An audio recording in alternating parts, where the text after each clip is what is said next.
Chapter 1. The Marvel Universe. Place of Contemplation. Welcome to the Huiqiangbai system. What the hell? A voice resonated in Chen Mu's ears, jolting him awake. Where am I? Am I not dead? Staring at the unfamiliar room before him, Chen Mu was utterly confounded. Could it be that someone has saved me? He touched his face, a look of bewilderment etched across his features. Chen Mu harbored a deeply troubled past. Shortly after graduating from university, he ventured into entrepreneurship, achieving modest success and amassing a fortune of several million. However, desperation struck when he found himself in dire need of funds. He resorted to high-interest loans, naively unaware of the perils of society. His business faltered, and he could not repay the debts, leading to turmoil that eventually reached his parents. His parents, simple and honest farmers, had never encountered such adversity. As the loan sharks tightened their grip, his father, unbeknownst to Chen Mu, took to laboring at a construction site in a bid to help repay the loans. Tragically, an accident on site claimed his father's life. Soon after, his mother, overwhelmed by grief, succumbed to despair. Left alone, Chen Mu felt a profound sense of loss and guilt toward his parents. He drowned his sorrows in alcohol, slipping into a deep slumber. Now he found himself abruptly awakened, as if from a dream. Welcome to the Huiqiangbai system. Once again, a voice echoed in his ears. Chen Mu blinked, uncertain if he was hallucinating. Huiqiangbai system, I'm here. Chen Mu furrowed his brow, pondering how this entity bore such a striking resemblance to a smart assistant on a mobile device. Siri, I'm here. Huiqiangbai system, what exactly are you? Curiosity piqued, Chen Mu inquired. I am not merely an entity. I am the Huiqiangbai system spirit, equipped with advanced artificial intelligence, serving as your system assistant. Please do not doubt my intelligence. I possess exceptional computational abilities and am the pinnacle of Huiqiangbai industry. Products of Huiqiangbai. How amusing. Huiqiangbai. Is that the one I recall from my memories, the one in Shenzhen, renowned for producing counterfeit mobile phones? Please refrain from questioning Huiqiangbai's capabilities, the system spirit replied, seemingly irked. All right, but wait. How do you know what I'm thinking?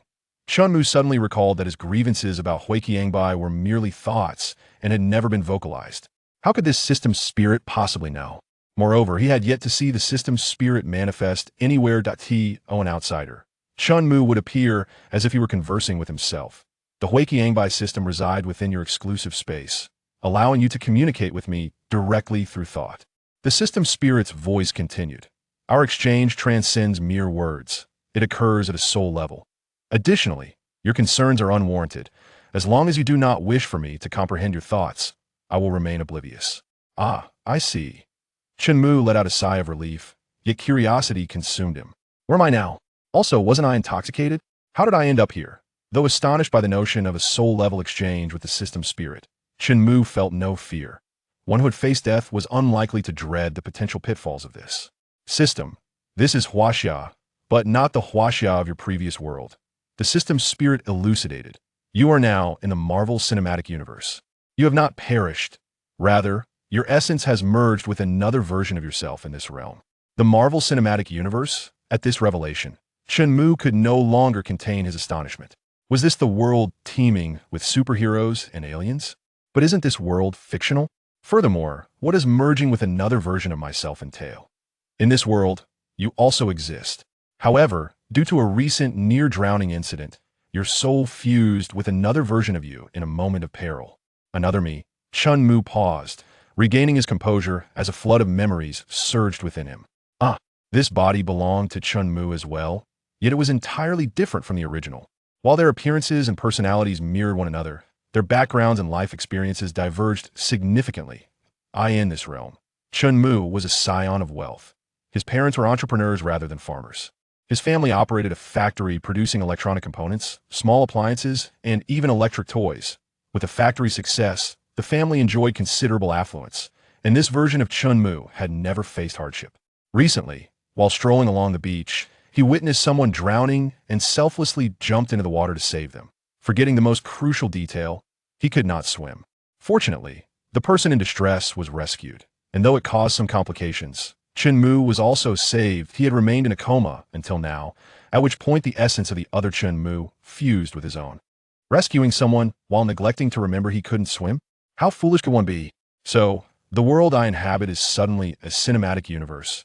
Mu tossed aside the covers, stepping down from the bed and approaching the window, gazing out at the bustling streets below, his expression one of deep conflict. Two worlds, two Mu's, and two memories intertwined in his mind created a sense of dizziness. No, this world is undeniably real. At least, to me, it exists. Reflecting on the myriad events within the Marvel films, Mu inhaled deeply. This world was far more exhilarating than he had ever imagined. Yet, it was fraught with peril. In the future, Thanos would snap his fingers, erasing half of all life in this universe. Mu was uncertain whether he would escape unscathed. Though the Avengers would eventually restore everyone, he was unwilling to leave his fate to chance. No matter what, I cannot remain idle. System Spirit, tell me, what must I do? Thus, after much contemplation and turmoil, Mu shifted his focus to the QilinArmor's system. The merging of the two cells must imply that this system possessed unique abilities. Perhaps he could leverage it to carve out a path to success. You now bear a monumental historical mission. What? To elevate Huaxia in this world to the pinnacle of global prominence. Hadn't Huaxia already experienced a renaissance? What could a mere pawn like him accomplish? Suddenly, Mu remembered. This world was indeed the Marvel Universe. Huaxia had always been a side character. There were no superheroes hailing from the East, this ancient civilization. Chapter 2. System abilities, so this is my main quest. Mu couldn't help but smile wryly. Leading Huaxia through the perilous Marvel Universe towards a grand revival? Indeed, it sounded invigorating, stirring the blood and igniting passion.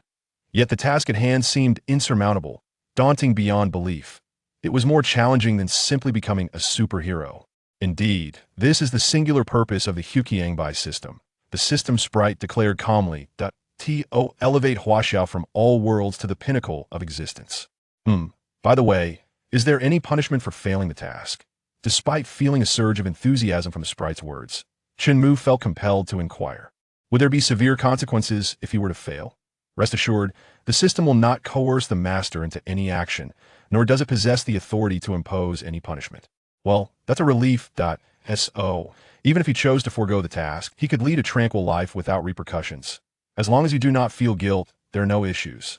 The system sprite spoke with an air of tranquility. To bear responsibility, yet live in mediocrity, to exist as a mere slacker. If your conscience remains untroubled, no one can condemn you. In fact, there is no one in this world who would even be aware of your so-called responsibility and mission. Was this a form of provocation? Mu clenched his fists, then sighed, a bitter smile forming on his lips as he said, if possible, I naturally wish for my homeland, Huaxia, to achieve a grand revival. However, I am self-aware. What abilities do I possess to guide my country against the current in such a perilous world? This world was fraught with danger, with countless threats lurking beyond Earth, waiting to assail it. For Huaxia to revive in this realm was an arduous task. The system can assist you. The sprite responded with composure, causing Mu's spirits to lift. By the way, you have yet to inform me of the capabilities of the QilinArmor's system. Since the QilinArmor's system had given him the main task of leading Huaxia towards a grand revival, it surely must offer him corresponding support. The QilinArmor's system, to put it simply, possesses the functions of analysis, research, and production. The sprite explained in detail. So, in other words, it was merely knockoff? Mu fell silent, a bittersweet smile tugging at his lips. What use was imitation in this world? Could he even replicate Iron Man's armor? Indeed, the QilinArmor's system can replicate any technological advancement. The sprite stated candidly. Any technology? Even Iron Man's suit? Mu raised an eyebrow, intrigued. Of course, that's no issue. The shield helicarrier? Very easy. Thanos' alien spacecraft? Simple. Are you sure you're not deceiving me? Mu gasped, astounded by the prowess of the QilinArmor's system. The premise is that you must be in close proximity. The closer you are, the more detailed the technology you can acquire. So, in essence, merely getting near would allow him to obtain relevant technology. That's reassuring. If that's the case, I could take a risk and find a way to approach these items to acquire their technology. Mu contemplated, realizing that such a risk was worth taking. Using Iron Man's suit as an example, if you're within 100 meters, you can obtain relevant data to create a suit with 1/10 of its capabilities within 50 meters. You can create a suit with half its power. If you manage to touch the Iron Man suit, you will acquire the information necessary to fully replicate it. Impressive. Mu could not help but marvel at this revelation. It was indeed astonishing. Just by getting close, one could glean relevant information, and if one could touch it, they would receive the complete data. The ability to appropriate scientific technology was truly formidable. And if you merely see it, even a photograph, you can still fabricate it. However, the resulting product will only possess 1% of its capabilities. In other words, merely by viewing a photograph, he could create it, albeit with significantly diminished power, or simply a hollow shell, that's still quite good. If I could find a photo of Iron Man, I can fabricate the armor. Though it would possess less than 1% of its capabilities, the appearance could still be replicated. Indeed, this was imitation, blatant imitation. Yet, he relished it. Are other technological advancements similar? Chunmu inquired eagerly. Correct. As long as you are within 100 meters of a technological product, the system will obtain the relevant data. If you can directly touch it, you will achieve a product with 100% of its efficacy. Incredible. Simply remarkable. Moreover, even if he merely viewed a photograph, as long as he had the relevant image, the system could produce it, albeit only in appearance. This is merely the analytical capability, the sprite stated calmly. What about the research and production capabilities? Chunmu asked excitedly. The analytical ability alone had him overjoyed, and he anticipated that the other two capabilities would be equally impressive. The research capability is a technology that, upon achieving complete analysis, allows for breakthroughs beyond the original technology. Put simply, if he could produce a complete Iron Man suit, he would then be able to innovate and advance the technology of the suit. So, the knockoff could surpass the original? How infuriating. Understood. Now, what about the production capability? Chunmu's eyes twitched with anticipation as he pressed on. Within the host body lies a dedicated QilinArmor's space, which possesses production and storage capabilities, enabling you to manufacture specific items. In essence, it was simply a portable factory. By the way, what is your name? Referring to you as the system sprite is rather tedious. That I do not possess a name. The master may rename me. A name? Let me think. Chunmu stroked his chin, pondering. This system sprite exhibited a bit of artificial intelligence clumsiness. Perhaps you could call it Siri? That won't do, since the goal is to ensure Huaxia's grand revival. How can I give a foreign name? Let's call you Xiao AI instead. From now on, you shall be known as Xiao AI. Name successfully assigned. Xiao AI. I'm here. Though it sounded a bit odd, Chunmu found it much more pleasing to the ear. Chapter 3. First attempt. Xiao AI. Let us test the system's capabilities.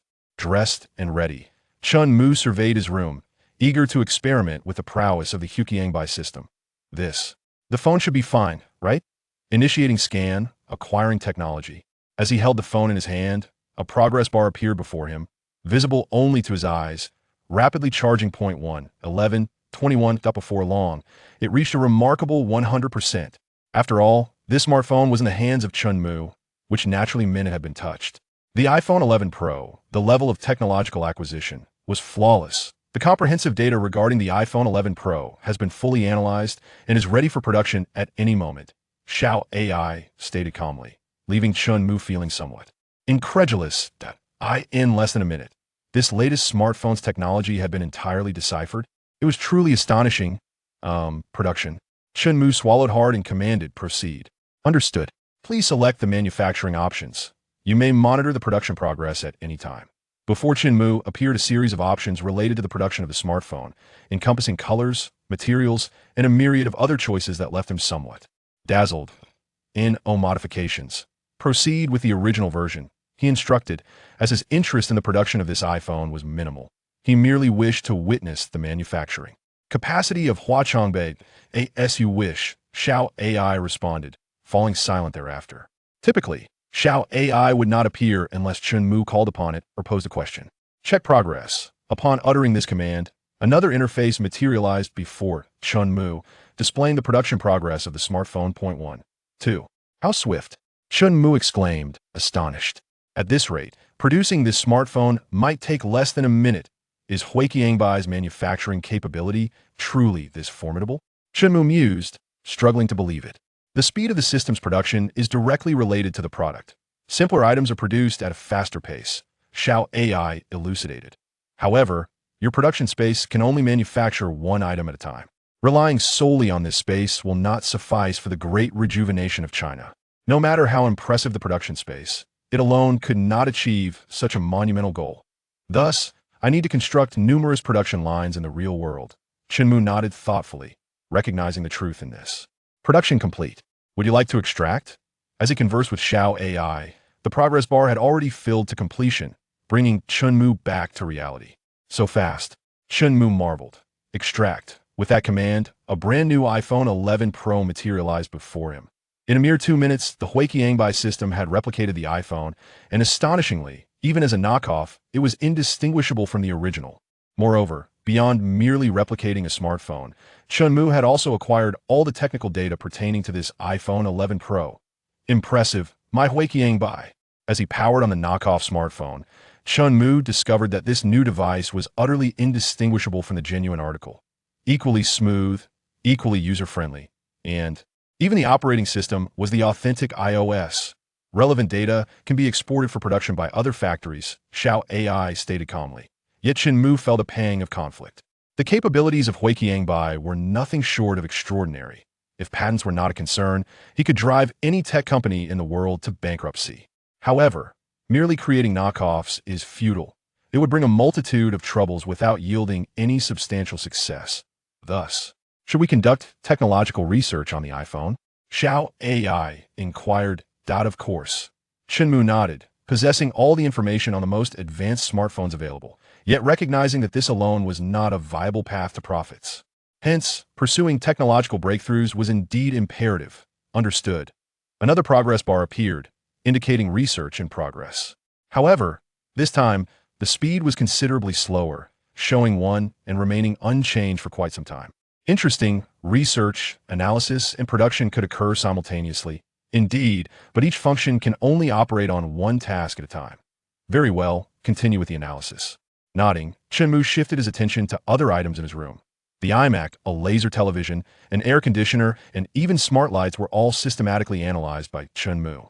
Given the rapid pace, these small items could each be analyzed in a minute. I almost forgot about this. Iron Man. In the memories of his original self, there existed a notably famous playboy in America, Tony Stark. Even on this side of the earth, Chenmu had heard of him. He was in fact an idol for Chenmu as a rich second generation. Not only was he exceptionally intelligent, but he also exuded charm, making all wealthy heirs envious of him. Chenmu felt the same admiration. However, based on his memories, it seemed that Tony Stark had yet to become Iron Man. Acquiring Iron Man's technology appeared utterly impossible. Thus, at what stage has the timeline of this world developed? With this thought, Chenmu felt a surge of curiosity, prompting him to open his computer to search for news regarding Tony Stark. Tony Stark, heir of Stark Industries. Ah, found it. Skimming past encyclopedias, Chenmu swiftly located news about Tony. Tony was attacked in Afghanistan 3 days ago and is now missing. I see. Was this the plot of Iron Man 1? Chenmu rubbed his temples, recalling the moment of Iron Man's inception.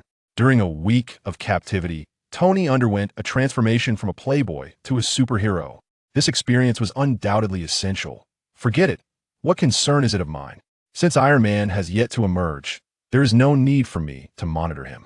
In the future, I can seek opportunities in America to get closer to Iron Man and potentially acquire his technology.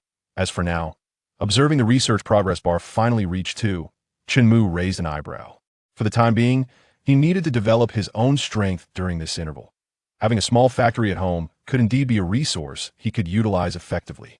Chapter 4. Shooting range. The research and development progress of the Fruit phone is remarkably swift. It can enhance by 1% within mere minutes, faster than downloading a movie. In less than an hour, the research has concluded, and Chenmu is finally able to witness its results. He inquires about the extent of the parameter improvements. Upon accessing the research interface of the Fruit phone, Chenmu discovers an impressive level of detail. Enhancements span various aspects, including screen size, resolution, camera pixels, battery, and chipset, among others. Furthermore, various miscellaneous features have also been optimized.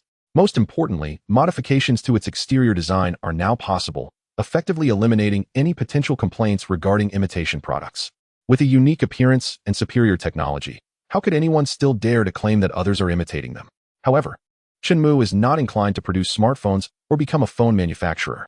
Indeed, manufacturing phones could yield substantial profits, especially given the research capabilities of QilinArmor, ensuring significant financial gains. Yet, this path would not align with Chenmu's initial aspirations or overarching goal, the great rejuvenation of Huaxia. No matter how advanced the phone may be, it cannot facilitate national revival, especially in this perilous world. Therefore, rather than focusing on smartphones, Chen Mu yearns to develop weaponry to fortify his nation. Only with formidable strength can one pave the path to revival, clearing away all difficulties and dangers. It is indeed fortunate that in this Marvel universe, he has not found himself in the perilous United States, but rather in the peaceful Huaxia. Nonetheless, the peace he perceives is not genuine. It exists solely because a group stands resolutely against danger, shielding their homeland from threats. They are the soldiers. Reflecting on this, Chen Mu clenches his fists. In this Marvel realm, the role of ordinary soldiers is minimal. The determinants of war rest predominantly upon elite powers. A significant deficiency for Huaxia in this world. There are no superheroes to safeguard Huaxia within the Marvel Cinematic Universe. If confronted with peril, the valiant soldiers would undoubtedly be at risk. Such a reality cannot be ignored. Taking a deep breath, Chen Mu previously regarded the responsibilities bestowed by the QilinArmor's system for rejuvenating Huaxia as somewhat distant, even laughable. Yet, at this moment, comprehending the capabilities of the QilinArmor's system, he feels that this task might indeed be his alone to shoulder. He cannot allow his soldiers to face extraterrestrial threats with mere flesh and blood. If Iron Man can stand against deities with mortal prowess, why cannot others achieve the same? He shall empower all soldiers to stand alongside the divine. With the capabilities of QilinArmor, Chen Mu can entirely decipher the technology behind Iron Man's armor and even enhance it further. Equipped with the appropriate technology, Chen Mu was able to achieve the mass production of battle armor, ultimately arming every soldier. While it may pose some challenges to equip each individual soldier, it is certainly not an insurmountable task. Arming an entire legion is entirely feasible. Of course, this hinges on the ability to approach Iron Man and even make contact. With such thoughts in mind, Chen Mu opened the door and stepped outside. Chen Mu resided in an ordinary neighborhood. Do not be misled by the modest wealth his family possesses from running a small factory into thinking they would reside in a mansion.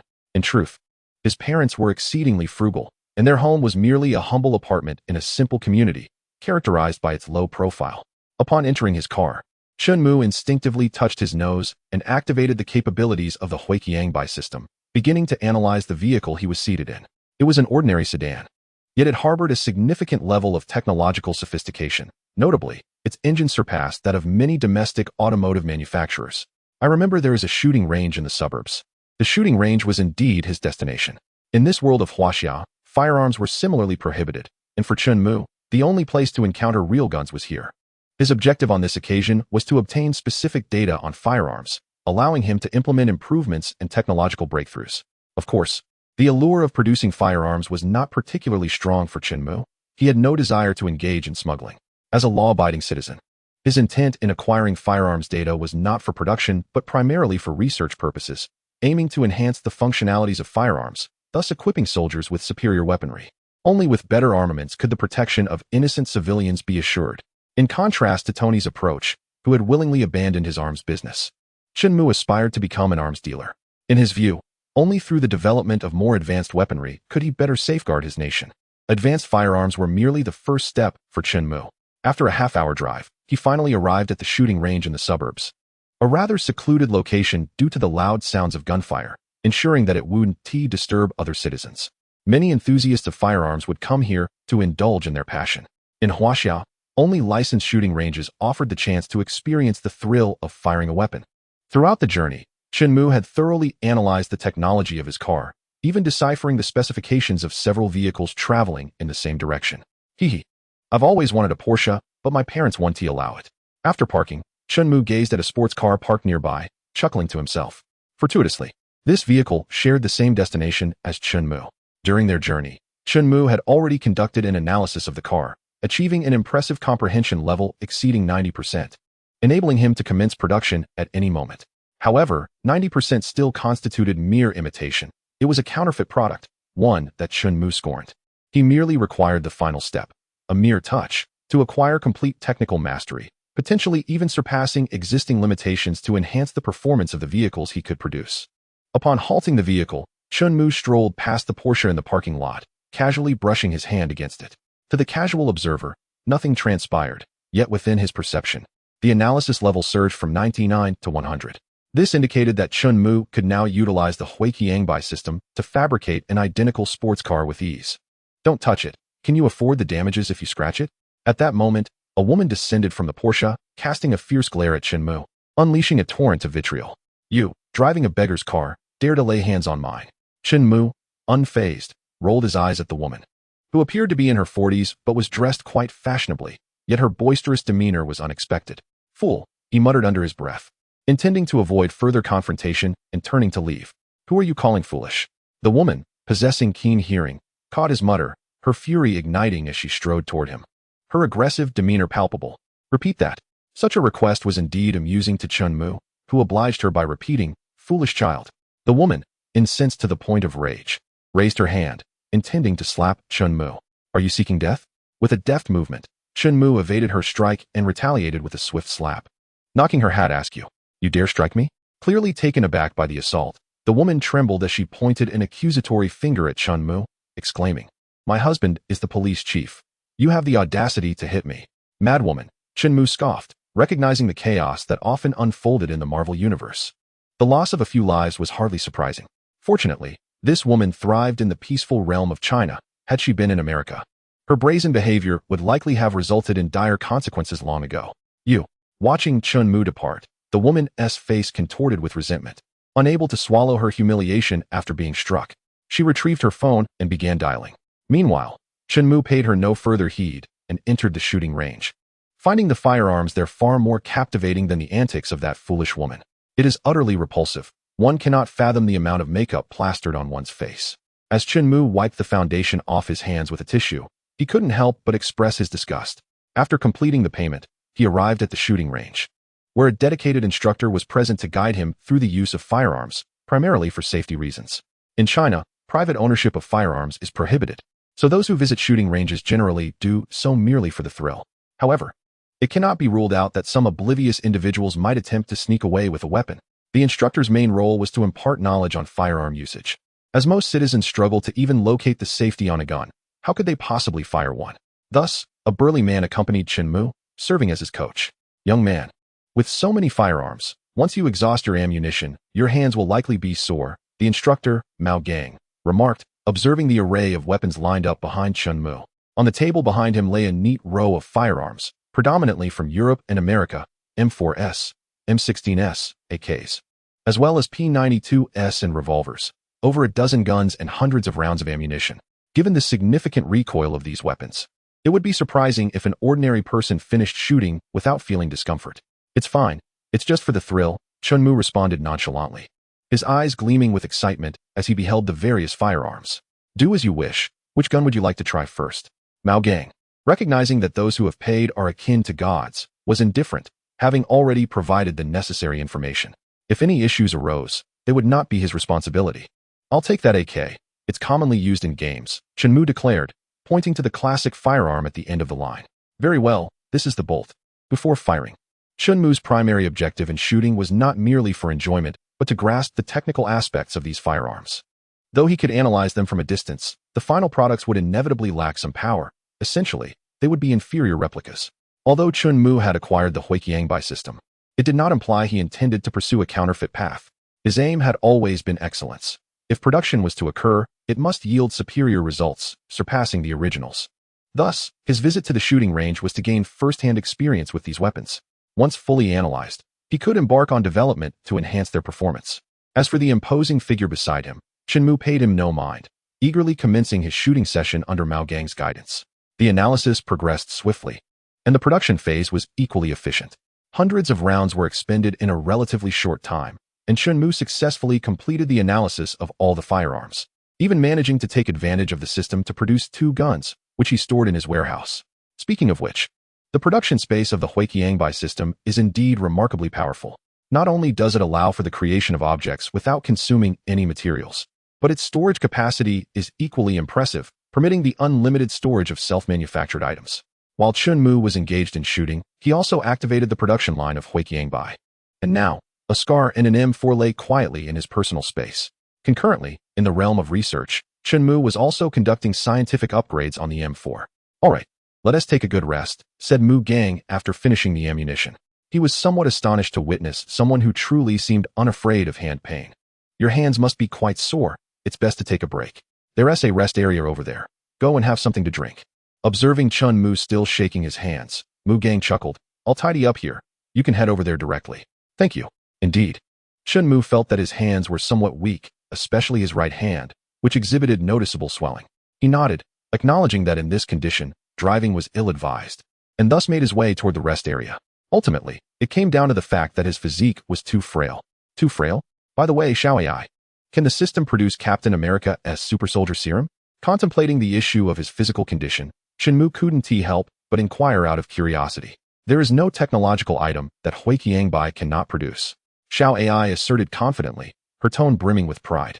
So, if I get close to Captain America, I might have the chance to obtain the super soldier serum?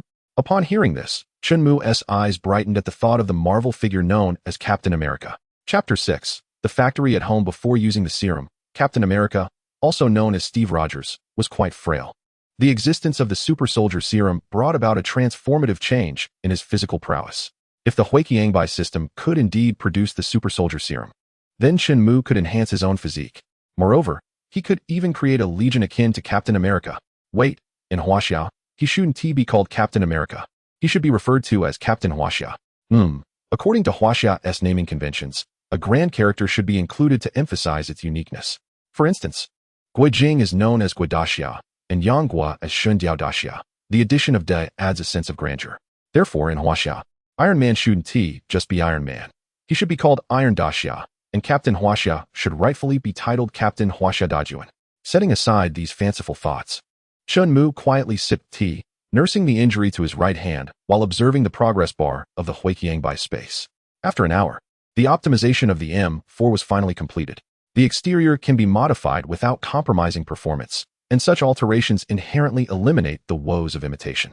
Once again, an interface is optimized. Chun Mu gazes at the various parameters within and gains a deeper understanding of the enhanced M4.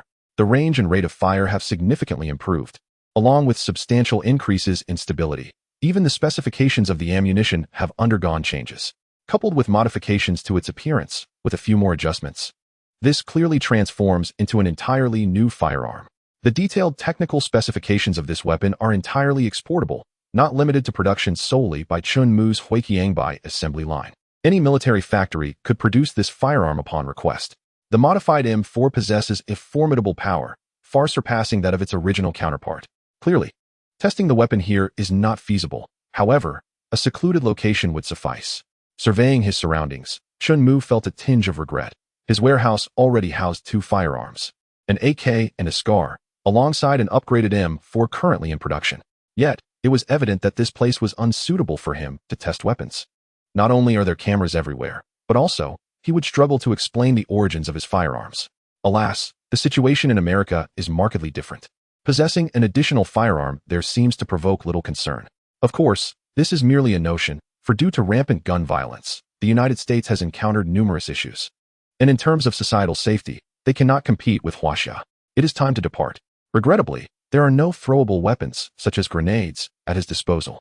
Nonetheless, for Chun Mu, the gains from this venture have been substantial. He has acquired complete blueprints for over 10 firearms, with time dedicated to their optimization and modification. He could establish a firearms company capable of producing an array of innovative weaponry. However, this ambition seems implausible in Huaxia, where the private ownership of arms is evidently unattainable. Yet, if private ownership is not feasible, perhaps a publicly owned company could be initiated with a portion, or even a significant majority, of the shares allocated to the state. Contemplating this possibility, Chun Mu found himself deep in thought. His objective is not profit. Thus, entrusting this company to the state is not out of the question. He could even consider completely transferring it to the public sector or aiding the establishment of a military factory for the government. Ultimately, the products his factory produces would be intended for Huaxia soldiers, and assisting them in self-sufficiency is certainly a commendable endeavor. Whether it be armored suits or super soldier serum, he has no intention of selling to anyone else. Helping the military establish a production facility is undoubtedly a feasible plan. Chun Mu's intentions were remarkably straightforward: to realize the great rejuvenation of Huaxia, to hand over the military factory to the state, or rather, to assist the military in establishing such a facility. For Chun Mu, this posed no personal loss. Why not embrace the opportunity? However, how could he possibly establish this military factory? What assurances could he provide to the military that they could trust him in this endeavor? Yet there were indeed ways to navigate this. Firstly, he needed to craft a compelling image for himself. Perhaps as Huaxia's own Tony Stark? With such a title, personnel from the military would undoubtedly come knocking at his door. Nevertheless, at present, these aspirations seemed far from feasible. Reflecting on his current self in this world, one could hardly say he was well-versed in any meaningful skill. He had merely purchased his way through university, devoid of any true expertise. In his previous life, he had studied economics, but it offered no assistance in the current situation. With a shake of his head, Chunmu resolved not to dwell on these matters any longer as he proceeded towards the parking lot. His hand had nearly healed from swelling, and it was time for him to return. After leaving the shooting range, he glanced at the sky, noting that it was still early, and he headed directly to his family's factory. He wished to assess the production capabilities of their establishment and the types of products it could manufacture. After another hour's drive, Chunmu arrived at his family's factory, a modest establishment located in the city's industrial zone, primarily engaged in the production of small electronic devices and toys. Yet, for Chunmu, it held immense potential. He could leverage this foundation to gradually expand and evolve the factory's output to produce superior equipment. The Iron Man had yet to emerge, so there was no need to become entangled in the affairs of superheroes. Rather, he should focus on how to enhance his family's factory's profitability. With these thoughts in mind, Chunmu swiftly made his way to his father's office. Little Mu, you're awake." His father, initially engrossed in his tasks, expressed genuine concern upon seeing Chunmu enter. This foolish son of his, while typically aimless, possessed an innate kindness, evidenced by his impulsive decision to rescue someone who had fallen into the water without considering his own inability to swim, inadvertently complicating matters. Fortunately, there were many brave souls in the country, and both the drowning individual and Chunmu were quickly rescued. Dad, gazing at his father, Chunmu was overwhelmed with a torrent of emotions. In his previous life, his parents had been humble farmers, and after he fell into debt, his father, despite his aging body, had quietly toiled at construction sites to alleviate Chunmu's burdens. Tragically, he had passed away due to an accident, leaving Chunmu with a profound sense of guilt, while his mother soon followed, succumbing to despair. Chapter 7. The genius Chunmu had always been enveloped in guilt regarding his parents. It was only after he felt a profound sense of despair that he contemplated ending his existence. Now, having returned to this world with both parents still alive, he felt an immense sense of gratitude. Deep within, he resolved to repay them, seeking to amend his past regrets. "What brings you to the factory?" his father inquired, motioning for Chunmu to take a seat. Curiously, he leaned in, seemingly concerned about his son's well-being. "Dad, I need to use some equipment here to create something." Chunmu replied earnestly. "You want to create something?"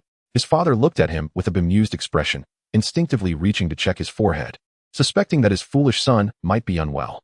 "Dad, I'm 20 now. I'm not a child anymore," Chunmu said, a mix of amusement and exasperation crossing his face as he brushed aside his father's hand. "Indeed, you are 20, his father chuckled, nodding in agreement. "Perhaps it's time to find a girlfriend." In the eyes of parents, their children remain eternally young. Yet, why do parents everywhere seem preoccupied with this notion? "It's time to settle down.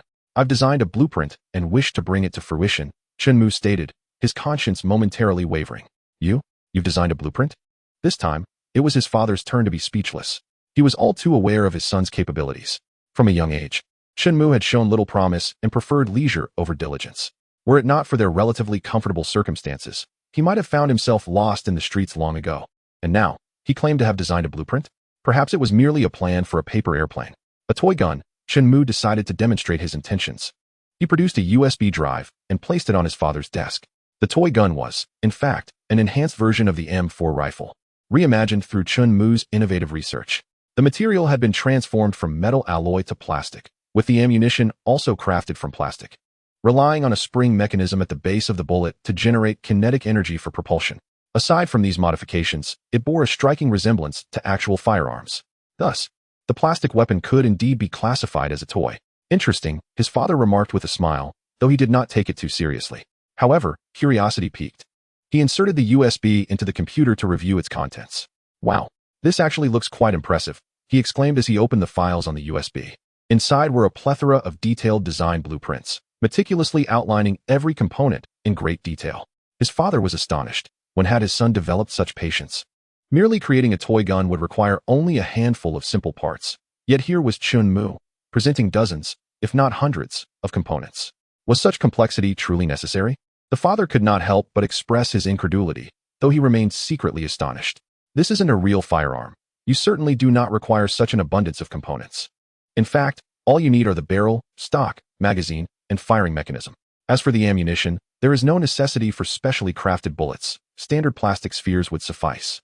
Ah, indeed. That is another point I wish to convey, Chunmu replied, his smile fading as he regarded his father with earnestness.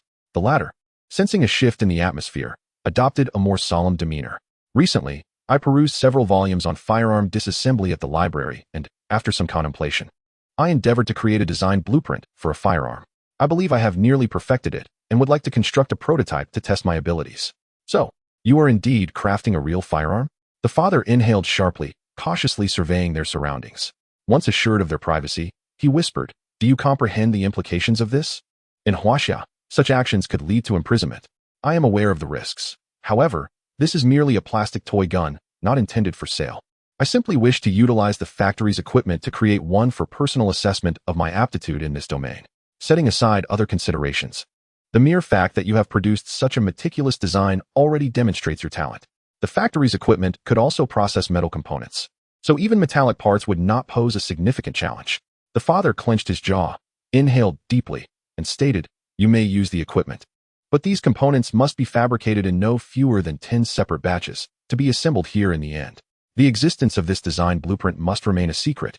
Understood?" His expression was grave, and he spoke with caution. He had to tread carefully.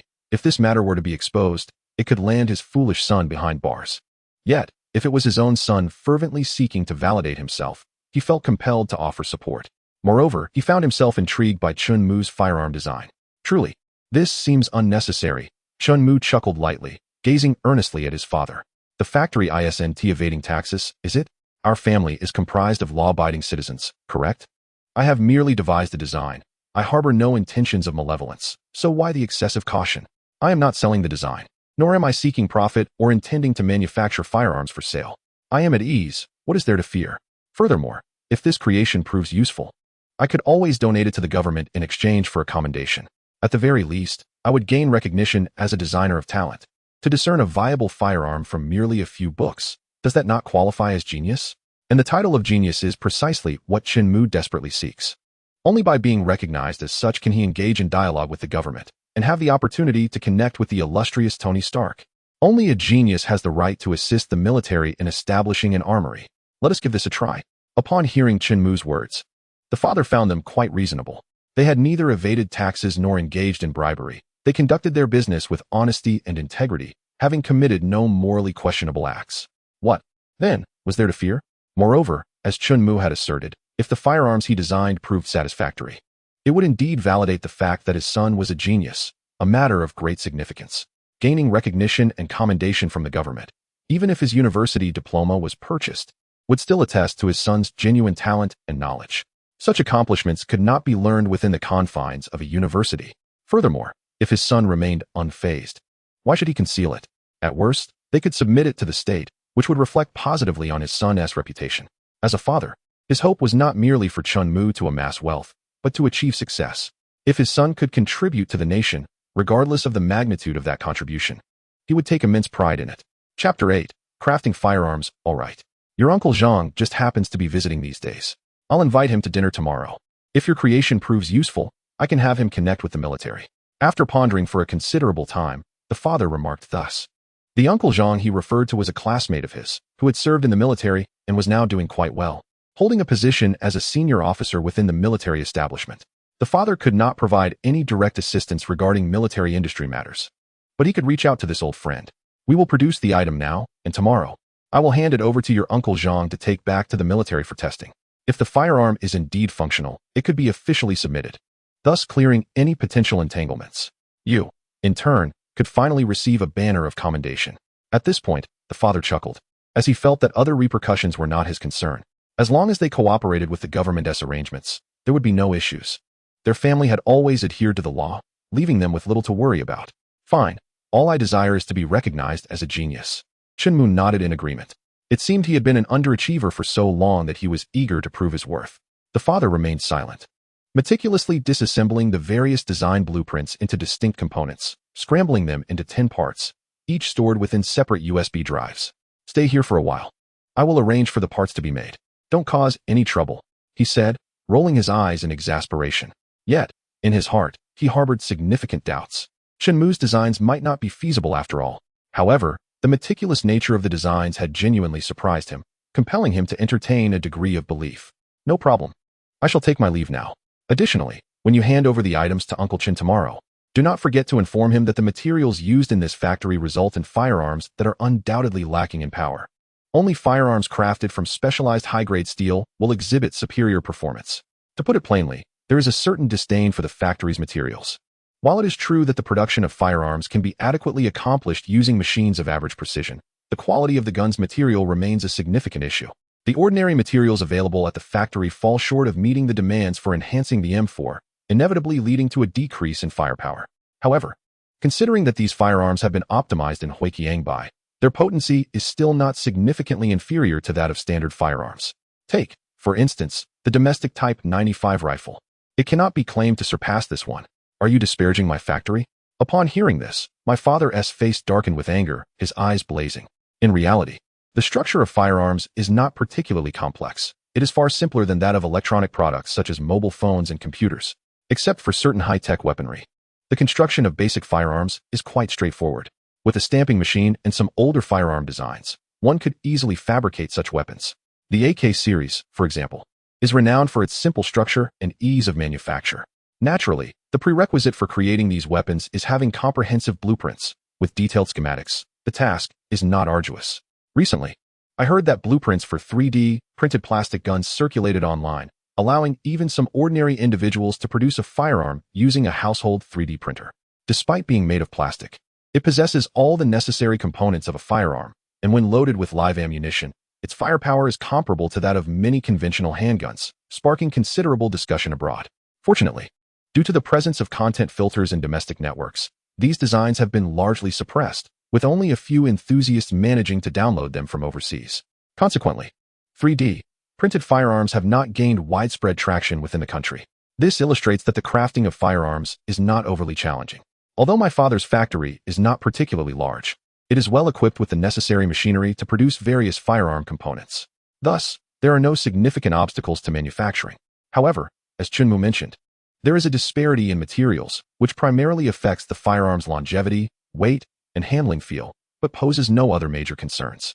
Rolling his eyes, Chunmu did not dwell on the matter and simply departed. His objective had already been achieved. In the future, he intended to unveil not only firearms, but also a plethora of advanced weaponry. He must cultivate an appropriate identity, and thus, the persona of a weapons prodigy is essential. His visit to the factory was merely a precautionary measure to prepare his father for what may come, to prevent any undue alarm in the future. As the time approaches when Chunmu unveils the Steel Legion and the Super Soldier Serum, his parents may find it difficult to accept. The mention of Uncle Zhang by his father comes as a pleasant surprise, as Chunmu has been pondering how to establish a connection with the military. However, Zhang's military rank is not particularly high, and achieving results will inevitably require a considerable amount of time. Yet, for Chunmu, time is a luxury he possesses in abundance. At present, Tony has yet to become Iron Man. Merely 3 days ago, he was captured by terrorists. If memory serves, Tony will be imprisoned in a cave for a week, which means he has 4 days left before he can make his escape. Following his rescue, it will take him an additional day to return to the United States, and once there, he will face a myriad of pressing concerns. Even if he begins his research on the Iron Man suit that very night, it would take at least several days to produce Mark II. During this interim, Chunmu has ample opportunity to delve into and analyze other technologies, thereby enhancing his own technological arsenal. The Huiqiangbei system, with its analytical and research capabilities, focuses solely on the study and modification of existing items, amassing technological reserves. The database of Xiao AI has already cataloged a plethora of technologies, from mobile phones and computers to televisions, automobiles, sports cars, and firearms. Each of these domains possesses a wealth of technological innovations, any single one of which could potentially lead to prosperity. This is precisely why Chunmu remains indifferent to the ownership of military factories. As for wealth, with such an extensive array of technologies at his disposal, does Chunmu truly need to resort to arms trafficking for profit? Regrettably, there have been no recent technology exhibitions. Otherwise, attending one would allow him to quietly acquire countless innovations.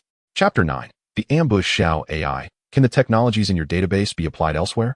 For instance, could a computer chip be utilized in a mobile phone? Can a sports car engine be adapted for a standard automobile? Is it feasible to use the optical sights and stabilization structures of one firearm on another? Could a handgun deliver the damage of a rifle? Certainly. Xiao AI replied without hesitation.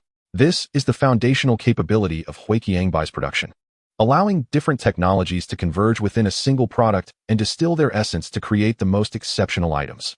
While such lofty words could be summarized simply as assembling machines, Chen Mu chose to refrain from voicing this thought. The more technology Xiao AI masters, the more control Chen Mu wields over them. For him, the immediate priority remains to acquire an even broader array of scientific advancements. Is someone following me? As Chen Mu navigated the roads, analyzing the passing vehicles, he suddenly noticed a suspicious car trailing closely behind him. Curiosity tinged with fear compelled him to investigate the occupants of the vehicle, only to discover the presence of several firearms. In Huaxia, such blatant display of weaponry was astonishing, especially when it seemed directed at him. Raising an eyebrow, Chen Mu instinctively glanced at his own arsenal, which consisted of 2 ordinary firearms, an AK and a SCAR, along with 2 optimized M4s he had recently produced during his leisure time. These weapons, intended for self-defense, seemed adequate for the situation. The adage with a gun in hand, "One remains unperturbed," resonated within him as he remained vigilant while gradually reducing his speed. Deep down, he harbored a sliver of hope that the true target might not be himself. Regrettably, as his speed diminished, the pursuing vehicle mirrored his actions, confirming his suspicions. Was he indeed the target? A frown creased Chen Mu's brow as he wrestled with confusion, pondering whom he had offended to warrant such a pursuit, particularly by someone armed. Although the weapons were merely handguns, in the context of Huaxia, they constituted formidable instruments of harm. Once a carefree young heir, he could scarcely recall provoking anyone. Who could it be? As he racked his brain in vain, the vehicle shadowing him suddenly accelerated, overtaking and forcing Chen Mu to a halt. Frustratingly, the road was devoid of any other traffic. He had chosen a route that led through sparsely populated stretches, and now it seemed eerily desolate. Just as anxiety began to creep in, a towering man, standing nearly 6 feet tall, emerged from the other vehicle. With an air of nonchalance, he approached Chen Mu's car and unceremoniously entered the passenger seat. "Kid, if you wish to live, take the next side road," the burly man growled, revealing the barrel of a firearm concealed beneath his clothing, a clear threat to Chen Mu. Did the side road lead to certain doom? Chen Mu felt his heart race as he instinctively reached for the modified M4 rifle beside him, having just disengaged the safety mechanism when the man entered, leaving him no time to lock the doors.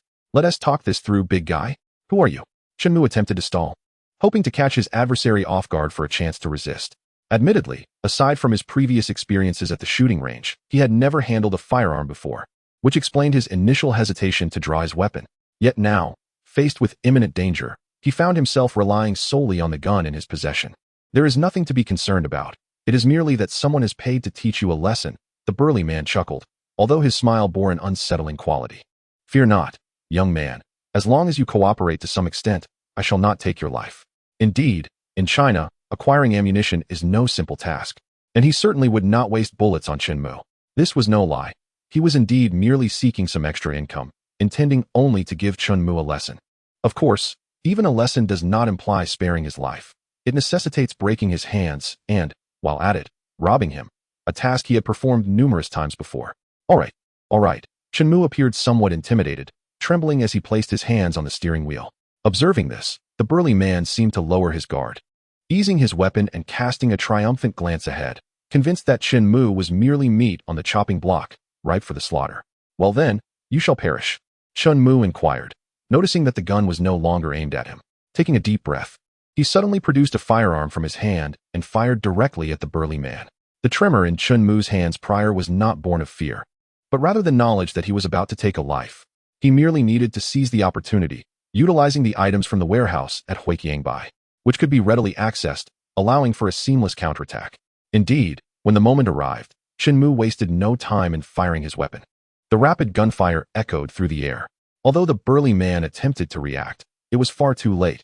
Before he could recover from his shock, he was riddled with bullets, his eyes wide open in death. He had never anticipated that in China, one might encounter someone wielding such a firearm.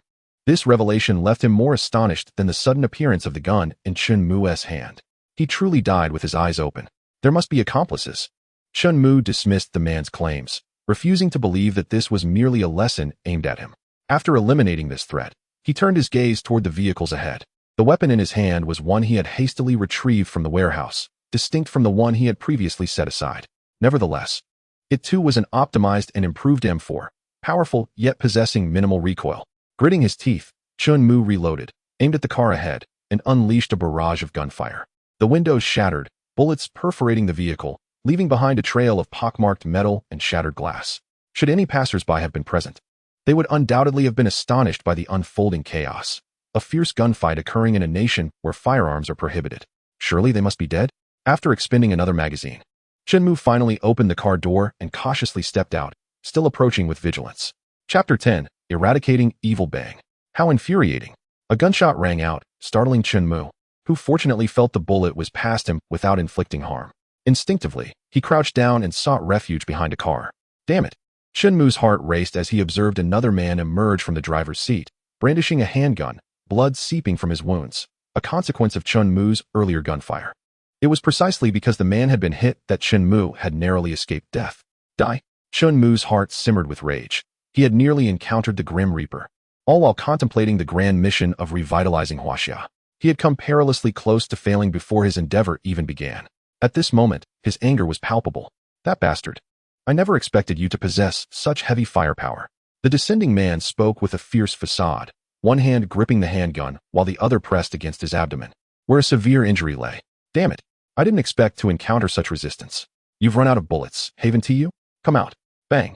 Another shot fired in Chun Mu's direction, causing him to hesitate even further from revealing himself. Damn it. Ultimately, my skills are inadequate. If only I possessed the resilience of Captain America, dealing with such a minor adversary would be effortless. Chun Mu felt a wave of anxiety wash over him. Although the assailant wielded a mere handgun, he lacked confidence in his own abilities. After all, today marked his first experience with firearms. The earlier kill had been a stroke of luck, and defeating the current foe seemed insurmountable. What to do? He tightened his grip on the rifle, his tension mounting. It was only natural for him to feel this way. Despite living 2 lives, he had never encountered a situation like this. An idea struck him as he heard footsteps approaching. Xiao AI, how far can the items retrieved from the warehouse be placed? Within your line of sight. Xiao AI promptly replied. That made sense. Firearms were manageable, but one had to ponder the feasibility of larger constructs like space carriers appearing at hand. In that case, hurl the Porsche I previously produced at his head. Understood, no problem. A straightforward solution emerged, utilizing a car to crush his adversary. Chun Mu's system had a remarkably swift production rate. En route to the shooting range, he had already generated his vehicle. After analyzing the Porsche, he had created one prior to the gunfight. The production capabilities of QilinArmor's were formidable. Even manufacturing a car could be accomplished in less than an hour. Now, Chun Mu intended to employ the Porsche as a lethal projectile against his opponent. Bang! The man was merely an ordinary individual, and with his attention diverted towards Chun Mu, he was oblivious to the imminent threat looming above him. Unquestionably, as the Porsche descended, it crushed him instantly, despite its carbon fiber construction rendering it relatively lightweight. It was still far beyond what a human body could endure. The unfortunate man was reduced to a mere puddle beneath the weight of the vehicle. At that moment, Chun Mu finally exhaled in relief, cautiously rising to his feet. Surely, there could be no accomplices remaining? With gun in hand, he circled around the lifeless body towards the car ahead. To his astonishment, it was she. Approaching the vehicle, he peered through the shattered window, only to furrow his brow in concern. Inside sat a stylishly attired woman, though at that moment, she was riddled with bullets. Was it truly the case that one slap warranted a contract on her life? Such malevolence. Chun Mu recognized her immediately. She was the same woman who had driven the Porsche earlier. The reason for her presence alongside these 2 criminals was all too clear. Evidently, after being slapped by Chun Mu, she nursed a grudge and sought out 2 desperate individuals to ambush him. The notion of merely teaching him a lesson was a blatant deception. Was this to be considered a public service? Once assured of his safety, Chun Mu sighed in relief. Casting a glance at the chaotic scene, filled with apprehension, there was no choice but to depart. However, a modicum of tampering with the scene was imperative. The Porsche, being the woman's vehicle, could easily be disguised as hers. What Chun Mu needed to do was establish an alibi, a task that was not overly complex. He would simply need to exchange his bullet-riddled car for one unscathed. As for the corpse and the firearms, he intended to leave them unattended. He would place a SCAR rifle on the deceased and allow the authorities to grapple with the aftermath, dragging the body from his vehicle and discarding a SCAR beside it. Chun Mu stowed his car in a warehouse and drove away in a new one. As for fingerprints, there was no need for concern. If he was not suspected, it would bear no consequences. The details of what transpired here would be left to the imagination of the investigators. The flattened body. The bullet-ridden figures of the man and woman, and the two vehicles would remain a mystery for years to come, perhaps even evolving into a cold case. Xiao Ai, can you retrieve the identities of those two individuals? Li Jigang, a fugitive, an A-level wanted criminal, has committed numerous crimes and has traversed the country, responsible for 3 homicides. Liu Xiongfei, a fugitive, an A-level wanted criminal, has repeatedly committed offenses, including a serial murder case. Tian Ting, the proprietor of a certain gravel factory, had grown indifferent to the affairs of a woman named Chen Mu. Little did she anticipate that the other 2 individuals were, in fact, ruthless fugitives.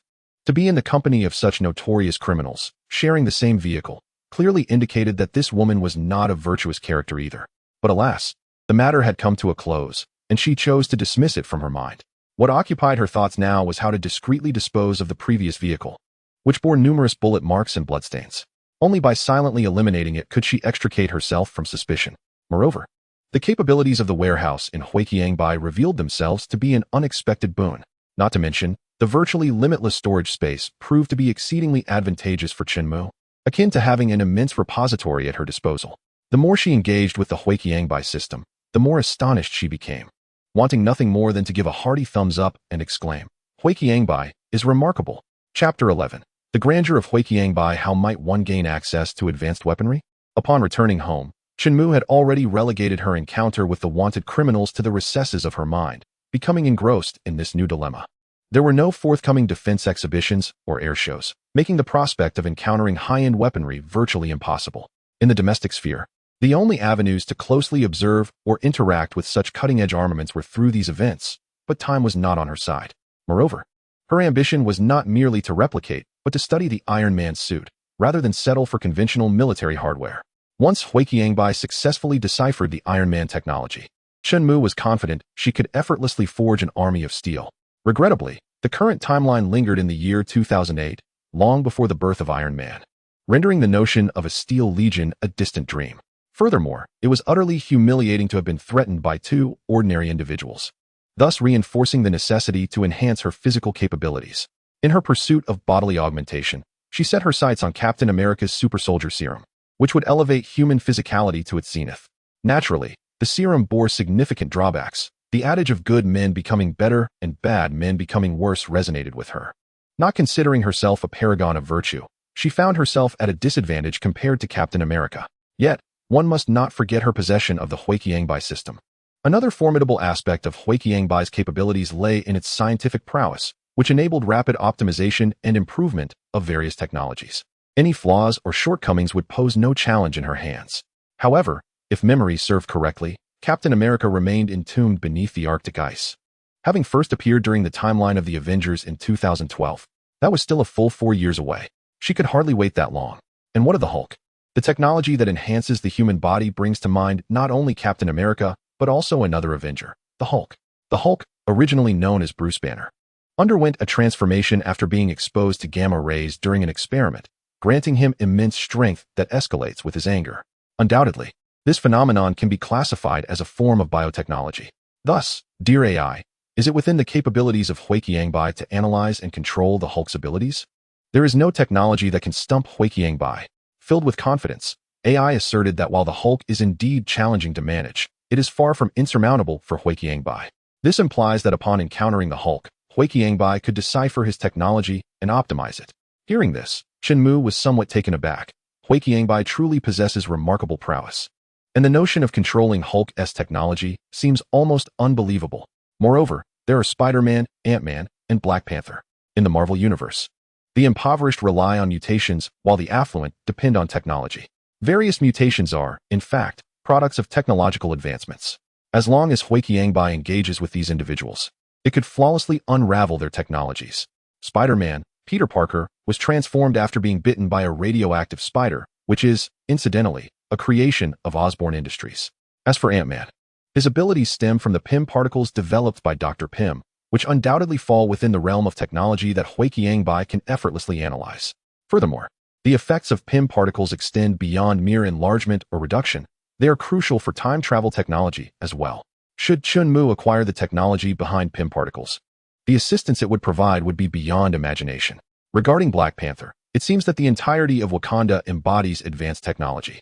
If given the opportunity to connect with Wakanda, it would greatly benefit Shenmue. Upon reflection, it appears that I have numerous opportunities. These superheroes can all be considered targets for Shenmue. Their technologies and abilities could potentially be within his grasp. However, it is worth noting that, true to the Marvel Universe, all these superheroes are Western, predominantly American, highlighting the relative weakness of Huaxia in this world. Of course, Black Panther is an exception, as Wakanda does not exist in Shenmue's original world but is entirely fictional. Nonetheless, it is absurd that a nation, ostensibly representing a black country, would forge such close ties with America.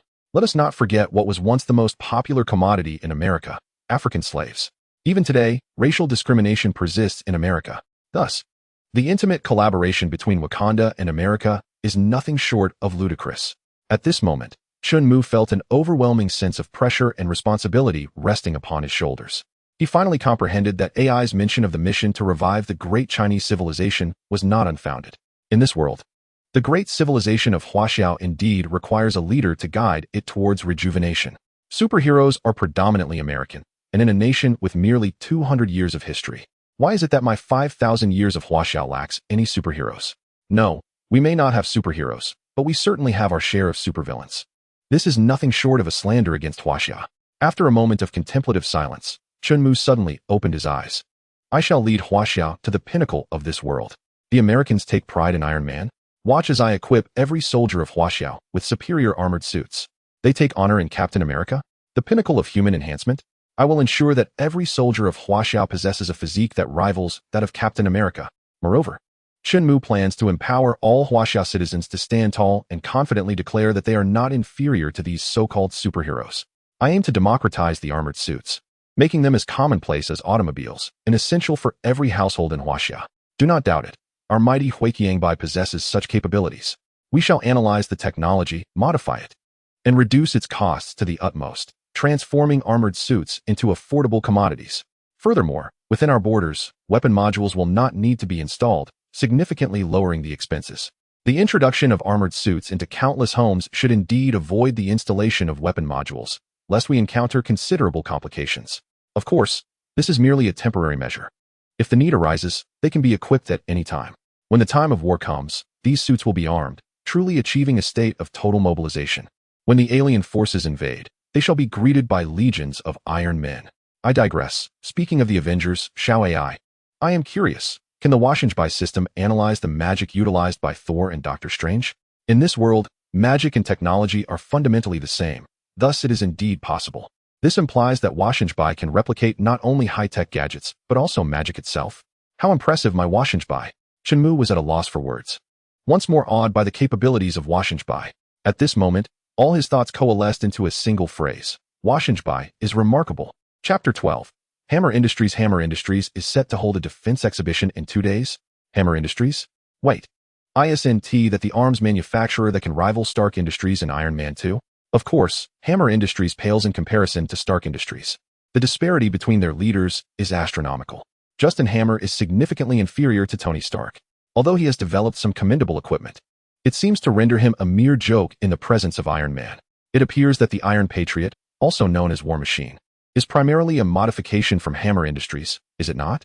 Later on, Tony Stark disbanded his weapons division, and as a result, the American arms trade was redistributed among several companies, with Hammer Industries receiving a substantial share. Though it could not rival Stark Industries, it was not without merit. Hammer Industries possessed a range of advanced technology, from individual weaponry to large-scale vehicles, securing its place within the arsenal of the U.S. military. 2 days? Oh, there is still time. Glancing at the clock, Shenmue clenched his fist, although he was reluctant to acknowledge it. The pinnacle of cutting-edge technology resided entirely within the United States. If Shenmue wished to acquire such advanced techniques, a journey to America was imperative. After all, Tony would be saved in 2 or 3 days and return to the U.S. If I am to obtain the Iron Man technology, I too must venture to America. Certainly, even from across the ocean, Shenmue observed images of Iron Man and realized that Huiqiangbai could replicate the armored suit in a 1-to-1 scale. Yet, it would merely be a hollow imitation, a mere facade, possessing only 1% of the necessary resolution, rendering it utterly useless. Thus, the decision was made. I shall travel to America. If I desire to attain superior technology, I have no alternative. Much like the pioneers who ventured to the West to study after the founding of New China, sacrificing for the prosperity of their nation. Of course, Chen Mu did not truly sacrifice. What he needed to do was quite simple. A week-long journey to the United States would suffice. Thankfully, he already possessed a U.S. visa. With this plan in mind, Chen Mu felt a surge of excitement and began to pack his belongings, simply placing what he needed into the warehouse. The Huiqiangbai warehouse boasted infinite storage space. Was it not a simple task to store items? Once everything was arranged, Chen Mu promptly booked a flight for the next day, ensuring he would board a plane bound for America early in the morning. Finally, he arrived in America. The following morning, after much persuasion, Chen Mu managed to reassure his parents, allowing him to depart on his journey to a foreign land. The burdensome identity of a wealthy heir was indeed troublesome. In his parents' eyes, he felt utterly inadequate, seemingly lacking in any skills. At 20 years old, what was there to worry about as he ventured abroad alone? After a lengthy journey exceeding 10 hours, he finally reached his destination, New York, America. Let us see. The business of the Ugly Group has expanded to America. First, I shall secure a hotel near the Hammer Expo. Following the navigation, Chen Mu swiftly arrived at the hotel.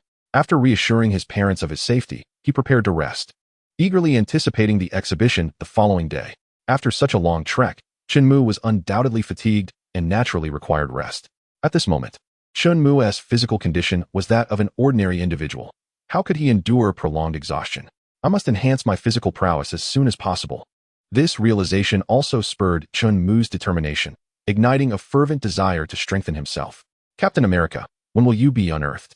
After a night of silence, the next morning, Chen Mu purchased a ticket for the Hammer Industrial Expo and, after making his preparations, promptly arrived at the venue. The helmet-mounted enhanced night vision goggles, with their formidable thermal imaging capabilities, enable soldiers to observe in complete darkness. Truly impressive. Now they are mine. Gently caressing the helmet, Chen Mu, with an impassive expression, proceeded to his next objective. The M110 sniper rifle, featuring a gas-operated semi-automatic firing mechanism, boasts a higher rate of fire compared to the M24, ensuring that snipers can swiftly and accurately lock onto targets even in densely populated areas. This sniper rifle is quite commendable. I have analyzed it. Another touch. The Beretta M92F pistol, continuing to explore. Amidst the bustling expo, few paid heed to Chen Mu's actions. After all, most attendees were military enthusiasts, and in such an exhibition, interaction with these weapons was expected, rendering his behavior unremarkable. Chen Mu meticulously examined every firearm in the armaments section, naturally acquiring knowledge of their technical specifications. Most of these weapons were active-duty armaments of the U.S. military, many of which were more advanced than their domestic counterparts. Undoubtedly, Chen Mu had comprehensively gathered the technologies of these weapons. The M3 infantry fighting vehicle, the Humvee Terminator, and the M1A2 main battle tank. Having departed the firearms area, Chen Mu ventured into the armored vehicle section, where the formidable and robust designs of the armored vehicles dazzled him. Yet, he remained focused on his purpose, meticulously inspecting each vehicle. Some observers took note of Chen Mu's actions. In the background, a bespectacled man watched him with a bemused expression, a mocking smile gracing his lips. A conspiracy surrounding Chen Mu slowly began to unfold. Lo and behold, the F-22 Raptor and the B-2 stealth bomber. Alas, they were merely models. The Raptor, which should have been produced by Lockheed, was surprisingly manufactured by Hammer Industrial in this world. Moreover, the B-2 stealth bomber also bore the influence of Hammer Company. High-tech weaponry such as the F-22 and B-2 could hardly be produced entirely by a single company. Hammer's presence here indicates their involvement in the development of these aircraft. Of course, both the F-22 and B-2 are colossal. The Hammer Industrial Expo truly could not accommodate such behemoths. Therefore, the F-22 and B-2 displayed here were merely scaled-down models. Were these aircraft genuine, Chen Mu would effortlessly acquire the myriad technologies that they proudly possess. Engine technology, stealth technology, all would be his to command. Unfortunately, it is merely a model, Chen Mu sighed, exuding a palpable sense of regret. Indeed, for here, only models can be accommodated. Chapter 13, A Clash of Wits Indeed. For here, only models can be accommodated. A confident man, adorned with glasses, approached Chen Mu from behind. Upon hearing his words, he continued, accompanied by a throng of journalists wielding cameras, incessantly capturing his image. Naturally, Chen Mu, standing beside him, also found himself fortunate enough to be included in the frame. Hammer Industries has always taken pride in its involvement in the development of the fifth-generation fighter jets. The F-22 fighter is indisputably the mightiest aircraft in the world, while the B-2 stealth bomber reigns supreme, unrivaled in its prowess. It is also known as the ghost in the sky, possessing the capability to obliterate entire nations. It is a pleasure to meet you, my friend from the East. I am Justin Hammer. With a beaming smile that appeared congenial, Justin Hammer seemed amiable. Yet Chun Mu discerned a profound disdain lurking within his gaze. Is this contempt directed towards me? Greetings, Mr. Hammer. I am Chun Mu, hailing from Huaxia. Sensing the unfriendly undertone, Chun Mu feigned indifference, responding coolly. America has always been the most powerful and civilized nation. We wholeheartedly welcome any guest to our country. Justin Hammer appeared unfazed by Chun Mu's aloofness, continuing to smile as he remarked, "Of course, we also welcome you, Mr. Chun Mu from Huaxia." Before the cameras, his unchanging smile seemed to be a requisite for someone of his public stature. I have observed Mr. Zhao for quite some time, beginning when you were examining firearms. I noticed you meticulously examined each piece of equipment. I am curious, Mr. Chun Mu, what are your thoughts upon encountering such formidable weaponry? I wonder if your nation possesses the capability to produce such arms? Ah, this is indeed Justin Hammer's intent, using Chun Mu's perceived embarrassment to mock his country, belittling Huaxia to elevate himself. Flashes erupted incessantly towards Chun Mu. As the American media appeared equally intrigued by this inquiry, their cameras trained upon him. Behold, this is the magnificent and powerful art of warfare, the F-22 and B-2 bomber, unmatched in the world. With an air of arrogance, Justin Hammer gazed at Chun Mu, continuing his relentless provocation. Your country may never be able to produce such potent weaponry, correct? Humph, how laughable. Chun Mu snorted disdainfully. One may kill a soldier, but cannot insult him. He could endure personal slights, but insults directed at his homeland were intolerable. Thus, Chun Mu, unable to remain silent any longer, retorted directly. I have examined your company's weapons and scrutinized them closely. Indeed, they are quite impressive. However, they are not without their myriad shortcomings. It is no wonder that most of these weapons are not adopted by your military. At this moment, it was Justin's turn to wear a grim expression, as this had long been a source of discontent for him. The majority of the weaponry procured by the U.S. military came from Stark Industries, along with a few other arms manufacturers. His own Hammer Industries could merely survive in the crevices of these corporations, a persistent source of anxiety for him, now bluntly articulated by Chun Mu, leaving him utterly humiliated. As for your company's array of armored vehicles, I have observed them as well. They are indeed impressive and would certainly turn heads on the road. Unfortunately, their aesthetic appeal does not equate to functionality. I suspect that your esteemed military has refrained from acquiring such vehicles, correct? Chun Mu continued his biting sarcasm, deepening the pallor of Justin Hammer's countenance. Regarding the two aircraft, they are undeniably advanced with few rivals in this world. However, were they not developed independently by your company? One wonders how much effort your company truly contributed to these fighter jets. Chun Mu skillfully returned the ball to Justin, and the ever-curious journalists redirected their cameras towards him, causing his complexion to pale. Could he possibly admit that Hammer Industries contributed less than 1% to these aircraft? After all, they merely provided a landing gear technology. Displaying models of these fighter jets was nothing more than an audacious act of shamelessness on his part. He had kicked a steel plate. He had initially intended to belittle this individual from Huaxia to assert his superiority, but little did he know that Chun Mu was a formidable adversary, leaving him speechless. Moreover, I firmly believe that Huaxia will, one day, develop aircraft that surpass the F-22 and the B-2, and that day will not be far off. Ha ha ha, how laughable. Do you truly think you can achieve that? Do you hold Huaxia in such disdain, Mr. Hammer? You are speaking ill of a permanent member of the United Nations Security Council. Chun Mu, with unwavering seriousness, posed the question, fully aware that he could not show weakness under the spotlight. Yes, I apologize, I misspoke. Under the relentless focus of the journalist's cameras, Justin gritted his teeth. Knowing he could only concede, faced with Chun Mu's probing, he dared not utter another disrespectful remark. In this moment, any breach of decorum would result in dire repercussions. In simple terms, he refrained from further commentary. In such a solemn and formal setting, any unfavorable statements regarding Huaxia could lead to consequences beyond his capacity to bear. As a public figure, one must never discuss other nations in a derogatory manner, particularly not with a dismissive attitude, even towards a seemingly impoverished or underdeveloped nation. Moreover, Huaxia is not a destitute and backward country. It boasts the largest market in the world, the most significant developing nation, and the second largest economy globally. Justin Hammer could not afford to provoke, especially since Hammer Industries is not merely an arms dealer. It thrives in numerous other sectors, all of which rely on Huaxia's vast market. As the head of Hammer Industries, he must not be overly arrogant.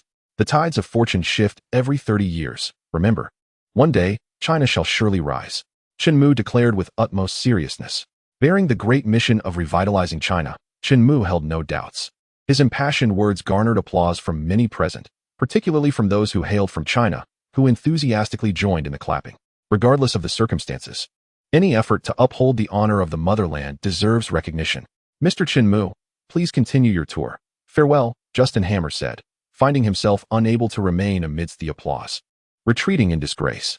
He could never have anticipated that his intention to belittle this Chinese rustic to elevate himself would instead lead him into a deep pit, nearly igniting his own downfall. Chapter 14.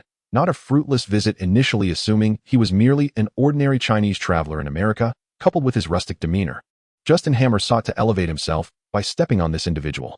However, it soon became evident that Chen Mu was not to be trifled with. Above all else, Justin should never have spoken ill of China. Had he merely mocked Chen Mu for his lack of sophistication, perhaps Chen Mu would have chosen to endure in silence. Yet, once he began disparaging China, the situation fundamentally changed. Chen Mu could no longer remain silent. Fortunately, for the sake of China's vast market, Justin dared not openly utter disparaging remarks. Witnessing the fate of companies like Letian and DG, he knew better than to provoke trouble. Moreover, any careless words from him, as a public figure, could spell the end of his career. Heaven knows how the media would distort his statements, which would significantly impact Hammer Industries' aspirations to gain a foothold in Congress. Regrettably, without physical models like the B-2 or F-22, the fifth-generation fighter technology and its stealth capabilities could have greatly aided China's military industry. This would have allowed Chen Mu to assist in developing fifth-generation technology and crafting world-class fighter jets. Following the incident with Justin Hammer, Chen Mu naturally wished to depart from Hammer Industries, having thoroughly explored the weaponry and meticulously replicated all the technological advancements. In simple terms, at this moment, Chen Mu had already mastered most of Hammer's technological innovations. With a breakthrough in research capabilities, he could directly surpass Hammer Industries and achieve a world-class standard. This trip to America was far from fruitless.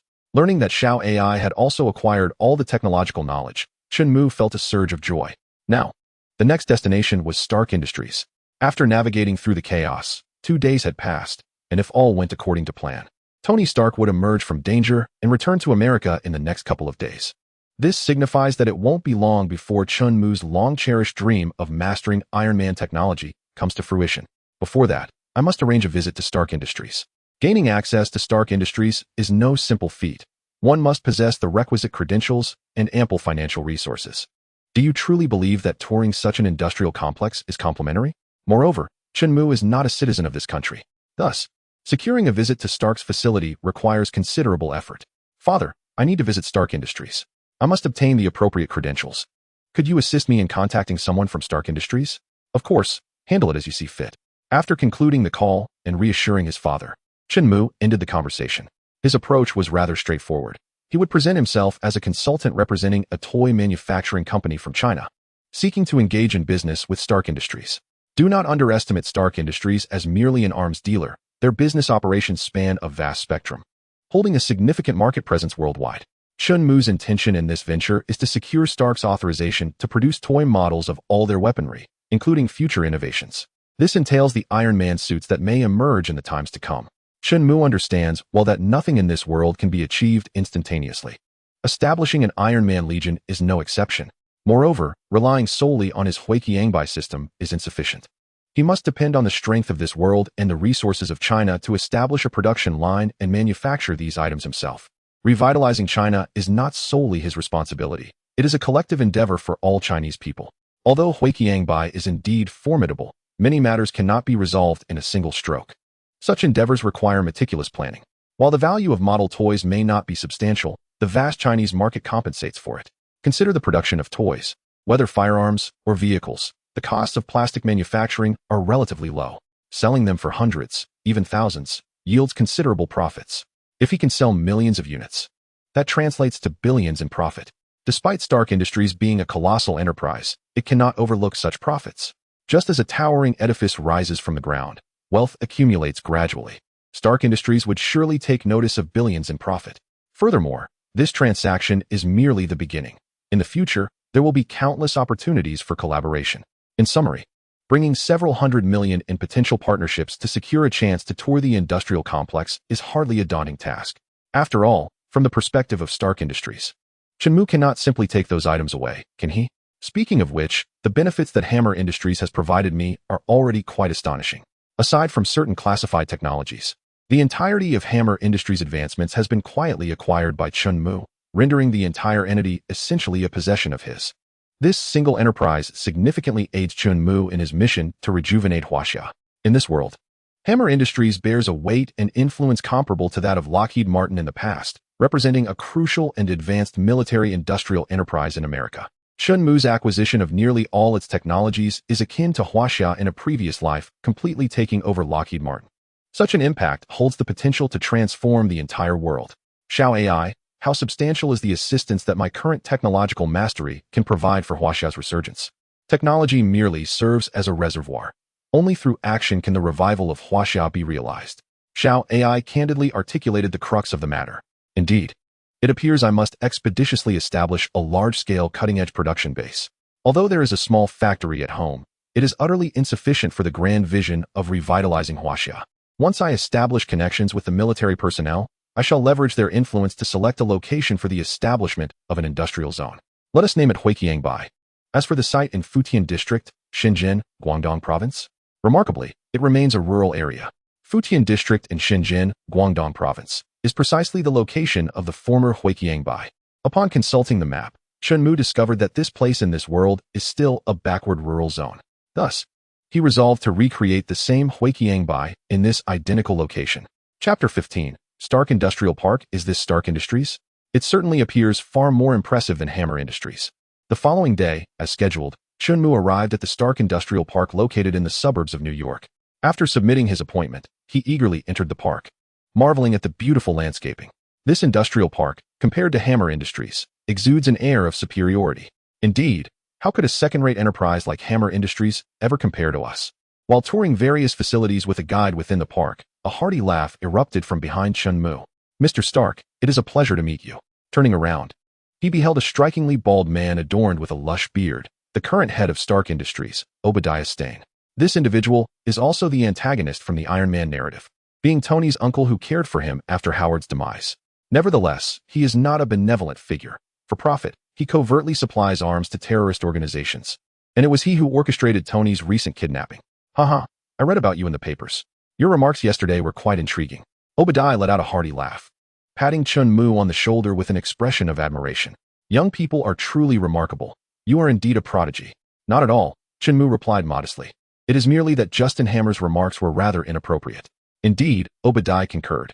As a public figure, how could he be foolish enough to attack a sovereign nation? Hammer Industries has shown such a lack of maturity. Obadiah's agreement was evident. Justin Hammer has certainly brought shame upon our great nation. This was indeed a fact. Currently, with no superheroes in sight and various crises yet to emerge, the global power dynamics remained quite similar to those of Shenmue's previous life. China, without a doubt, stood as a great power in this world, having established a significant presence internationally through its development over recent years. Moreover, China's economic, military, and technological prowess had become formidable and should not be underestimated. Yet, here was Justin Hammer, the fool, brazenly expressing derogatory statements about China. To Obadiah, this was nothing short of self-sabotage and public disgrace. The events of yesterday, sensationalized by the ever-dramatic journalists, had already spread like wildfire, reaching Obadiah's ears. Through the rapid dissemination of information online, the news even made its way to China, garnering widespread acclaim. Shenmue's fearless stance against those who insult his homeland, even while in America, suggested a burgeoning heroism. Comparatively, Obadiah was far more astute and shrewd than Justin in the realm of arms dealing. "Mr. Shenmue, you are a young man of great merit, bravely standing up for your country," he remarked, gesturing for Shenmue's tour guide to leave. With a tone of reflection, he continued, "If only the youth of our country could think of their nation as you do. That is an overstatement. I merely did what any Chinese citizen ought to do." Shenmue responded with a humble smile. "I believe that any individual in my position would have made the same choice. That is indeed admirable, at least among the younger generation. Our youth seem to be lagging behind," Obadiah observed. The United States, with its brief history of merely a few hundred years, could not compare to China's deep-rooted sense of patriotism. Here, all individuals, whether young or old, appeared driven solely by self-interest, with their so-called patriotism being nothing more than a pursuit of personal gain. Consider the rationale behind the support for military actions against other nations. It's primarily for profit. The benefits accrued from warfare have indeed improved the lives of American civilians, thus garnering substantial backing. Perhaps, Chen Mu mused. Chen Mu smiled faintly, neither affirming nor denying the situation. Every nation's youth possesses both virtues and vices, and he felt he lacked the standing to comment on such matters. Thus he prepared to divert the conversation. However, Chen Mu's ambition was to rejuvenate Huaxia, which would naturally lead to the betterment of its youth. A nation's strength lies in the vigor of its youth. To fortify his homeland, it was imperative to empower its young people, whether through enhancement serums, external armor, or profound arcane knowledge. All these elements would indeed be utilized to equip the youth of Huaxia. By the way, Mr. Obadiah, I have come seeking your company's authorization to manufacture toy models of Stark weaponry, to create proportional replicas. Chen Mu intended to express his thoughts directly, yet was interrupted by Obadiah. Mr. Chen Mu, I am already aware of your intentions, Obadiah remarked with a casual smile. The toy market is indeed substantial. However, I have a new plan. I wonder if Mr. Chen Mu would be interested? Please, do elaborate. Chen Mu nodded in response. I have conducted some research, and I understand that your family owns a significant manufacturing facility in Huaxia, correct? Since the meeting request had been sent by his father, Chen Mu found no reason to be surprised. Furthermore, it was entirely reasonable for Obadiah to have accessed such information. Huaxia represents a vast market, and with the rise of smartphones, it is poised to become an immensely promising new market. With a population of 1,300,000,000, Huaxia is undeniably the largest market. This was still 2008, a time when smartphones were merely in their infancy, with most individuals still utilizing basic mobile phones like the Nokia or Motorola. Yet, the burgeoning trend of smartphones was beginning to reveal itself. Oh! Chen Mu gazed at Obadiah in surprise, impressed by the old man's perceptiveness regarding market trends. It seemed that he had indeed foreseen the potential of smartphones ahead of time. If this old fellow abandoned his schemes and focused solely on business, he could surely amass a fortune. The rise of smartphones necessitates intelligence. At Stark Industries, we have an artificial intelligence project, and I hope that in the future, the artificial intelligence utilized by users in Huaxia will be provided by us at Stark. Undoubtedly, Stark's AI is none other than J-A-R-V-I-S. However, the audacity of this old man to propose implanting J-A-R-V-I-S into every individual smartphone in Huaxia is quite alarming. If we can reach a collaborative agreement on this plan, licensing for the weapon designs can be granted to you at no cost, Obadiah stated with a smile, seemingly unperturbed. The toy market? Profits in the hundreds of millions? He hardly regarded it at all. If his plan were to succeed, the gains would far exceed a mere few hundred million. The future smartphone market is destined to be immense. China is experiencing rapid growth, and soon, mobile phones will become an absolute necessity for everyone. Just imagine, if each phone could fetch over $1,000, that would amount to $1 trillion supermarket, leaving Stark Industries in awe. Moreover, the intelligence system will undoubtedly serve as the core of smartphones, perhaps even more crucial than the chips themselves. This intelligence system has the capability to collect extensive user data, surveilling and invading privacy, making it a formidable strategic weapon in its own right. Obadiah is exceedingly confident in his own J-A-R-V-I-S-S abilities. The Chinese internet has always been a realm difficult for the United States to infiltrate, but if J-A-R-V-I-S were to penetrate enemy lines, it would provide a significant advantage for America. After all, the desire of the United States to undermine China has never waned. Obadiah's objective is evidently to infiltrate the Chinese market with J-A-R-V-I-S. To him, the licensing fees are trivial in comparison. Furthermore, China has now become the world's factory, renowned for its manufacturing capabilities. It can produce a plethora of items, with toys being particularly famous. It is said that 90% of the world's toys are manufactured in China. Toy firearms abound, and it is rare to find a Chinese company that pays for copyright fees. The world is well aware that copyright protection in China is almost laughable.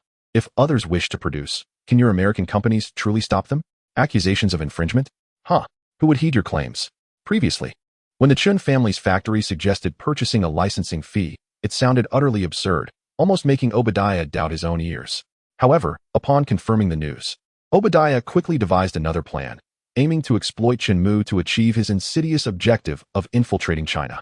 How splendid! It is an honor to collaborate with you on this intelligent device. Yet, Chen Mu, who had long suspected Obadiah's dubious character, while having a rough idea of his intentions, feigned enthusiasm instead. To have J-A-R-V-I-S in his hands? A wish fulfilled. To think that one could rely on J-A-R-V-I-S to infiltrate China? Unfortunately, the wrong choice has been made. Once J-A-R-V-I-S is in Chun Mu's possession, he will show them the true terror of Huiqiangbai. J-A-R-V-I-S. You believe it could be transformed into my technology in no time? Huh. Very well. As for the licensing fee for the design, consider it a complimentary gift. With Chun Mu's agreement, Obadiah was elated. Naturally, he held a deep fondness for money. And regarding the matter of profit sharing, he viewed it as a non-issue. He could always reclaim it later through his myriad of methods. Mr. Stark, I actually have one more humble request, and I hope you can assist me. Speak. Obadiah regarded Chun Mu with a curious gaze, his expression tinged with intrigue. I have always harbored a deep admiration for the advanced technologies of Stark Industries, hoping to gain an intimate glimpse into the high-tech marvels of your esteemed group, thereby broadening my horizons. Similarly, Chun Mu's intentions were equally nefarious. Observing up close meant merely touching and subsequently comprehensively deciphering another's technology. To put it plainly, he aimed to pilfer technological secrets, albeit in a manner undetectable to others. Certainly, that poses no problem, Obadiah thought, considering it merely an opportunity to showcase their cutting-edge innovations.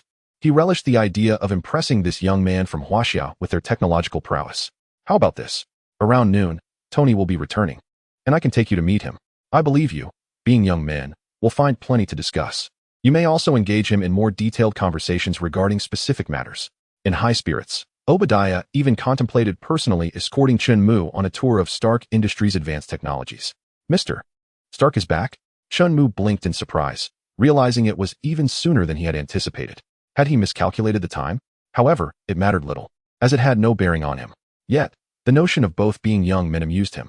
Chun Mu was merely in his 20s, while Tony, at this point, must have been in his 30s. How could someone in their 30s dare to claim youth? Come, let me show you the real F-22 Raptor and B-2 Bomber, Obadiah exclaimed, clapping Chun Mu on the shoulder, his laughter booming. I heard you were disappointed not to see the authentic Raptors and Phantoms at Hammer Industries yesterday. You've come to the right place. Here, you will witness the actual machines, not mere models, displaying generosity towards a potential major client. Obadiah felt secure in the knowledge that it was simply a matter of observation, with him present to oversee everything. What could he possibly fear? Chun Mu stealing any information or, heaven forbid, absconding with the aircraft? Such thoughts were absurd. In this regard, Obadiah bore a striking resemblance to Justin.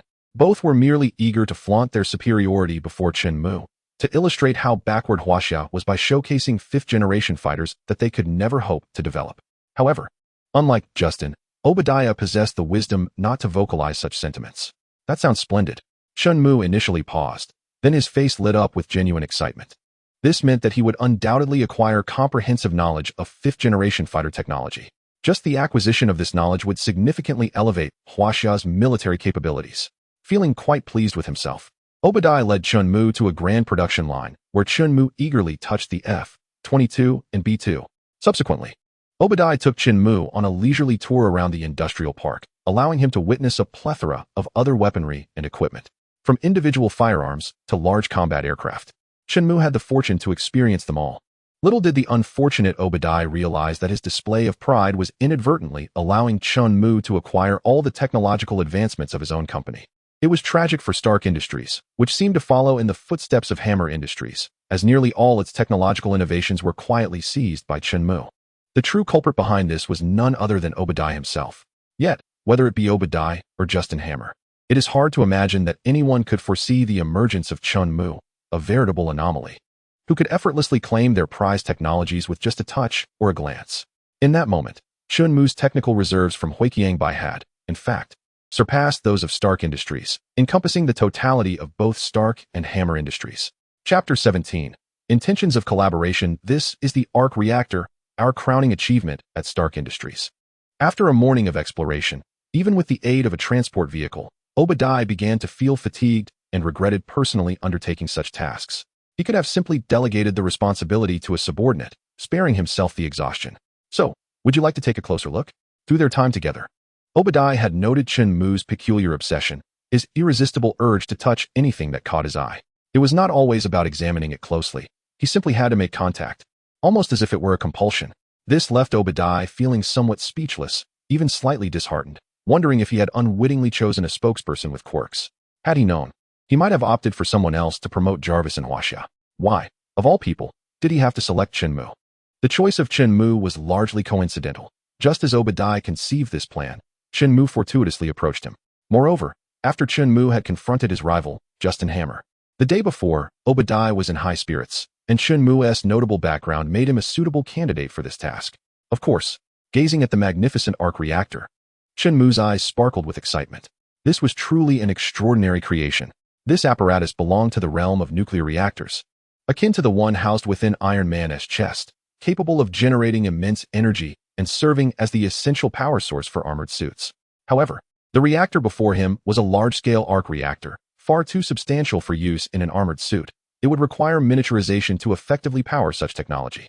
However, for Chen-Mu, this object was indeed quite invaluable. Compared to the arc-reactor of Iron Man, the large arc-reactor could provide a significantly greater amount of energy. It was essentially akin to a nuclear reactor. Mastering this technology would be sufficient for Chen-Mu to carve out a niche for himself in the energy sector. Obadiah was left speechless, yet he waved his hand with a sense of resignation, thinking to himself how utterly bewildering Chen-Mu's enthusiasm was. Analysis: 98, 99, 100. With the progress of the analysis, Chen-Mu became increasingly exhilarated, which to Obadiah appeared as if he had become entranced after merely touching the reactor.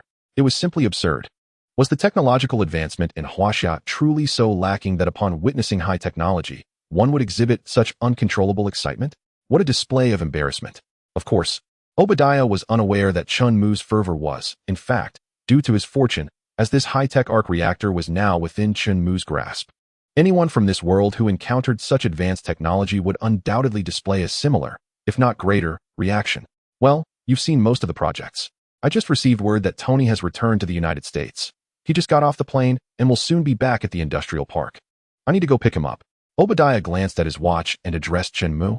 Mr. Chen-Mu, why don't you accompany me? It would be opportune for you to discuss the upcoming plans with Tony.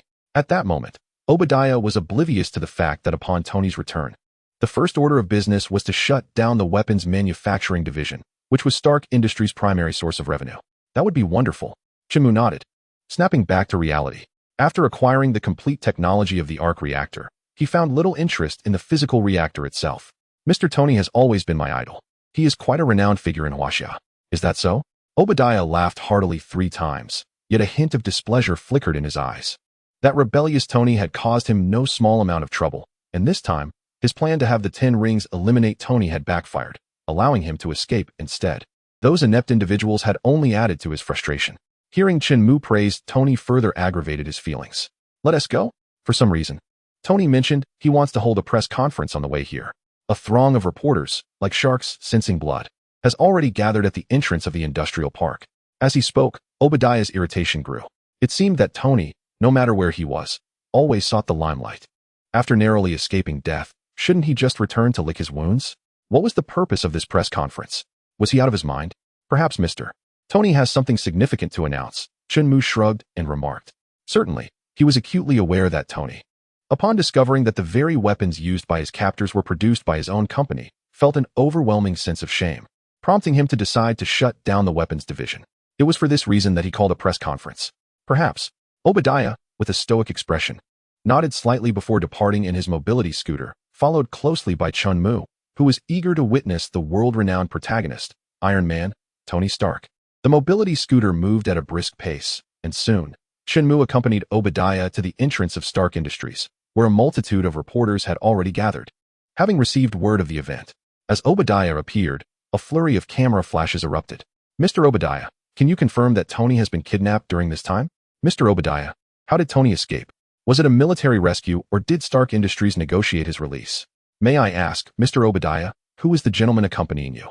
Is he Stark's latest collaborator? As Obadiah made his entrance, the reporters clamored to pose their questions, leaving Chen-Mu feeling somewhat embarrassed. He pondered how distressing it would be to have reporters hounding him in the future. Ladies and gentlemen, I appreciate your concern for Tony. He will be returning shortly. And if you have any inquiries, you may address them to him. As for the circumstances of his kidnapping a few days ago, I am not particularly informed. Though he said this, Chen-Mu was acutely aware that Tony's abduction was orchestrated by none other than Obadiah himself. As for this gentleman, he hails from Huaxia, and his name is Chun. Tony has returned. Just as Obadiah was introducing him, his words were abruptly interrupted by the arrival of several cars in the distance, unmistakably signaling Tony's return. Instantly, All the reporters redirected their attention, abandoning Obadiah, and rushed towards Tony, leaving Obadiah visibly vexed. In that moment, Shenmue began to understand why Obadiah wished to eliminate Tony. The latter was simply too radiant, overshadowing everyone else. To be so utterly disregarded was a bitter pill for anyone to swallow, especially for the proud Obadiah. It was no wonder he harbored such animosity towards Tony. It was profoundly infuriating. Chapter 18. Tony Stark here, the burger you requested. The car came to a halt, and Tony, with minor abrasions on his face, stepped out as his bodyguard, happy, handed him the burger he had asked for. Tony, my dear nephew, you have finally returned, Obadiah exclaimed, smiling as he warmly embraced Tony. Let us head to the hospital. Noticing the visible injuries adorning Tony's form, Obadiah expressed his concern. No need, I am perfectly fine. Tony smiled, glanced around, and noticed that the reporters had already arrived. He chose to disregard Obadiah and proceeded directly to the reception hall, having already notified the media of his intention to hold an urgent press conference. At that moment, no one could foresee that Tony would boldly announce the closure of the weapons division, the largest military-industrial sector in America. Naturally, Shenmue was keenly interested in this iconic scene and followed closely behind. I was completely awakened, realizing that I could contribute more to this world than merely fabricating explosive weaponry. Thus, I resolved to shut down Stark Industries' arms manufacturing department, a decision that would take immediate effect. Tony casually articulated his decision, and as the words left his lips, a wave of disbelief washed over the crowd. Even when Obadiah stepped forward to halt Tony's speech, it was too late. The declaration had been made, and all present journalists had heard it. Retracting such a statement was evidently impossible. I imagined that today's newspapers would fly off the shelves. Obadiah, forcing a smile, attempted to salvage the situation from the podium, but his efforts were in vain as Tony pressed on with his address. I will seek a direction that I deem appropriate and aligned with the nation's paramount interests. With that, Tony chose to depart, leaving behind a tangled mess for Obadiah to contend with. This was undoubtedly a point of great frustration for Obadiah. Tony's self-centeredness was infuriating. His decisions, even those that bordered on insanity, were announced without consultation, leaving Obadiah seething. The current scale of Stark Industries was significantly attributable to Obadiah's efforts, yet Tony's actions seemed to cast him aside, a bitter pill for Obadiah to swallow. I believe the news we should focus on is that Tony has returned, and he appears healthier than ever. We will delve deeper into this matter, Obadiah stated, forcing a smile as he began to field various questions from the reporters, his inner fury on the verge of eruption. Meanwhile, Shenmue observed everything as a mere bystander, finding the situation quite amusing. His perspective diverged sharply from Tony's. In fact, it could be said to be diametrically opposed. Tony believed that the weapons he produced had failed to protect his country and citizens, instead leading them to perish at the hands of the very armaments that were meant to safeguard them. Overwhelmed by guilt and self-reproach, he made the momentous decision to close the weapons division. Conversely, Shenmue held an entirely different view, believing that only stronger weaponry could safeguard the nation. A powerful country was essential to withstand various unforeseen dangers. Thus, Shenmue's journey to America was destined for Hammer Industries and Stark, with the sole purpose of harnessing the capabilities of QilinArmor's to acquire the advanced weaponry and technological prowess of the world's leading arms dealers. In simpler terms, this venture could be classified as corporate espionage. However, the nature of his espionage was unimaginable to anyone. It is likely that if he were to divulge his intentions, no one would believe him. Merely by observing closely, he could glean a substantial portion of the technology, and with a mere touch, he could obtain its entirety. Such capabilities are almost beyond belief. Yet, all of this is unfolding in reality. And Shenmue has clandestinely succeeded in acquiring nearly all of the superlative technologies from these two colossal enterprises. After Tony's departure, Obadiah began to address the myriad of questions posed by reporters, attempting to salvage the situation, but none of the journalists present would put faith in his words. It would not be long before the explosive news regarding Tony's closure of the weapons division would echo throughout America and the world. That scoundrel. Once all the reporters were dismissed, Obadiah, with a forced smile, revealed the fury simmering beneath the surface of his eyes. Where had he gone? Obadiah directly inquired of his subordinate, eager to confront the individual who seemed to have lost his senses. As Stark's primary source of revenue, the weapons production division was not something to be dismissed lightly. Yet, this individual had the audacity to declare its closure, showing utter disregard for those on the board, truly infuriating. Thus, Obadiah was determined to discover what had driven this man to such madness. They proceeded towards the arc-reactor. His subordinate obediently reported, "Let us go, Mr. Shenmue." Casting a glance at Shenmue beside him, Obadiah spoke, his demeanor far from the courteous nature he had previously exhibited. Chenmu, recognizing Obadiah's current state of agitation, refrained from speaking, understanding that it would be unwise to provoke him further. Meeting Tony had been a long-held desire of Chenmu. Following the enraged Obadiah, they swiftly arrived at the arc-reactor, returning to a place they had departed not long ago. Upon entering the reactor research room, they found Tony standing transfixed beneath the reactor, gazing at the immense creation before him. "Look at the mess you've made," Obadiah exclaimed irritably. "I suppose I have now become the target of everyone's ire?" Tony replied calmly, evidently unfazed by the unfolding chaos. "If you were the target, then what of me?"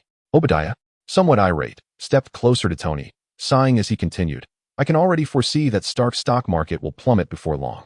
Oh, by the way, who is this gentleman?" Tony then noticed Chenmu trailing behind Obadiah, his curiosity piqued.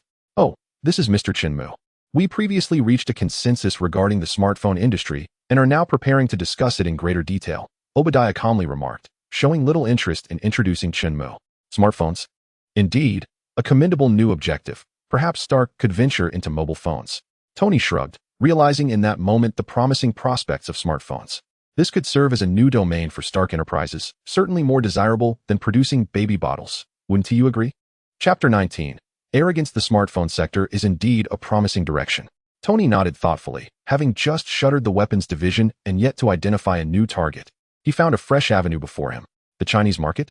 Quite appealing. Tony easily discerned Obadiah's intentions and found himself in agreement. However, prior to this, Tony had his own considerations. His plan, as depicted in films, revolved around clean energy. By enhancing the technology of the arc-reactor, he could generate controllable and cleaner energy. In simpler terms, transforming Stark Enterprises into an energy company, Arc Energy, would present a cleaner alternative to nuclear power, boasting higher output and greater stability. With mastery over this technology, Stark's market value would soar, and the closure of the weapons division would not spell doom for Stark Industries. "Mr. Tony, it is an honor to meet you," Chenmu said with a smile, extending his hand. Before Chenmu lay an interface, the portable arc-reactor technology, essentially the energy core of Iron Man embedded in Tony's chest. However, without direct contact with Tony, its resolution remained at 99. Only upon contact could he obtain the complete technology. "Ah, pleased to meet you." It was clear that Tony was not particularly interested in the handshake. He simply nodded and stated, "I will have Potts discuss the specifics of our collaboration with you." Having just created the Mark I armor, Tony remained the same proud playboy, not placing much importance on Chenmu, the seemingly youthful individual from China. To put it bluntly, even if he were to become a future superhero, Tony held a certain disdain for that Eastern nation.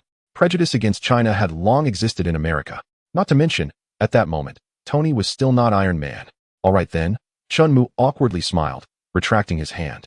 The absence of a handshake was inconsequential, with a resolution of 99. Combined with the complete resolution of the large arc-reactor, Chenmu could replicate the technology and even upgrade it utilizing the capabilities of QilinArmor. Thus he did not dwell on it too much. However, it appears that he has been looked down upon, which has indeed irked him. "Tony Stark, you shall see. Before long, I will make you regret your actions today. More than that, I am currently more curious as to why you have decided to shut down the weapons department. It is our most profitable venture at Stark Industries." Obadiah furrowed his brow and cast a curious glance at the enormous arc-reactor before turning his gaze toward Tony. "Could it be? Indeed, it will no longer be our most lucrative project." Tony nodded, glancing at Chenmu beside him, clearly indicating that he was dismissing him. His focus was now shifting toward the energy sector, a business secret that was not meant for others to know, especially for an outsider like Chenmu. "Well then, I should take my leave. Farewell, Mr. Obadiah, and you too, Mr. Tony." Chenmu, understanding the unspoken cue from the two men, bid them farewell and turned to exit. At last, it becomes clear why the antagonist in Iron Man 3 was so determined to eliminate Tony. This individual is excessively arrogant and dismissive. It is a personality that most ordinary people cannot endure, particularly his demeanor prior to becoming Iron Man, which few could tolerate. Shall we? Considering the technology of the arc-reactor, in conjunction with a 99% resolution of the small reactor, can we produce a miniature reactor? Absolutely, even now. It can be manufactured, and its efficacy will be on par with the reactor crafted by Tony.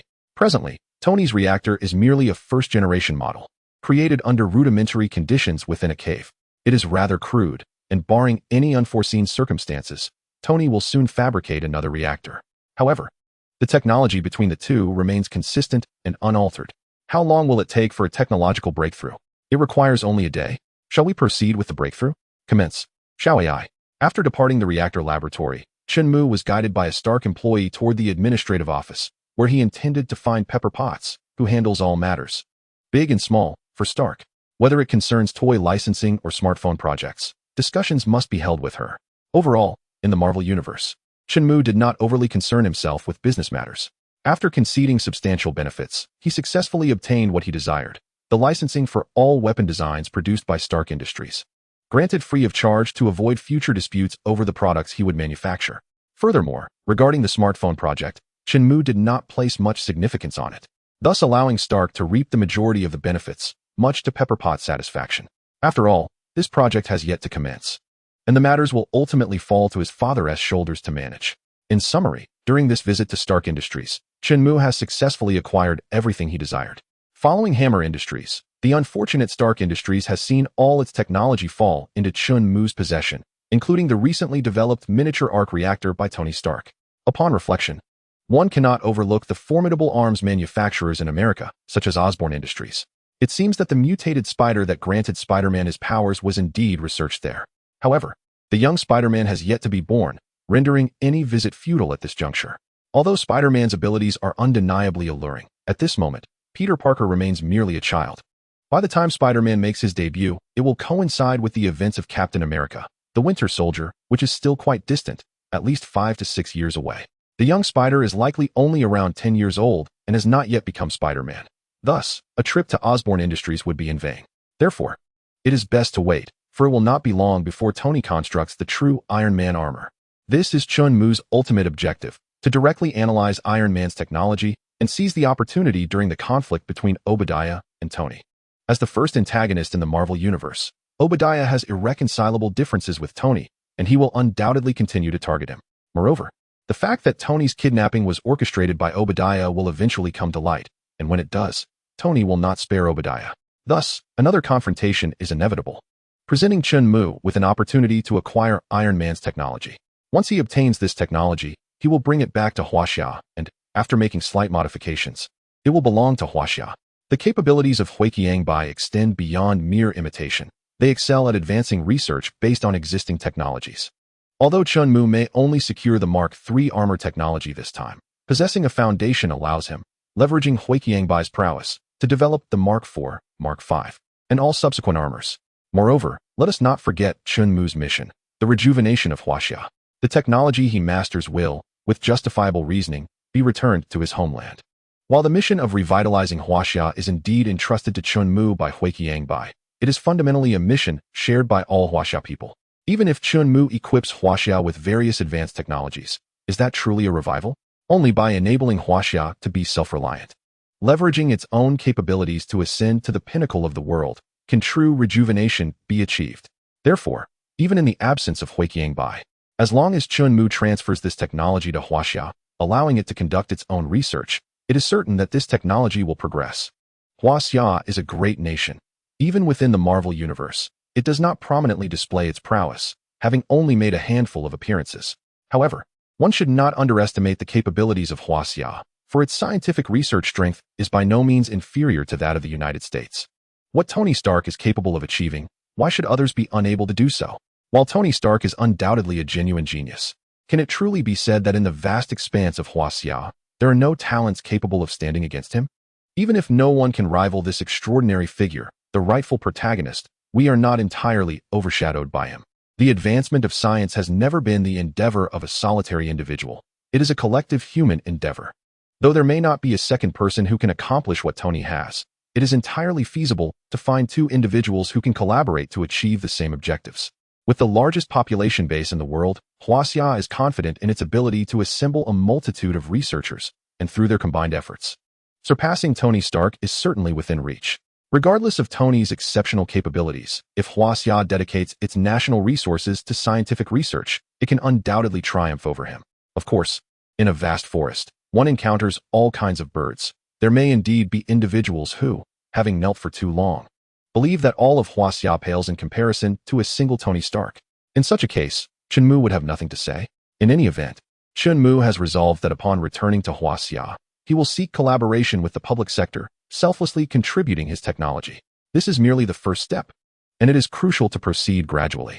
With the authorization to utilize Stark's design, the initial step is to launch Iron Man-themed wearable toys, starting with lower-tier versions of the Iron Man armor and gradually progressing to more advanced suits, ultimately reaching the same caliber as Stark's armor, or perhaps even more formidable versions.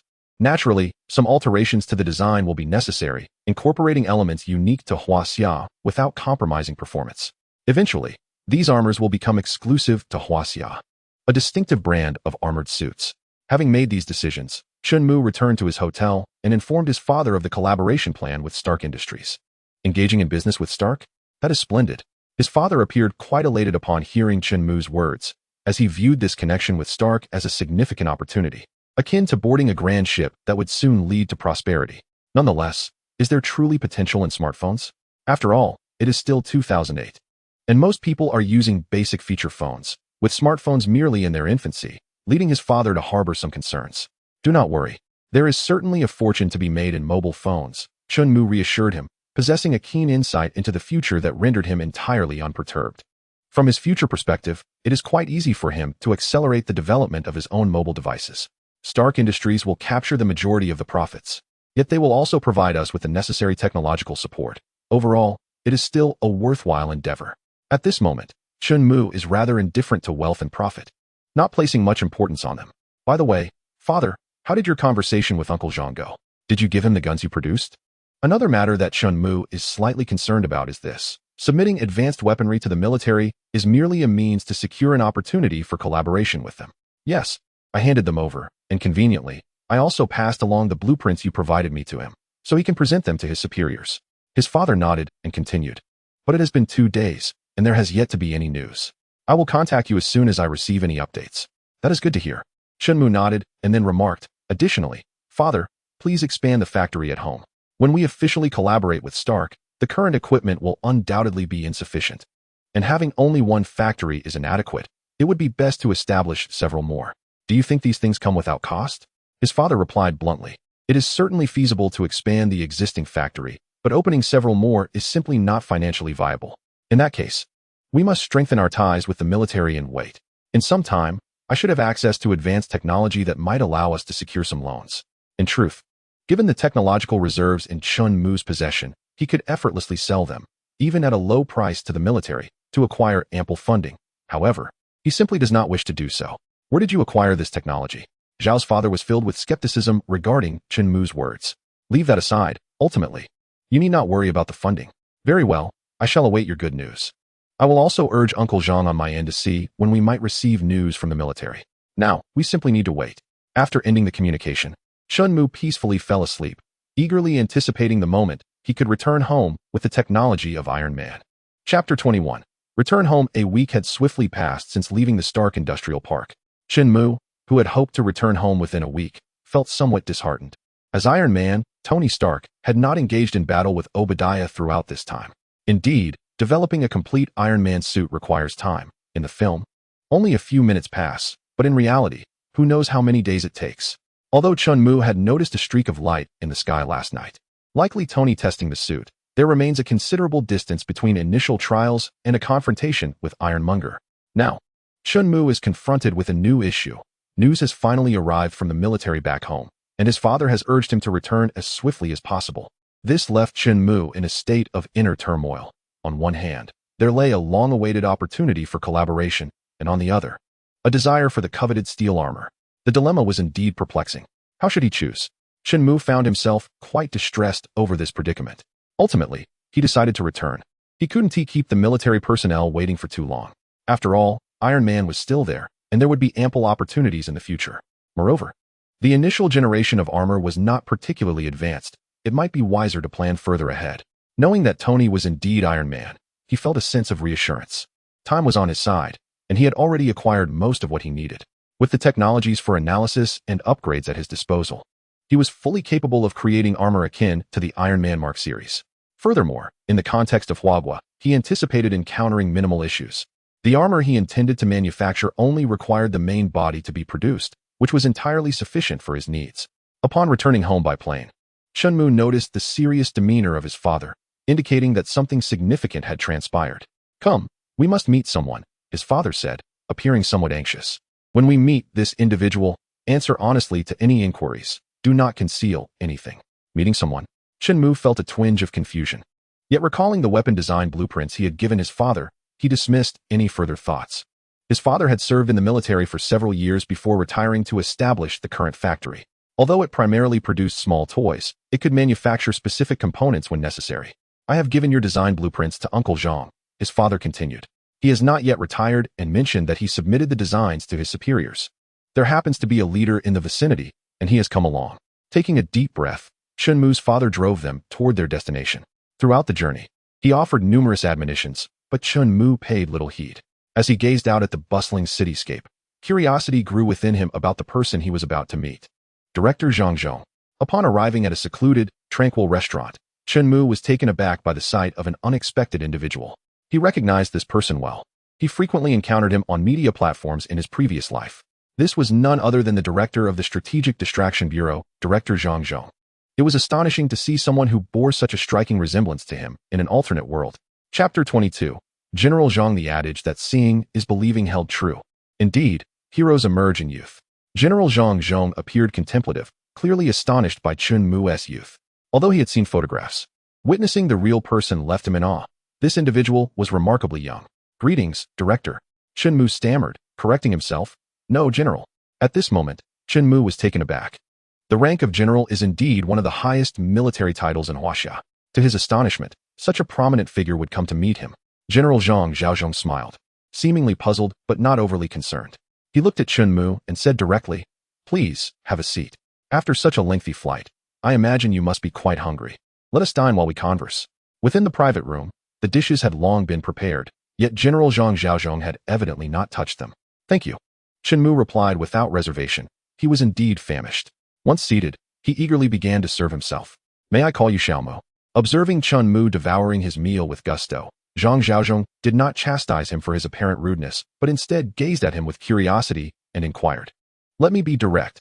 The firearm blueprints you entrusted to Zhang Yong, were they truly your own creation?" True to his military nature, he spoke plainly without circumlocution. "Indeed, they were my own research," Chen Mu affirmed with a nod. The QilinArmor's system was inherently his, and besides, he had previously consulted Xiao AI about the possibility of openly disclosing the existence of the QilinArmor's system. Doing so would simplify all his endeavors significantly. Do not presume that merely possessing a system would lead the state to impose control over you, coercing you into compliance or treating you as a mere guinea pig for experimentation. Such actions would be utterly foolish. The potential benefits a system could offer to Huaxia are self-evident. No one with sense would engage in self-destructive behavior, especially not a nation with a rich history spanning 5 millennia. Upon comprehending the capabilities and functions of the QilinArmor's system, Huaxia would undoubtedly seek to maximize its utility. Even if it meant treating Chen Mu as a national treasure, it would be of no consequence. For a nation, particularly one as grand as Huaxia, accommodating Chen Mu would not deplete significant resources. In fact, the assistance he could provide in return would be monumental. Chen Mu was self-aware. It was evident that he could not fully exploit the QilinArmor's system alone. Having the support of Huaxia would be most advantageous. As for the fear of being subjected to dissection for research purposes, how paranoid one must be to entertain such concerns. Who could predict whether this system would vanish upon the host's demise? Who would dare take such a perilous gamble?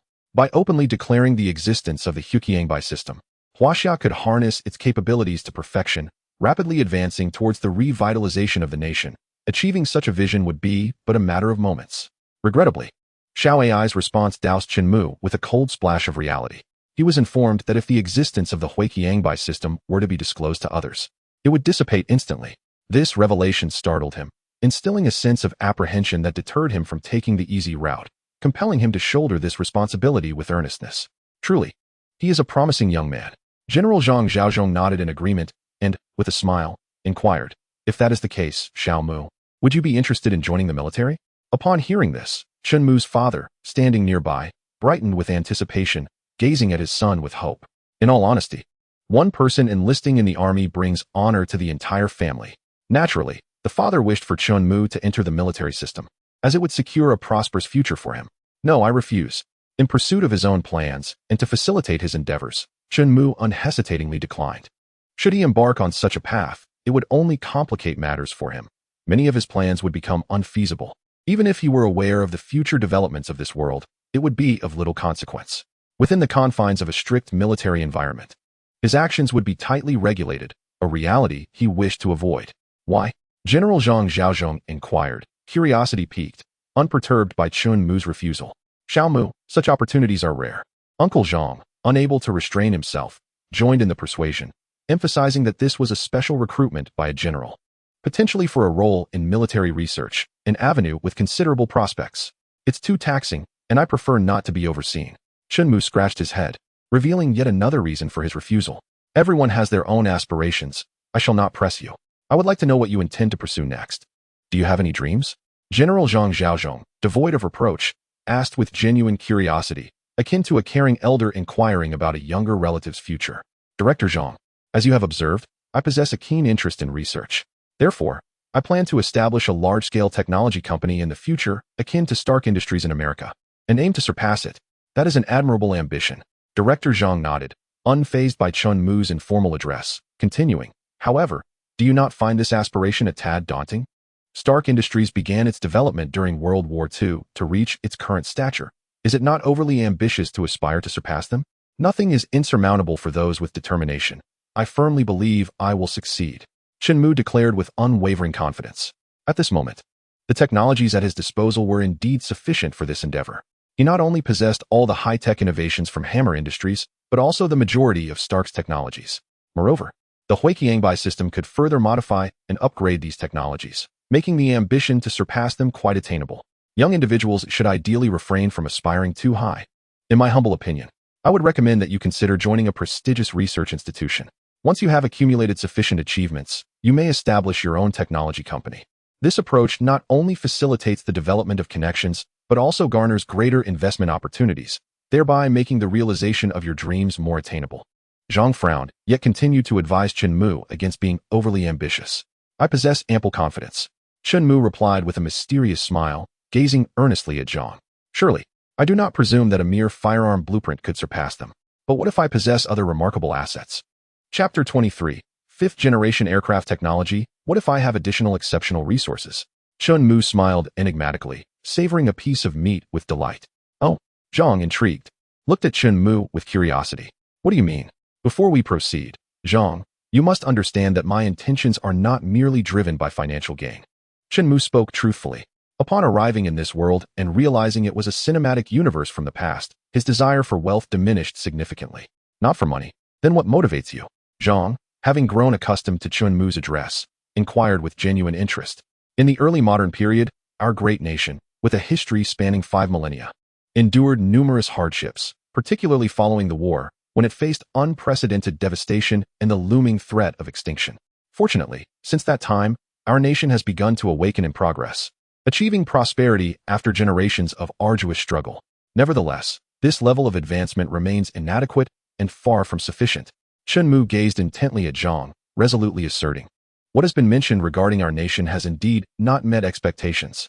On the global stage, China still lags behind established nations in economic and technological realms. Therefore, I endeavor to propel our nation's technology to surpass these countries. Technological advancement is not achieved overnight.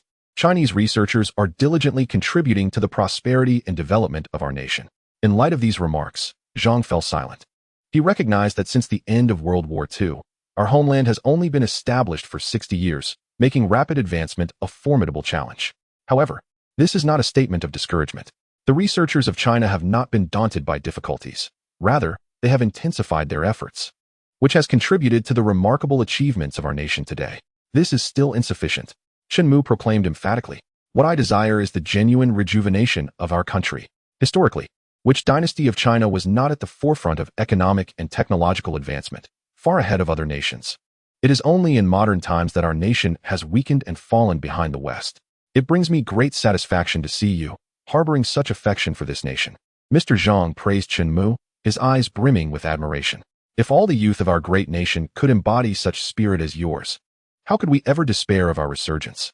Thus, the foremost task is to instill confidence in every citizen of our country. Chun Mu nodded, accepting Mr. Zhang's commendation with grace, for his ambition was to elevate this nation back to the pinnacle of the world. However, such a feat is far from simple. At that moment, Chun Mu's father spoke quietly, acknowledging that he had been stirred by his son's words. Yet, The notion of instilling confidence in every citizen of our vast nation seemed daunting. With a population of 1,300 million, one encounters a multitude of characters, many who idolize foreign lands, a considerable number who lament our country, and even a few shameless detractors who besmirch their own homeland. Some have knelt for so long that it is arduous for them to rise again. Thus, the challenge is indeed formidable. However, this dilemma is not insurmountable. Chen Mu smiled gently and remarked, "The reason many in our country lack confidence is largely due to years of national decline. To rekindle their belief is not as difficult as it seems." "How so, Mr.?" Zhang inquired, intrigued, for solving this issue would hold monumental significance for the nation.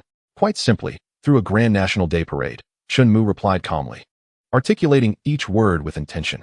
A military parade is inherently a means to bolster national pride and enhance public confidence. Furthermore, it serves as a platform to showcase our nation's advanced weaponry, thereby intimidating any ill-intentioned countries.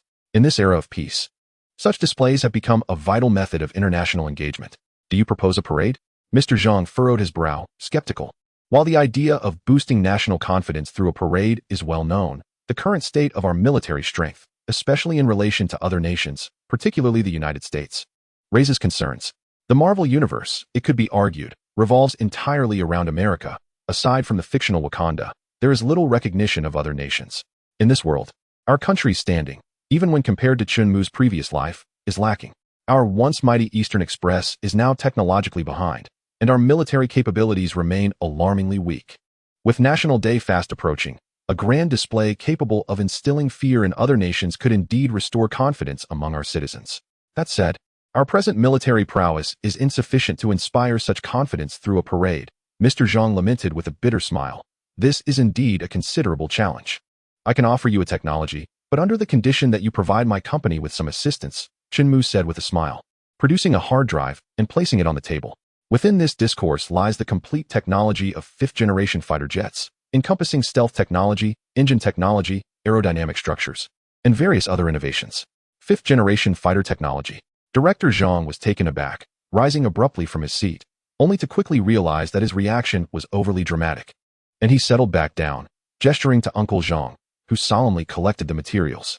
The technology provided by Chen Mu is essentially his analysis of the Raptor fighter jet, enhanced by technical breakthroughs accomplished during his return journey aboard the aircraft. Thus, while it may resemble the Raptor, it also bears distinctions. With some modifications and a change of engine, the differences would become evident. Given the current technological prowess of Huagua, manufacturing such a craft should pose little challenge. Although Huagua's military strength may not be the most formidable, its industrial foundation is robust, making the endeavor feasible. Chapter 24, Preliminary Agreement. I never anticipated that you could present fifth-generation fighter technology. Director Zhang clearly found it hard to believe. He sat back down, yet his tension was palpable. "Do not worry. I assure you I would never deceive you," Chen Mu replied with a smile, continuing. "As long as I remain in this country, I would not jest about such matters. Upon your return, you can have experts examine it, and they will easily discern its authenticity. That is not my concern.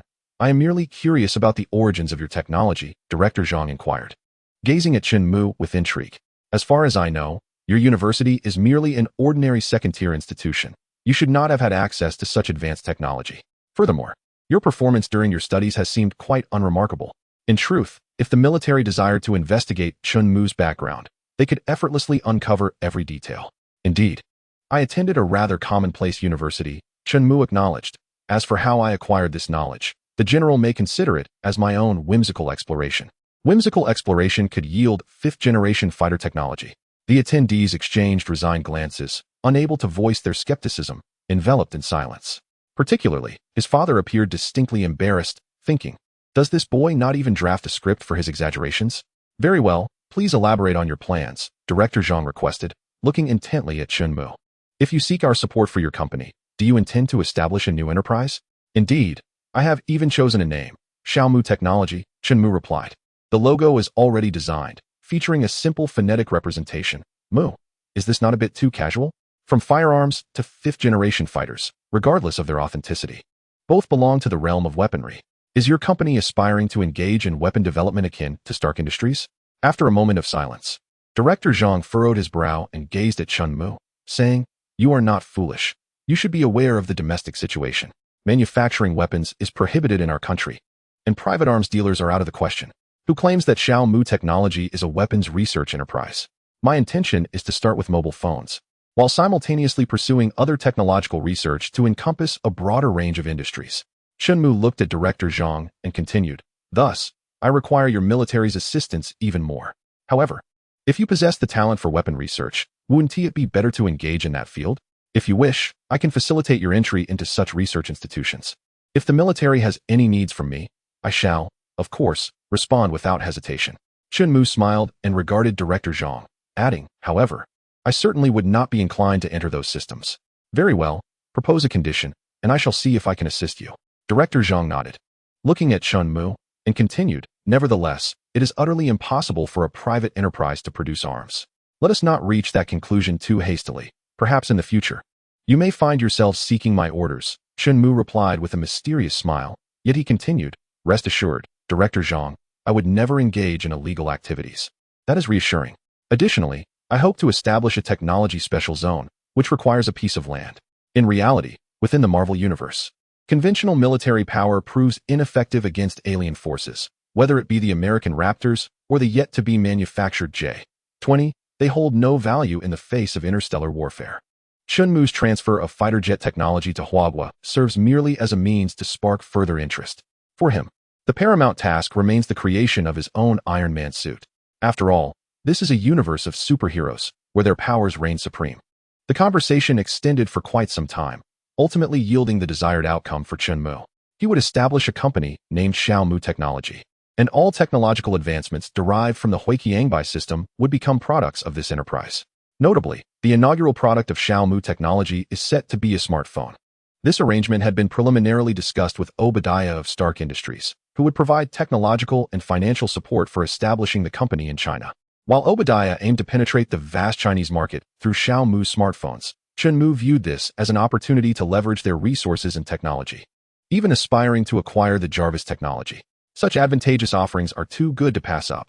Furthermore, the establishment of Xiaomu Technology has prompted the authorities to dispatch personnel for surveillance.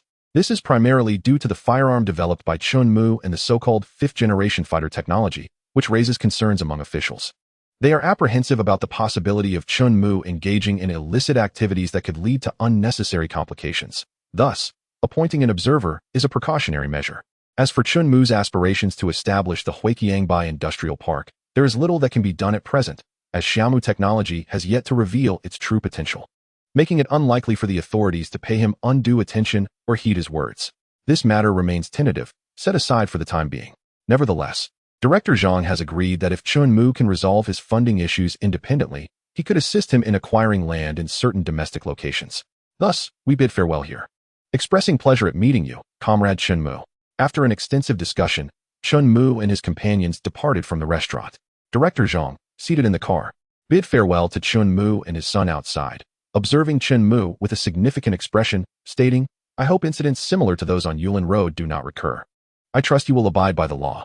Regarding your company's establishment, I will arrange for professional financial advisors to assist you.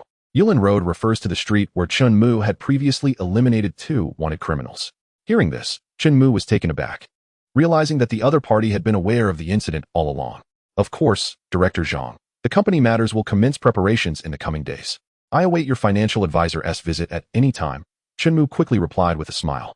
The fact that the other party had never inquired about the incident implied that it had been put to rest, alleviating any concerns Chunmu might have had. As for the so-called financial advisor, essentially a watcher, he dismissed it from his mind. The establishment of Xiaomu Technology was not motivated by financial gain. If having a professional assist him made his work easier, he would welcome the help. Then, take care, Director Zhang said with a smile, closing the car window. Uncle Zhang then drove away, and as the vehicle departed, several others followed from different directions, clearly the director's bodyguards. As a general, his security measures were undoubtedly stringent. Chapter 25. Director Zhang's surprise. Director Zhang's car sped away swiftly, quickly leaving Chunmu's sight. It was evident that he was somewhat anxious regarding the information in his possession, eager to return and have the technology verified. After all, if the 5th-generation fighter technology were genuine, it would significantly enhance the military strength of Huaxia. Consequently, Director Zhang was in a hurry to ascertain whether this technology was indeed authentic. If it proved to be true, Chunmu's evaluation would need to be considerably elevated. Undoubtedly, as a high-ranking official, he carried an imposing presence. Shenmu's father observed the seamless convoy of over 10 vehicles escorting them and couldn't help but reflect on it. By the way, what did the director mean by Yulin Road? The father regarded Shenmu with a peculiar expression, clearly perplexed. It's nothing, Shenmu thought to himself, unwilling to divulge that he had just dispatched 3 thugs. Having traversed into the Marvel universe, and furthermore, having manifested in Huaxia, Shenmu found himself somewhat vexed. Here, numerous constraints hindered his actions. Many endeavors could not be pursued with abandon. Take, for instance, the act of taking a life. Such incidents in Huaxia would lead to considerable complications. Unlike in America, where the murder of a few would hardly stir a ripple. No matter how grand the demeanor, it mattered little. For he had come specifically to seek him out, which indicated that he was not without merit. Shenmu let out a satisfied hum, brimming with pride. The general was undoubtedly among the most esteemed figures within the military of Huaxia, and to think such a person would lower himself to personally meet him, one could hardly feign indifference. Come to see you? Don't be foolish, his father scoffed, adding. The chief is merely passing through our city due to pressing matters. Your uncle just informed me that he is inspecting the military district here and happened to stop by. Merely passing through? Shenmu pondered. Indeed, a mere schematic for firearms could hardly warrant the attention of such a high-ranking official. After reflecting on his father's words, Shenmu came to a realization. Moreover, one must not forget that this universe was the Marvel universe, where bizarre occurrences were commonplace. A simple firearms blueprint was unlikely to pique the interest of a leader. However, the fact that they had procured 5th-generation fighter technology from him was certainly a delightful surprise for Director Zhang. Perhaps the chief had originally intended to confront him, and he had simply been fortunate. Otherwise, capture could have been a possibility. Never mind, at least the current developments are proceeding smoothly, aren't they? Shenmu sighed, feeling a wave of exhaustion wash over him, both mentally and physically. He had yet to acclimate to the time difference and had rushed over without respite, which was indeed taxing. Smoothly, my foot, his father retorted, visibly displeased. Are you planning to start your own company? Why not simply utilize the family business? Dad, just focus on running your processing factory and aim to expand it into the largest in the world. If you could achieve a scale akin to Foxconn in my previous life, that would be quite impressive, as there is no equivalent to Foxconn in this world. Had you negotiated with Stark back then, why not invest directly in our family business instead of insisting on establishing a new company? As the father and son conversed, they boarded the car, for time was of the essence. Shenmu had not had a proper rest, and his father was eager to return home swiftly to avoid complications. Let us head back. You needn't worry about anything, Shenmu said, waving his hand impatiently, yet he felt a sense of helplessness within. I say, you lad, do you still proclaim your intent to surpass Stark? What bravado! Breathing heavily, my father continued to grumble, while Shenmu had already succumbed to slumber, his soft snores echoing in the air. This left my father with no choice but to shake his head and drive us home. After enduring such fatigue for an extended period, Shenmu was indeed exhausted. The documentation detailing everything from materials to structural designs, from engines to stealth coatings, was remarkably thorough, leading one to believe in its authenticity. In a clandestine research facility, Director Zhang stood with his hands clasped behind his back, gazing calmly at the elderly gentleman before him, whose hair had turned a silvery hue. General, from where did you acquire such detailed information? He inquired. As far as I know, there are only 2 5th-generation fighter jets currently in service worldwide, both under American jurisdiction. Although we in Huaxia are engaged in research on the J-20, this model exhibits significant differences from those 3 variants. What magnitude of engineering effort is required to develop a 5th-generation aircraft? Instead of answering the old man's question, Zhang countered with one of his own. The elder paused, momentarily taken aback, then realized the implications of the inquiry. This information was likely classified and should not be pursued further. Considerable, he finally admitted. In the case of the J-20, the Rongfei Group has spent several years in research, yielding only preliminary results. Whether in engine technology or stealth coating, neither is yet mature. To develop a 5th-generation aircraft of this caliber would require an engineering investment several-fold greater than what Rongfei has currently allocated. The financial and experimental resources involved are staggering.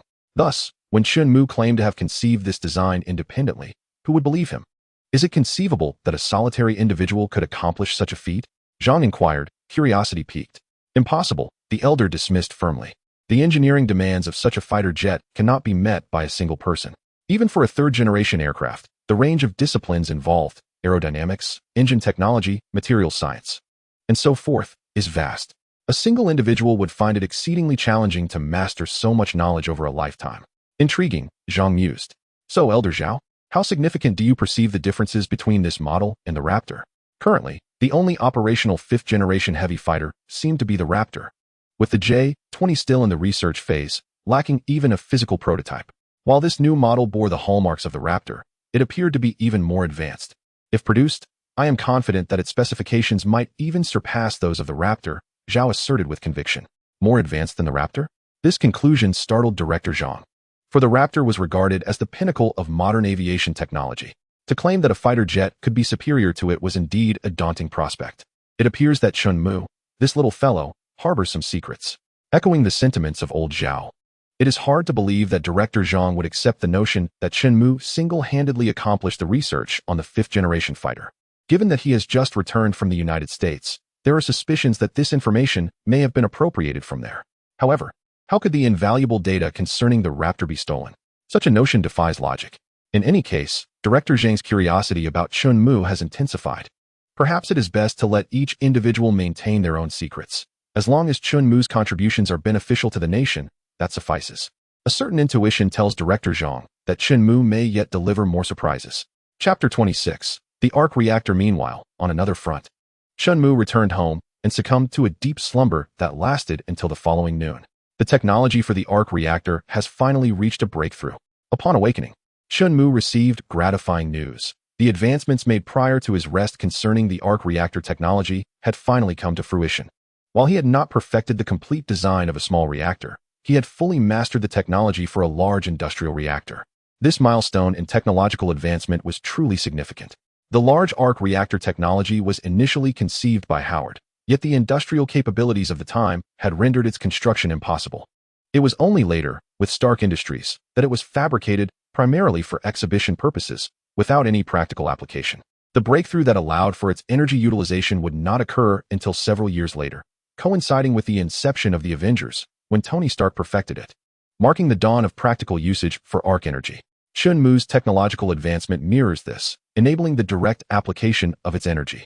This means that once the reactor is constructed, a continuous and inexhaustible energy source will be at hand. For any enterprise, this is of paramount importance. Furthermore, this technology could significantly alleviate the energy crisis within China, holding extraordinary implications for the nation. China will no longer be at the mercy of other countries regarding energy supply.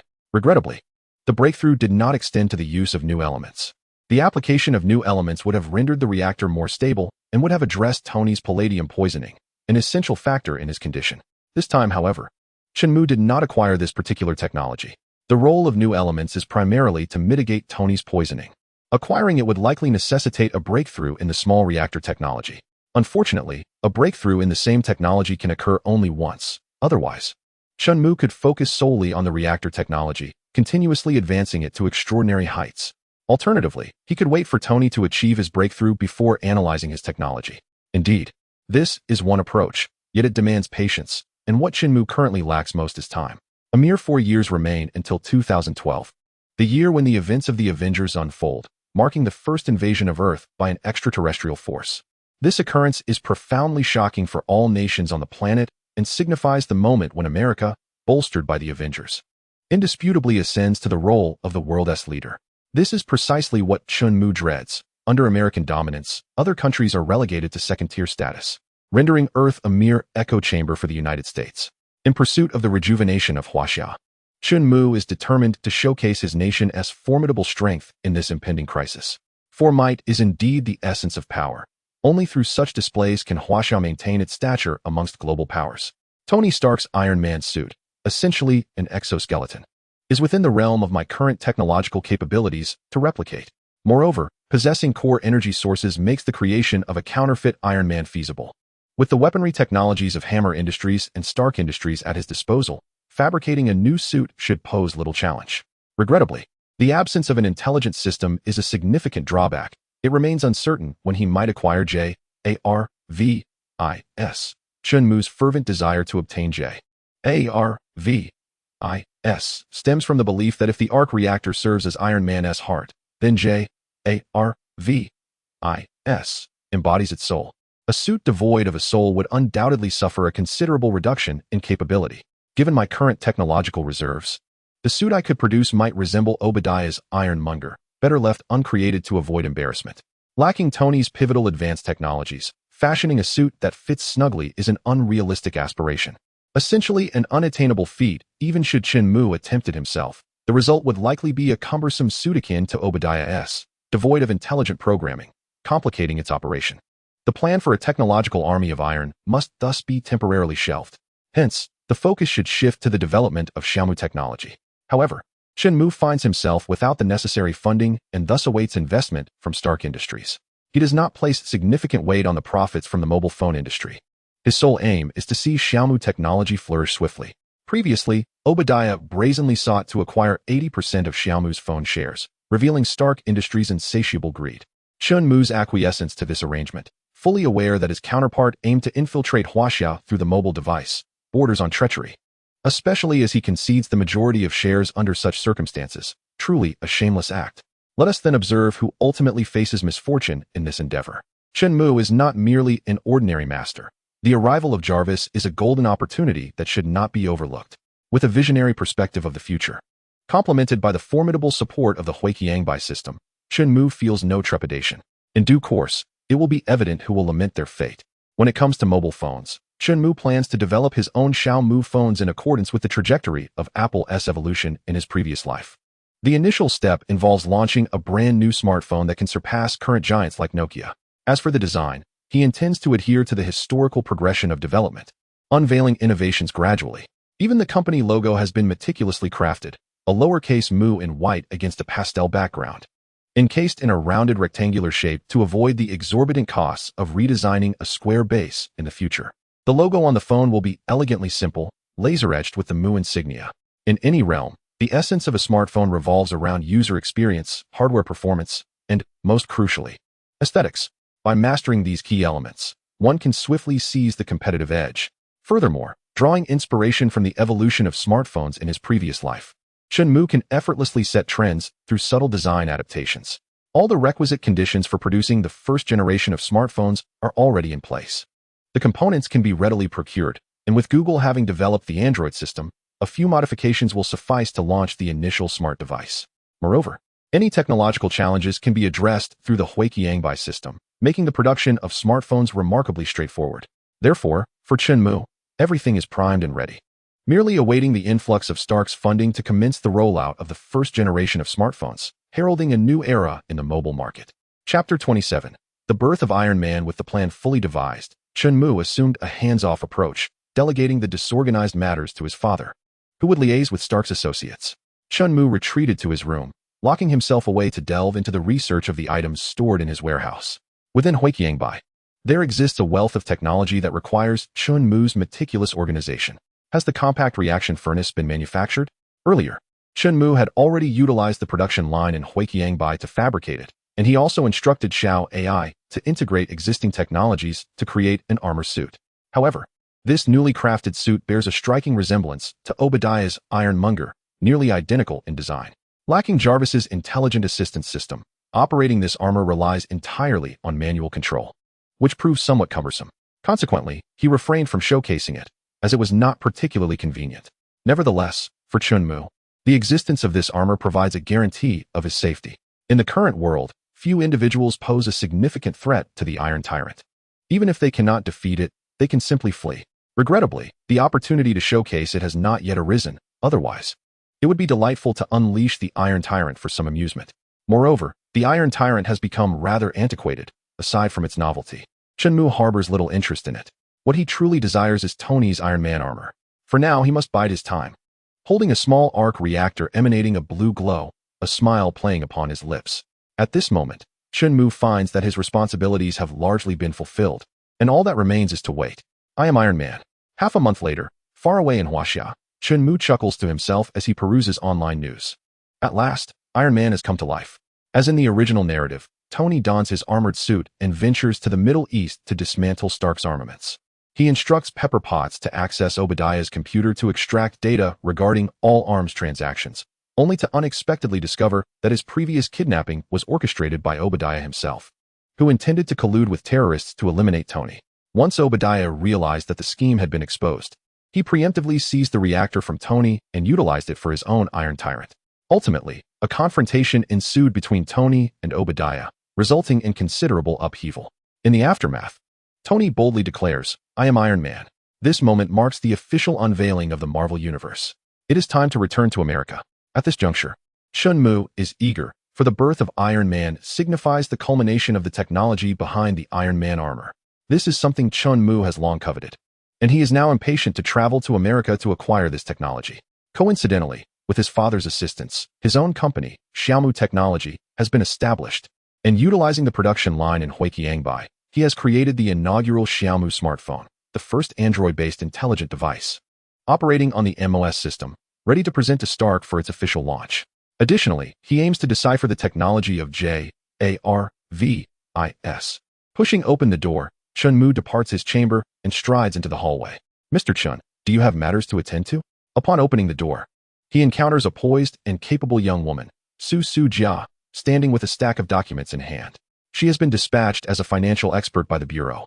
Though this is merely a facade, in reality, she also assumes the role of Chun-Mu's security detail, serving as his personal bodyguard. Naturally, she carries the responsibility of monitoring Chun-Mu as well. Chun-Mu is well aware of this, yet he harbors no concerns. Let them observe. They cannot possibly uncover the intricacies of his Huiqiangbai system. However, in order not to appear overly peculiar, Chun-Mu occasionally engaged in some research, still wishing to showcase his brilliance. Although he was aware that Su Jia would pilfer his technology and present it to the authorities, Chun-Mu did not dwell on it too much. Those innovations were intended for the benefit of Huaxia, and he was not particularly concerned about finding an excuse. Su Jia submitting those inventions actually alleviated some of Chun-Mu's burdens.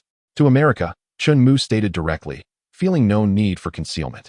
After all, if the officials were keeping an eye on him, he could hardly escape their scrutiny. America? Su Jia furrowed her brow, as this posed quite a complication for her mission. "What? Am I not allowed to go to America?" Chun-Mu replied with a wry smile. "The previous agreements did not impose any restrictions on my freedom. Moreover, this trip is for company matters and involves some research that necessitates the assistance of Stark Industries. It's not as if I won't return. I'm sorry, Mr. Chun. That is not my intention. Rather, your safety in America cannot be guaranteed," Su Jia said, placing her belongings down and frowning. "You need not worry about that. I will be fine. There is still the Iron Tyrant armor in the warehouse, so I have little to fear while in America. That is still not acceptable. I must report to my superiors," Su Jia sighed, pulling out her phone and heading toward the door. It was evident she was indeed going to file a report. Chun-Mu sighed and sat on the sofa, aimlessly flipping through the television channels. Since Su Jia had been dispatched, she had remained by his side, except during his showers or bathroom visits. Under ordinary circumstances, having a girl like Su Jia, who was both attractive and well-endowed, accompany him would bring joy to any man. However, the fact remained that she was a spy, constantly reporting on Chun-Mu's activities, leaving him with no privacy and causing him considerable inner turmoil. What troubled him most was Su Jia's remarkable combat abilities. He knew he could not overpower her, nor could he outrun her. Escaping her watchful gaze seemed nearly impossible. This predicament left Chun-Mu conflicted, uncertain if placing himself under the scrutiny of the authorities was the right choice. But what did it matter? This was the Marvel Universe. He need not harbor excessive reservations. As long as he demonstrated sufficient patriotism and his actions were for the sake of his homeland, that would suffice. As long as he was patriotic, he could be forgiven for any misdeeds. Once he perfected the iron battle armor, he could simply fly away whenever necessary. Could Su Jia really follow him into the skies? Chapter 28. Personal bodyguard, you may go to America, but on the condition that I accompany you. Not long after, Su Jia walked back in and stated this to Chun-Mu. Is that really necessary? This is for your safety, she insisted. Su Jia seemed to discern Chun-Mu's displeasure. Yet she proceeded to explain, your physical condition is rather poor. Should you encounter danger, it could lead to dire consequences. The chief places great importance on your safety and will not permit any issues to arise. Su Jia's words were blunt and hurtful. What did she mean by poor physical condition? Was it truly that bad? Chun-Mu sighed, contemplating the need to swiftly devise a means to strengthen himself. After all, the Marvel Universe is no trivial realm. Without formidable power, one could never know when fate might strike, and he certainly did not wish to encounter any untoward incidents. However, he found himself in a quandary. There was insufficient justification for her to accompany him. In truth, he initially intended to refuse. How liberating it would be to set off on his own. He could stow away all his belongings in a warehouse without the hassle of lugging around luggage, which was undeniably taxing. Yet, having someone by his side would complicate the use of his storage. Not an issue. Officially, I am merely your secretary, and accompanying you to America poses no problem, she asserted confidently. One could not help but admire Su Jia's exceptional professional capabilities. She was multilingual, possessed remarkable skills, and her acumen in business was undeniably impressive. Chun Mu had entrusted the entirety of Xiao Mu Technologies' affairs to her, and she managed to orchestrate everything with remarkable precision. Of course, her position afforded her certain conveniences, but her competencies were beyond question. In essence, Chun Mu felt that Su Jia's abilities seemed to rival those of the Avengers Black Widow. Curiosity piqued. He inquired, "Given your talents, why choose to retire from military service? You could easily find a job or start a company and thrive. Why remain in the army?" He was genuinely intrigued by this question. In reality, Su Jia resembled an agent trained by the military, assigned to execute various tasks. In this instance, while she indeed held the role of secretary, she was also tasked with safeguarding Chun Mu. Moreover, there was an element of surveillance involved. Su Jia was still quite young, merely in her 20s. Yet her skills were formidable. Setting aside her physical prowess, her business acumen would undoubtedly propel her to become a powerful woman in the commercial sphere. The fact that she chose not to leave the military and instead accepted various covert missions left Chun Mu perplexed. Were all agents of such exceptional caliber? It seemed to be a matter of differing pursuits. With a calm glance toward Chun Mu, Su Jia replied, "Is a person's life merely for the sake of accumulating wealth? Isn't it?" Chun Mu retorted with a smirk. Who does not covet money? Even as he focused on rejuvenating Huaxia, he would never turn his back on financial gain. After all, who would prefer to incur losses instead of earning profits? Money. No one ever finds it excessive, not even Tony Stark. My aspiration is simply to protect my homeland. Nothing more. Su Jia glanced at Chun Mu and asked nonchalantly, "Moreover, do you think my knowledge and skills came from thin air?" Indeed. Possessing such abilities at a young age must be attributed to the country's substantial investment in nurturing talent. However, it must be acknowledged that alongside skill education, patriotic education has not been neglected. Of course, many might argue that it constitutes brainwashing, to which Chun Mu had no retort. That aligns with my own aspirations. Chun Mu nodded in agreement, his expression one of understanding. Shameless, Su Jia muttered under her breath upon hearing someone's brazen remarks. What? Chun Mu queried, a hint of confusion in his voice. He had not quite grasped what Su Jia had said. Nothing. If you've made a decision, I shall proceed to book the tickets. So, Mr. Chun, when do you plan to travel to the United States? Well, I have no particular demands. The sooner, the better. Additionally, our visit pertains to collaboration with Stark. Please make an appointment with them. If we can meet Tony Stark, that would be splendid. After all, Tony has now become Iron Man, which signifies that the technology behind the Iron Man suit has matured entirely. For Chun Mu, a mere touch would suffice to grasp the complete Iron Man technology, and he felt in eager anticipation. Tony Stark? Su Jia furrowed her brow. She was not indifferent to national affairs and was naturally aware of the emergence of Iron Man in the United States. Who, of course, is Tony Stark? In truth, the impact of the Iron Man suit on the world far exceeds what one might imagine, especially in countries beyond America. Weapons like the Iron Man suit wield considerable deterrent power over other nations, which elucidates why the U.S. military is so intent on acquiring this technology from Tony. In many respects, it may possess an even greater deterrent effect than nuclear weapons. Under normal circumstances, nuclear weapons cannot be employed.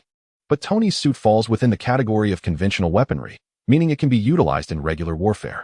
Furthermore, the strength of Iron Man is universally acknowledged. If an army were equipped with such technology, it would indeed be unstoppable in this world. Thus, upon hearing Tony's name, Su Jia momentarily found herself in a daze. Is something amiss? Chun Mu observed her quizzically. Nothing.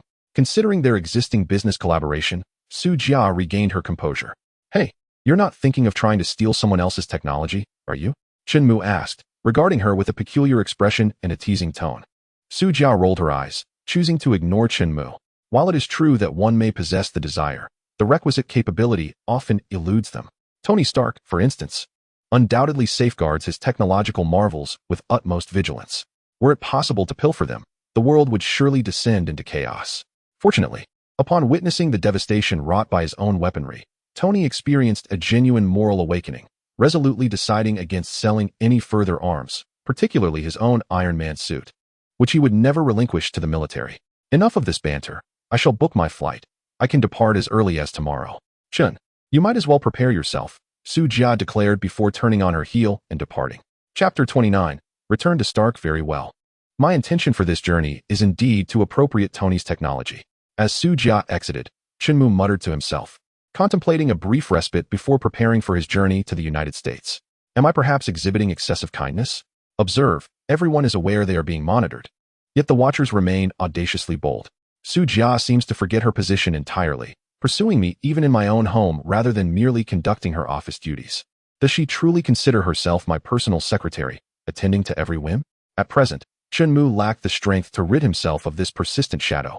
Yet he resolved that once he attained power, he would surely cast aside this unwelcome attachment. Although one cannot deny Su Jia's appealing appearance, no one desires the constant scrutiny of another. The purpose of his trip to America, to dissect the Iron Man technology, was fundamentally aimed at bolstering his own strength. For once he possessed true power, he would no longer endure this indignity. At that point, he would soar unencumbered, free as a bird. Nonetheless, the advantages of this endeavor were evident. With the support of public resources, Chunmu's company was established with remarkable speed, and many challenges were swiftly resolved with Su Jia's assistance. Within a mere fortnight, Xiaomu technology was nearing completion, and an industrial zone had been allocated for him in Shenzhen as previously agreed upon. This would serve as the nascent form of the future Huiqiangbai Industrial District, with Xiaomu technology being the inaugural enterprise to occupy that space. Once the infrastructure was sufficiently developed, Chunmu intended to relocate there and settle down, ultimately establishing a research facility entirely his own, akin to Tony's. At that juncture, any technological achievements could be disclosed without trepidation, free from lingering concerns. Ultimately, the crux of the matter lay in his current lack of power. It was disheartening to be underestimated by a mere girl. However, once he became formidable, who would dare suggest he require a bodyguard? Just as Tony's protector, Happy, ceased to guard him once he became Iron Man. In any case, with his upcoming journey to the United States, Chunmu recognized the necessity of prioritizing his own safety. Though his marksmanship was lacking, he compensated with an abundance of ammunition. The production capacity of the Huiqiangbai system is remarkably impressive, capable of manufacturing a wide array of items with astonishing speed, seemingly conjuring them from thin air without the consumption of any raw materials. Over the past fortnight, Chunmu has produced a substantial quantity of ammunition and a diverse range of weaponry, including cutting-edge firearms and missiles, not to mention a significant stockpile of armored vehicles stored in his warehouse. Undoubtedly, Chunmu's most formidable weapon is his pirated Ironmonger. Though it is a counterfeit, its power surpasses that of the original Ironmonger, as Chunmu has successfully upgraded the technology employed by Stark Industries on the Ironmonger, rendering it far superior to Obadiah's version. Capable of flying, running, and combat, it is undeniably formidable. To be candid, with the current technology of this Ironmonger, one could easily assemble an exceptionally powerful army in China. However, Chunmu remains unimpressed. He knows that it will not be long before he acquires an even better suit of armor. There is no need to mass-produce this transitional armor, as it would merely squander resources. His ambitions are already focused on Tony Stark. During this trip to America, he is confident that he will acquire the technology of Iron Man Mr. Chunmu. The following day, after a lengthy flight, Chunmu and Su Jia finally arrived in New York. Upon disembarking, Pepper Potts warmly greeted them. "Miss Potts, it is a pleasure to see you again." Chunmu acknowledged her. "Let us go, Mr. Chunmu. Tony has been waiting for you for quite some time." Pepper, a serious individual, wasted no time. After ushering Chunmu and Su Jia into the car, she drove directly to Stark Industries. Individuals like Chunmu, who play minor roles, are numerous within Stark's downstream enterprises. He merely coincidentally appeared at a time when Stark was seeking new directions, while Obadiah had his sights set on the mobile phone industry. Chunmu's presence is more of a pawn in their strategy to penetrate the Chinese market. As for Su Jia, Pepper barely glanced in her direction. Despite her affectionate demeanor towards Tony in the films, as a high-ranking executive at Stark Industries, she is naturally proud and does not exhibit warmth towards everyone. In truth, individuals like Chunmu typically do not capture Tony's attention, but given the current decision-making dilemma and Chunmu's development of the first generation of smartphones, he is fortunate to have secured a meeting with Tony. With Xiaomu technology established, Chunmu is ready to launch his products, including the first generation of smartphones, which is essentially the Xiaomu Phone 1. Featuring a rudimentary Android system with configurations that are quite advanced for this era. Its design unmistakably mirrors that of the previous generation's iconic Fruit 4 phone. Drawing upon the lessons of previous lives, the iPhone 4 revolutionized the perception of mobile phones, reshaping the way people regard them. In summary, the device currently in Chunmu's possession, the Xiaomu generation smartphone, far surpasses the iPhone 4 of yesteryears, and it is believed that its launch will be met with universal acclaim. The opportunity to meet Tony Stark is, in no small part, a testament to this remarkable device. As Pepper Potts navigated the vehicle, They arrived at the iconic Stark Tower in the heart of New York City in a mere half hour. This edifice, which would later be donated by Tony to the Avengers after the Battle of New York, serves as their headquarters. Presently, had he not been preoccupied with external affairs, Tony would likely be found here managing various responsibilities. For Tony, Chunmu is merely a somewhat familiar young man from Huaxia, nothing more. It must be acknowledged that Tony possesses an air of arrogance, bordering on hubris. Thus, Chunmu's treatment is hardly surprising, though it does leave him feeling somewhat disgruntled. You may overlook me now, but I assure you, the day will come when you will regard me with newfound respect. Indeed, once Chunmu democratizes the technology behind the Iron Man suit, Tony may find himself lamenting his previous indifference. Upon their arrival, Pepper instructed them to follow her into the tower, where they boarded an express elevator to the rooftop to meet Tony Stark. Chapter 30. The meeting. Once I achieve success, I shall construct a tower of my own, complete with a helipad on the top floor and a private elevator. Chunmu mused, unable to suppress his aspirations within the confines of the elevator. Sujia rolled her eyes in exasperation, while Pepper remained silent, perceiving Chunmu's aspirations as mere daydreams. Just you wait and see, Chunmu replied with a smile, choosing not to elaborate as he surveyed the elevator. If memory serves, isn't this the very elevator where Captain America uttered Hail Hydra in Avengers Endgame, retrieving the Mind Stone from a Hydra spy? As expected of a private elevator, they swiftly reached their destination. Upon exiting, they were met with sheer opulence. It cannot be denied that Tony's taste is remarkably refined. His office bears little resemblance to a conventional workspace, adorned in lavish decor that eschews the stern atmosphere typical of most offices. This is undoubtedly reflective of Tony's character. Please, have a seat, Tony invited, eschewing the formality of an office chair as he lounged on a sofa. Upon seeing Pepper bring in Chunmu and Sujia, he smiled and gestured for Chunmu to sit down. Good day, Mr. Chunmu. Would you care for a beverage? Tony remained his imperious self, showing no inclination to extend a handshake. Mr. Stark, it has been a fortnight since we last met. I hadn't anticipated your ascension to Iron Man, a true superhero. Chunmu wore a serene smile, showing no signs of anger as he took a seat. He reached for the bag from Sujia's hands and extracted a mobile phone from within. Have we met before? Is this your product? It appears rather impressive. Certainly more aesthetically pleasing than the Nokia and Motorola devices. Tony, intrigued, picked up the phone to examine it closely. About a fortnight ago, we encountered one another at the Stark Industrial Park. At that time, I was collaborating with Mr. Stan on a project to develop a smartphone, which he had initially proposed. Chunmu stated calmly before inquiring, by the way, where is Mr. Stan? Is he with you? Ah, I remember now. We were in the arc-reactor research lab. And I had thought you were a new intern, Tony replied, nodding thoughtfully as he recalled having met Chunmu. As for Stan, he had decided to retire due to his advancing age, and if memory serves, he is currently traveling in Europe. Naturally, details regarding Stan's situation were not widely disseminated. Stark Industries had effectively sealed off that information. Aside from a few senior executives at Stark, only agents from S, H, I, E, L, D were privy to the truth, while the general populace remained blissfully unaware. Rest assured, your previous agreement with Stan remains in effect, Tony remarked as he powered on the phone, beginning to explore its features.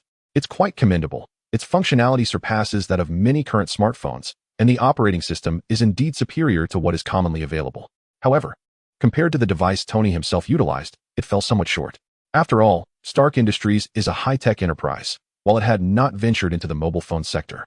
Manufacturing one was hardly a challenge. Just within this room, there existed numerous advanced technologies, including virtual projection screens and desktop displays, far exceeding many innovations from Chunmu's previous life. It was safe to say that Tony's device was certainly cutting edge. Nevertheless, Chunmu's phone left a significant impression on him. In this world, where there was no Steve Jobs, or perhaps where Jobs had yet to unveil the iPhone 4, Chunmu's Xiaomi phone could very well assume the mantle previously held by the iPhone 4. It's impressive, but can it truly capture market share from giants like Nokia and Motorola? Tony mused, intrigued yet skeptical as he continued to handle the device. Only a trial will reveal its potential, Chunmu replied with a knowing smile. The success of the iPhone 4 in his past life suggested that a superior device like the Xiaomi phone was destined for triumph as well. Of course, should anyone assert that the Android system pales in comparison to Apple's, Chunmu would have no counterargument. In terms of hardware, it certainly surpassed the iPhone 4. As for the operating system, Chunmu had already devised a plan.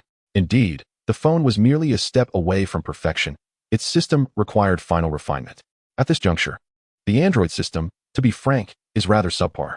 However, Chunmu finds himself with no alternatives, yet there are still viable solutions.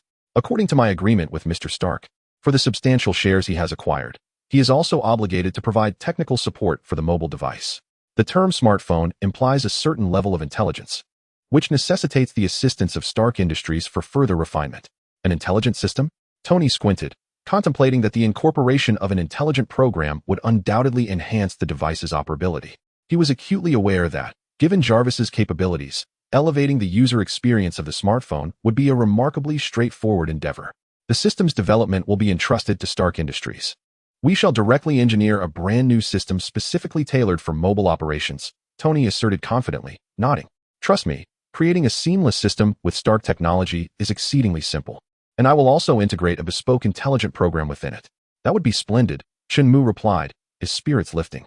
However, he pondered whether the operating system developed by Apple in his previous life would be reimagined by Stark in this world. Yet, with Stark's prowess, it would indeed be no trouble to develop a system that surpasses iOS. Furthermore, the intelligent program would naturally be Jarvis. Given that the production line resides in Huaxia, Stark would undoubtedly transfer Jarvis to their operations, providing Chunmu with an opportunity to engage and analyze Jarvis's functionalities. Consequently, he would no longer lack access to intelligent programs. Jarvis, integrate your program into this device, Tony commanded with a smile, clapping his hands. Understood, sir, Jarvis's voice responded, as a beam of blue light illuminated the smartphone. Let us assess the results. Jarvis, place a call to Pepper Potts, Tony instructed, picking up the phone. Certainly, sir. Dialing Ms. Potts now, came the response, this time emanating from Chunmu's phone. With merely a straightforward command, Jarvis had successfully implanted his program into the device. One could not help but admire Jarvis's remarkable abilities, which truly left Chunmu in awe. Chapter 31. Collaboration. This smartphone is indeed impressive. However, what gives you such confidence that it can capture market share from giants like Nokia and others?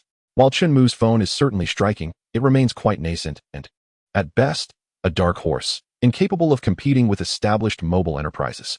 Thus, Tony remains somewhat skeptical. In his mind, he is more inclined towards his own plans of venturing into the energy sector, a realm teeming with boundless opportunities. The mobile industry, in his view, is merely a trivial pursuit.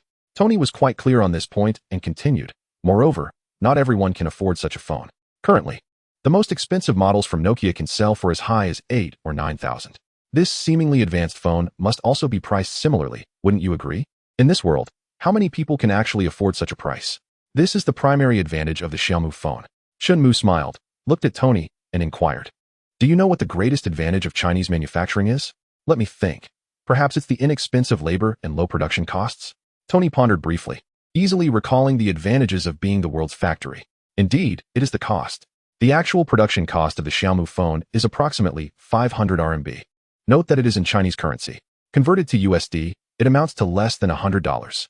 This means that this phone is absolutely within everyone's financial reach. Really? If that is the case, then this certainly is a lucrative venture. Tony exclaimed, somewhat astonished at the cost control in China, which was indeed impressive. In truth, the primary factor was the technology. Due to the system in place, Chunmu's investment in technology was virtually zero, allowing for such cost control. The $100 cost, combined with various taxes and labor fees, would not even reach $100 altogether. Even if sold for $200 or no, $300, it would still yield a significant profit. At that moment, Tony realized that mobile phones could indeed transform into a highly profitable industry, particularly given China's production capabilities and cost management. Thus, we require a substantial initial investment for production, and we hope to obtain the Jarvis program to be installed on the phones upon leaving the factory. Of course, the Jarvis intelligent system on the phone will be quite streamlined, possessing only basic processing capabilities, even inferior to many intelligent programs from the previous era, limited to making calls, sending texts, and playing music. Yet, for the people of this age, it would be nothing short of revolutionary technology. That is certainly not an issue, Tony replied after a moment of contemplation, nodding in agreement. He had immense confidence in his own Jarvis system and did not believe that merely installing a backup of Jarvis at the partner's factory would lead to technology theft. Instead, placing Jarvis there would be advantageous, primarily allowing it to monitor the factory for any disreputable conduct. Thus, he readily agreed. The initial investment will be $1 billion, and I hope to establish several factories in China to expedite production. Tony contemplated for a brief moment before arriving at his decision. $1 billion is indeed a substantial sum. His investment is undeniably bold. How splendid. For Chunmu, $1 billion represents an unimaginable fortune, one that he could utilize to embark on numerous ventures. However, such a significant investment comes with stipulations. Stark requires a controlling stake of 90% in Xiaomu Technology. That is out of the question. I can only offer you a share in Xiaomu Mobile, and 90% is excessive. I can at most concede 70%. The stakes in Xiaomu Mobile, in truth, are not of great concern to Chun Mu, as mobile phones are not his primary product. It's a deal. Initially anticipating prolonged negotiations, Chun Mu was surprised by Tony's immediate acquiescence, revealing that his original proposition had not even exceeded 70%. For Tony, his focus is solely on Xiaomu Mobile. As long as he maintains a majority stake exceeding 50%, he holds absolute control, rendering other considerations irrelevant. As for Xiaomu Technology's future products, Tony hardly gives them a second thought, arrogantly believing that Chun Mu's success with the mobile phone was merely a stroke of luck. Come, brother Chun Mu, let us raise a glass. In a buoyant mood, Tony retrieved a bottle of fine red wine from the nearby cabinet and enthusiastically poured a glass for Chun Mu. This marked the first time he seemed to regard Chun Mu with a modicum of respect. At this moment, he perceived him as a veritable harbinger of wealth. With the terms of their collaboration settled, Chun Mu pondered whether to broach a personal matter. He took the glass and inquired of Tony, "May I speak?" "Please do." Tony gestured with his glass. "Mr. Stark, you are likely aware that we initially produced toys and have obtained the licensing to manufacture the likenesses of all your weaponry. Might we have the opportunity to view the Iron Man suit?" Chun Mu expressed his intentions. "I plan to create proportional Iron Man wearable toys and would like to see the actual suit." "Toys, you say?" "Certainly. That is not an issue." Tony did not hesitate. For him, it was merely a matter of showing the suit, and what could be the harm? After all, they were only toys. Could Chun Mu's modest factory truly produce the authentic Iron Man armor? They were suited only for toy production. As for the licensing for toy likenesses, did that hold any genuine value? If factories in Huaxiao wished to manufacture, they could do so directly. Stark was far removed from exerting influence over that, and such actions would serve as indirect advertising for him. He would be pleased rather than disinclined. How wonderful. Moreover, I must confess that I, too, am an admirer of yours. Just imagine, clad in an armored suit, soaring through the skies. It truly evokes a sense of envy. Of course, this is merely a fanciful notion from Chun Mu, yet he feigned admiration nonetheless. Certainly. I wouldn't mind letting you try it on, not at all. Observing Chun Mu's physique, which was quite comparable to his own, Tony uttered those words with ease. Allowing him to don the suit was no great concern. After all, the armor was controlled by Jarvis. Would one truly fear that Chun Mu might escape while wearing it? Letting him wear it was merely for his enjoyment, and his range of movement would hardly extend beyond this building. "Really?" Chun Mu exclaimed, overjoyed at the prospect. "Of course, follow me," Tony nodded, addressing Chun Mu as he proceeded toward an adjacent room, the sanctum of his research, which also served as the repository for his armors. Chun Mu hurriedly followed, exhilarated that Tony would allow him to wear the suit. This time, it was no charade. "Ms. Su, please accompany me as we discuss the specifics of our collaboration." Su Jia aspired to follow, but was intercepted by Pepper Potts. With no other recourse, she followed Pepper toward the office. Chapter 32. Mark II, is this it? Why does it appear somewhat different from the armor I saw online? Tony led Chun Mu into the research facility and presented him with a suit of armor. Chun Mu gazed at it, perplexed, and inquired. This armor, a pure silver hue devoid of any embellishments, was the Mark II. Chun Mu recognized it, yet feigned ignorance. "This is the Mark II, the upgraded version of my armor. As for the paint job, I haven't had the chance to apply it yet. I will add color later." Tony replied nonchalantly. He would not admit that the armor he intended for Chun Mu was one he had deemed obsolete. Its presence here was merely for his collection. Tony had even reproduced the prototype of the Mark I, which he kept in his collection room, the cumbersome armor he had once crafted in the cave. The Mark II was the first suit he officially manufactured. Piloting it marked his inaugural flight into the skies. Currently, he utilized the Mark III, which had rectified many issues and featured his beloved gold-red paint scheme, the hallmark of Iron Man originally. Tony had no inclination toward collecting. But after being ambushed by Obadiah and nearly losing his life due to the theft of his arc-reactor, he became grateful that Pepper had preserved the reactor he had previously discarded, which ultimately saved him. This experience instilled in him the habit of collecting old armors. After all, one could never predict future troubles and might need a backup plan. So that is how it is. However, to be candid, unadorned armor seems to possess a cooler aesthetic. Chun Mu nodded, appearing to be convinced. "Then, give it a try, Jarvis. Equip Mr. Chun Mu with Mark II, Tony instructed Jarvis directly, gesturing for Chun Mu to step onto the platform designated for the suit. At that moment, the Iron Man suit assembly was far more primitive compared to the later models. yet it exuded a distinct mechanical essence. As Chunmu stood on the platform, mechanical arms extended from all sides, swiftly assembling the Mark II armor around him with remarkable speed. In less than a minute, he was fully adorned in the Mark II suit, standing proudly on the platform. How does it feel? Tony inquired with a smile, observing the scene. To be honest, had Chunmu not declared himself a fan of Iron Man, Tony might not have been inclined to let him try on the suit. It's incredible. It feels so advanced. Chunmu marveled at the virtual display before him, unable to conceal his admiration for Tony's genius. The emergence of the Iron Man armor was truly awe-inspiring. May I attempt to fly? Without issuing a command to Jarvis, Chunmu could only ask. Of course, no problem. Jarvis, take Mr. Chunmu for a flight outside. Tony responded graciously, not so petty as to refuse such a request. Certainly, sir, Jarvis replied, and the wall behind Chunmu opened up, revealing the vast expanse of the sky. Before he could fully grasp the situation, the suit had already lifted him off the ground, soaring towards the window and swiftly circling Stark Tower. Mark II armor, resolution 100. Portable arc-reactor, resolution 100. Jarvis intelligent program, resolution 100. Chunmu was overjoyed, feeling as though he had accomplished 3 feats in one. This is simply exhilarating. Upon returning to the building and landing back on the platform, the mechanical arms efficiently removed the armor from Chunmu. He still wore an expression of unfulfilled excitement as he exclaimed, I'm truly thrilled. I merely pretended to be a fan of Tony. Yet I unexpectedly acquired 3 coveted technologies in one go. He had finally obtained the Iron Man suit. Although it was merely the Mark II, it bore little difference from the Mark III, apart from some alterations in materials, the addition of an anti-icing system, and enhancements to the weaponry system. The distinctions were not substantial. What surprised Chunmu even more was the presence of an arc-reactor on the Mark II. However, it made sense. Tony had retained the Mark II not only for collection purposes, but also for emergencies, hence the reactor's installation. Moreover, if memory served him right, this Mark II was the very armor that Tony later gifted to his friend, Colonel Rhodey, which subsequently became known as War Machine. Roddy was devoid of a reactor. Thus it was only reasonable that this Mark II was equipped with one. As for the Jarvis system, could it be that Tony had duplicated it in every suit of armor? Regardless, in this instance, Chunmu had acquired all the technology he desired. Shall we delve into the breakthroughs of the Mark II's technology?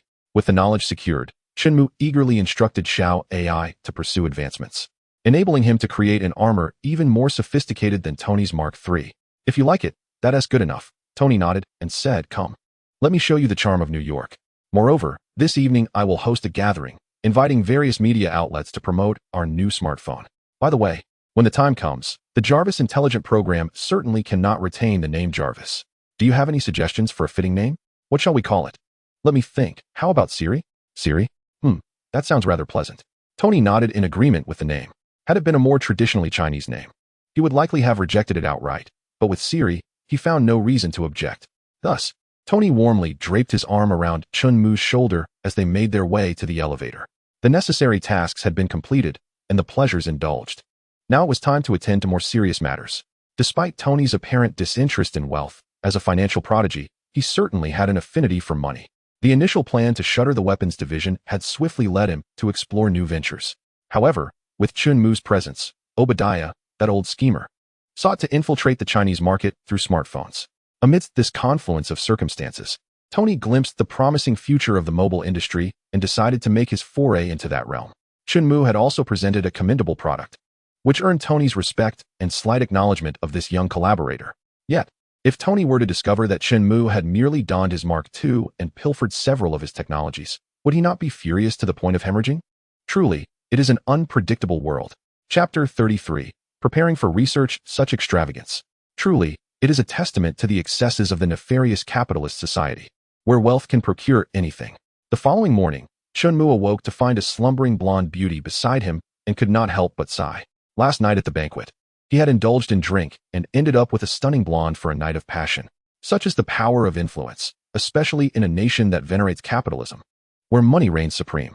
At yesterday's banquet, a considerable number of journalists attended. Tony, under the guise of this gathering, subtly revealed that Stark would be investing in a Chinese smartphone company, poised to launch its inaugural smartphone in the near future. Thus, Stark officially ventured into the mobile industry. This marks Stark Industries' first significant undertaking capable of impacting the world following Tony's closure of the weapons division. Chunmu, as the second protagonist of the event, naturally indulged in a few more drinks. Under Tony's mischievous encouragement, He found himself entangled with a young and attractive female journalist. Despite his transformation into Iron Man, Tony remained the same charming rogue, and this metamorphosis was not instantaneous. At the very least, his notorious flirtation persisted unabated. After all, although he shared a spark with Pepper Potts, their relationship remained undefined. Just then, the door swung open, and Su Jia entered expressionlessly, holding a pristine outfit. Without acknowledging Chun Mu's state of undress, she tossed the clothes at him. Ahem, Miss Su, could you please turn away? Chun Mu said, a mix of embarrassment and amusement on his face as he received the garments. Su Jia rolled her eyes and turned away, saying, hurry up and get dressed. We need to leave soon. After all, America held considerable dangers for both Chun Mu and herself. As Chun Mu's bodyguard, Su Jia was determined to ensure his safety. She had spent the previous night stationed at the door and had overheard the sounds from within the room. Leave soon? Why? Chun Mu asked, puzzled. In summary, it's undeniable that our homeland is safer than here. Tony Stark and you are far too conspicuous, Su Jia replied. While she lacked a robust rationale, she continued, moreover, there are matters at the company that require our attention. Funds from Stark Industries will be arriving shortly, and the business is exceedingly busy. Busy as it may be. Is there truly a need for Chun Mu to manage it personally? Chun Mu mused. Just then, Tony's laughter echoed as he approached, sporting a cheeky grin, and teasingly inquired, did you enjoy yourself last night? Oh, Miss Su is here too. I wonder if she joined in.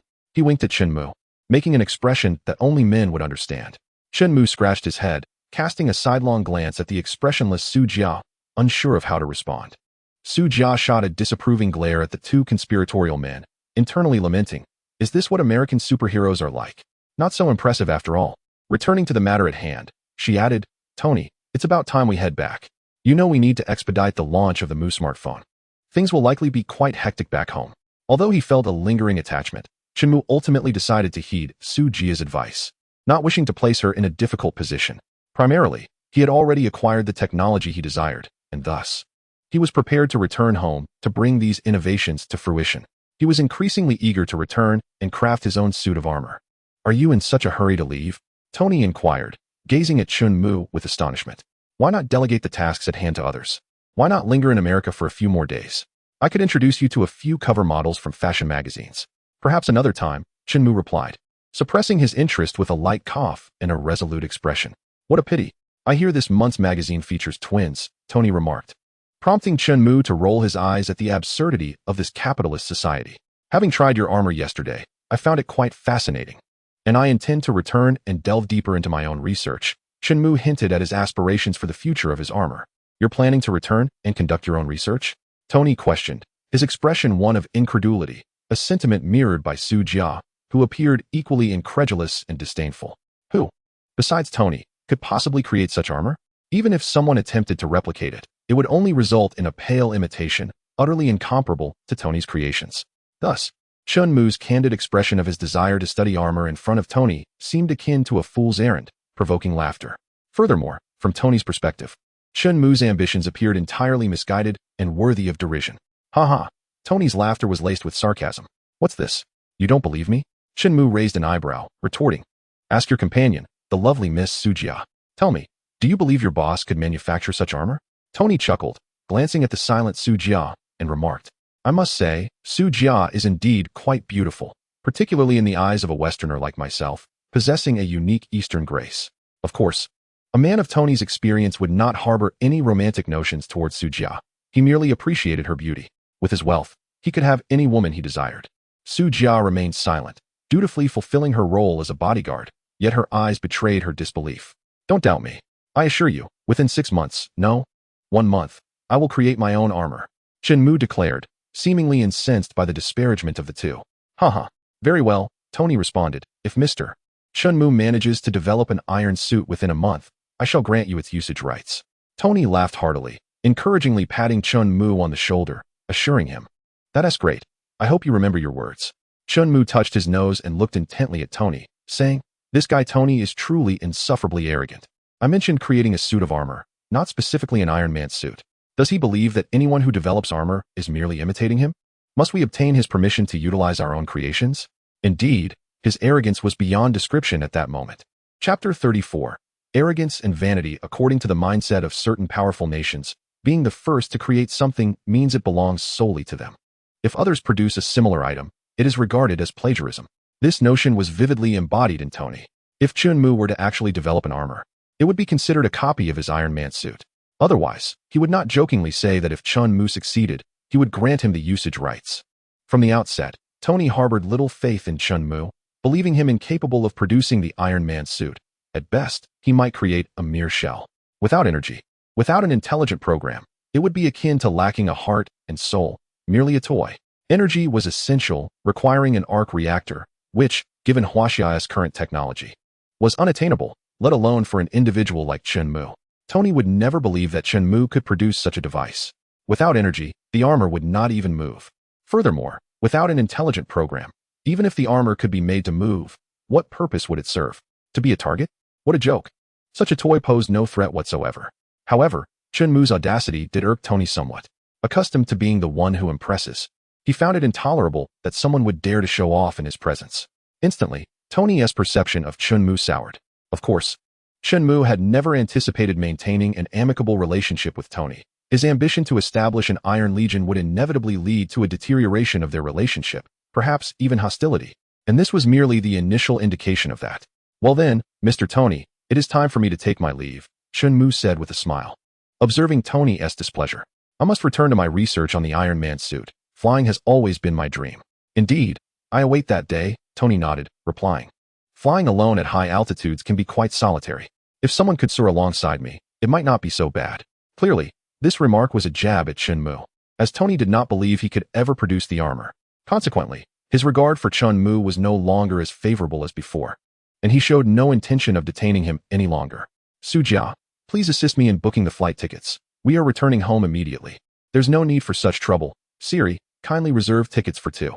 Tony retrieved his phone, revealing it to be Xiaomu's device, and directly commanded the device.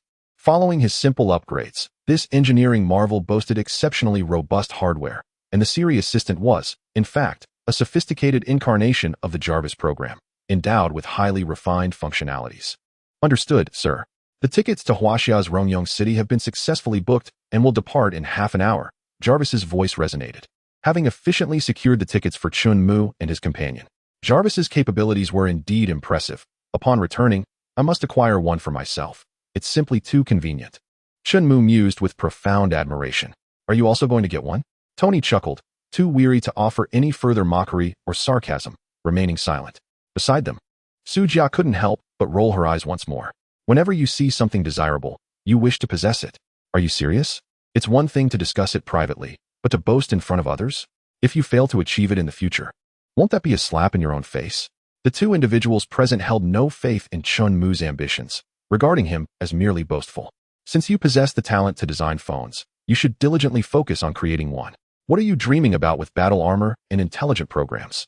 Know your limits. However, neither Tony nor Sujia could fathom that Chun-Mu had indeed mastered these technologies, albeit through complete appropriation of Tony's innovations. The Mark II battle armor, Jarvis program, and arc-reactor were three pivotal technologies that Chun-Mu had thoroughly grasped. If he so desired, Chun-Mu could effortlessly establish a production line to commence the manufacturing of the Mark II. Yet, driven by higher aspirations, Chun-Mu would not settle for mere adequacy. While these three technologies were commendable, he sought to elevate them further. The Mark II could undergo scientific enhancements, promising to evolve into a formidable entity, akin to the later war machine with its formidable firepower. Furthermore, if the Jarvis intelligence could be advanced, it might reach the caliber of Ultron or Vision. As for the reactor, a technological breakthrough was imminent. Once achieved, it could potentially rival Tony's later iterations of the reactor. These three technologies could be fully mastered in less than a month. At that point, Chun-Mu would be capable of constructing battle armor far more advanced than Tony's current designs. Let us see who will be left astounded then. Well then, farewell. Observing Tony's speechlessness, Chun-Mu smiled, bid his farewell, and turned to leave, with Sujia, his bodyguard, promptly following suit. Despite her exasperation, she remained acutely aware of her responsibilities. Siri, what do you think are the odds of him being able to create an iron battle armor? As Tony observed Chun-Mu's silhouette, he inquired into his phone. Sir, the probability of success stands at 0. Not only do people underestimate Chun-Mu, but even the intelligent program holds him in disdain. Huh, what a deluded individual. Shaking his head, Tony ceased to pay any further attention to Chun-Mu and strode out the door, intending to take a leisurely drive to enhance his visibility. while inadvertently revealing his phone to aid in capturing market share. Do you believe I can create an armored suit? Chen asked Su Jia, who was beside him tending to her own matters aboard the plane. Su Jia rolled her eyes, signaling her disinterest in conversing. Can you truly make it? Surely. You have some self-awareness. Don't underestimate me. I am quite confident, Tony remarked, embodying the affluent persona he was known for. He had booked first-class tickets for both himself and Chunmu, and with few passengers aboard, boredom prompted him to pose this question to Su Jia. Oh. Su Jia responded absent-mindedly, engrossed in organizing her documents. Well then, what do you think of Tony's armored suit? Unable to find common ground in their conversation, Chunmu shifted the topic. I watched it yesterday. Just in terms of flight capability and defensive strength, it is already formidable. If weapons are added, it would undoubtedly become a devastating weapon. Su Jia quickly recognized the prowess of the armored suit, although she had not witnessed the weaponry displayed. As the owner of Stark Industries, Tony's arsenal, despite having closed the weapons division, would naturally remain impressive. Thus, even without direct observation, one could surmise the might of Iron Man's suit. Chapter 35. The completion of the park. Indeed, the strength of the armored suit was remarkably potent. Chunmu nodded, acknowledging that compared to conventional weapons possessed by various nations, Iron Man's existence was akin to cheating. A single Iron Man could rival thousands of troops. Should such a weapon fall into the hands of the U.S. military, the consequences would be dire. Su Jia's expression darkened. The prospect of such a powerful weapon in American hands was not a favorable one for the world at large. Although the United States and China were not outright enemies, competition often arose. As the sole superpower, the U.S. frequently sought to suppress China, fearing it might threaten its own standing, often using various pretexts to invade Chinese territory. If such a formidable nation as China faced these challenges, the plight of other countries was even more dismal. Under the guise of maintaining world peace, wherever the U.S. military ventured, be it the Middle East, South America, or Southeast Asia, devastation followed. However, this was not a concern for the time being. Chunmu held great confidence in this regard. It was precisely because Tony understood this that he chose not to share the technology of the armored suit with the U.S. military, fearing that his weapon could incite further bloodshed. In this world, even after more than a decade, should Thanos descend upon Earth, the U.S. military would still be unable to acquire the technology from Tony Stark, possessing only the suit he gifted to Colonel Rhodes. This suit, known as Mark II, has eluded the military's understanding, rendering any attempts at imitation impossible. Why is that? Su Jia set down the documents, casting a glance at Chunmu. Did he perhaps receive some insider information from Tony? As a public servant, Su Jia harbored a keen interest in any intelligence. Tony certainly wouldn't want a second Iron Man to arise. Chunmu chuckled lightly, remarking that such speculation was merely a jest and not the underlying reason. Su Jia was well aware of this, and Chunmu's response elicited an eye roll from her. You've witnessed the prowess of the iron armor. Can you imagine the spectacle if every soldier in a nation were equipped with such suits? Chunmu inquired, gazing at Su Jia. It wouldn't even require all soldiers. Merely a small squad could easily sway the outcome of a war. Su Jia was resolutely convinced of this. With Iron Man's capabilities, forming even a small team could potentially overturn a nation. Indeed, that is precisely my ambition, Chunmu declared, invigorated by Su Jia's words. I aim to establish a military composed of iron armors for Huaxia, with each soldier's suit surpassing Tony's in sophistication. The audacity of Chunmu's aspirations startled Su Jia, who regarded him with incredulity. In that moment, her perception of him transformed positively. He was truly a patriotic individual.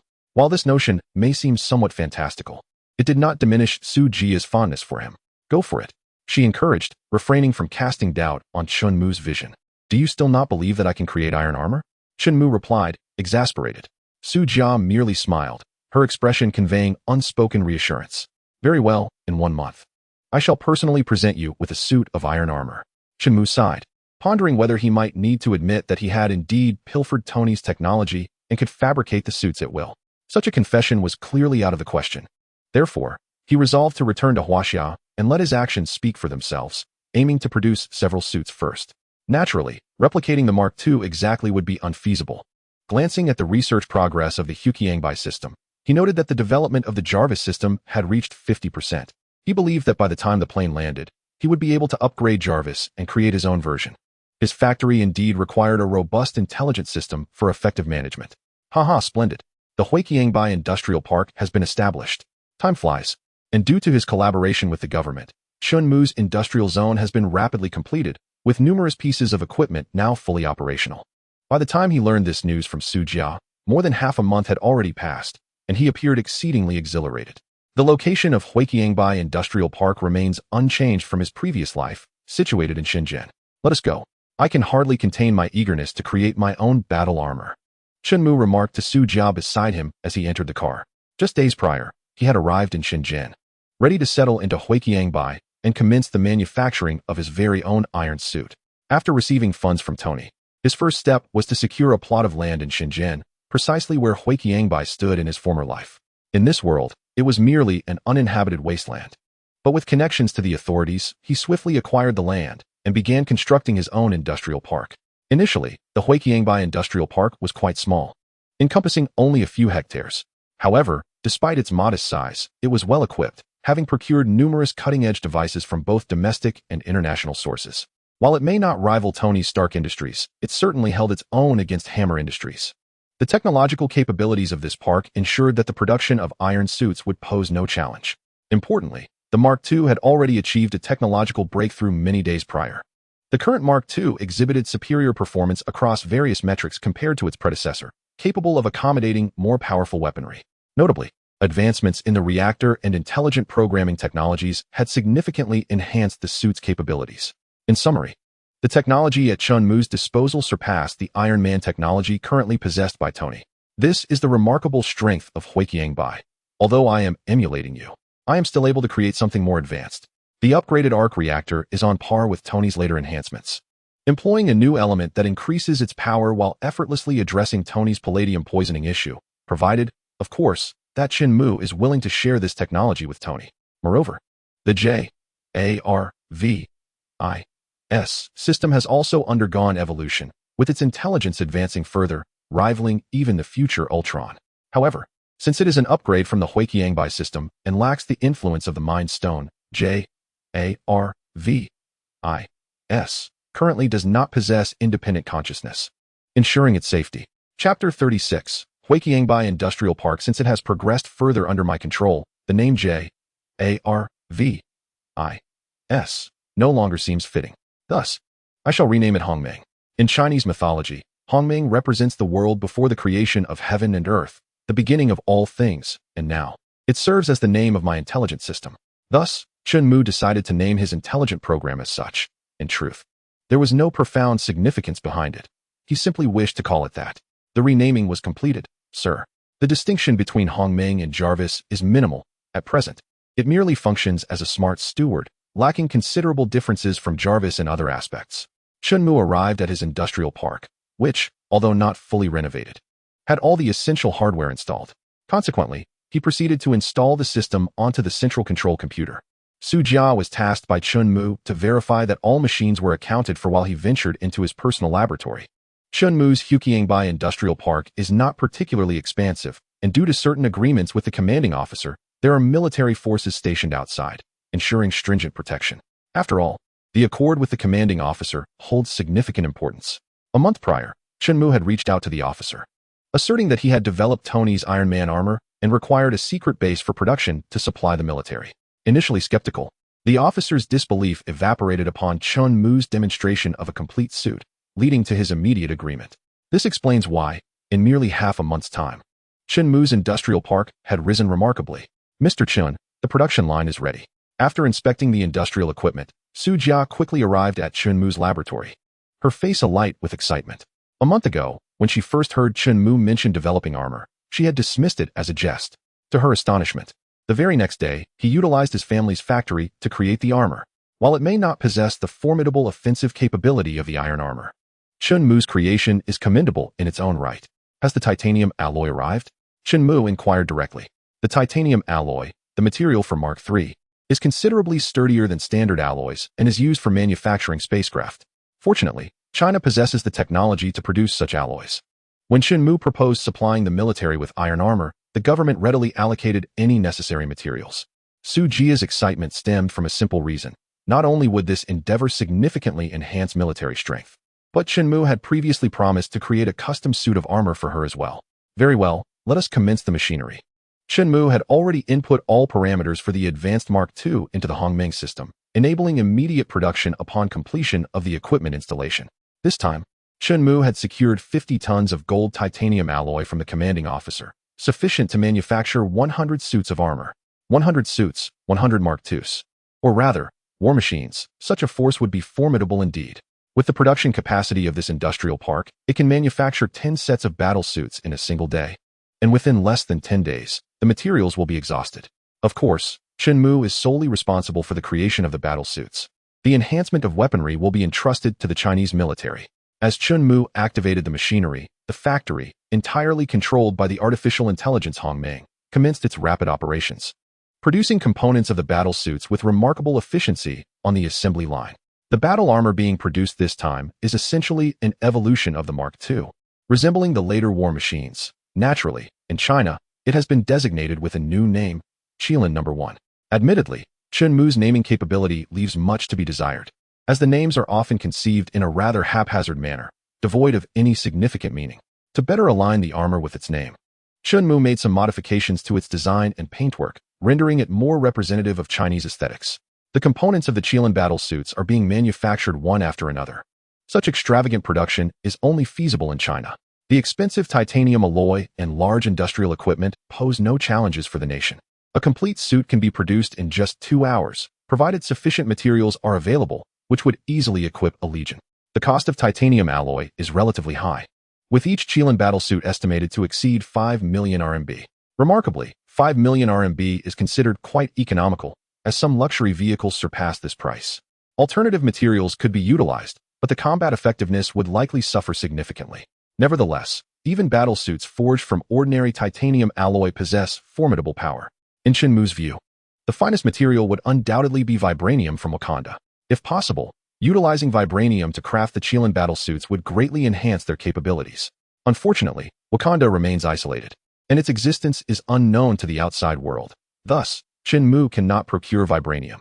Alright, the first suit is a female model. You can take it directly when it's ready. Observing the assembly line in operation, Chen Mu felt no need to linger any longer. Really, Su Jia's eyes sparkled with excitement. The allocation of battle suits typically follows strict military protocols, and she would not ordinarily be considered. However, if it were entrusted to her by Chen Mu, the situation would be different. Moreover, after over a month of service protecting Chen Mu and accurately reporting all circumstances, she had earned the privilege to possess a battle suit of her own. Of course, this is well-deserved. Without Su Jia's assistance, Chen Mu would find it exceedingly difficult to establish contact with the military. After all, prior to presenting the Qilin battle suit, Su Jia had primarily been by his side as a form of surveillance to prevent Chen Mu from engaging in activities detrimental to national interests. However, Chen Mu remained unperturbed by this. He had no intention of committing such acts, and thus felt no anxiety. If he was being monitored, so be it. Having a beautiful woman accompanying him was quite a pleasant sight. It was through Su Jia's channels that Chen Mu managed to present the existence of the Qilin battle suit before the senior officials, which ultimately afforded him the opportunity to swiftly acquire his very own industrial park. For each suit, Chen Mu would receive a processing fee of 1 million yuan, in addition to a fully designated industrial zone and all the necessary equipment, an achievement that was, in no small part, attributable to Su Jia's contributions. Chapter 37. Showing off within a week, Chen Mu spent his days in the laboratory of the industrial zone, where Su Jia tended to all his needs. He remained immersed in his work, giving the impression that he was engrossed in some significant research. Finally, on this day, Chen Mu emerged, proudly holding a brand new suit. In truth, this suit was still an improved version of the Mark II, yet thanks to the production capabilities of QilinArmor, he had crafted this suit from vibranium. The production line at QilinArmor was astonishing, producing any desired item without any apparent waste. Of course, this suit had actually been completed days prior, but Chen Mu opted to delay its reveal, choosing instead to prepare a few additional suits of the same design for unforeseen circumstances. It was time to engage in a dialogue with Tony Stark. Chen Mu had not forgotten the derision he faced from Tony a month earlier in the United States, where he was belittled and told he could never create an iron battle suit. Although he had refrained from responding at the time, he was resolute in his desire to prove Tony wrong, a thought that lingered in his mind. Thus, these vibranium suits bore minimal differences in appearance from the Mark II. Closely resembling Tony's own designs, the sole distinction lay in their color, a deep black hue of vibranium. Naturally, the paint could be altered without any significant impact. Hongmeng, call Tony. With a determination to prove himself, Chen Mu instructed Hongmeng to connect the call. Hey, Chen Mu, it's a pleasure to see you. How's the production of the mobile phones coming along? A projection screen materialized before Chunmu, displaying Tony's image. At that moment, he was seen embracing a striking blonde beauty, clearly enjoying himself at a bar. Given that it was nighttime in the United States, Tony's presence in such an establishment was entirely expected. The mobile phones are doing splendidly. We have reached a stock of 5 million units, with a daily production capacity of 200,000, ready for global release at any time. The collaboration regarding mobile phones has been ongoing, a task entrusted by Chunmu to his father. According to Chunmu's plan, more than 10 new production bases have been established within Huaxia, significantly enhancing production capacity. Huaxia truly is remarkable, Tony exclaimed in admiration. It is indeed the world's factory, and the industrial prowess of Huaxia has genuinely astounded him. If the task of manufacturing mobile phones were handed over to factories in America, it is likely that such a level of achievement would remain unattainable. Well then, with just 3 days until the launch event, I hope you can come to America. Together, we will undoubtedly carve out a niche in the mobile phone industry. Tony was brimming with confidence. During these days, he had been using the Xiaomi phone, and even he found it irresistible, let alone others. Hence, he had no doubts about Xiaomi phone's ability to seize market share. Of course, no problem, he replied. Although Stark held 70% of the shares, it was not a significant concern for Chunmu. Whatever Tony gains now, he would naturally relinquish in the future. By the way, it's quite late. Why are you calling me? Tony inquired with curiosity, unable to suppress his intrigue. A month ago, didn't I mention that I wanted to create a suit of armor for fun? Chunmu chuckled, casting a meaningful glance at Tony. What? Have you given up? Tony nodded, a smile on his face as he replied. Such matters should have been abandoned long ago. You truly do not need to waste time on this. Instead of spending time here, you might as well think about designing a new phone. Tony couldn't help but admire Chunmu's talent in mobile phone design. The Xiaomi phone indeed dazzled the eyes. Hey, take a look at this. Chunmu chuckled, pointing the camera to the side, revealing a pitch-black suit of armor standing nearby. This was the vibranium suit created by Chunmu, which bore a striking resemblance to Tony's Mark III, albeit constructed from entirely different materials. Did you create a model of it? Seeing this, Tony could not help but express his astonishment. However, he remained skeptical about Chunmu's ability to construct an Iron Man suit, coupled with the suit's dark vibranium color. He couldn't help but assume that it was merely a toy model, still unpainted. What do you think? Chunmu asked playfully, snapping his fingers to activate the suit, its eyes glowing, and the reactor in its chest illuminating with a blue light. The reactor had indeed been activated. At that moment, Tony was taken aback. He had been sitting on the sofa, but upon witnessing this scene, he couldn't help but stand up, pushing aside his female companion. Staring in disbelief at the image displayed on his phone. Chunmu, have you really created the suit? This, in fact, is not particularly surprising. In Tony's perspective, the creation of the iron suit is not an insurmountable challenge. It is merely a matter of physical structure. What truly astonishes him, however, is that Chunmu has managed to produce a reactor core. With his discerning eye, he can clearly see that the triangular reactor on the black suit is not merely ornamental, but a genuine reactor core, perhaps even more advanced than his own arc-reactor. Impressive, isn't it? Chunmu beams with pride as he observes Tony's astonishment.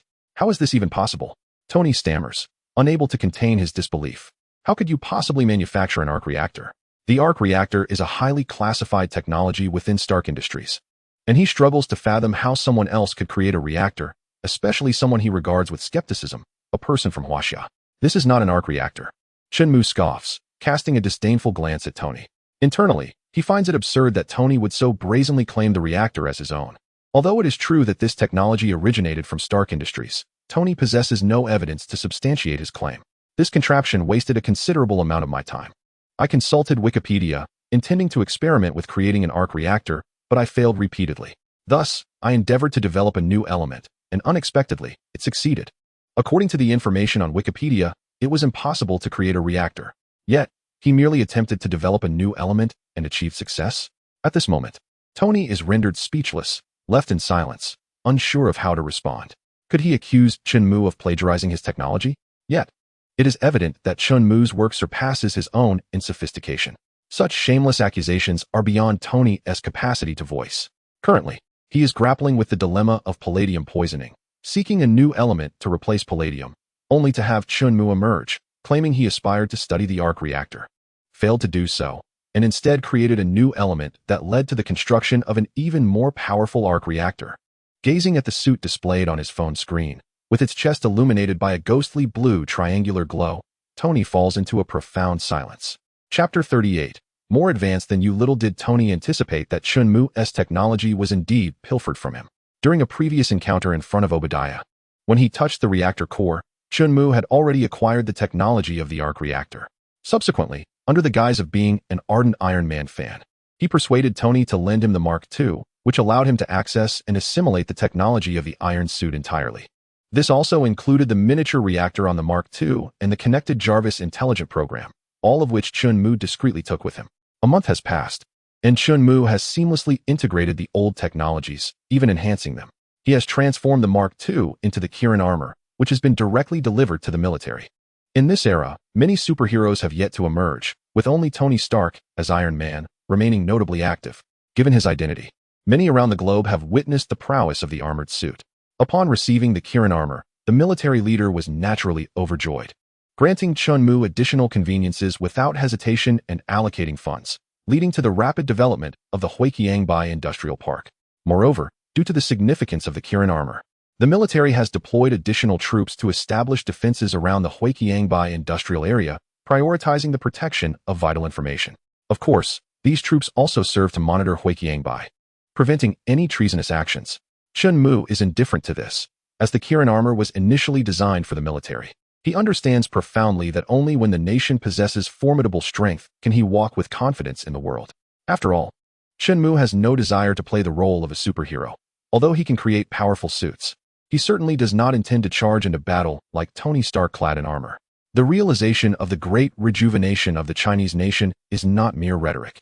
It cannot be achieved by Chun Mu alone, but requires all citizens to shoulder this responsibility. He is self-aware and knows that compared to the true defenders of the nation, he is insignificant. The path to national strength lies in empowering the military, which is his true duty. Is this the armor you created? Tony asked, gazing incredulously at the pitch-black suit beside Chun Mu, momentarily at a loss for words. What do you think? It looks rather impressive, doesn't it? Chun Mu replied, appearing quite pleased. Who was it that claimed I could never replicate the iron armor? He continued, recalling the doubts cast upon him. As for creating a suit using my own strength, I have the authority to use it myself, right? My armor is distinct from yours, and my reactor is entirely different as well. Surely, this cannot be deemed infringement, so you need not grant me permission. Chun Mu smiled, confident that his reactor was far superior to Tony's, utilizing entirely new materials that rendered any claims of infringement invalid. My reactor's power should exceed yours by several times. What do you say? Would you like me to grant you direct access, without any licensing fees? Chun Mu asked, grinning at Tony, fully aware that his reactor could very well save Tony's life. At this moment, Tony had already succumbed to palladium poisoning, yet he found himself compelled to utilize the existing reactor. Otherwise, the shrapnel lodged within his heart would inevitably claim his life. The only way to survive was to replace the materials within the reactor, a task that Chun Mu's reactor was capable of accomplishing. I shall consider it, Tony said, with a slight twitch at the corner of his eye and a somber tone. The proud and lofty man would never concede defeat. He would not acknowledge that Chun Mu's armor could surpass his own in sophistication. How do you intend to employ your suit? Tony inquired, furrowing his brow as he regarded the armor beside Chun Mu, his heart brimming with apprehension. It is called the QilinArmor prototype. Regrettably, I possess few weapons, otherwise it would undoubtedly outmatch your suit. Chun Mu expressed with a hint of regret. This was a reflection of the national circumstances in China. As an ordinary citizen, Chun Mu was unable to conduct weapon research in his homeland, which provided Tony with a modicum of reassurance. Fortunately, the weaponry could not surpass his own. However, this was merely a casual remark from Chun Mu. In truth, his armor's weapon systems were more advanced than Tony's. Yet, in an effort to conceal some of his capabilities, Chun Mu chose not to disclose this information directly. Moreover, this statement also served to preserve Tony's dignity. Nonetheless, Hua Junfeng has reserved my QilinArmor and authorized me to utilize certain weapons, so self-defense should not pose a problem, Chun Mu remarked with a calm smile. What? You entrusted the suit to Junfeng? Upon hearing this, Tony, situated across the ocean, widened his eyes in astonishment, exclaiming, absolutely not. Such dangerous weaponry must never be handed over to Captain Jun. This could result in catastrophic casualties. It is utterly unacceptable. Having witnessed the devastating destruction wrought by his own weapons in the Middle East, Tony had grown increasingly resistant to Captain Jun. Thus, when he was pressured to relinquish his armor under the pretense of duty, he had resisted, ultimately employing various means to retain possession of his suit. However, he could never have anticipated that Chun Mu, also across the ocean, had developed his own suit. nor could he fathom that the latter would directly hand it over to the Chinese forces. The very scenario he dreaded had come to pass. Huh. Do you believe that the Chinese forces are akin to your American counterparts? At this juncture, Chunmu wore a mocking expression as he gazed at Tony, stating earnestly, "Have you ever witnessed the Chinese forces aiming their weapons at civilians? Or instigating conflicts? Have you seen them carry firearms while engaging in disaster relief? Indeed. Since the establishment of New China, although its military power has rapidly developed, it has never invaded another nation. The victorious battles fought have all been defensive, with weapons directed solely at intruders. In this respect, the Chinese forces stand in stark contrast to their American counterparts. The American military, a weapon in the hands of capitalists, can be aimed at anyone for their interests, even at innocent civilians who are unarmed. In contrast, the Hua military serves to protect its own nation. I see no issue in entrusting them with my armor." In this regard, Tony was left speechless. The Hua military, renowned worldwide, stands as the finest army, unmatched by any other nation's forces. Chapter 39. True heroes. The soldiers of Hua, in the face of danger, always place themselves before the people. To me, they are the true heroes. Observing Tony's silence, Chunmu continued, "As you know, my hometown suffered a devastating earthquake earlier this year. It was the soldiers of Hua who bravely rushed in to save countless lives, making sacrifices that are unparalleled, many even giving their lives in the process. So I ask, what is wrong with entrusting my armor to these genuine heroes?" Upon hearing Chunmu's words, Tony could only manage a bitter smile. Indeed, he found himself unable to argue. If the American soldiers are regarded as fearsome devils, then the soldiers of Hua are the angels who bring peace to the hearts of the people. The disparity was immense, leaving him feeling rather embarrassed. When the soldiers of Hua don the armor, they can offer enhanced protection to us and even safeguard the world. Imagine equipping millions of Hua soldiers with this armor. Would alien forces dare to invade without being decisively vanquished? Even should Thanos set foot on Earth, he would be overwhelmed by an unyielding legion of armored soldiers. Moreover, my armor is not like your marked suits. How I choose to utilize it is my own prerogative." At this point, Chunmu let out a cold smile. "Our armor is far more advanced than yours. What can you say? Will you accuse me of copying your design or of infringement? Isn't that infuriating? But that is your concern." Tony sighed, envisioning the inevitable trouble that would arise when the American military learned that the Hua army had acquired the armor. It would undoubtedly be a source of great headache for him. Regardless, Tony remained steadfast in his principles and would never hand over the armor to the American military. Perhaps he could offer them a consolation, 1 or 2 suits for their gradual study.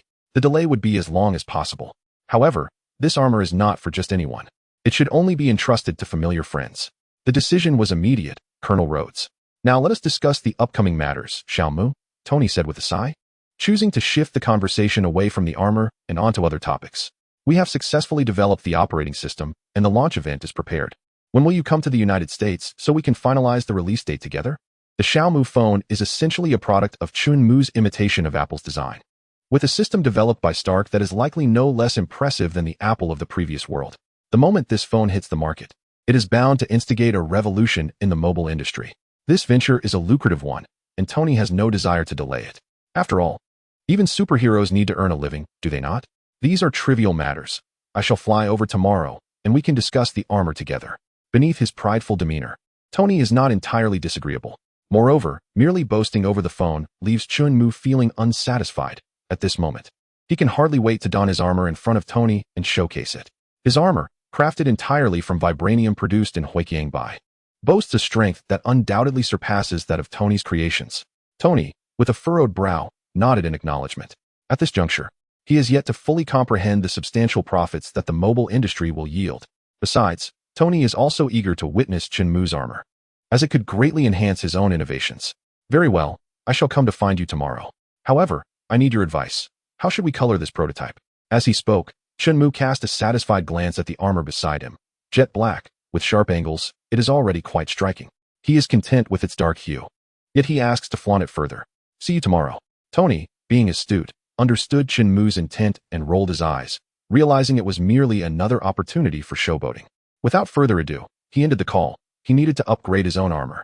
Struck with some promising inspiration, he couldn't afford to fall behind Chunmu. Indeed, while Tony is proud, he is not envious. Since someone has developed their own armor, he regards Chunmu as his equal and cannot afford to underestimate him any longer. For someone as intelligent as he, Tony often feels a certain solitude. Now, having a peer of comparable caliber is, in fact, a welcome development.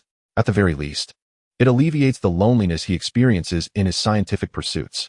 In Tony's eyes, Shenmue possesses significant value for companionship. They can collaborate not only on mobile technology, but also on other fronts, such as armor.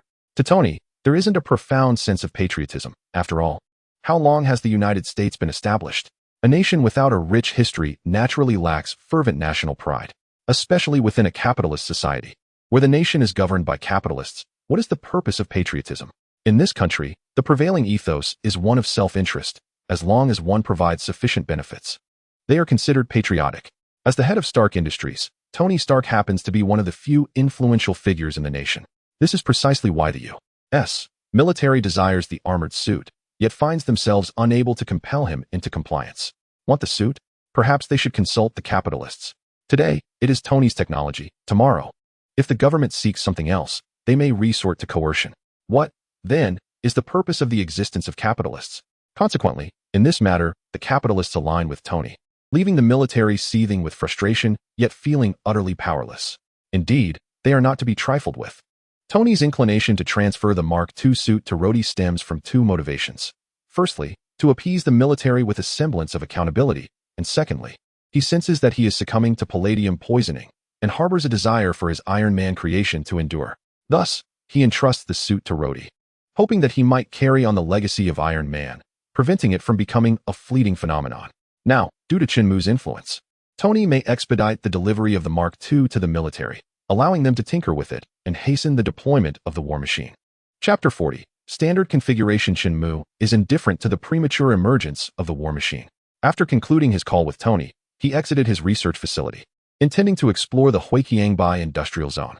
Following discussions with the Bureau regarding the QilinArmor, this industrial park has rapidly materialized under public auspices. In less than a month, all necessary equipment has been installed, and production of the armor has commenced. The materials and machinery have been supplied by the military. Shenmue's role has merely been to provide blueprints, detailed data, and install the smart programs. Hence, he has not received any monetary compensation, as the industrial park itself serves as his reward, becoming wholly his property. Although surrounded by military presence, Shenmue is quite pleased, as their protection spares him the need for security personnel. Naturally, the Qilin Mark I is not immune to upgrades. Shenmue is also responsible for its maintenance and enhancements. As new technologies and weaponry emerge, they can be integrated into the armor. Mr. Chen, are you heading out now? At the entrance, Su Jia remains dutifully committed to her responsibilities as Shenmue's gatekeeper. At this moment, she realizes that her so-called expertise in finance is of little utility, as she cannot contribute to the Huiqiangbai industrial zone. Hence, she has resolved to serve as Shenmue's bodyguard. Not much. I will be visiting Stark tomorrow. For now, I plan to stroll through the industrial park. Shenmue sees no need to conceal his itinerary, thus he speaks candidly. Then may I accompany you tomorrow? The safety of Shenmue is of paramount importance to Huaxia. Thus Su Jia would undoubtedly ensure that no harm befalls him and would naturally accompany him. Do I really need your protection when I possess battle armor? Shenmue remarked with a wry smile.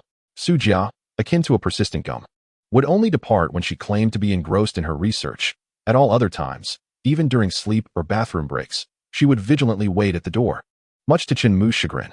Yet, Tony also has his suit, and your safety is still at stake, Su Jia insisted, resolute in her decision to accompany him. Tony is my collaborator. He would not act against my interests. Besides, he aspires to become Iron Man. How could he possibly wish me harm? Shenmue had a fair understanding of Tony and believed that he would not oppose him without cause. After all, Shenmue was no villain. If Tony intended to strike against him, it would only tarnish his freshly established image as Iron Man. It would be foolish to act in such a manner. One should harbor no malicious intent, yet remain vigilant against others. Su Jia observed Shenmue with calm scrutiny. Acknowledging this truth, Shenmue fell silent, slightly pouting but ultimately refraining from refusal.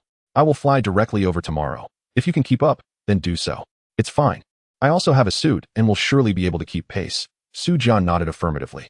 I somewhat regret giving you a suit, Shenmue sighed, bemused by the absurdity of the situation.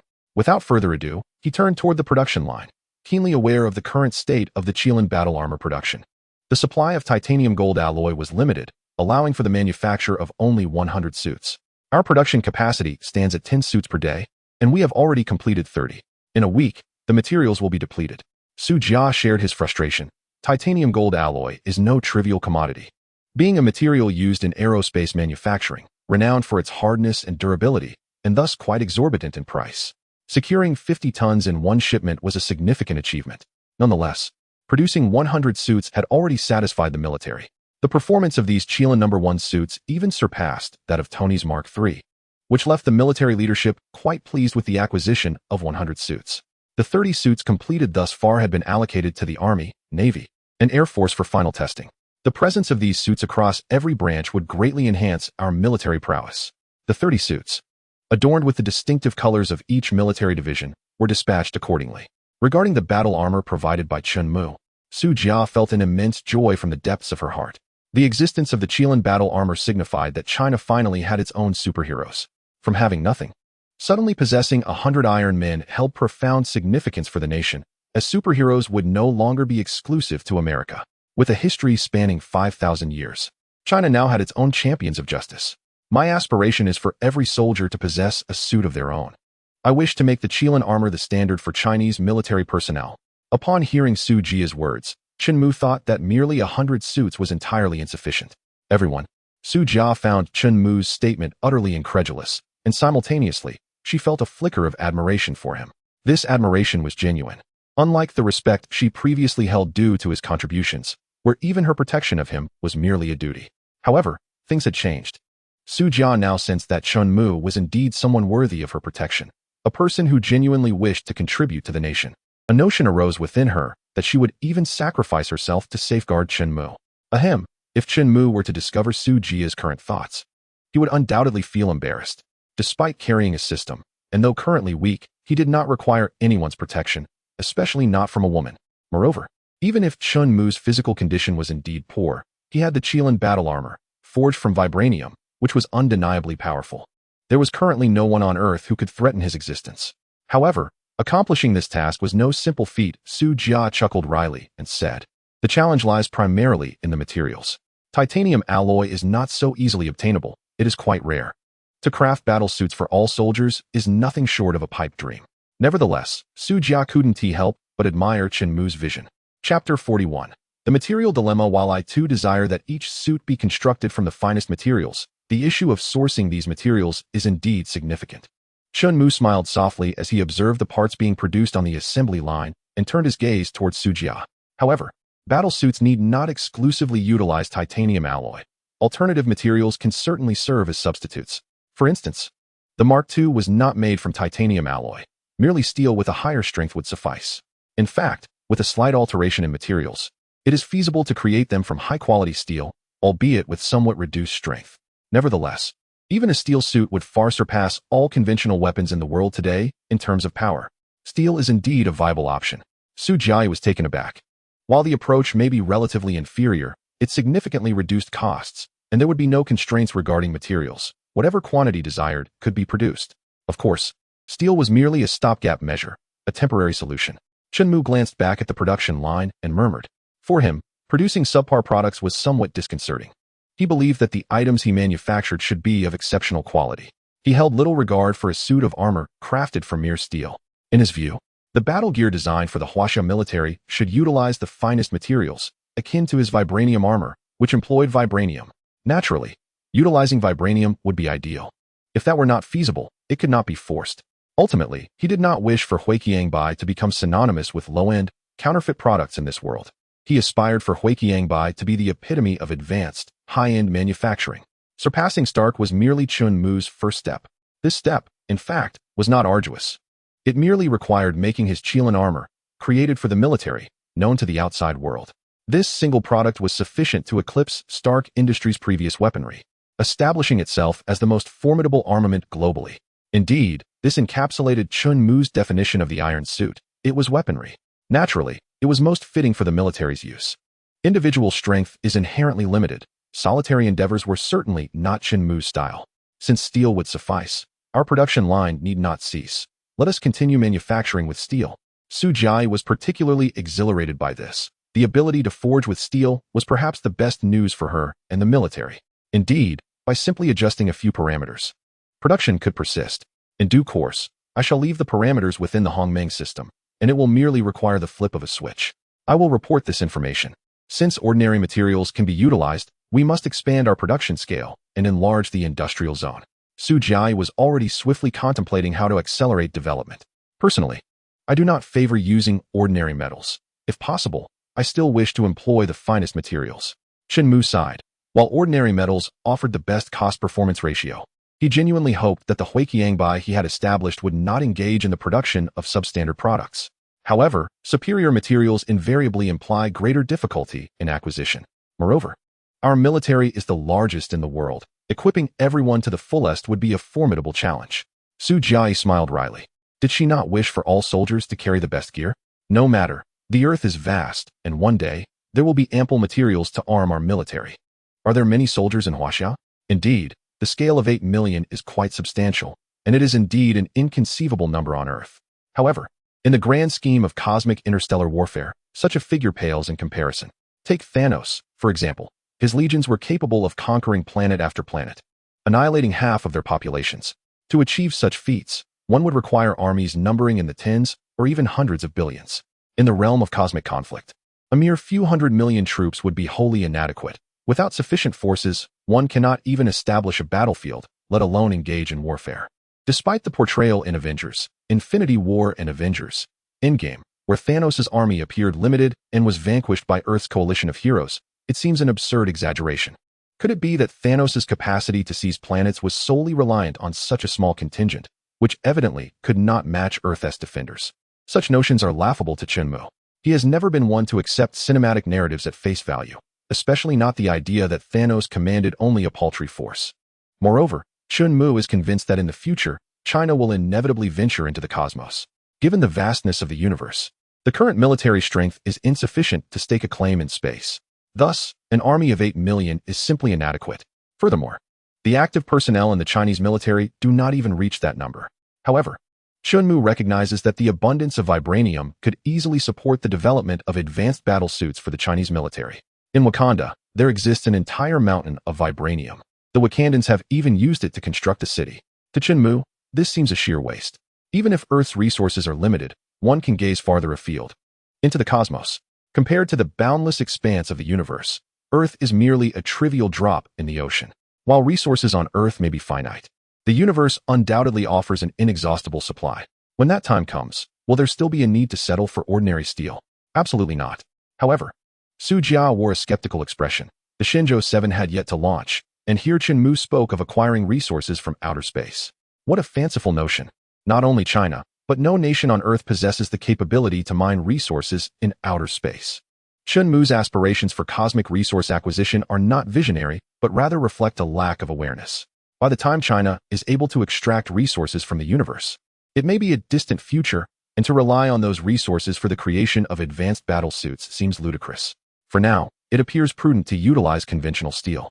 Noticing the disdain in Su Jia's gaze, Chen Mu sighed, realizing he had forgotten that the Chitauri had yet to invade Earth, and humanity was still oblivious to the existence of extraterrestrial beings, thus lacking any thoughts of exploiting cosmic resources.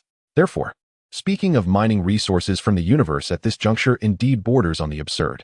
Nevertheless, I must endeavor to decode the technology of alien spacecraft and create my own. When other nations on Earth are still engrossed in their research of airplanes and artillery, the Celestial Empire will be launching spacecraft into the cosmos. What a fascinating spectacle that will surely be. Chapter 42. A month apart at last, the moment has arrived. The flight speed of the battle suit is extraordinarily rapid.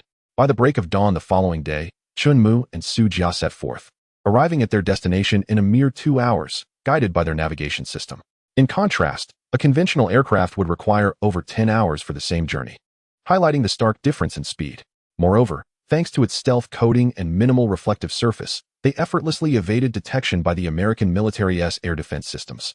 Welcome, you two. Haha. Tony, having received advance notice, was perched atop the skyscraper, savoring his coffee. Upon witnessing Chen Mu and Su Jia land on the balcony, he eagerly approached. Haha, is this your battle suit? It looks rather impressive. Observing the diverse designs of their suits, Tony couldn't help but express his admiration, circling around Chen Mu with keen interest. However, it pales in comparison to mine, he insisted, steadfastly refusing to concede that another suit could surpass his own gold and crimson ensemble. It's as dark as coal. Tony wasted no time in teasing. Is that so? Chen Mu replied, deactivating his suit and stepping out to stand before Tony. This technology is quite remarkable. I must acquire one for myself.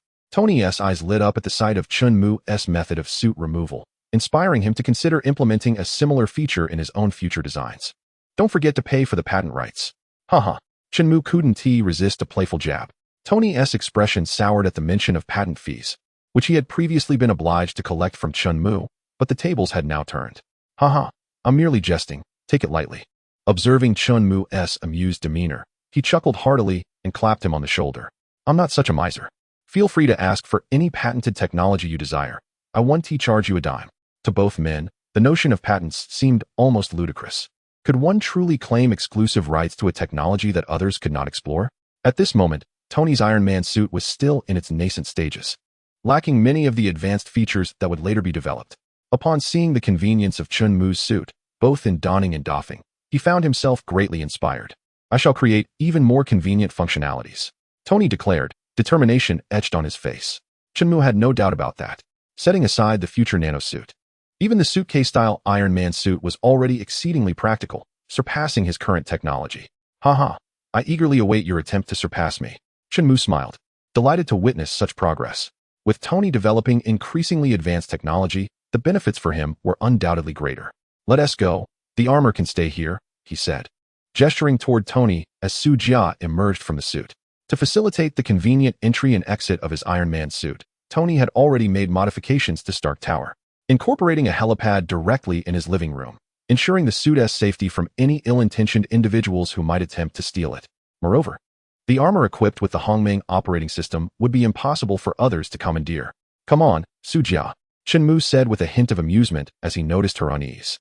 All right, she replied, realizing that one cannot wear the suit at all times. Though her gaze remained apprehensive as she turned to Tony, expressing, I hope Mr. Stark will take good care of it. Rest assured, Miss Su, Tony replied with a smile, slightly bemused by her concerns. While your suit is impressive, it hardly warrants theft. That is reassuring. Now let us discuss the collaboration on the smartphone. Su Jia reminded herself of her responsibilities. Beyond being Chun-Mu's bodyguard, she also bore the weight of corporate management. She had spent the entire evening preparing for this matter. You can speak with Potts about it. I've already given her a heads up. The previous terms are null and void. We will renegotiate the shares, Tony said with a grin, placing an arm around Chun-Mu's shoulder. He then addressed Su Jia. Let us focus on the technical aspects. The business matters will be in your capable hands. Tony was making his stance clear. His previous insistence on claiming a substantial portion of the shares stemmed from his initial disdain for Chun-Mu, viewing him merely as a representative of a small enterprise from Huaxia. Although the designed phone was commendable, he had not taken it too seriously. However, the situation had transformed entirely, as Chun-Mu's demonstrated capabilities compelled Tony to regard him with newfound respect, especially after witnessing the creation of his own suit, which left Tony in awe and led him to perceive Chun-Mu as an equal. The proud Tony seldom acknowledged anyone in such a manner. Thus, he was eager to engage Chun-Mu in discussions regarding the technical aspects of the suit. Go ahead, I entrust all business matters to you, Chun-Mu said, observing Su Jia's lingering apprehension. Su Jia's expression darkened with irritation, fully aware of her military background, yet Chun-Mu's nonchalance left her exasperated. How could he be so carefree, acting as if he were completely uninvolved? Despite her internal complaints, Su Jia recognized her current obligations and understood that it was not appropriate to remain at Chun-Mu's side indefinitely. Meanwhile, Chun-Mu and Tony entered the latter's laboratory. Behold, this is my armor. What do you think? Isn't it more stylish than yours? The two individuals entered Tony's laboratory, whereupon Tony could not help but showcase his latest suit of armor, adorned in the iconic gold and crimson hues, exuding an aura of remarkable flair. It's rather ostentatious, isn't it? Chun-Mu remarked with a hint of indifference. In comparison to his own sleek black suit, Tony's armor appeared excessively flamboyant, a color palette that did not align with Chun-Mu's aesthetic preferences. Your drab black is the real eyesore, Tony retorted, unable to suppress his critique. Honestly, your suit resembles an antiquity. Seeing you so youthful, it's perplexing how your taste mirrors that of an old man. Though in his 30s, Tony exhibited a youthful exuberance, behaving more like a spirited young adult. Chun-Mu remained silent, reflecting on his own past experiences, having also been in his 30s once, laden with failures and setbacks that rendered him incapable of appearing youthful. My armor is forged from vibranium. I simply have no desire to alter its color. Hence it remains black. Chun-Mu offered a brief explanation. Vibranium? Wait, I think I recall something about that. Tony furrowed his brow, seemingly recognizing the name. Chapter 43. A new perspective, vibranium is arguably the most durable metal on Earth, Chun Mu continued, observing Tony's reaction. If I'm not mistaken, the shield wielded by Captain America contains this material, which is why it is extraordinarily resilient. Vibranium, also known as sound-absorbing steel, is derived from meteoric origins and is a unique resource from the African nation of Wakanda, considered one of the toughest materials in the Marvel Universe. Its exceptional hardness can be attributed to its unique molecular structure, rendering it nearly indestructible. The molecules are relatively static, preventing the conduction of heat and kinetic energy, thus enabling it to absorb thermal energy, power, and momentum. Consequently, armors crafted from this material are virtually impervious, with most earthly weaponry failing to inflict any damage. Now I remember, so it is indeed that substance. Tony's interest peaked, his brow arched in realization. He understood the rarity of this metal. Noting that Captain America's shield contained only a minuscule amount of vibranium, not even as large as a fist, having exhausted nearly all available vibranium resources in America.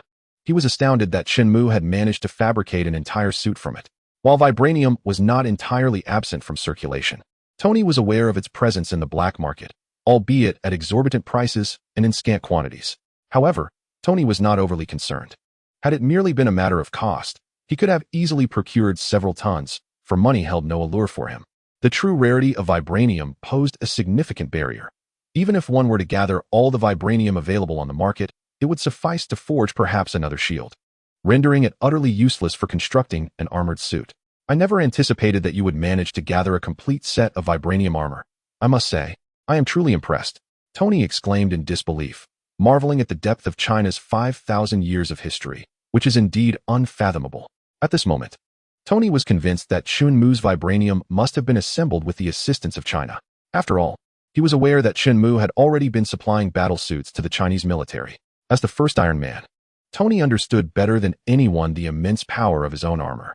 With 5 millennia of history, China dwarfs the mere 2 centuries of America. At this juncture, Chun Mu could hardly suppress his pride. That said, Chun Mu, have you truly entrusted the iron armor to the Chinese military? Ignoring Chun Mu's pride, Tony furrowed his brow and inquired, a look of concern filling his eyes. You should realize that the formidable iron armor, if it falls into the hands of the military, poses an unimaginable threat to the entire world. A threat? Chun Mu scoffed lightly and continued, Tony, therein lies the difference between you and me. I believe that powerful armor can only fulfill its purpose when wielded by the right hands. Such formidable suits will ultimately be employed to safeguard this world. Furthermore, my armor is not your iron armor. It is called the QilinArmor. Do not underestimate the significance of a name. If we continue to refer to the QilinArmor as iron armor, it would be tantamount to acknowledging that the QilinArmor is merely a copy of your Iron Man suit, which is not what I desire. All right, the QilinArmor. Tony waved his hand dismissively, showing little concern for the name. Despite his arrogance, Tony was indeed a person of considerable resolve. While he outwardly disputed the notion, he internally acknowledged that Chun Mu's armor was somewhat more advanced than his own. Thus, he did not believe that Chun Mu would resort to plagiarizing his iron armor. At this moment, Tony Stark secretly recognized Chun Mu as a worthy adversary. He firmly believed that although his armor may currently pale in comparison to Chun Mu's, he would undoubtedly develop even more advanced technology in the future. However, this was not the time to dwell on such matters. What truly concerned him was another issue. Yet, if the military were to acquire such powerful armor, it would undoubtedly pose a significant threat. Tony remained troubled by Chun Mu's decision to entrust the armor to the military. That depends on the context. Chun Mu replied ambiguously, smiling lightly. The military you are familiar with is yours in America, which, under the guise of maintaining world peace, incites wars across the globe. To you, the military represents a sword of slaughter. However, the Chinese military is entirely different from yours. On this point, Chun Mu was unequivocally certain. Jiefeng Army, another name for it in Huagua, is often referred to as the People's Liberation Army. Chun Mu calmly gazed at Tony and remarked, the guns of the Jiefeng Army are never aimed at the people. They are the steadfast support of the Chinese populace. In times of disaster, when the people of Huagua see the Jiefeng Army, they see hope. When faced with calamity, the Jiefeng Army always stands before the people. Therefore, what issue could arise from entrusting the battle armor to the Jiefeng Army? Moreover, every soldier of the Jiefeng Army should possess their own battle armor, enabling them to better protect the populace. In truth, after becoming Iron Man, Tony had already undergone a transformation. The weapons he once manufactured had caused immense suffering to countless innocents, which compelled him to decisively shut down his arms production department. Pivoting from a military technology giant to a civilian technology leader. Thus, upon hearing Chun Mu's words, Tony found himself momentarily at a loss for a rebuttal. During the catastrophic floods of 1998 and this year's Wenchuan earthquake, in every disaster, who stood before the people, who prioritized the populace? It is now 2008. And even within the Marvel Universe, the Wenchuan earthquake had indeed recently transpired, so Tony was well aware of the events Chun Mu referred to.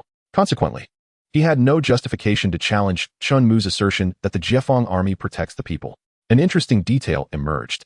Chun Mu smiled and stated, in every disaster relief mission, the Jiefeng army does not carry firearms or ammunition. They only bring various tools. The Jiefeng army poses no threat to civilians. Rather, all the refugees feel a genuine sense of safety upon seeing them. Therefore, equipping the Jiefeng army with battle armor will only aid them in better safeguarding the common people. In contrast, during disasters, does your country's military not carry weapons? Are you not there to suppress the victims rather than to provide aid? Upon hearing this, Tony was rendered speechless for a long time. It truly was the case. A month ago, Chun Mu had been timid in Tony's presence, speaking softly and displaying a humble demeanor. Yet, today, just a month later, Chun Mu had managed to leave Tony at a loss for words, demonstrating a remarkable transformation. Chapter 44. A matter of personal connections. Most importantly, Tony, how I choose to utilize the armor I create is my prerogative and has nothing to do with you. At this point, Chun Mu appeared rather unyielding, yet what he stated was indeed factual. How to manage his own battle armor was unequivocally Chun Mu's decision. And as an outsider, Tony Stark had no authority to interfere. Nevertheless, I still believe that the more powerful the weapon, the less it should be entrusted to the military. For the potential threat is simply too great. Ultimately, Tony Stark remained a man of steadfast opinions, despite being rendered speechless by Chun Mu's arguments. He continued to cling to his own beliefs. Even though it is acknowledged that Chun Mu speaks the truth, the military is teeming with individuals of all dispositions, inevitably including those with a propensity for aggression. Should such individuals gain possession of battle armor, it would undoubtedly precipitate a catastrophic ordeal. If the war gear falls into the hands of the belligerent, war is certain to ensue, and war, in turn, will invariably result in the devastation of innocent lives and households. This is a scenario that Tony Stark, the Iron Man, would be loath to witness. Indeed, while Tony Stark's assertions hold merit, they are contingent upon the perspective from which one views them. It is likely that in Stark's eyes, the military he references pertains to that of the United States of America. Truth be told, irrespective of which world's American forces are considered, they appear undeniably aggressive, instigating conflicts across the globe. They have assumed the mantle of the world's police, sowing discord and warfare in various regions. Chun Mu, unyielding in his stance, declared, Hua Nation has always been a proponent of peace. Since its inception, our country has never instigated a war. The few conflicts we have engaged in were solely to safeguard our nation and protect our citizens. Tony was rendered speechless. Although he was not the architect of these wars, he was acutely aware that the majority of them were indeed instigated by his own nation. Hua Nation has consistently championed peaceful development as the future of humanity. Even now, with an arsenal of advanced weaponry at its disposal, it harbors no desire to instigate any disputes, nor does it seek to invade other nations under the guise of freedom. Chun Mu was disinclined to continue this discourse with Tony Stark. Different paths lead to different destinies. At this moment, Stark remained firmly entrenched in his identity as an American. Even after becoming Iron Man, he continued to represent the interests of his country rather than the globe as a whole. Thus, despite his aversion to the American military, Tony felt compelled to advocate for his nation's interests, a natural inclination, and one that Chun Mu would not contest. However, Chun Mu was also cognizant that in a few years, once the Avengers storyline commenced, the Chitauri army would invade Earth. It would only be upon confronting the extraterrestrial threat that Tony would recalibrate his perspective, evolving into the true Iron Man, fighting for the Earth rather than merely for America. Let us not dwell on this further, Tony. My decision is immutable, Chun Mu said, gesturing dismissively while regarding Tony Stark with a calm demeanor.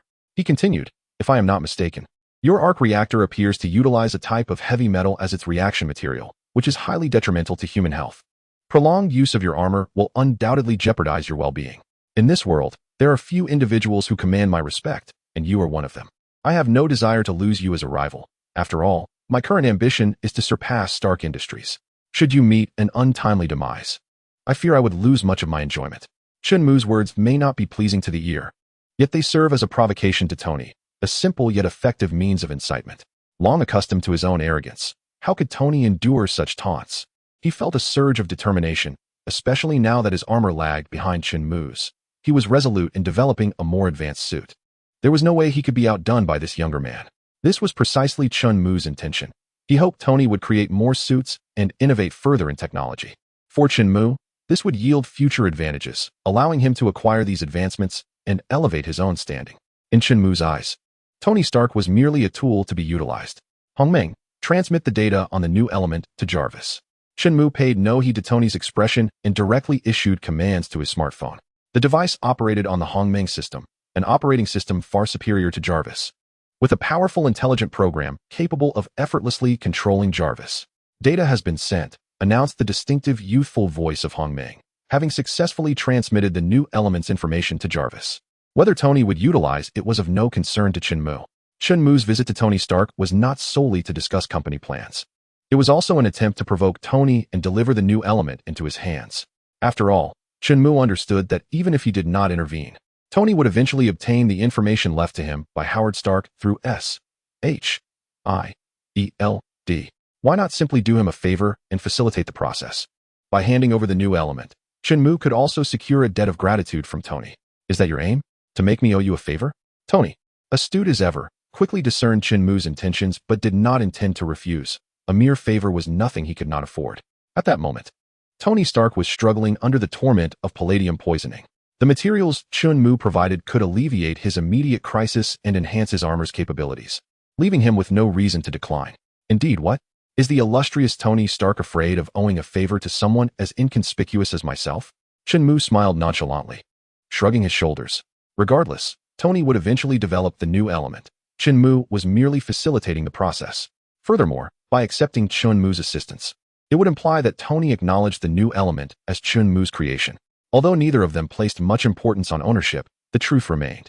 The new element was developed by Chun Mu, while Tony Stark merely utilized it. Well done, you have succeeded. I owe you a favor. Tony Stark remarked with a serious expression as he gazed at Chun Mu. In that moment, he genuinely regarded Chun Mu as an equal rival, a notion unprecedented for the proud Tony Stark. Chapter 45. The matter at hand I thought you would refuse, Chun Mu said with a light chuckle, observing Tony's demeanor. Why would I refuse an opportunity to strengthen myself?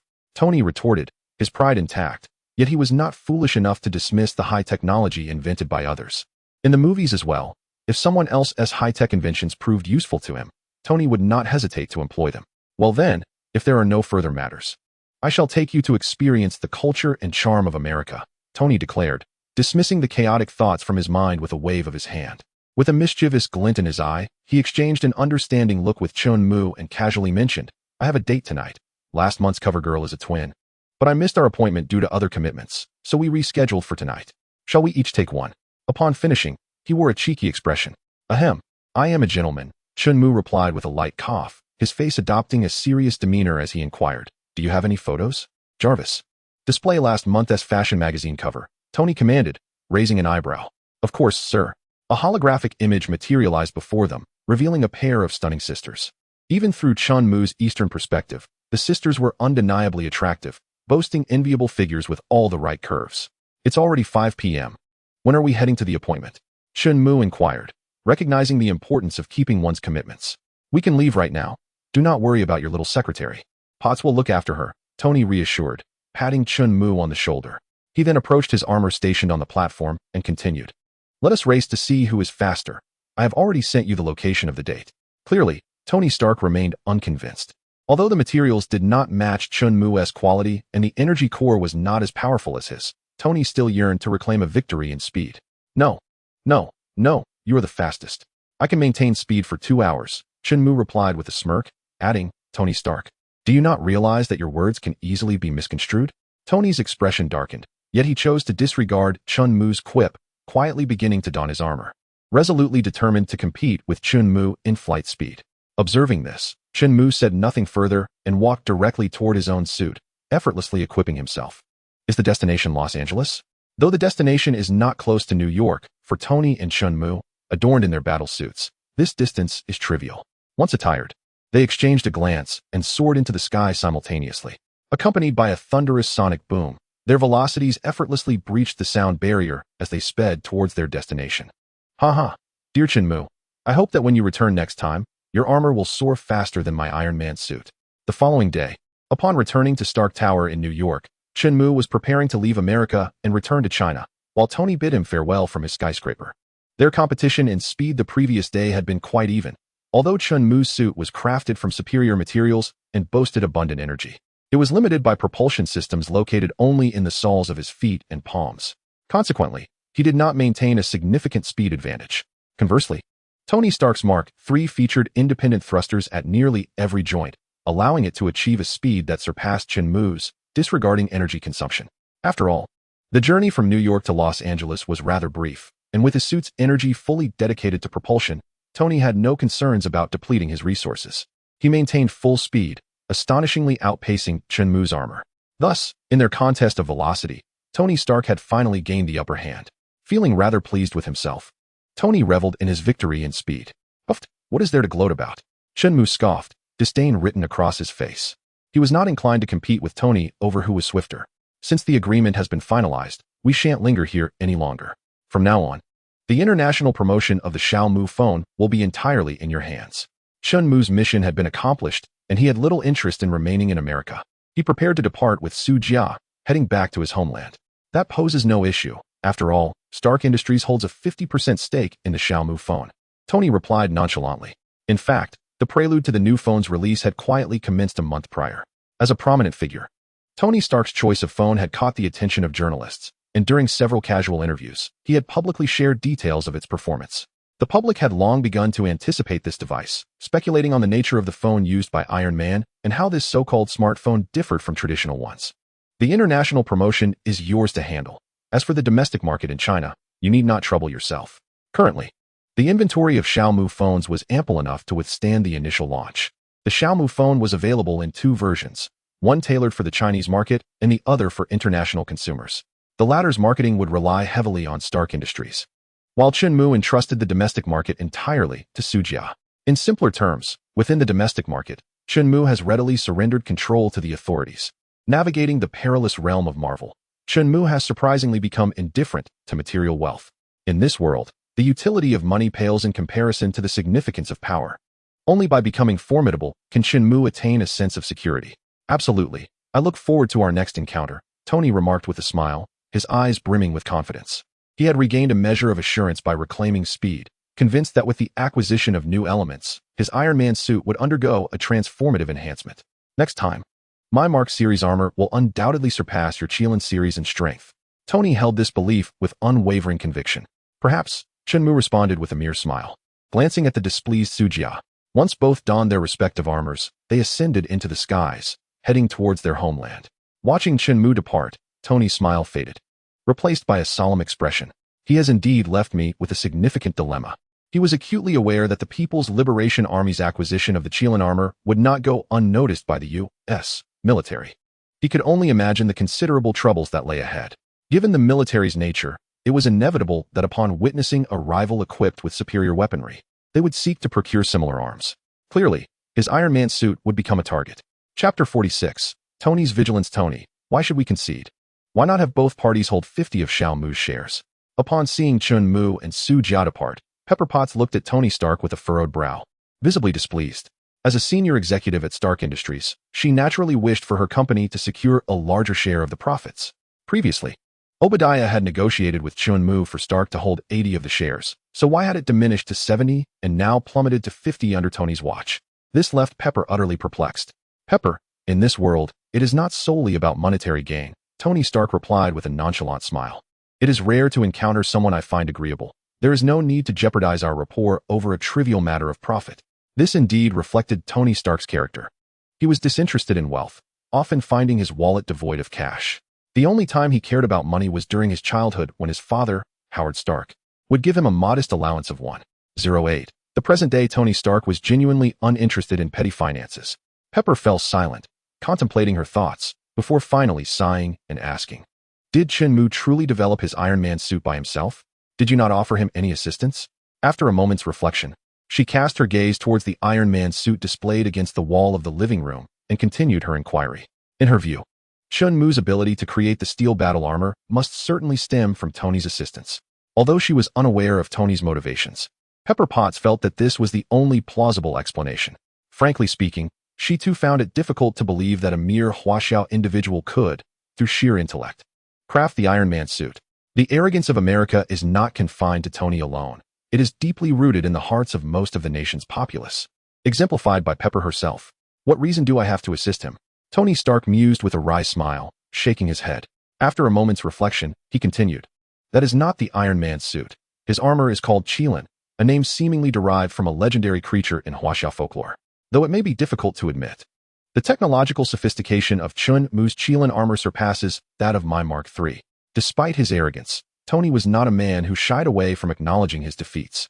The current suit may not match the opponent's advanced design, but it was not beyond the realm of conversation. Confidently, Tony believed that given time and perseverance in upgrading the Mark series, his armor would eventually outshine Shenmue's. Is that truly the case? Pepper gasped in disbelief, her eyes widening. Indeed, Tony replied with a rueful smile. Moreover, this fellow has left me with a significant dilemma. He has produced the Qilin series armor and directly delivered it to the Huaxiao military. If all goes as expected, when the U.S. military learns of this, they will undoubtedly come seeking me out. I certainly do not wish for my armor to fall into the hands of those ruffians. He has given the armor to the military? Upon hearing this, Pepper's eyes widened in disbelief. Wouldn't that pose a tremendous threat to our America? Why would there be a threat? Tony shrugged, retorting, Are you afraid that the Huaxiao military, clad in armor, will launch an assault on our homeland under the banner of liberty and democracy? Pepper fell silent, understanding that her boss harbored no fondness for the U.S. military. So his words came as no surprise. Yet, truth be told, her initial reaction upon hearing that the Huaxiao military was equipped with armor was indeed concern about a potential invasion. However, after reflecting on Tony's words, she gradually regained her composure. The Huaxiao military had been established for decades, and she had never heard of them initiating any wars.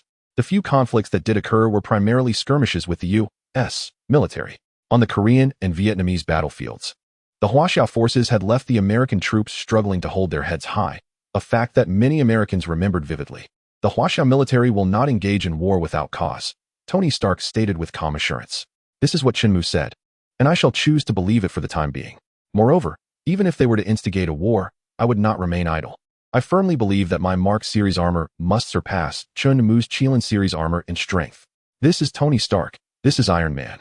This embodies the uniquely American spirit of individual heroism. These so-called superheroes often delude themselves into thinking they can resolve all issues. Although films portray these heroes as capable of turning peril into safety and achieving their goals, adorned with the aura of protagonists, rendering them seemingly invincible, a realistic perspective reveals that individual power is inherently limited. Should war truly arise, Tony's solitary strength would stand no chance against the Steel Legion of the Huaguo forces. Even if Tony Stark were to create his own Legion of Steel, it would undoubtedly fall short against the might of the Huaguo military. This is indisputable. How about I prepare a set of armor for you, Pepper? That secretary of Chun Mu, the Eastern girl, has her own unique armor. Stark Industries cannot be outdone by the competition. Indeed, the inherently competitive Tony Stark does not wish to be bested by anyone in any regard. Disinterested, Pepper pursed her lips, showing no inclination towards the proposal, and turned to leave. Observing her retreating figure, Tony Stark retracted his smile, and the notion of creating a Jarvis-controlled Legion of Steel solidified resolutely within his mind.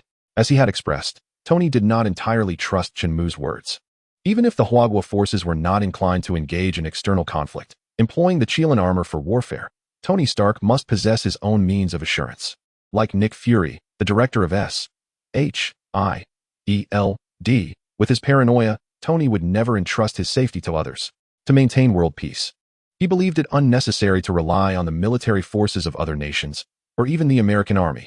In Tony's view, he alone sufficed. The establishment of a Steel Legion was imperative to prepare for the future, ensuring that if the Huaguo military ever instigated war on an international scale, he would have the resources to counteract. If Chun Mu were aware of Tony Stark's current thoughts, he would undoubtedly be left speechless, remarking that Tony was overthinking the situation. Perhaps due to ethnic characteristics, most contemporary Huaguo individuals possess a gentle nature, rarely provoking conflict. In this era, the majority of Huaguo citizens aspire for peaceful development and strive towards that end. The possession of Qilin armor by the Huaguo military renders the likelihood of their barbaric expansion virtually non-existent. Not every nation, like America, with merely 2 centuries of existence, has spent 200 years embroiled in various wars. To achieve their objectives, America would not hesitate to incite conflict, while Huaxia stands in stark contrast. Chapter 47. Sudden Incident. Chunmu. Two aircraft are rapidly approaching us. Inside the armored suit. While allowing the autonomous system to pilot it back to Huagua and indulging in a film, Chunmu was abruptly alerted by Su Jia's message. Unlike Chunmu, Su Jia remained acutely aware of their safety, keeping the suit in a state of constant vigilance. Consequently, the radar swiftly detected two fighter jets closing in from several kilometers away. Fighter jets? Upon hearing this, Chunmu activated the suit's alert status. Indeed, two red dots were rapidly converging on the radar. The speed of those aircraft had already surpassed the sound barrier, indicating they were far from ordinary planes. As they drew nearer, Chunmu recognized the familiar silhouettes of the aircraft.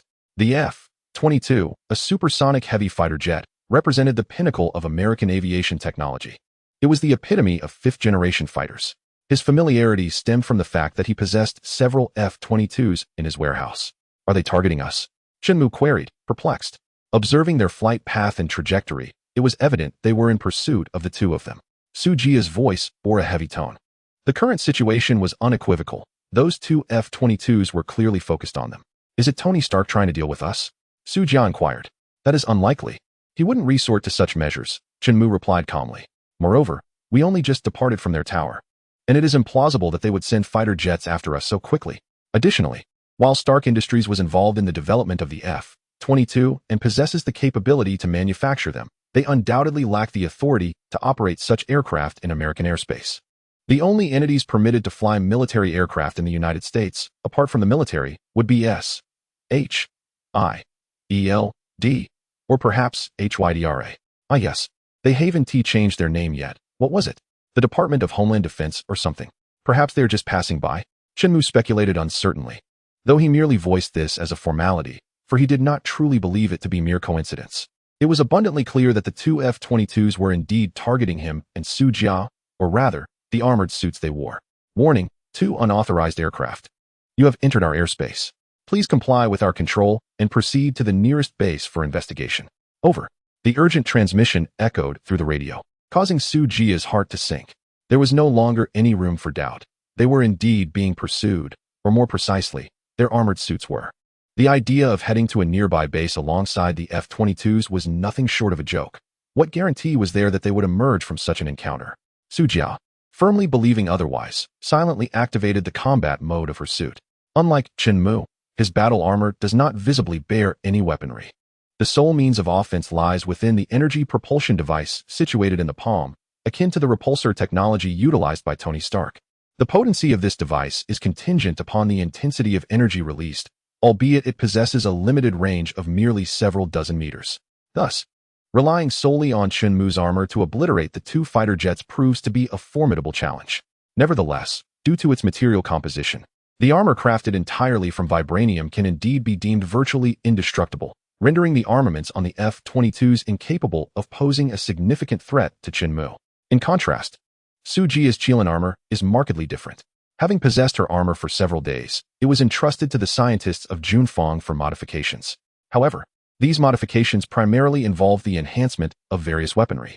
While it is true that the technological prowess of Huagua pales in comparison to that of the United States, its arsenal is by no means inferior, with an array of formidable weapons integrated into the Qilin armor.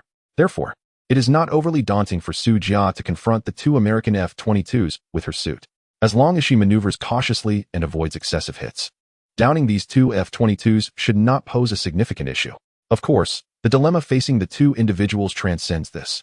Even if they succeed in downing the F-22s, a plethora of subsequent challenges would arise. After all, they remain within American airspace, and as long as they do not depart, there is always the possibility of more aircraft arriving. The energy reserves of their armors are finite and cannot sustain an extended engagement against the American forces. I will hold them off. You must leave quickly. After a brief contemplation, Su Jia devised a plan, willing to sacrifice herself to buy time for Chunmu's safe escape. Aware of Chunmu's significance, she resolved that even at the cost of her own life, she must ensure his safe departure. The armor must not fall into the hands of the American military, so she intended to delay them and, once Chunmu was secure, activate the self-destruct mechanism of her armor. Even in death, she could not allow the armor to be seized by the enemy. Let us not be so pessimistic. We possess legitimate visas, and they cannot do anything to us, Chunmu calmly asserted, his confidence stemming from the considerable arsenal in his possession. Merely considering the several suits of armor he had crafted in his spare time, operated by the Hongming intelligent program, he was assured of their combat capabilities rivaling that of Iron Man. Furthermore, these suits, forged from vibranium, boasted a sturdiness surpassing that of the ordinary Qilin armor. Besides the armors, Chunmu's repository housed several aircraft, 2 standard F-22s and 2 upgraded variants. Each of these aircraft was equipped with the Hongming intelligent program, allowing for automated piloting. Coupled with Chunmu's ability to deploy them strategically, they could catch the enemy off guard, rendering the situation manageable. Moreover, employing the F-22 fighter jets to engage the adversary's F-2s allows one to completely absolve oneself of any responsibility. It even opens the door to potential deceit. The unmanned F-22s are more than capable of stalling the American forces for Chunmu and his companion. One should harbor no illusions, given the shamelessness of the Americans. Should their armor fall into enemy hands, it would be irretrievable. If one were to find themselves captured by them, even one's homeland would be powerless to mount a rescue. Much like in Chunmu's original world, where the unscrupulous Americans resorted to underhanded tactics to detain Huawei's executives, the homeland had scant options for their liberation. It is easy to envision that if Chunmu were to venture to the nearby American base, his departure would be an impossibility. Perhaps a miracle might occur? Chunmu chuckled softly, not overly concerned. After all, they were merely 2 F-22s. If he truly wished to leave, the challenge would be insignificant. Perhaps Tony Stark would come to our aid, wouldn't he? Chunmu mused, though he knew full well that Tony Stark was entirely unaware of the situation, as the American forces had long since jammed the signals in this area, rendering any distress call virtually impossible. Chunmu's remarks were also intended to frame Iron Man, Tony Stark, for the predicament at hand. Each of the 4 F-22s was equipped with 2 intelligence systems. One was the Harmony operating system, and the other was, of course, J-A-R-V-I-S. Normally, the J-A-R-V-I-S system remained dormant, allowing the Harmony system to control the jets during combat. Upon the destruction of the aircraft, the Harmony system would self-destruct, activating the J-A-R-V-I-S system in the process, thus placing the blame squarely on Iron Man's shoulders, leaving no room for explanation. To be candid, Chunmu felt a tinge of resentment towards Tony Stark. Having just departed from his abode, he was already being targeted. Surely, he bore some responsibility for this. Thus, the burden of blame would rest upon him. Chapter 48. Seizing the opportunity to escape, the American forces had severed communication signals within a radius of several dozen kilometers, rendering our distress signals utterly futile. Su Jia stated coldly, her armor's blue operational interface having transitioned to red, indicating a state of combat readiness. One should abandon any hopes of luck, soon. I will launch a surprise attack on the 2 F-22s. In the meantime, you must leave at full speed without concerning yourself with me. The Qilin armor can easily contend with the 2 F-22s, yet one must remember that we are on enemy territory. Even if we eliminate these 2, more fighters will inevitably arrive as reinforcements. The energy of the armor will inevitably deplete, and that moment will coincide with Su Jia's intention to execute a self-destruct. She never lost sight of her mission, to ensure Chunmu's safety, even at the cost of her own life. When did I ever require a girl to protect me? Chunmu appeared somewhat speechless, yet also touched. It must be said that this attention from the American military was, in part, due to his ostentatious demeanor. The previous day, he had nonchalantly driven his armored suit to Stark Tower, attracting considerable attention. Moreover, yesterday afternoon, he audaciously flew from New York to Los Angeles alongside Tony Stark, even engaging in a speed contest, followed by an evening rendezvous with the twin sisters from a fashion magazine. It was nearly impossible for him to remain unnoticed.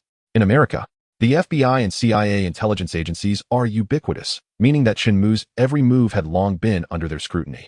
Additionally, another agency, SHIELD, had undoubtedly also taken note of him. As an organization under the auspices of the United Nations Security Council, SHIELD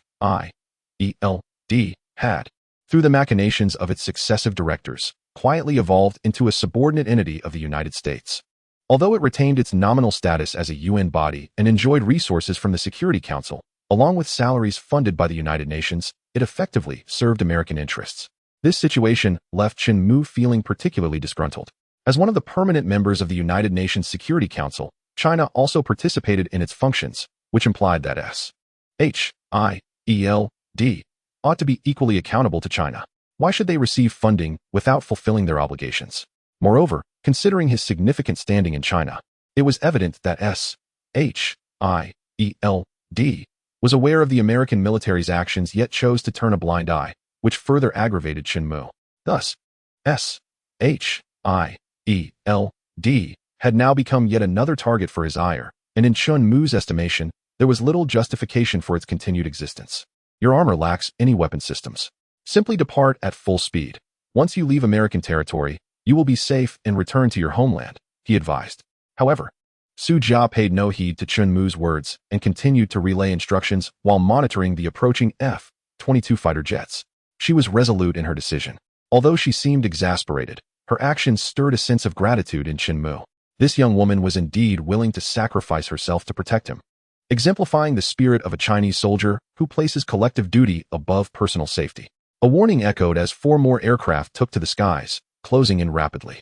At that moment, another alarm sounded from Su Jia's suit, causing her heart to tighten. It seemed that the very fears she harbored were manifesting.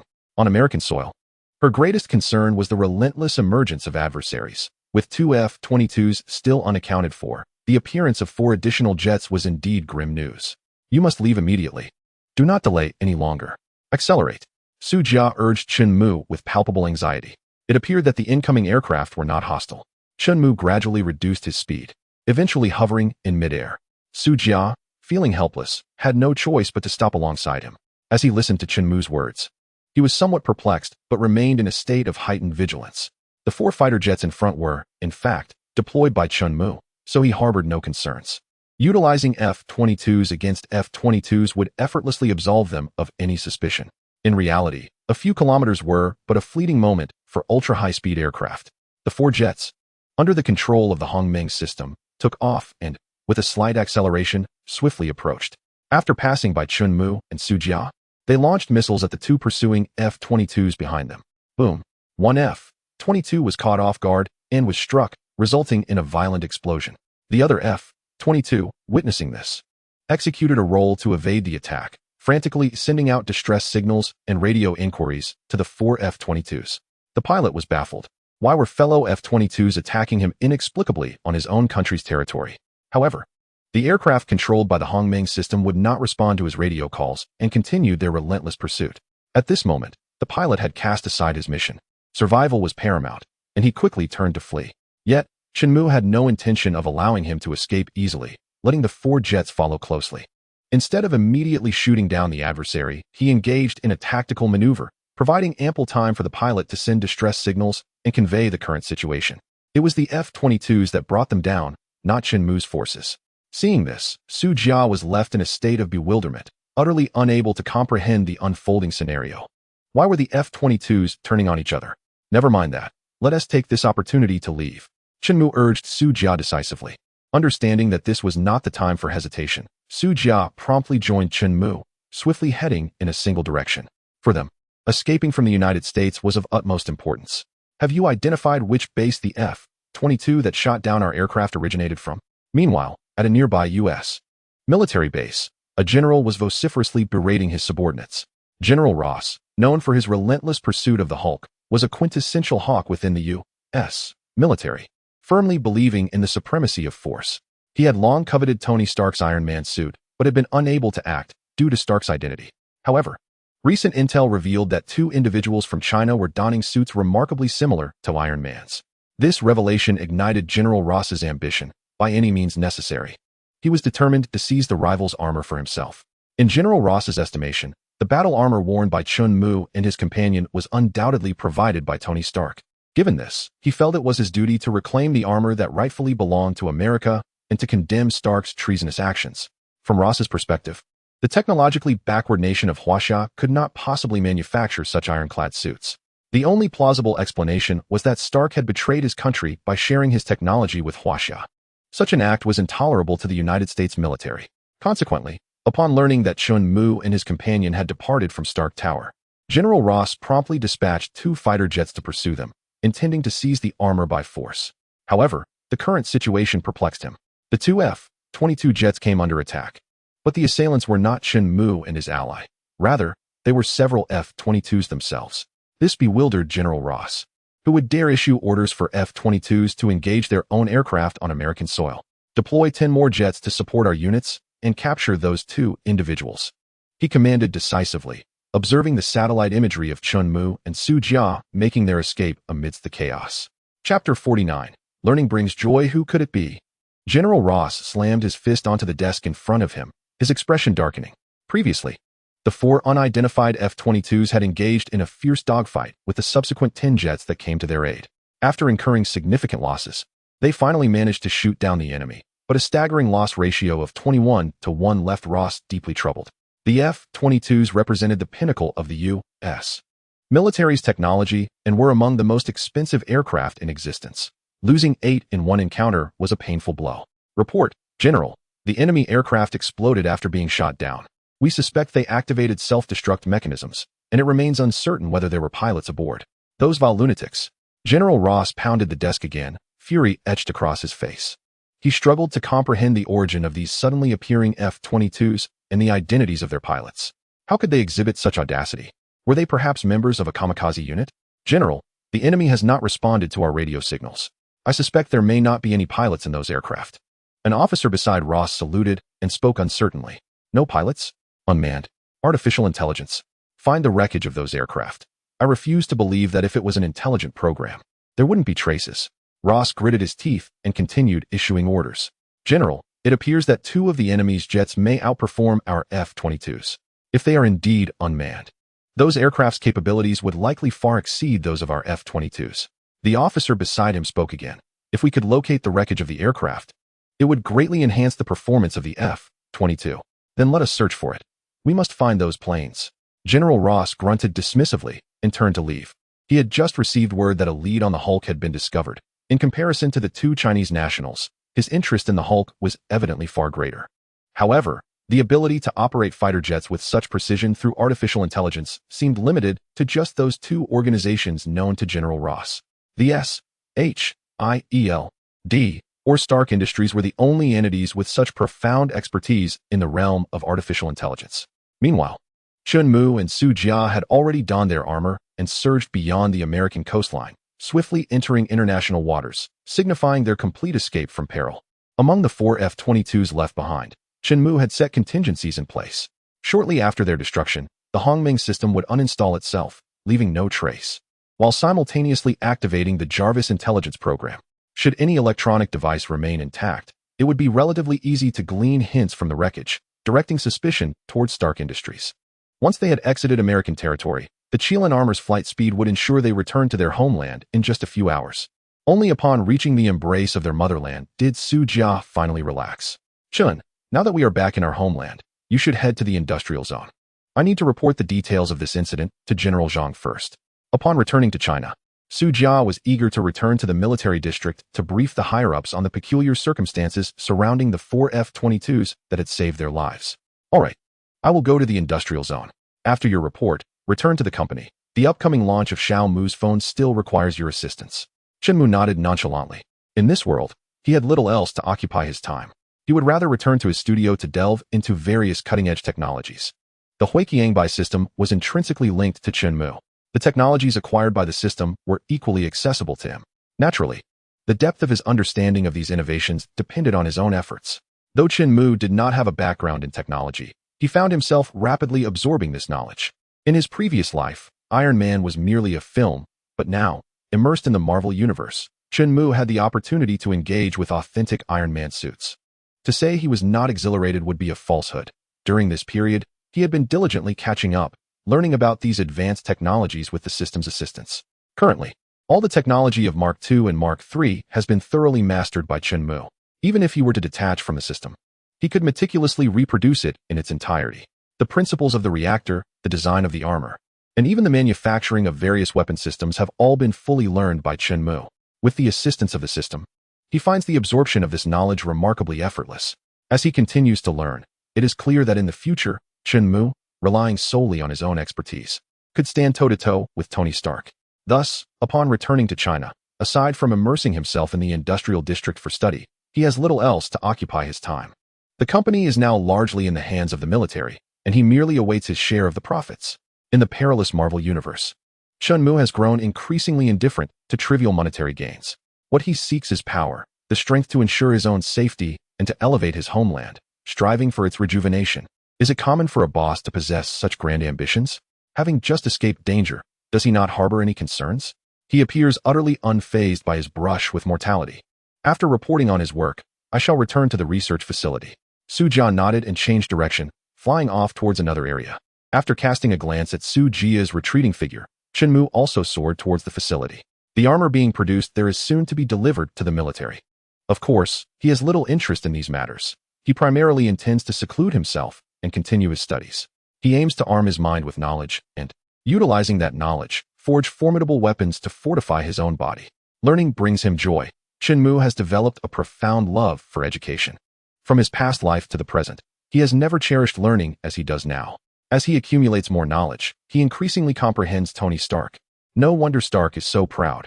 Having mastered such knowledge, he seems worlds apart from ordinary individuals, akin to beings from entirely different realms. However, one crucial distinction between Chen Mu and Tony Stark lies in Chen Mu's unwavering original intent, a desire to see his homeland thrive. This aspiration is born from a deep-rooted national sentiment cultivated over millennia of history. Naturally, in a vast forest, one finds all kinds of birds. A small fraction may betray their country for personal gain. This is unavoidable, yet such individuals remain a minority.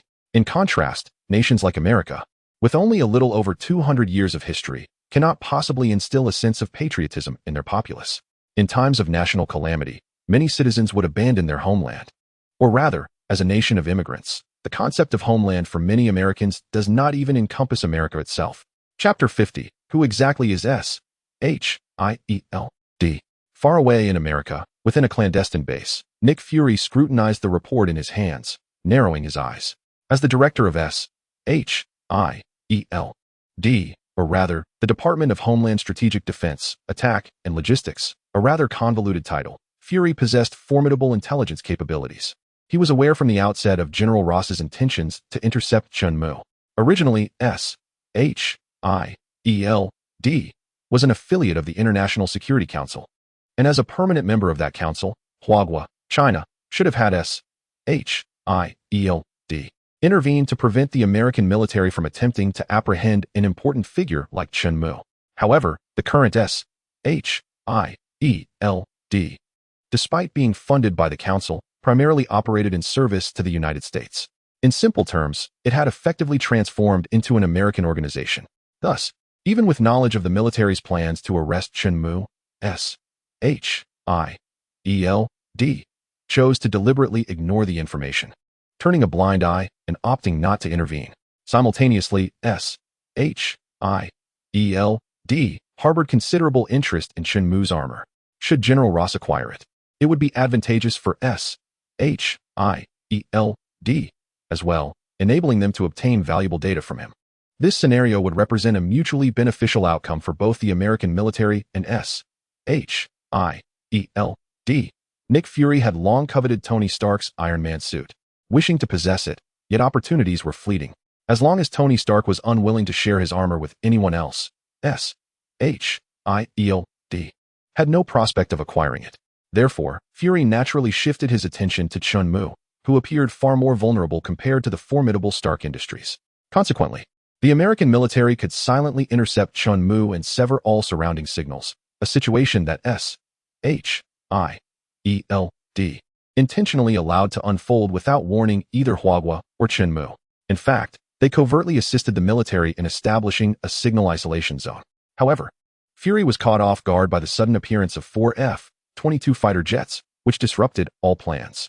The military deployed a total of 12 aircraft, yet failed to detain Chen Mu and his companion, suffering the loss of 8 aircraft in the ensuing 12-4 aerial confrontation, ultimately allowing Chen Mu to escape effortlessly.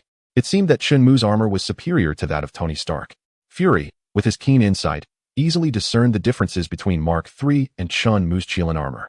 Given Huagua's stringent control over weaponry, Chen Mu's Qilin armor appeared to lack formidable firepower, falling short in that regard compared to the genius of weaponry that is Tony Stark. Nevertheless, in terms of other performance metrics, Chen Mu's armor surpassed Stark's in strength. Previously, during the speed contest between the Mark III and the Qilin armor, Nick Fury was keenly observant throughout the event. Although ultimately Tony Stark's Mark III emerged victorious, it was evident to Fury that Tony had barely secured the win without regard for energy expenditure. Under normal circumstances, the Mark III would undoubtedly have lost. It appears that a remarkable individual has emerged from China. Commander Hill, standing nearby, could not suppress her admiration, exclaiming, "Chen Mu is not someone to be underestimated." Comparable to Tony Stark. Interestingly, Chen Mu's background suggests that he has never exhibited any exceptional talent. In fact, he could be described as rather ordinary. The institution he attended in China is merely a second-tier school, making it difficult to fathom how he acquired such advanced technology. On Nick Fury's desk lay a dossier that contained detailed information about Chen Mu. Despite S.H.I.E.L.'s location being far across the ocean, uncovering Chen Mu's past was remarkably straightforward. Although the Chinese government had obscured Chen Mu's records, the data Fury possessed was, in fact, the most authentic. Could it be a case of impersonation? A fleeting thought of a certain alien race crossed Fury's mind. The current situation indicates that Chen Mu's QilinArmor is set to be delivered to the Chinese military, which is far from encouraging news. Such a formidable suit of armor would undoubtedly spark an arms race among nations, potentially disrupting the global economy. Hill, nearby, could not help but furrow her brow, voicing her concerns. S.H.I.E.L.D. was acutely aware of Chen Mu's actions. The armor was created by him, and he had the right to bestow it upon whomever he pleased, without anyone having the authority to impede him. Fury calmly shook his head, maintaining a steady demeanor as he continued. Moreover, China is not a soft target. They have made their decision, and no one, no nation, can obstruct them. Hill remained silent. This was indeed the truth. Preparing to journey to China, Fury recognized that if the Chinese military had the opportunity to acquire the QilinArmor, then so could they. Rising from his seat, he gazed longingly at the armor, clearly eager to obtain it for himself. Though Hill remained quiet, she harbored doubts about the reliability of this course of action. It seemed that Chen Mu was transferring the armor to the military without seeking any financial gain. In essence, Chen Mu's actions appeared purely patriotic. S.H.I.E.L.'s ambitions to acquire the QilinArmor seemed far-fetched. Do you think I am indulging in fanciful dreams? Fury noted the expression on Commander Hill's face and calmly continued. Only if one does not cling to the armor as fiercely as Tony Stark does. There will always be opportunities. Moreover, my aspiration is to procure the battle armor from the military of Hua Nation, rather than from the hands of Chen Mu. After all, Hua Nation is a member of the Security Council, and as a subordinate organization, we naturally have the opportunity to acquire battle armor from them. Upon hearing this, Hill was left speechless. Are you aware that S.H.I.E.L.D. is an agency under the auspices of the Security Council? Has S.H.I.E.L.D. ever heeded the Council's directives? Has S.H.I.E.L.D. fulfilled its responsibilities? However, we did not intervene in the actions of the American military previously, and it is likely that we have fallen out of favor with the higher echelons of Hua Nation. Now, if we were to request battle armor, it would undoubtedly be a formidable challenge. The American military wishes to covertly apprehend Chen Mu, yet we have not received any intelligence. How can we possibly intervene? Nick Fury calmly remarked. From the beginning, we have not received any information at all. Goodness, Nick Fury has unequivocally disassociated himself from this matter, and his talent for speaking untruths with such poise left Commander Xiner feeling quite embarrassed. Truly, as the director, your audacity is unmatched. Chapter 51. The phobia of insufficient firepower. Let us momentarily set aside Nick Fury's impending visit to Hua Nation. Upon returning to his studio, Chen Mu briefly familiarized himself with the production status of the battle armor. The gold titanium alloy material was sufficient to produce over 100 sets of battle armor, though much of it had already been utilized. In the warehouse, nearly 80 sets of Qilin battle armor were stored. These armors had yet to be painted.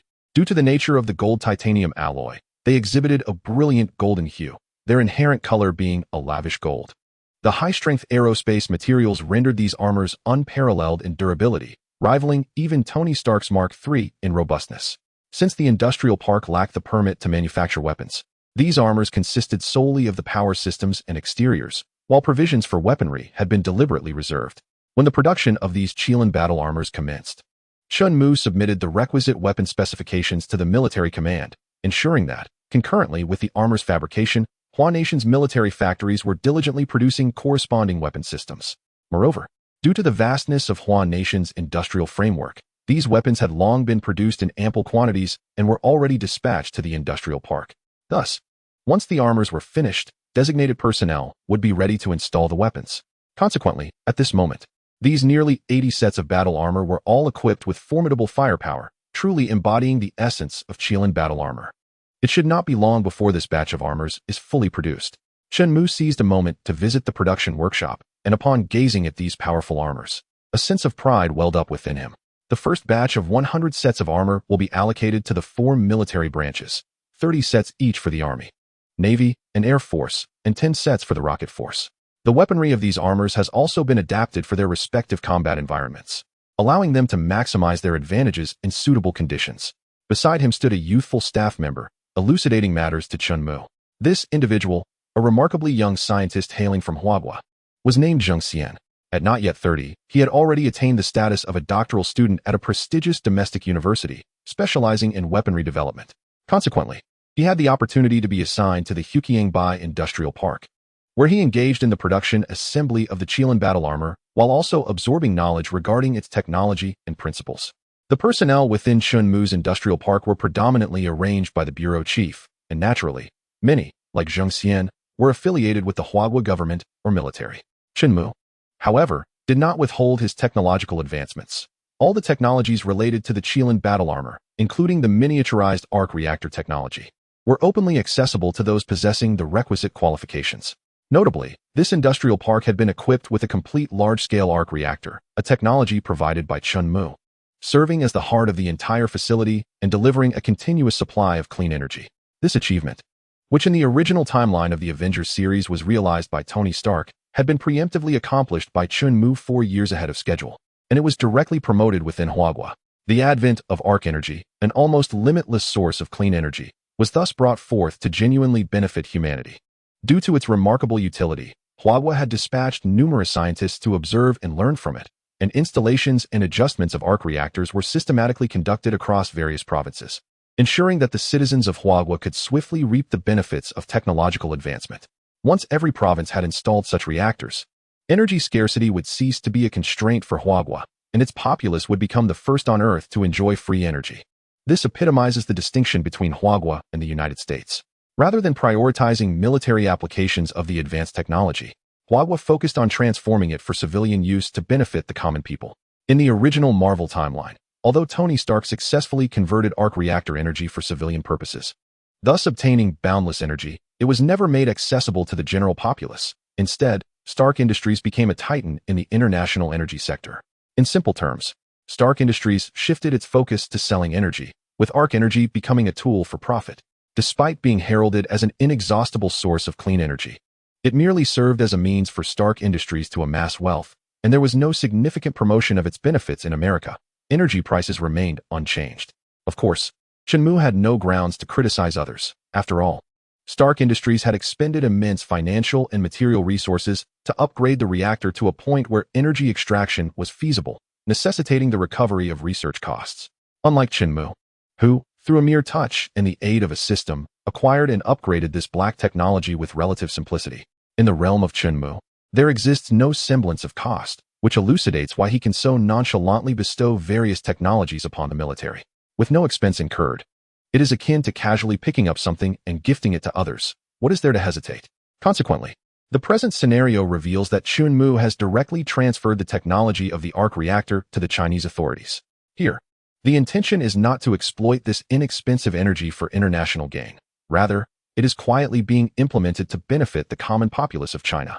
Naturally, these matters are not publicly proclaimed. They are executed discreetly, perhaps awaiting the official operation of these reactors before unveiling a plan capable of transforming the world.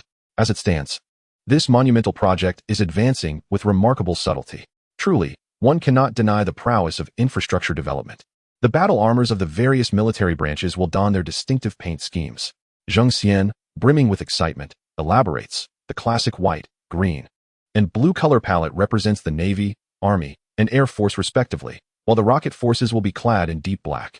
Zheng Xian is visibly thrilled by the significant enhancement of his homeland's military capabilities. By tomorrow, the battle armors will largely be delivered. Although only 100 sets of the Qilin battle armor exist at present, their deterrent effect is nonetheless substantial. Upon hearing this, Chun Mu nodded in satisfaction, a subtle smile gracing his lips. To speak candidly, the Marvel Universe is fraught with peril. Within this cosmos, numerous extraterrestrial civilizations pose intangible threats to Earth. It is not far-fetched to assert that in the near future, the director of the universe's family planning office, Thanos, will descend upon Earth to seize the Infinity Stones and, with a mere snap of his fingers, eradicate half of all life in the universe. Chen Mu dares not gamble nor desires to wager. Having always been one beset by misfortune, he is reluctant to believe he would be among the fortunate survivors. Even with the knowledge that the Avengers would eventually endeavor to restore the lost half, he prefers not to place his hopes in their hands. Furthermore, even if he were to evade the grim odds, what of his family? What of his parents? Reborn into the Marvel world, Chen Mu finds himself reunited with his parents, and the guilt that once plagued him has evolved into a solemn vow to shield them from danger at all costs. Thus, the most effective solution is to confront the threat head-on. Thanos, though formidable, capable of vanquishing dozens or even hundreds of Iron Men, what if faced with 10,000 or even 800,000 warriors of China clad in iron armor, embodying an indomitable spirit, standing resolutely before him?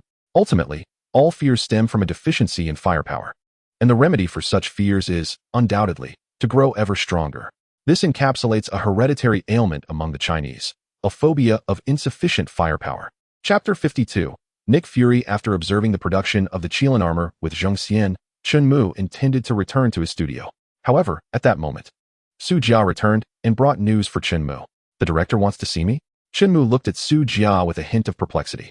Isn't it enough to discuss matters over the phone? Although it was 2008, the internet had already advanced significantly, particularly for Chen Mu. The breakthroughs in technology, propelled by the Hongmeng system based on Jarvis, had catapulted Huawei's technological prowess in network interconnectivity to unprecedented heights. Given the director's typically busy schedule, wouldn't a video conference suffice? Why the necessity for a personal visit? I'm not quite sure, but it seems someone wishes to meet you, Su Jia replied, shaking her head in mild confusion. She was merely relaying a message and wasn't privy to the specifics. Let's go. I don't have anything else on my agenda. Checking her phone, she noted it was already 5 in the afternoon, around the time for dinner. Since the director wanted to see him, it was the perfect opportunity to join him for a meal. It seems flying over might take about half an hour, Chen Mu mused, preparing to discover who wished to meet him. After donning their battle armor, the two set off towards the military district where the director awaited. Half an hour later, they landed at their destination. The director was already in the cafeteria on the 3rd floor, ready to greet them. Although military rations might not appear as lavish as those outside, they were surprisingly delectable. Upon entering the private room, they found the director smiling as he awaited their arrival. To Chen Mu's astonishment, 2 notable figures were seated next to him, the one-eyed Nick Fury, the current head of S.H.I.E.L.D., and the commanding officer, Maria Hill. From the perspective of Chen Mu's Eastern aesthetic, while Hill had a striking figure, she did not possess conventional beauty. And in terms of looks, she paled in comparison to his bodyguard and secretary, Su Jia. Yet, her physique was undeniably impressive. And who might this be? Although Chen Mu recognized Nick Fury's status, he feigned ignorance, adopting an air of unfamiliarity. Please, take a seat, the director nodded, gesturing for Chen Mu to sit. Very well. As the armor's panel opened, Chen Mu stepped out and casually took a seat, picking up chopsticks to begin his meal without hesitation. It was indeed dinner time, and he felt somewhat hungry, so he saw no reason to be polite. Remarkably, the dishes were quite delicious.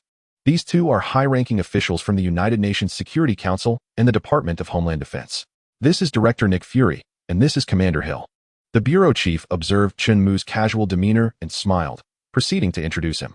The Territorial Defense Bureau operates under the auspices of the United Nations Security Council, tasked with addressing various peculiar incidents, with the aim of preserving peace among nations and managing extraordinary events beyond the capabilities of conventional military forces.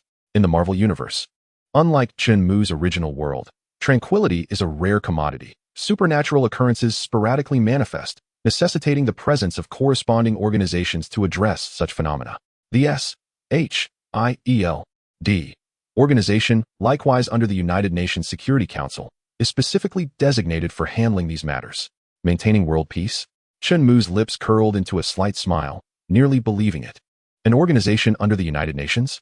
Pondering this, he stroked his chin, curiously regarding Nick Fury, and inquired, "So, is this territorial bureau working for the United Nations?" This notion left Chen Mu profoundly skeptical. In films, S.H.I.E.L.D.'s action seemed primarily focused on serving American interests. Where was the evidence of it acting on behalf of the United Nations? Oh, he had forgotten. The United Nations appeared to be a mere puppet of the West, with little indication of fulfilling its responsibilities. It was no wonder that an organization ostensibly under the United Nations had transformed into a private entity for the United States. After all, the United Nations was essentially a pawn of America, making its organizations tantamount to American organizations. Indeed, Our Territorial Defense Bureau has consistently dedicated itself to stabilizing peace across nations, quietly safeguarding this world, Nick Fury affirmed with a serious expression upon hearing Chen Mu's words. After all, one must adorn oneself with accolades, speaking boldly. Oh, so you speak Chinese. Chen Mu was not surprised that Nick Fury could communicate in Chinese, as it was only reasonable for the king of spies to master several foreign languages, particularly one of the official languages of the United Nations. This is merely a basic requirement, Nick Fury replied nonchalantly. Familiarity with various languages significantly aids in addressing issues across different regions and is instrumental in fulfilling the responsibility of maintaining world peace. Remarkably, he never missed an opportunity to boast. Chen Mu noted that Commander Hill's expression had turned slightly uneasy. Clearly, the director was indeed worthy of his title, whereas Commander Hill still had room for improvement. How noble, Chen Mu mused, though he continued to savor his meal, believing his words to be mere embellishments. Responsible for resolving global regional disputes, your intelligence department must be quite formidable, I presume? Chen Mu inquired with curiosity. I wonder how your intelligence capabilities compare to those of the FBI or CIA in the United States. Our department's intelligence spans the entire globe, surpassing that of individual nations significantly, Commander Hill interjected, only to be met with a frown from Nick Fury, prompting her to swiftly fall silent. Is it Director Nick Fury who wishes to see me? Chen Mu remarked with a slight curl of his lip, disregarding their subtle antics, and directly inquired of Nick Fury. Mr. Chen Mu, I have heard that you have entrusted the Qirin battle armor you created to your country's military? Nick Fury, unencumbered by further circumlocution, posed the question forthrightly. What? Does your Department of Homeland Defense now oversee the arms procurement of other nations? Chen Mu expressed his astonishment, noting the displeasure on even the director's face. Does your shield operate with such overreach? No, you misunderstand. Nick Fury, caught off guard by Chen Mu's interruption, felt a twinge of embarrassment but maintained his composure as he clarified. We do not intend to imply that. Your nation has the freedom to procure weapons and equipment, and our Department of Homeland Defense has no authority to intervene. However, we hope to procure the Qirin battle armor and acquire its blueprints, allowing us to independently produce the armor. After all, as an organization dedicated to maintaining world peace, our members frequently face various dangers, and the assistance of the Qirin battle armor would help mitigate that risk. This was the crux of Nick Fury's intention. He sought to acquire the Qirin battle armor through purchase. Chapter 53, Double Standards purchased the Qirin battle armor and all its associated data? Surely, you jest. Do you have such audacity? Chen Mu scoffed, a glimmer of disdain in his eyes. Maintaining world peace, you say? The shield is merely a loyal hound of America. If the Qirin battle armor were entrusted to you, would it not find its way into American hands by dawn? Thus, the sale of the Qirin battle armor to S.H.I.E.L.D. was unequivocally out of the question. Nevertheless, I must decline, Chen Mu stated dismissively, casting a scornful glance at Nick Fury. Setting aside whether your intentions are genuine, I have no desire to relinquish the armor into your custody. Furthermore, I am acutely aware of the current state of S.H.I.E.L.D. It might as well be called Serpent Shield. It is riddled with vulnerabilities and has been thoroughly infiltrated by Hydra. To hand over the armor to you would be tantamount to delivering it directly into Hydra's hands. This organization, a remnant of Nazi-era malevolence, is a scourge upon the world. To entrust them with the armor would be an exercise in self-sabotage. Moreover, my armor will solely serve the military of my own country. You should abandon that notion. With a nonchalant glance at Nick Fury, Chen Mu delivered his rejection without a hint of compassion. Mr. Chen Mu, I did not anticipate you to be such a person, allowing your narrow nationalism to disregard the entire world. Nick Fury, undeterred by the rejection, exhibited no shift in expression, perhaps having foreseen this outcome. He responded with pointed words and a flicker of disdain in his gaze, evidently prepared to invoke moral high ground to coerce Chen Mu. Oh, what a noble pursuit for the sake of the entire world. At this moment, the discontented director smirked mockingly, casting an irritated glance towards Nick Fury. He forcefully slammed his hand upon the table and continued, as far as I am aware, it appears that you have accomplished nothing of significance in recent years, correct? Perhaps it is due to Hydra's influence, or perhaps it is the result of your American operatives. Regardless, the S.H.I.E.L.D. has merely collected funds without delivering any results. Year after year, they weep before the Security Council, begging for financial support. Yet they have never contributed anything of substance to the Council. The director is acutely aware that their claims of maintaining world peace are nothing more than sheer nonsense. Believe it or not, as long as we remain true to our own conscience, that is all that matters. Nick Fury maintained a calm demeanor, shamelessly asserting, "What a noble conscience." Chen Mu scoffed repeatedly, retorting, You constantly proclaim the maintenance of world peace. Yet how is it that the United States has instigated wars worldwide in recent years? Where have you been during these tumultuous times? Or are you covertly aiding the United States in these endeavors? After all, you are merely the loyal hound of America, and with Hydra-S ranks filled with war maniacs. What hope is there for them to effectuate genuine change? Without delving into the past, consider the Korean War, the Vietnam War, and the more recent Gulf and Afghan wars. The United States has sown chaos across the globe. How is it that you have not made any contributions? How can you still speak of maintaining world peace? It is utterly absurd. You refer to the Korean and Vietnam wars. At that time, the Homeland Defense Bureau had not yet been established, so naturally, there was no interference. Nick Fury casually dismissed the accusation. SHIELD was formed post-World War II, but it seemed to be an American organization at that time, and could hardly assist other nations. Perhaps they even played a clandestine role in exacerbating conflicts. It is hardly surprising, as it was an organization established by America itself, brazenly inserting itself into the United Nations under the guise of being a subsidiary, all for the sake of membership fees. By nominally belonging to the United Nations, they could annually acquire vast resources, far exceeding the salary they would draw from their own country. As for your mention of the Gulf and Afghan wars, Nick Fury stated calmly, the United States was merely executing justice, combating terrorist organizations. Iraq harbored weapons of mass destruction, while Afghanistan was responsible for terror attacks against the United States. This was merely the U.S. seeking accountability for its citizens. Chun Mu could not suppress his laughter, inquiring, weapons of mass destruction? Are you referring to laundry detergent? Moreover, regardless of the authenticity of the 9/11 incident, with your SHIELD intelligence being so formidable, why did you not prevent it in advance?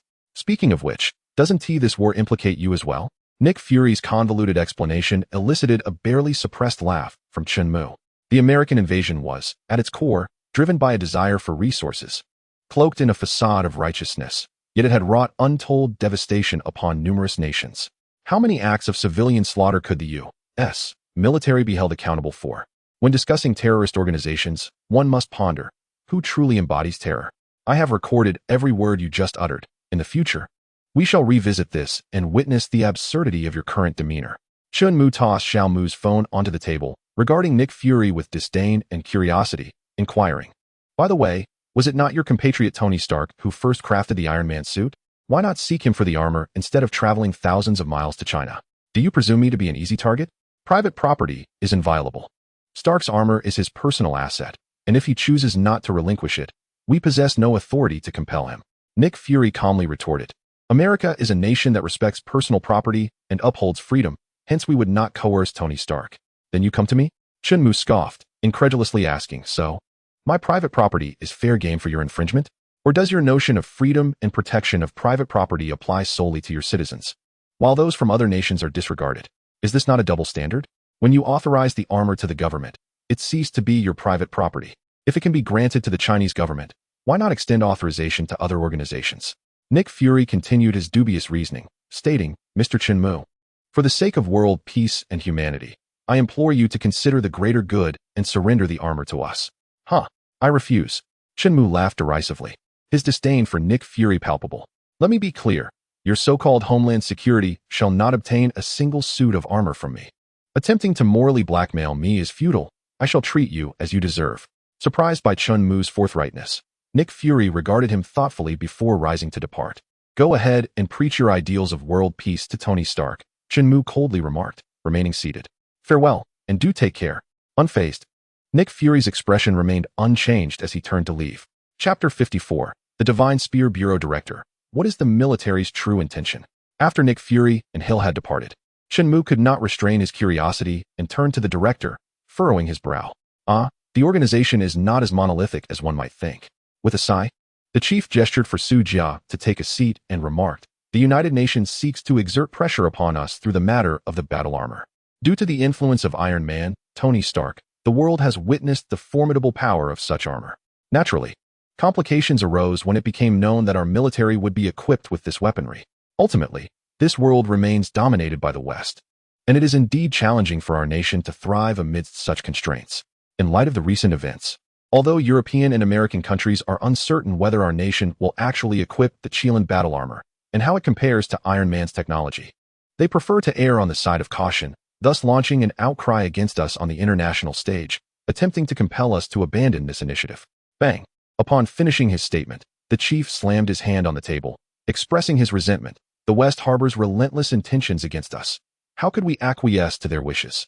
What infuriated him further was the fact that within the organization, some individuals were indeed contemplating compromise.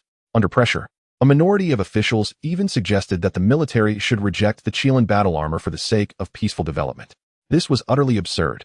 Thus arose the opportunity for Nick Fury to meet with Chen Mu, as there were those facilitating the connection, and even the chief found himself unable to refuse. Isn't the first batch of Qilin battle armor nearly ready for production? The chief turned to Chen Mu, who had regained his composure, and began to inquire.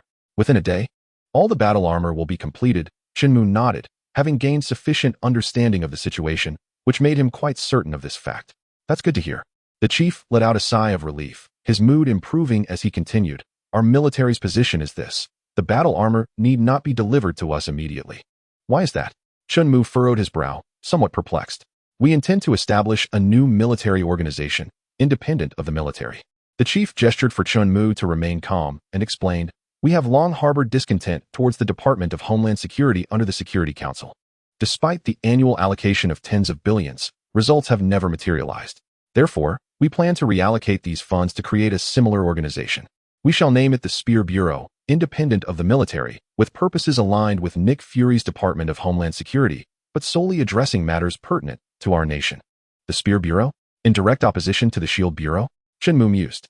Indeed, wasting tens of billions on the Shield Bureau is imprudent. It would be wiser to establish our own organization for our own use. Having long been dissatisfied with the Shield Bureau, Chen Mu's eyes lit up at the chief's words, as they resonated with his own thoughts. In the face of extraterrestrial invasions, the Spear Bureau could directly confront them. What is there to fear? The Spear Bureau would be the sharpest weapon against our foes. We plan to gather elites from various military branches to form an initial scale of 10,000 personnel. This batch of Qilin battle armor will be provisionally allocated to the Spear Bureau to facilitate its establishment.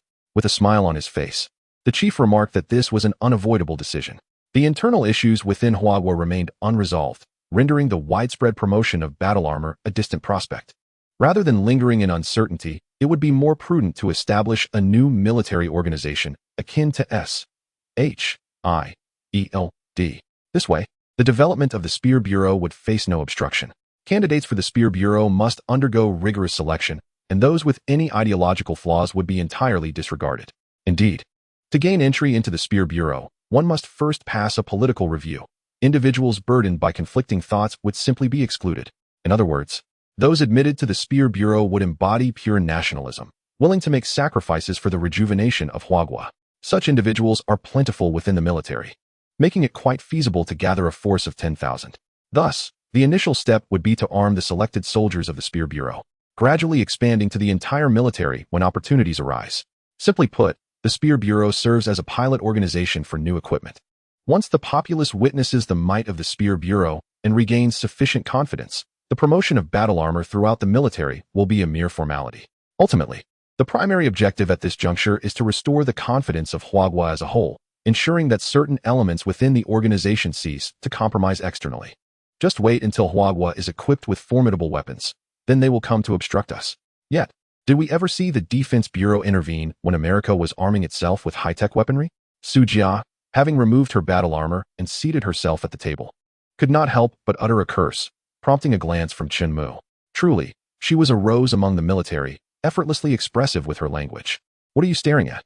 Perhaps realizing the inappropriateness of her outburst, Su Jia's cheeks flushed, and she shot a glare at Chen Mu, inquiring with irritation.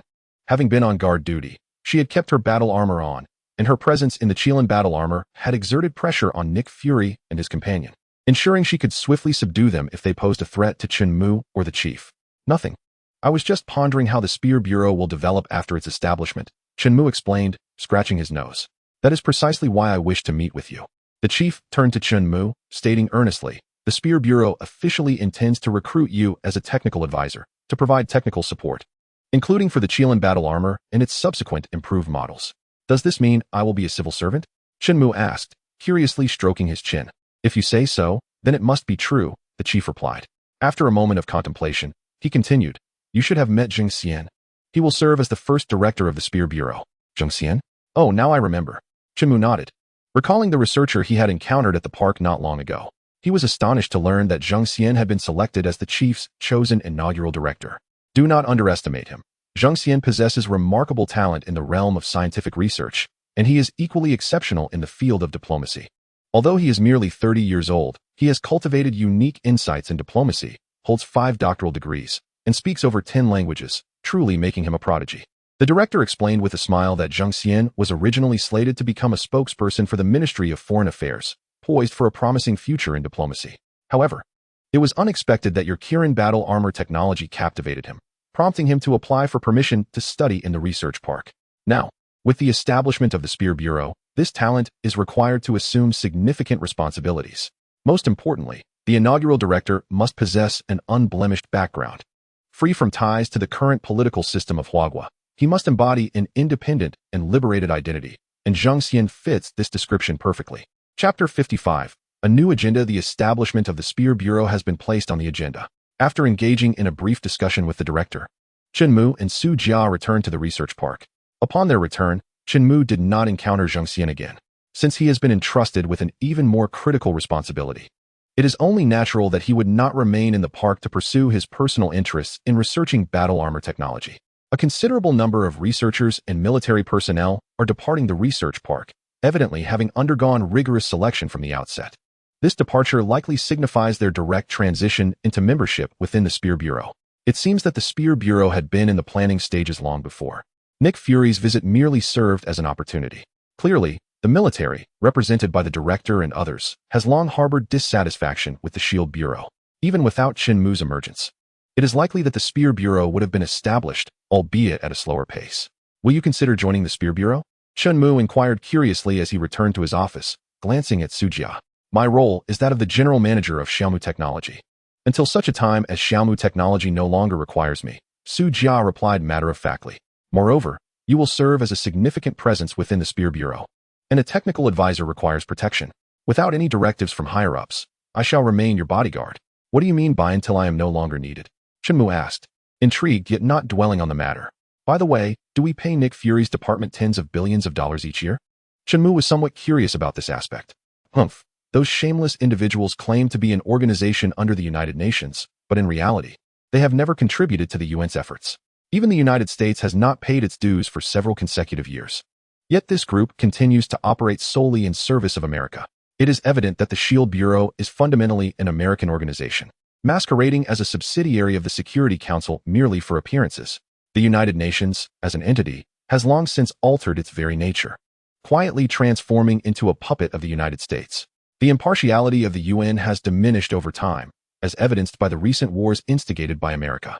Although the UN may issue condemnations, these are merely superficial gestures, lacking any tangible impact. The permanent members of the Security Council, such as the United Kingdom and France, are nothing more than pawns of the United States. With America's veto power, it effectively holds sway over 3 votes. As members of NATO, the collusion among the UK, France, and the US is evident.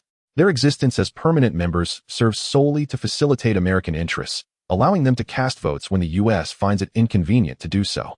Within the UN, our nation faces significant pressure. As a developing country, we are often the only voice advocating for the less fortunate nations, yet this effort remains woefully insufficient. At this point, Su Jia felt a twinge of melancholy. The architects of this world are still firmly rooted in the Western sphere. The United States, intent on invading other nations, can disregard our opposition, fabricating pretexts to launch assaults. The art of accusation knows no bounds. Furthermore, with the US essentially controlling the global narrative and its propaganda machinery functioning at full throttle, even the most egregious acts can be spun into something palatable.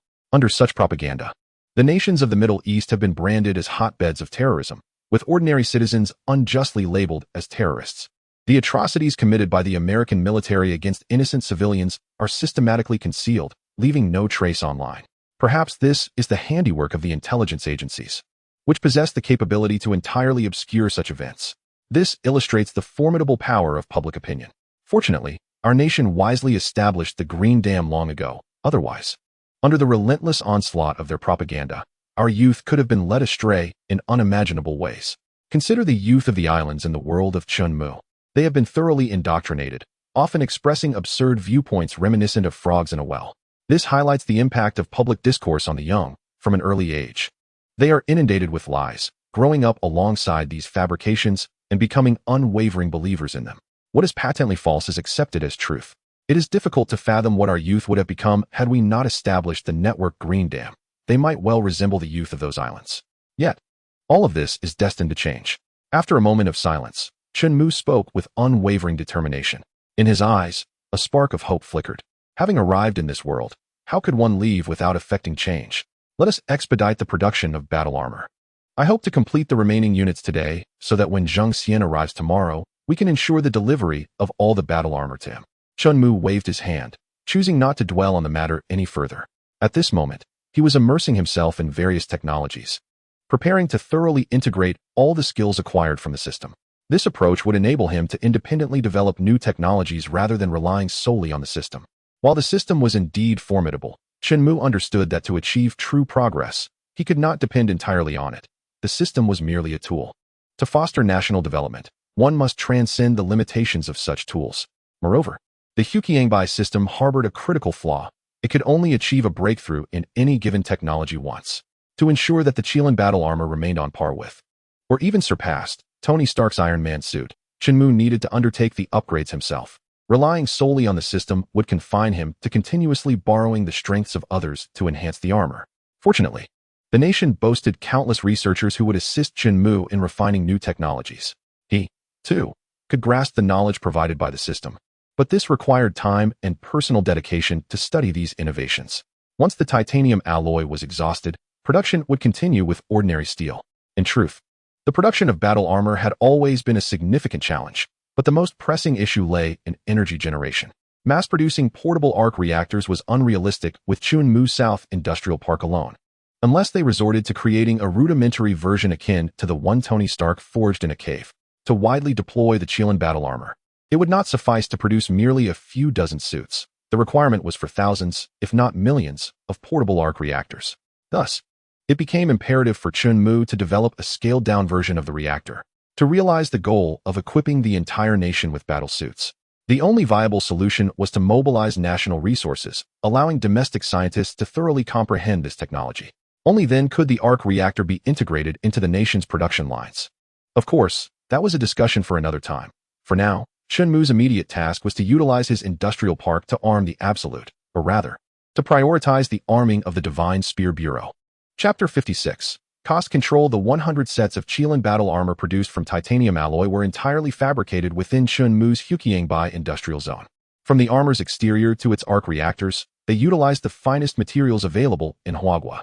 Even the compatible weaponry was crafted by the nation's leading military-industrial conglomerates, ensuring top-notch quality. Consequently, these 100 suits boasted combat capabilities superior to Tony Stark's Mark III armor. Furthermore, warfare is no trivial pursuit, akin to fighter jets. The effectiveness of the armor does not solely hinge on its inherent performance, but more crucially, on the skill of its operator. It is indeed true that Tony Stark invented the Iron Man suit, earning him the rightful title of the father of armored exoskeletons. However, when it comes to combat prowess, the playboy Tony Stark pales in comparison to the dedicated soldiers of Huagua, who undergo rigorous training. Consequently, the combat capabilities of the Qilin No. 1 armor are likely to far surpass those of Stark's Iron Man. The cost of these 100 suits is approximately 3 million RMB, which, while significantly cheaper than other military equipment, still presents challenges for widespread deployment as individual soldier weapons. At this juncture, Su Jia articulated the issues they were currently facing. The military pondered whether it would be possible to modify the armor's specifications to reduce costs. Similar to the Mark series of Iron Man suits, the parameters of the Qilin armor are not easily altered. The materials currently in use are titanium alloys, and the entire design of the armor adheres strictly to these standards. Merely substituting the materials would only result in an armor that could not even function. Therefore, the military hoped that Chunmu could amend the design plan. Furthermore, with the Qilin armor costing 3 million, of which the energy reactor accounts for 2 million, the question arose whether its power could be reduced to control costs. In simpler terms, the current expense of the Qilin No. 1 is excessively high, and to equip it on a larger scale, cost management is imperative. That is not a problem. I will send you the revised data shortly for you to pass on to the director, Chunmu replied after some contemplation, not refusing Su Jia's request. He continued, as for the reactor, I possess a weakened version that operates at roughly 1/15 the power of the current Qilin reactor. However, It is sufficient for high-intensity operations lasting 2 days and should be under 500,000 in cost. The production conditions for this reactor are not demanding, and I intend to have it manufactured at the Huiqiangbei Industrial Park to prevent any leakage of production data. After all, if mishandled, the energy release could be more catastrophic than a conventional bomb.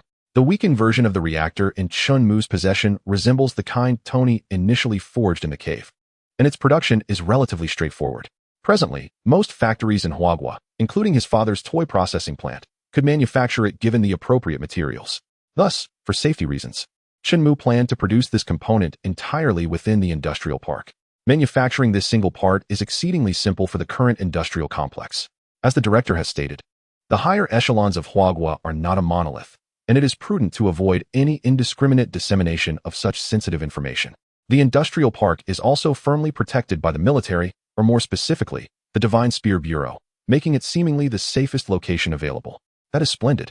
I need to report the matter regarding the reactor to the general. However, I believe the issue is manageable.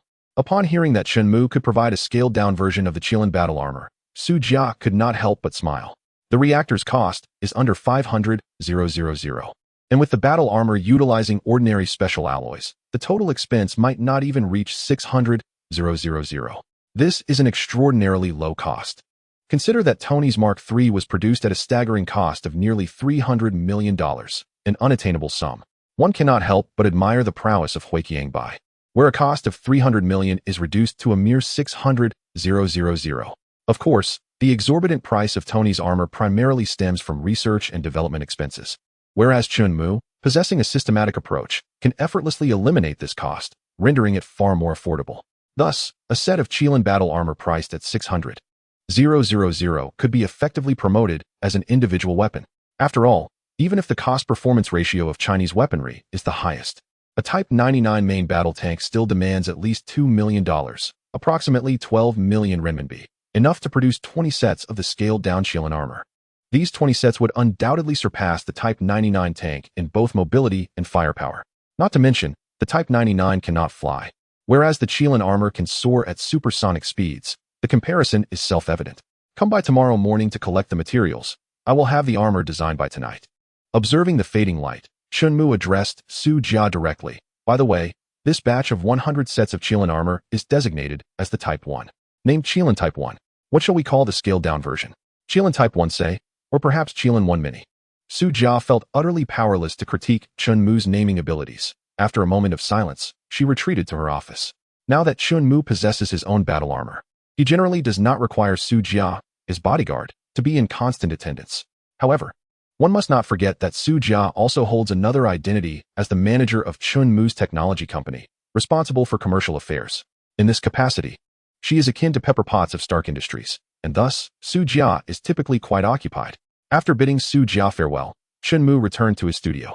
The scaled-down version of the Qilin battle armor is relatively straightforward. He merely needs to export the data from Mark II and make slight modifications to its exterior. Essentially, Chunmu's task involves adjusting the reactor and integrating it into the armor. Completing this task will not consume much of Chunmu's time. That evening, he conceived an idea to transform some of his valuable technologies into civilian applications. He had not forgotten that his father had recently contacted him, lamenting the increasingly challenging business conditions faced by their processing factory and urging Chunmu to find some contracts to sustain the livelihoods of the factory's long-standing workers. Much like the technology of armored suits, if applied to civilian purposes, it could lead to advancements in the prosthetics industry. Given the familial bond, Chunmu would not neglect such endeavors. Although Chunmu himself currently harbors little interest in financial gains, he naturally wishes to support his father's aspirations for profit. Presently, Chunmu's plan is to design a prosthetic specifically for the disabled, powered by ordinary batteries, thereby granting individuals with physical disabilities a renewed lease on life. Chapter 57. An unexpected turn of events. Chunmu has adeptly addressed the military's demands and is now poised to venture into the civilian sector. The inaugural product from his company, Xiaomu Technology, is the Xiaomu smartphone. Although it has yet to officially launch, the collaboration with Tony Stark has already generated immense anticipation. Stark has elevated the smartphone's profile to unprecedented heights. Even before its release, one can envision its future popularity. After all, Tony Stark is currently the only superhero in the world who openly declares his identity. While he may not have performed any heroic deeds of note recently, His mere persona has the power to amplify the buzz surrounding all related events. Naturally, as Stark's favored user of the Xiaomi smartphone, the device has garnered significant public attention. Had it been available for sale, it would undoubtedly have sold out instantly, with no issues concerning the smartphone. It is now time for Xiaomi Technology to unveil its second product. Chunmu gazed at a set of Iron Man armor before him, a smile spreading across his face. Indeed, this product is a direct imitation of Tony Stark's armored suit, as Chunmu intends to capitalize on Stark's notoriety. After all, who in the Marvel Universe is not familiar with him? If not Stark's fame, whose else should he leverage? Moreover, Chunmu has not forgotten that during Obadiah's tenure, he acquired licensing for the design of all Stark Industries products, including Stark's Iron Man suit. Therefore, replicating its appearance for this product poses no legal complications. This prosthetic, resembling the Iron Man armor, is designed to assist individuals with mobility impairments, enabling them to walk and interact with objects as if they were unencumbered. In the film Iron Man 2, when the American Congress questioned Tony Stark about whether his armor constituted a weapon, he cleverly asserted that it was a high-tech prosthetic. Thus, at this moment, Chunmu is effectively bringing Stark's vision to fruition. The prosthetic primarily utilizes plastic and common high-capacity batteries, allowing a disabled individual to move for 5 hours, with pricing varying according to the materials used, from hardened plastic to carbon fiber, then to aluminum alloy, and finally to robust metals. These so-called prosthetics can truly be classified as exoskeletal armor. They are, in fact, more advanced than the military exoskeletons currently utilized by various nations. This is part of Chunmu's strategic layout, initially dispersing these low-end exoskeletal armors among civilians, allowing the populace to become familiar with their use.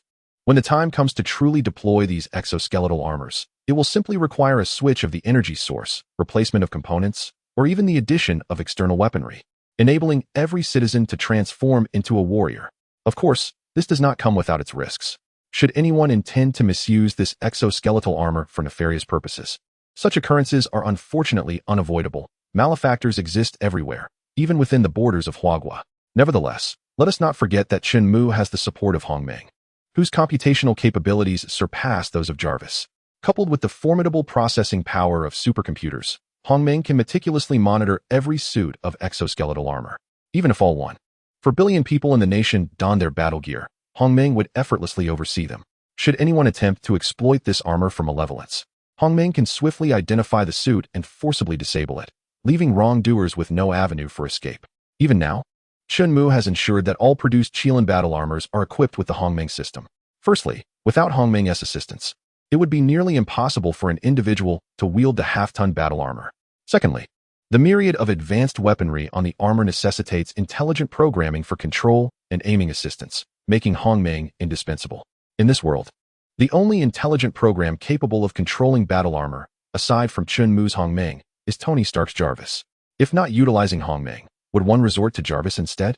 This task can be entrusted to Zheng Xian, for it holds precisely what he requires. Upon entering his studio, Chunmu handed a USB drive to Su Jia and continued.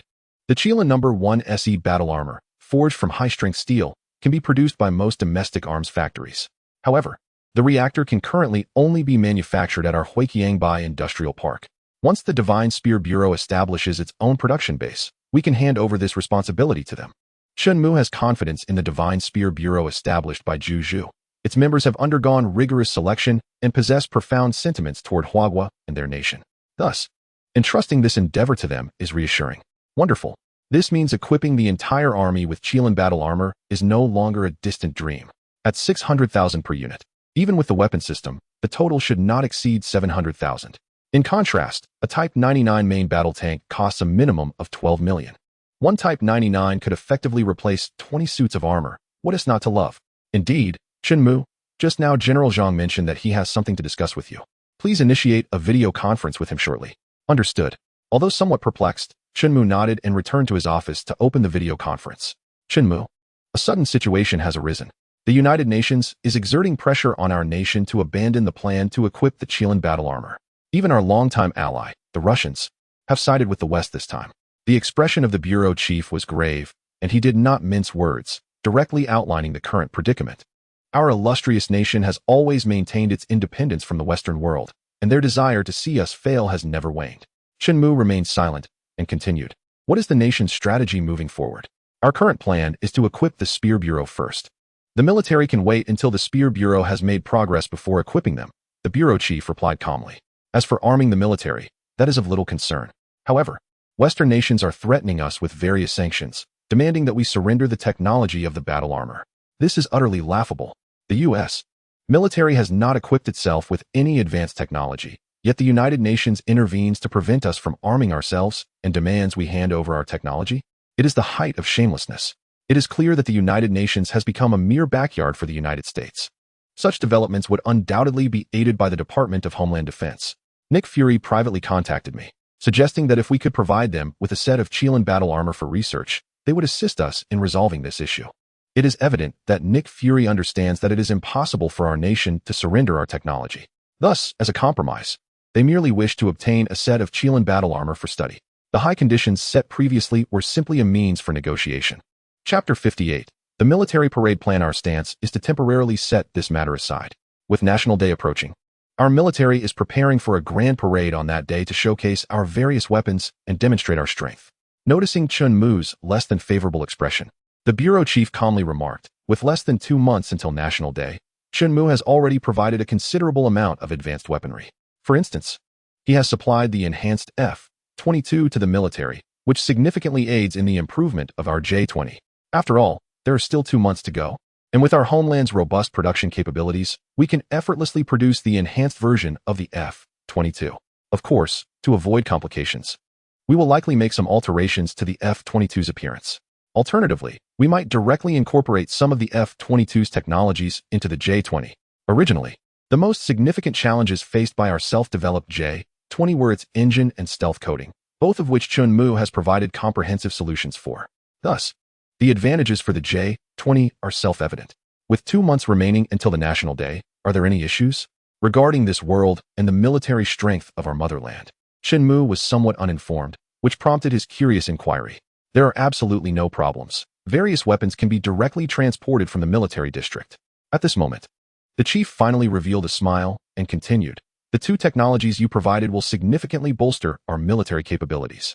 Firstly, the 5th-generation aircraft technology has propelled our domestically developed J-20 to remarkable advancements, reaching a near-complete state. Consequently, the Rongfei Group is hastily producing several units, which are currently undergoing test flights and will soon be transported directly to the capital. The refined J-20, enhanced by the technologies supplied by Chun Mu, is indeed more advanced than the F-22, thus rendering it one of the most formidable aircraft on Earth, excluding Wakanda, of course, as that nation operates under unique circumstances.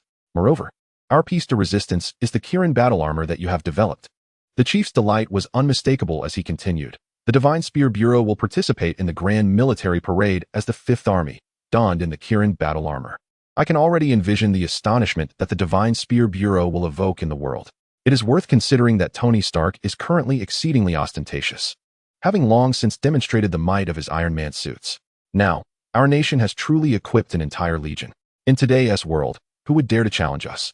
The National Day Parade serves as a formidable deterrent to those with ulterior motives, to those who wish for U.S. to remain unarmed. I declare unequivocally, we have already established and equipped an entire legion. Lastly, our nation is not devoid of its own trump cards. Thanks to the agreements once signed by the United States and the Soviet Union, they are prohibited from further developing rocket missiles, yet we are not bound by such constraints. After years of advancement, our rocket force has reached unprecedented scales, with various rockets and missiles attaining world-class standards. This time, we also intend to showcase 2 missile types to intimidate those petty adversaries. What missiles are they? Chun Mu inquired, his eyes gleaming with curiosity. Initially, this was meant to be a secret, but sharing it with you is not an issue. With a resigned smile, he continued, one is the DF-41, which can be launched from a mobile missile launcher, capable of entering a strike status nationwide at any moment, with a range sufficient to cover the entire globe and the capacity to carry nuclear warheads. This is our military's ultimate nuclear deterrent. The other missile is the DF-17, a hypersonic missile with maneuverable trajectory capabilities. There exists no defensive weapon on Earth that can intercept it, and it too can carry nuclear warheads. It is also known as the aircraft carrier killer. Goodness, you have both the DF-41 and DF-17? Chun Mu could hardly contain his excitement as he rubbed his hands together. As a former military enthusiast in his past life, he felt an undeniable familiarity with these 2 missile systems. igniting a spark of enthusiasm within him upon hearing their names.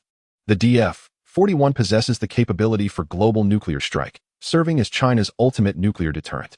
Furthermore, with its mobile launch system, its maneuverability and concealment are formidable, rendering it a significant source of concern for all other nations.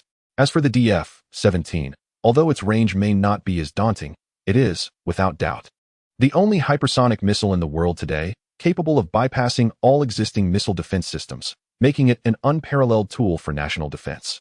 Without resorting to nuclear weapons, the DF-17 stands as the most formidable entity on the planet. In a short while, Zheng Xian would arrive with 100 soldiers to retrieve the Qilin battle armor for the Divine Spear Bureau. 2 months would suffice for them to become thoroughly acquainted with this piece of equipment. At that moment, Su Jia happened to knock on the door, followed closely by Zheng Xian. "Speak of the devil, and he shall appear." "Director Zheng, are you aware of the National Day Parade scheduled in 2 months? Upon seeing Zheng Xian approach, Chen Mu greeted him with a smile and inquired. "I just heard about it," Zheng Xian replied as he entered, offering a greeting to Chen Mu before turning his attention to a virtual screen within the office, which displayed the bureau chief. "Greetings, Chief." Zheng Xian saluted with utmost seriousness, as his military background instilled in him a profound respect for such formalities. Unlike Chen Mu, who often playfully referred to General Zhang as the bureau chief without fully grasping its implications, General Zhang remained unconcerned, and over time, this nickname became a settled convention. "Chief, I have heard about matters concerning homeland defense," Zheng Xian stated after saluting, his expression turning serious as he addressed the bureau chief. "I believe that while we could provide the Homeland Defense Bureau with a set of Qilin battle armor, we must also stipulate certain conditions." "Oh, do share your thoughts," the bureau chief replied, intrigued rather than dismissive, eager to hear Zheng Xian's perspective. After decades of development, the Homeland Defense Bureau has established considerable influence across various nations, including our own. Hence, for the Divine Spear Bureau to thrive, it is imperative to expel them from our homeland. Zheng Xian organized his thoughts and continued. "Our condition would be their complete withdrawal from China. Only then can the Divine Spear Bureau have ample space to flourish. The Shield Bureau has deeply rooted itself in various countries, China included. Thus, for the Divine Spear Bureau to advance, it is essential to dislodge the Shield Bureau. After all, 2 tigers cannot coexist on the same mountain." "Chen Mu, what are your thoughts?" The bureau chief turned his gaze towards Chen Mu, seeking his opinion. "Mr. Chen, this is also the reason I have come to consult you. Is it possible to ensure that the battle armor cannot be disassembled for research? Alternatively, one might consider the installation of a self-destruct mechanism that detonates all energy upon disassembly."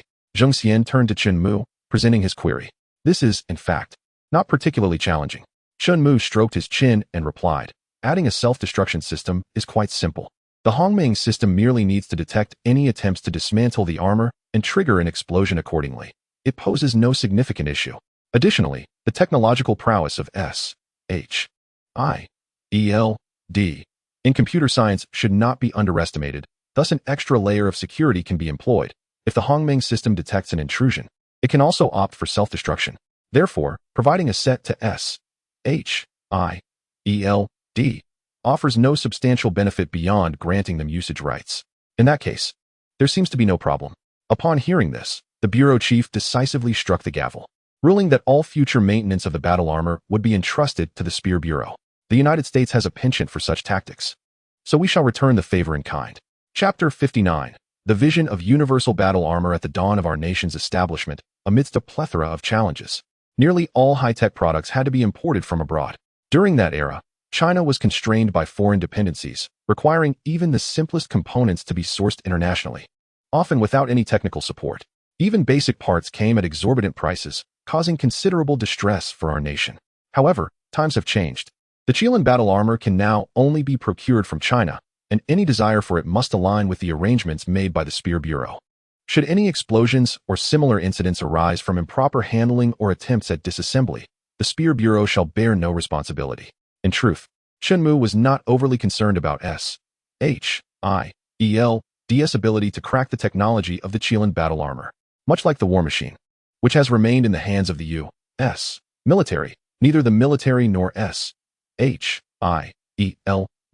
has managed to replicate it, aside from relentless modifications.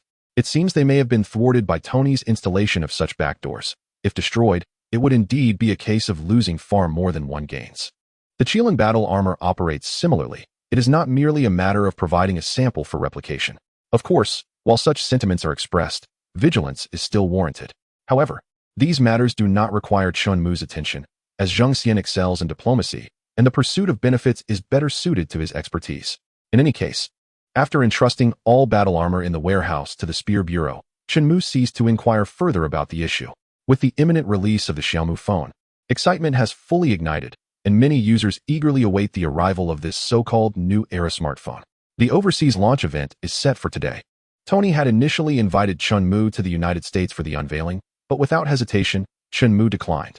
No way. I was nearly stranded during my last visit. And now you expect me to go again? The domestic version of the Xiaomu phone will also hold its launch event tomorrow. Will you make an appearance to deliver a few words? Su Jia observed the listless Chun Mu and inquired, "What's wrong?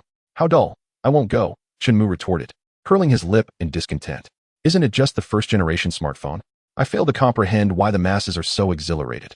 The launch event for the Xiaomu phone had been in the works for over half a month, and now the entire world was aware that a new chapter in mobile technology was about to unfold. Traditional mobile phones that failed to keep pace with the trends would inevitably fade into obscurity. Xiaomu technology had already presented its materials to several giants in the mobile industry, and some of Chun Mu's public information had been unearthed by these entities. His father operated a toy manufacturing factory in Huagua, which marked the humble beginnings of the Xiaomu phone. Giants like Nokia and Motorola could hardly fathom that their greatest competition would not arise from within their own ranks, but from a company that traversed countless industries to unveil this innovative device. Huagua's industrial prowess was formidable, and pre-orders on the official website were steadily increasing. Consequently, Xiaomu technology was ramping up production, with stock levels surging to several million units, an unimaginable figure in 2008. After all, the international version of the phone retailed for 699, while the domestic version was a mere 998 renminbi. This price disparity caused a frenzy among the local populace. Not 3 or 4,000, not 1 or 2,000. Just 998. Take home the new generation of smartphones. Ahem, pardon the digression, but the popularity of the Xiaomu phone genuinely astonished Su Jia. The domestic version had prepared 2 million units, all set for a buying spree following tomorrow's launch event. Armed with the insights and foresight from his previous life, Chun Mu was confident in the success of the Xiaomu phone. After all, he had directly emulated the design of the previous generation's fruit-branded device, coupled with an operating system developed by Stark Industries, which promised unparalleled fluidity, far surpassing its predecessor. If this endeavor were to fail, Chun Mu would have to concede that he was ill-suited for the mobile phone industry. Moreover, with Tony Stark's formidable support, it would be a challenge for the Xiaomu phone not to thrive. In contrast to these purely consumer products, you must have reviewed the proposal I sent to the bureau chief. What are your thoughts? Chun Mu aspired to promote exoskeleton armor among the general populace, inevitably involving governmental authorities. After making this decision, he meticulously organized his objectives and future vision and submitted them for consideration. Of course, this was also his inaugural experience in leveraging power for personal gain, allowing his father's factory to be the first pilot for producing these devices. As for prosthetics, your father's company would need to obtain the medical equipment production license. This is already in progress, and once your father applies, approval should come swiftly.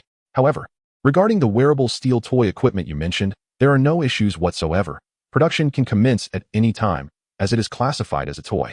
In truth, whether it pertains to wearable toys or prosthetics, Chun Mu's ultimate aim is merely to disseminate exoskeleton armor into the civilian sphere.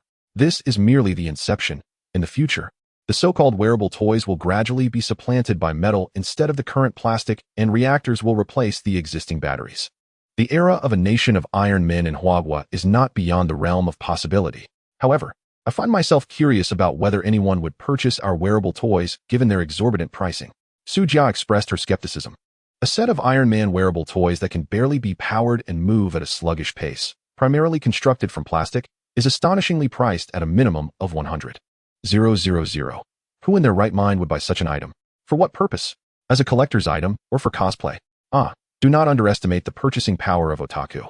Chun Mu retorted, visibly displeased. He continued, as the saying goes, an otaku can afford a wall in the capital. Otaku are willing to spend lavishly on their figurines. An Iron Man wearable suit, akin to an oversized collectible figure, will undoubtedly find its market, and it will sell exceptionally well. Chun Mu held strong confidence in this regard. Moreover, in the past, products made in Huagua were synonymous with low cost. However, times have changed. We aspire to pursue a path of high-end luxury. Take toys for instance. Many so-called international brand toys are still manufactured through outsourcing in Huagua. Even toys produced in the same batch, identical in quality, carry different labels, leading to a stark contrast in pricing. Now, Chunmu seeks to alter this status quo to make made in Huagua synonymous with sophistication, and for manufacturing in Huiqiangbai to become a hallmark of high quality. Chapter 60. The emergence of the Hulk. Well, I truly cannot comprehend the thoughts of those otaku. Su Jia rolled her eyes, growing weary of debating this point with Chunmu. She continued, the authorities have approved your proposal and have issued a production license to your company. As long as you adhere to the planned production and sales schedule, all will be well. To be frank, Chunmu has already provided significant assistance to Huagua, yet he appears somewhat devoid of desire, which has left some officials feeling uneasy. One does not bite the hand that feeds them. Having received so many benefits from Chunmu without offering any return could jeopardize their collaborative relationship in the long run. Thus, when it was heard that Chunmu was preparing to leverage his position for personal gain, the authorities did not hesitate to grant approval. They are not afraid of potential misconduct, but are apprehensive about his apparent lack of ambition. Only through mutual benefit can relationships remain stable over time. However, the authorities have also recognized that Chunmu is someone who places great value on familial bonds. Therefore, as long as they treat his family well, they can essentially secure his loyalty. Thus, unbeknownst to him, Chunmu's father found his career flourishing, indicative of a fortuitous turn of events. This, in truth, was orchestrated quietly by the authorities, with the intent of binding Chunmu's parents firmly to the nation of Huagua. Naturally, this meant that Chunmu would also become inextricably linked to this country. By the way, there is an intriguing piece of information for you to consider. Having dealt with the mundane matters, Su Jia presented a dossier to Chunmu. What is this? Chunmu inquired with curiosity as he opened the folder, revealing a photograph of a colossal green figure wreaking havoc amidst a dilapidated structure. Is that the Hulk? Upon examining the image, Chunmu easily recognized the entity within and felt a surge of curiosity. It appeared that the Hulk had been discovered. On the international web, this behemoth was currently quite the sensation, having first emerged in the slums of South America, engaging in a fierce battle with a squad of well-equipped soldiers. Su Jia retrieved her phone once more, displaying a video of the skirmish between the Hulk and a team of special forces. The footage was swiftly processed and concealed. However, the agency retained all pertinent information. The agency suspected that this creature was a product of some biological experiment conducted by the American side, and they were currently assessing whether it posed a threat to our nation. One cannot deny the remarkable efficiency of the agency. It was only yesterday that its establishment was officially confirmed, yet today they were already diligently at work. They began collecting reports of bizarre occurrences on Earth and evaluating their potential threats to our homeland. It certainly seemed plausible. In the Marvel Universe, the impoverished rely on mutation while the affluent depend on technology. The Hulk's emergence undoubtedly stemmed from an experimental mishap. However, the formidable presence of the Hulk had piqued the interest of General Ross from the U.S. military, who had long sought to capture him for research purposes. Yet, it was surprising how swiftly the agency had commenced its operations. Having only finalized the establishment of the agency yesterday and dispatched 100 sets of Qilin battle armor this morning, it was remarkable that they had already begun their work within mere hours, leaving Chunmu feeling somewhat embarrassed. In comparison to these individuals, he felt as though he was squandering time and life itself. Nonetheless, since this colossal figure had not yet appeared in our nation, the agency need not be overly concerned. The Hulk's location was within Brazil, a great distance from Huagua, and Chunmu was not worried that he would traverse such a distance to incite unrest. Therefore, he did not dwell on the Hulk's appearance. However, Chunmu recalled that the Huiqiangbai system had previously mentioned that all mutations were, in fact, a form of technology. If the principles underlying the Hulk's mutations could be comprehended, it would significantly bolster the strength of Huagua. Yet, it seemed that this particular hue was not particularly favored within our nation. At the conclusion of the video, it is revealed that this formidable creature has fled into the Amazon rainforest. After a thorough assessment of its combat capabilities, we have concluded that its prowess may well surpass that of the QilinArmor. Consequently, General Zhang harbors some concerns. Should the American military harness such power, it could pose an even greater threat to our nation. The quest to acquire the strength of the Hulk is no trivial endeavor. His might is undeniable. The angrier he becomes, the stronger he grows, seemingly without limit, which is indeed terrifying. Fortunately, in the cinematic universe, the Hulk's power has been significantly diminished. Otherwise, defeating him with the QilinArmor would be quite unrealistic. If the United States were truly able to decipher and control such power, it would undoubtedly represent the gravest threat to the world, consistent with their usual conduct. The newly established Spear Bureau requires an opportune moment to demonstrate our strength. Su Jia remarked solemnly that the emergence of this monster serves as a test for the Spear Bureau. Zheng Xian is currently engaged in negotiations with Nick Fury and others. We too need a chance to showcase the might of the Qilin armor. Nick Fury is not a fool, while his desire for the armor is clear. The power of the Qilin armor has never been witnessed, rendering it an unsubstantiated claim. It would be rather awkward if its combat ability were to fall short. Just then, the Hulk's appearance provided Zheng Xian with a fortuitous opportunity to exhibit the formidable power of the Qilin armor. This creature, clearly a top-tier special operations unit, is the perfect candidate to test the capabilities of the Qilin armor. However, after hearing Su Jia's words, Shenmue found himself somewhat speechless. To use the Hulk as an inspector for the Qilin armor? That seems like an invitation to disaster. Even the current armor, Qilin No. 1, possesses combat strength that is only slightly superior to Tony's Mark III, yet that is still no match for the Hulk. Titanium alloy is indeed robust, but it cannot withstand the sheer force of the Hulk's punches. A few combinations of his strikes would surely distort the titanium alloy. Nevertheless, there is still a chance of victory. The pilot of the armor is not a playboy, but a seasoned warrior. As the saying goes, every trade has its master. When it comes to combat, warriors are undoubtedly more suited. A few soldiers with tactical coordination, donning the Qilin armor, might indeed have a chance to bring the Hulk down. Isn't this creature located in South America? How do we intend to reach it? Furthermore, will the countries in South America permit our entry with a weapon like the Qilin armor? Rest assured, Su Jia replied with a smile, our destination is Venezuela, a nation with which we share amicable relations. It borders the Amazon jungle, allowing us to proceed directly from there. Moreover, the final location of this creature's appearance is also in the vicinity of the Amazon River. Therefore, entering the jungle from Venezuela can indeed help avoid numerous troubles. Chapter 61. Target Hulk. Shenmue did not anticipate that the Spear Bureau would take notice of the green giant, Hulk, in such a manner. Unlike America, where conflicts abound, Huagua, China, has largely been free of warfare, making it evident that there are no opportunities to showcase the capabilities of the Qilin battle armor through combat. The true frontline combat forces of Huagua, aside from peacekeeping troops, are likely limited to the fire department. The adversaries faced by the peacekeeping forces seldom possess substantial combat prowess. Their primary mission is to maintain stability and peace in underdeveloped regions. Furthermore, the distance from the homeland renders it inappropriate for them to utilize the battle armor to validate its capabilities. As for the fire department, while the battle armor could undoubtedly excel in firefighting endeavors, it would not effectively demonstrate its combat abilities, leading to a concession. Nonetheless, this presents a foolproof strategy. In recent years, Huagua has lost numerous firefighters, and perhaps a specialized version of the Qilin battle armor could be developed for firefighting, thus gradually introducing it to the public eye. Consequently, if the Spear Bureau wishes to showcase the Qilin battle armor's prowess, it must encounter a formidable adversary. I wonder if this information was provided to the Spear Bureau by Nick Fury, Shenmue inquired after hearing Su Jia's words. Currently, negotiations between Zheng Xian and Nick Fury have reached an impasse, primarily due to Fury's doubts regarding the combat effectiveness of the Qilin battle armor. If one questions its combat capabilities, why then pursue it so relentlessly? Coincidentally, the matter of General Ross capturing the Hulk has come to the attention of SHIELD, which aims to seize the opportunity to assess the combat capabilities of the Qilin battle armor. Perhaps SHIELD harbors less than noble intentions, fully aware of Hulk's strength, yet still sending the Qilin battle armor into battle, likely hoping for its failure to leverage in negotiations. However, it is evident that Nick Fury has underestimated the combat prowess of Huagua's soldiers, as well as the Qilin battle armor itself. While Tony Stark's Mark III may not stand a chance against Hulk, the combat effectiveness of the Qilin battle armor far surpasses that of the Mark III. Furthermore, the operators of the armor are seasoned soldiers of the People's Liberation Army, meaning that the combat potential of the Qilin battle armor is not to be trifled with.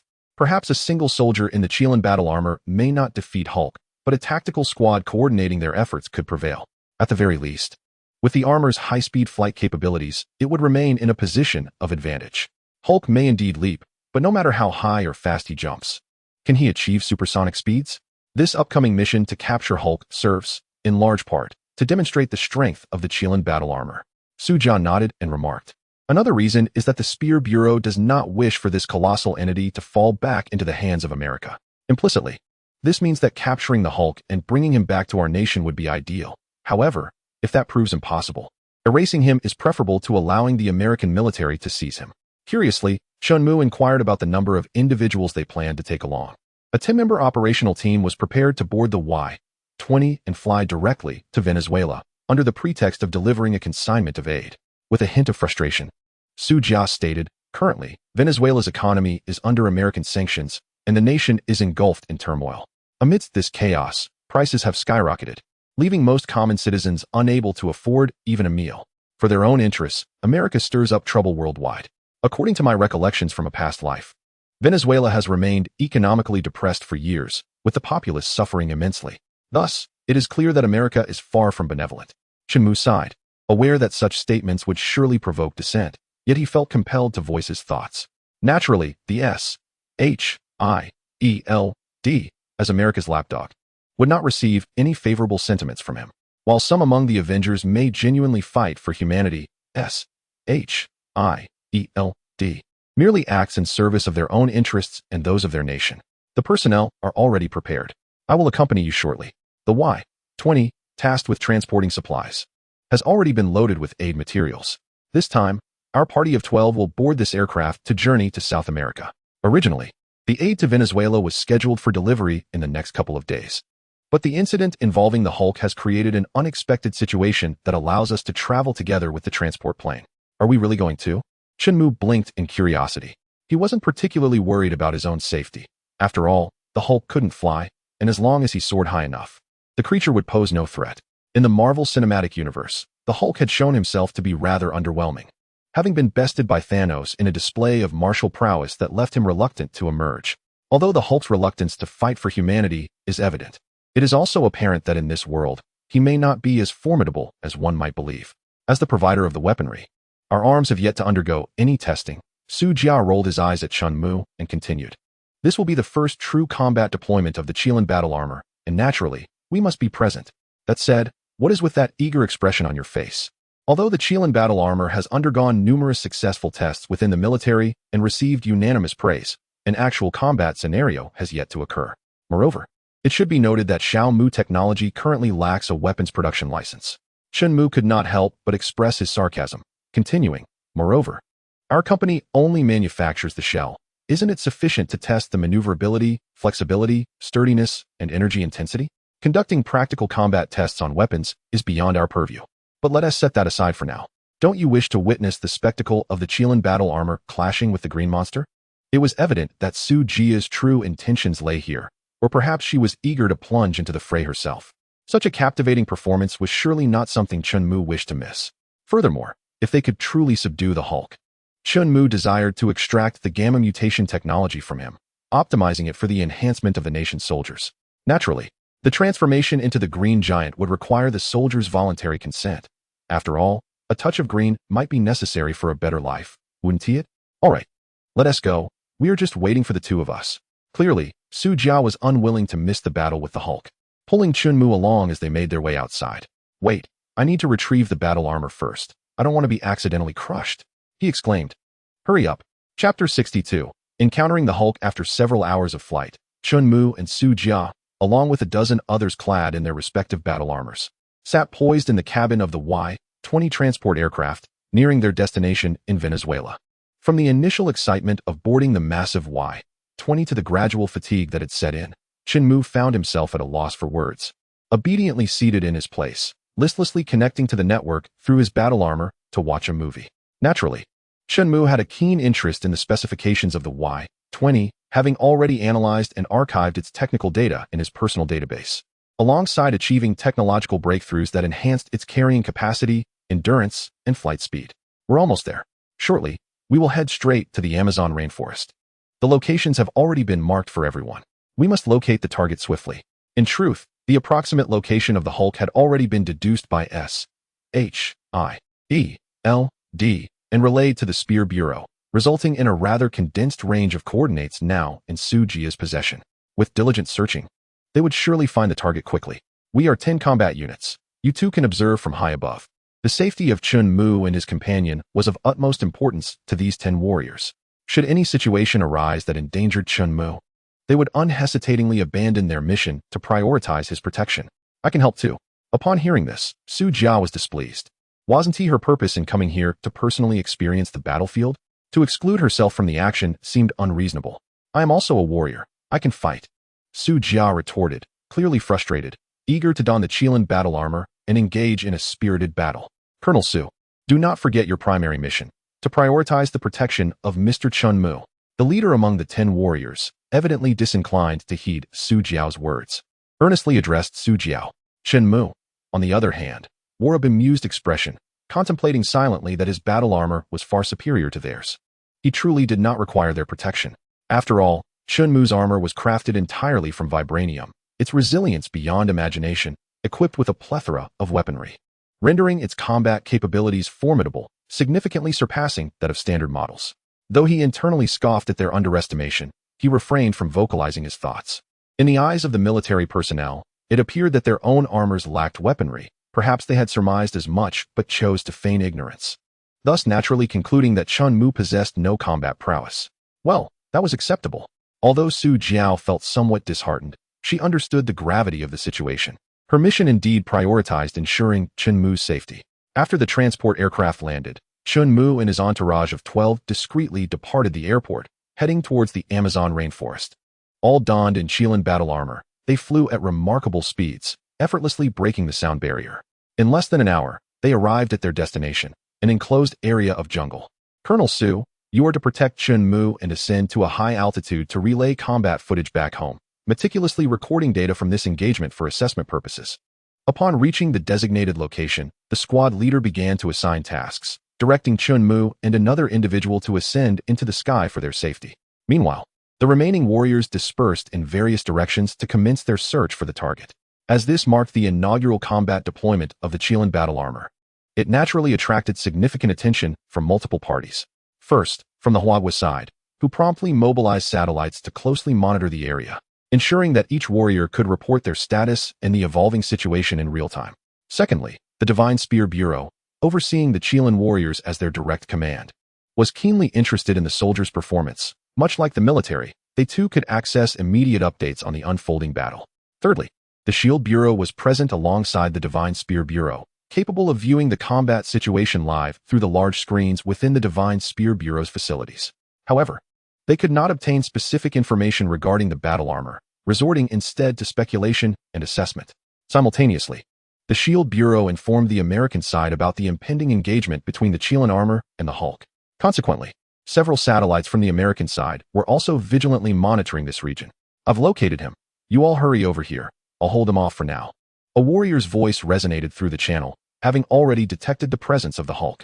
In truth, locating the formidable Hulk is surprisingly straightforward. At this moment, the enraged creature remains in a state of fury. Previously, within the confines of a Brazilian slum, he encountered a special forces unit. After transforming into the Green Giant and dispatching several elite soldiers, he fled deep into the jungle. Presently, the Hulk, devoid of rationality, continues to wreak havoc in the forest, leaving countless beasts lifeless beneath his fists, and even towering trees are mercilessly shattered by his might. It seems that he will only revert to Bruce Banner once the tempest of his wrath has been fully unleashed. A process that will undoubtedly take a considerable amount of time, certainly far longer than just a few hours. As the battle nears its climax, the first warrior to spot the Hulk immediately launches an assault on the Green Giant. To these soldiers, the most prudent course of action appears to be the elimination of this mindless monster to prevent further destruction. This reaction is quite natural, as all they perceive is the rampaging beast, not the man Bruce Banner. The soldiers, lacking any insight into his true nature, are solely focused on curbing his destructive tendencies. A cacophony of weaponry cascades down from the Qilin battle armor towards the Hulk, the sheer force of the assault stunning Chun Mu. Truly, the prowess of the Chinese military is evident, and the modifications to the Qilin armor leave him in awe. It is indeed a case of insufficient firepower being compensated with overwhelming force. No wonder the Qilin armor appears to have been upgraded significantly, laden with an array of weapons. This initial barrage effortlessly achieves fire coverage, and remarkably, each micro-missile, under the guidance of Hong Ming, strikes the Hulk with precision. Consequently, the Hulk finds himself momentarily subdued. Having arrived above the battlefield, Chun Mu reflects on the implications of the Qilin armor's presence, which allows the Chinese military to achieve fire coverage in individual combat scenarios.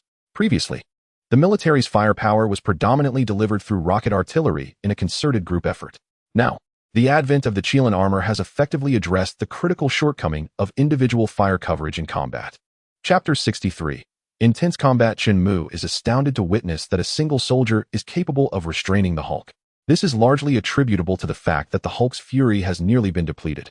It has been a full 7 to 8 hours since he escaped the Brazilian slum, and his rampant destruction in the jungle has significantly sapped his anger. At present, the Hulk finds himself at his lowest ebb in terms of combat prowess.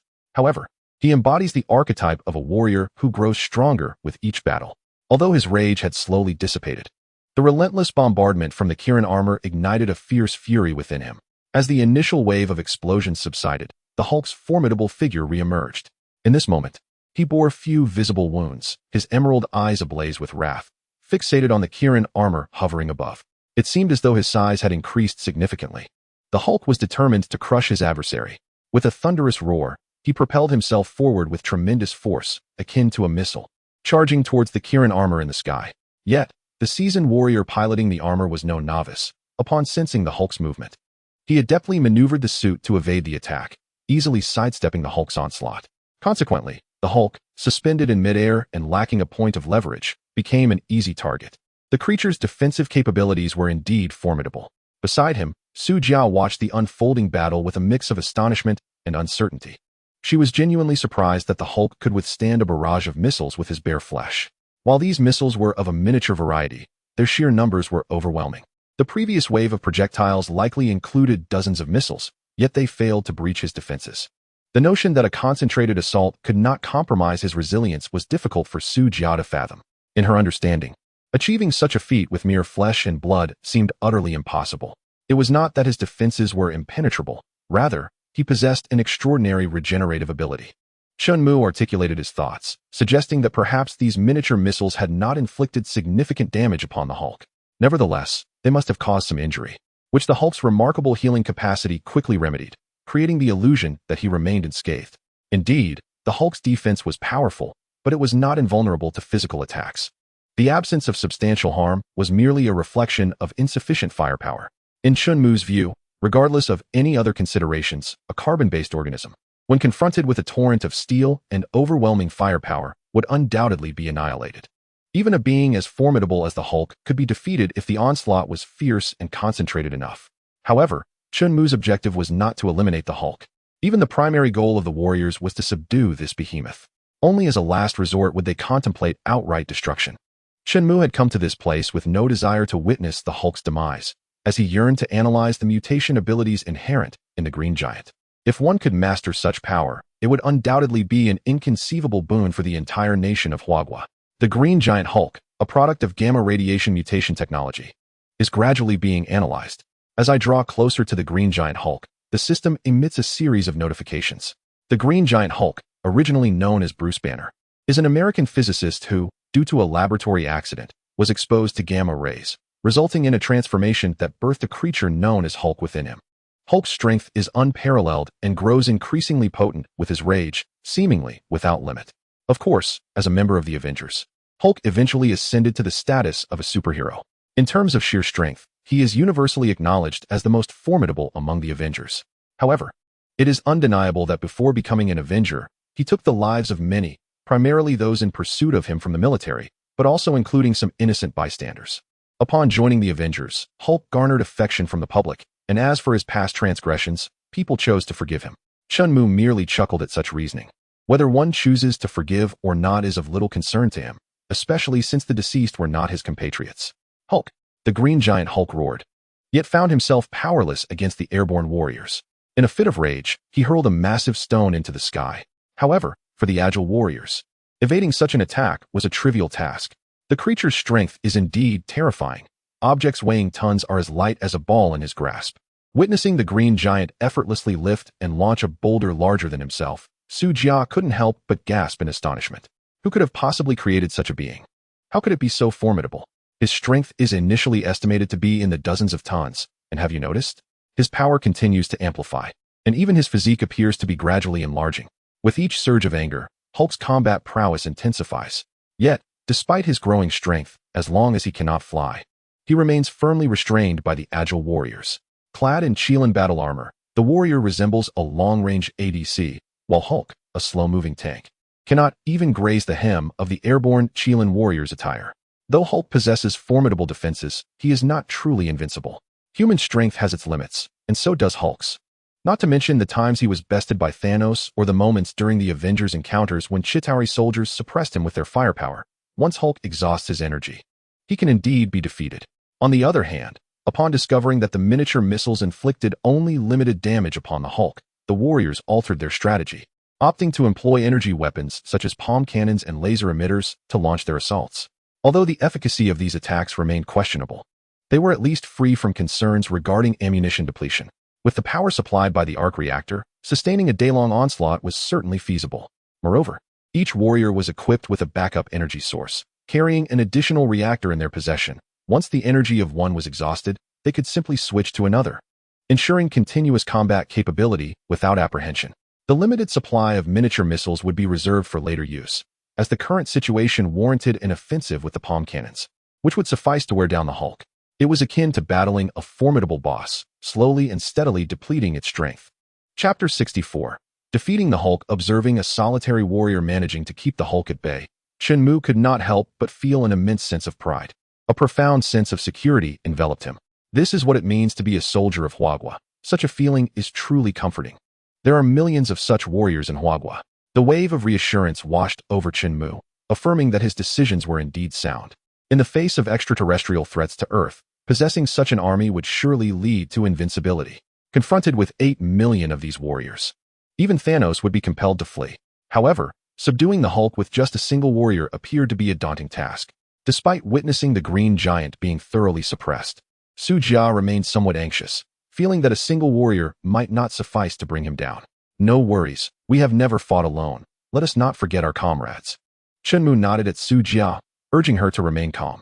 Huagua does not glorify individual heroism, while legends and tales abound with various heroes. It is the collective effort that truly influences the larger picture. Huagua is a society where collective honor surpasses individual accolades, fundamentally differing from a nation like America that venerates personal heroism. Indeed, this monster, no matter how formidable, is but one. With just 2 more comrades, he could be vanquished. Encouraged by this notion, Su Jia felt a surge of eagerness, yearning to join the fray and engage in a thrilling battle utilizing her Qilin battle armor. Let us proceed together and give it a try, Shenmue remarked with a gentle smile. The Hulk posed little threat now, and Su Jia's desire to fight was something he could not oppose. Furthermore, he too wished to draw nearer, allowing the system to analyze the mutations afflicting the Green Giant. Are you truly certain? Su Jia felt a twinge of hesitation, contemplating her mission. My battle armor is far superior to yours. Shenmue felt an undeniable excitement, eager to acquire the knowledge concerning gamma radiation mutations possessed by the Hulk. However, due to the considerable distance, his current understanding of the technology was stagnated at a mere 10.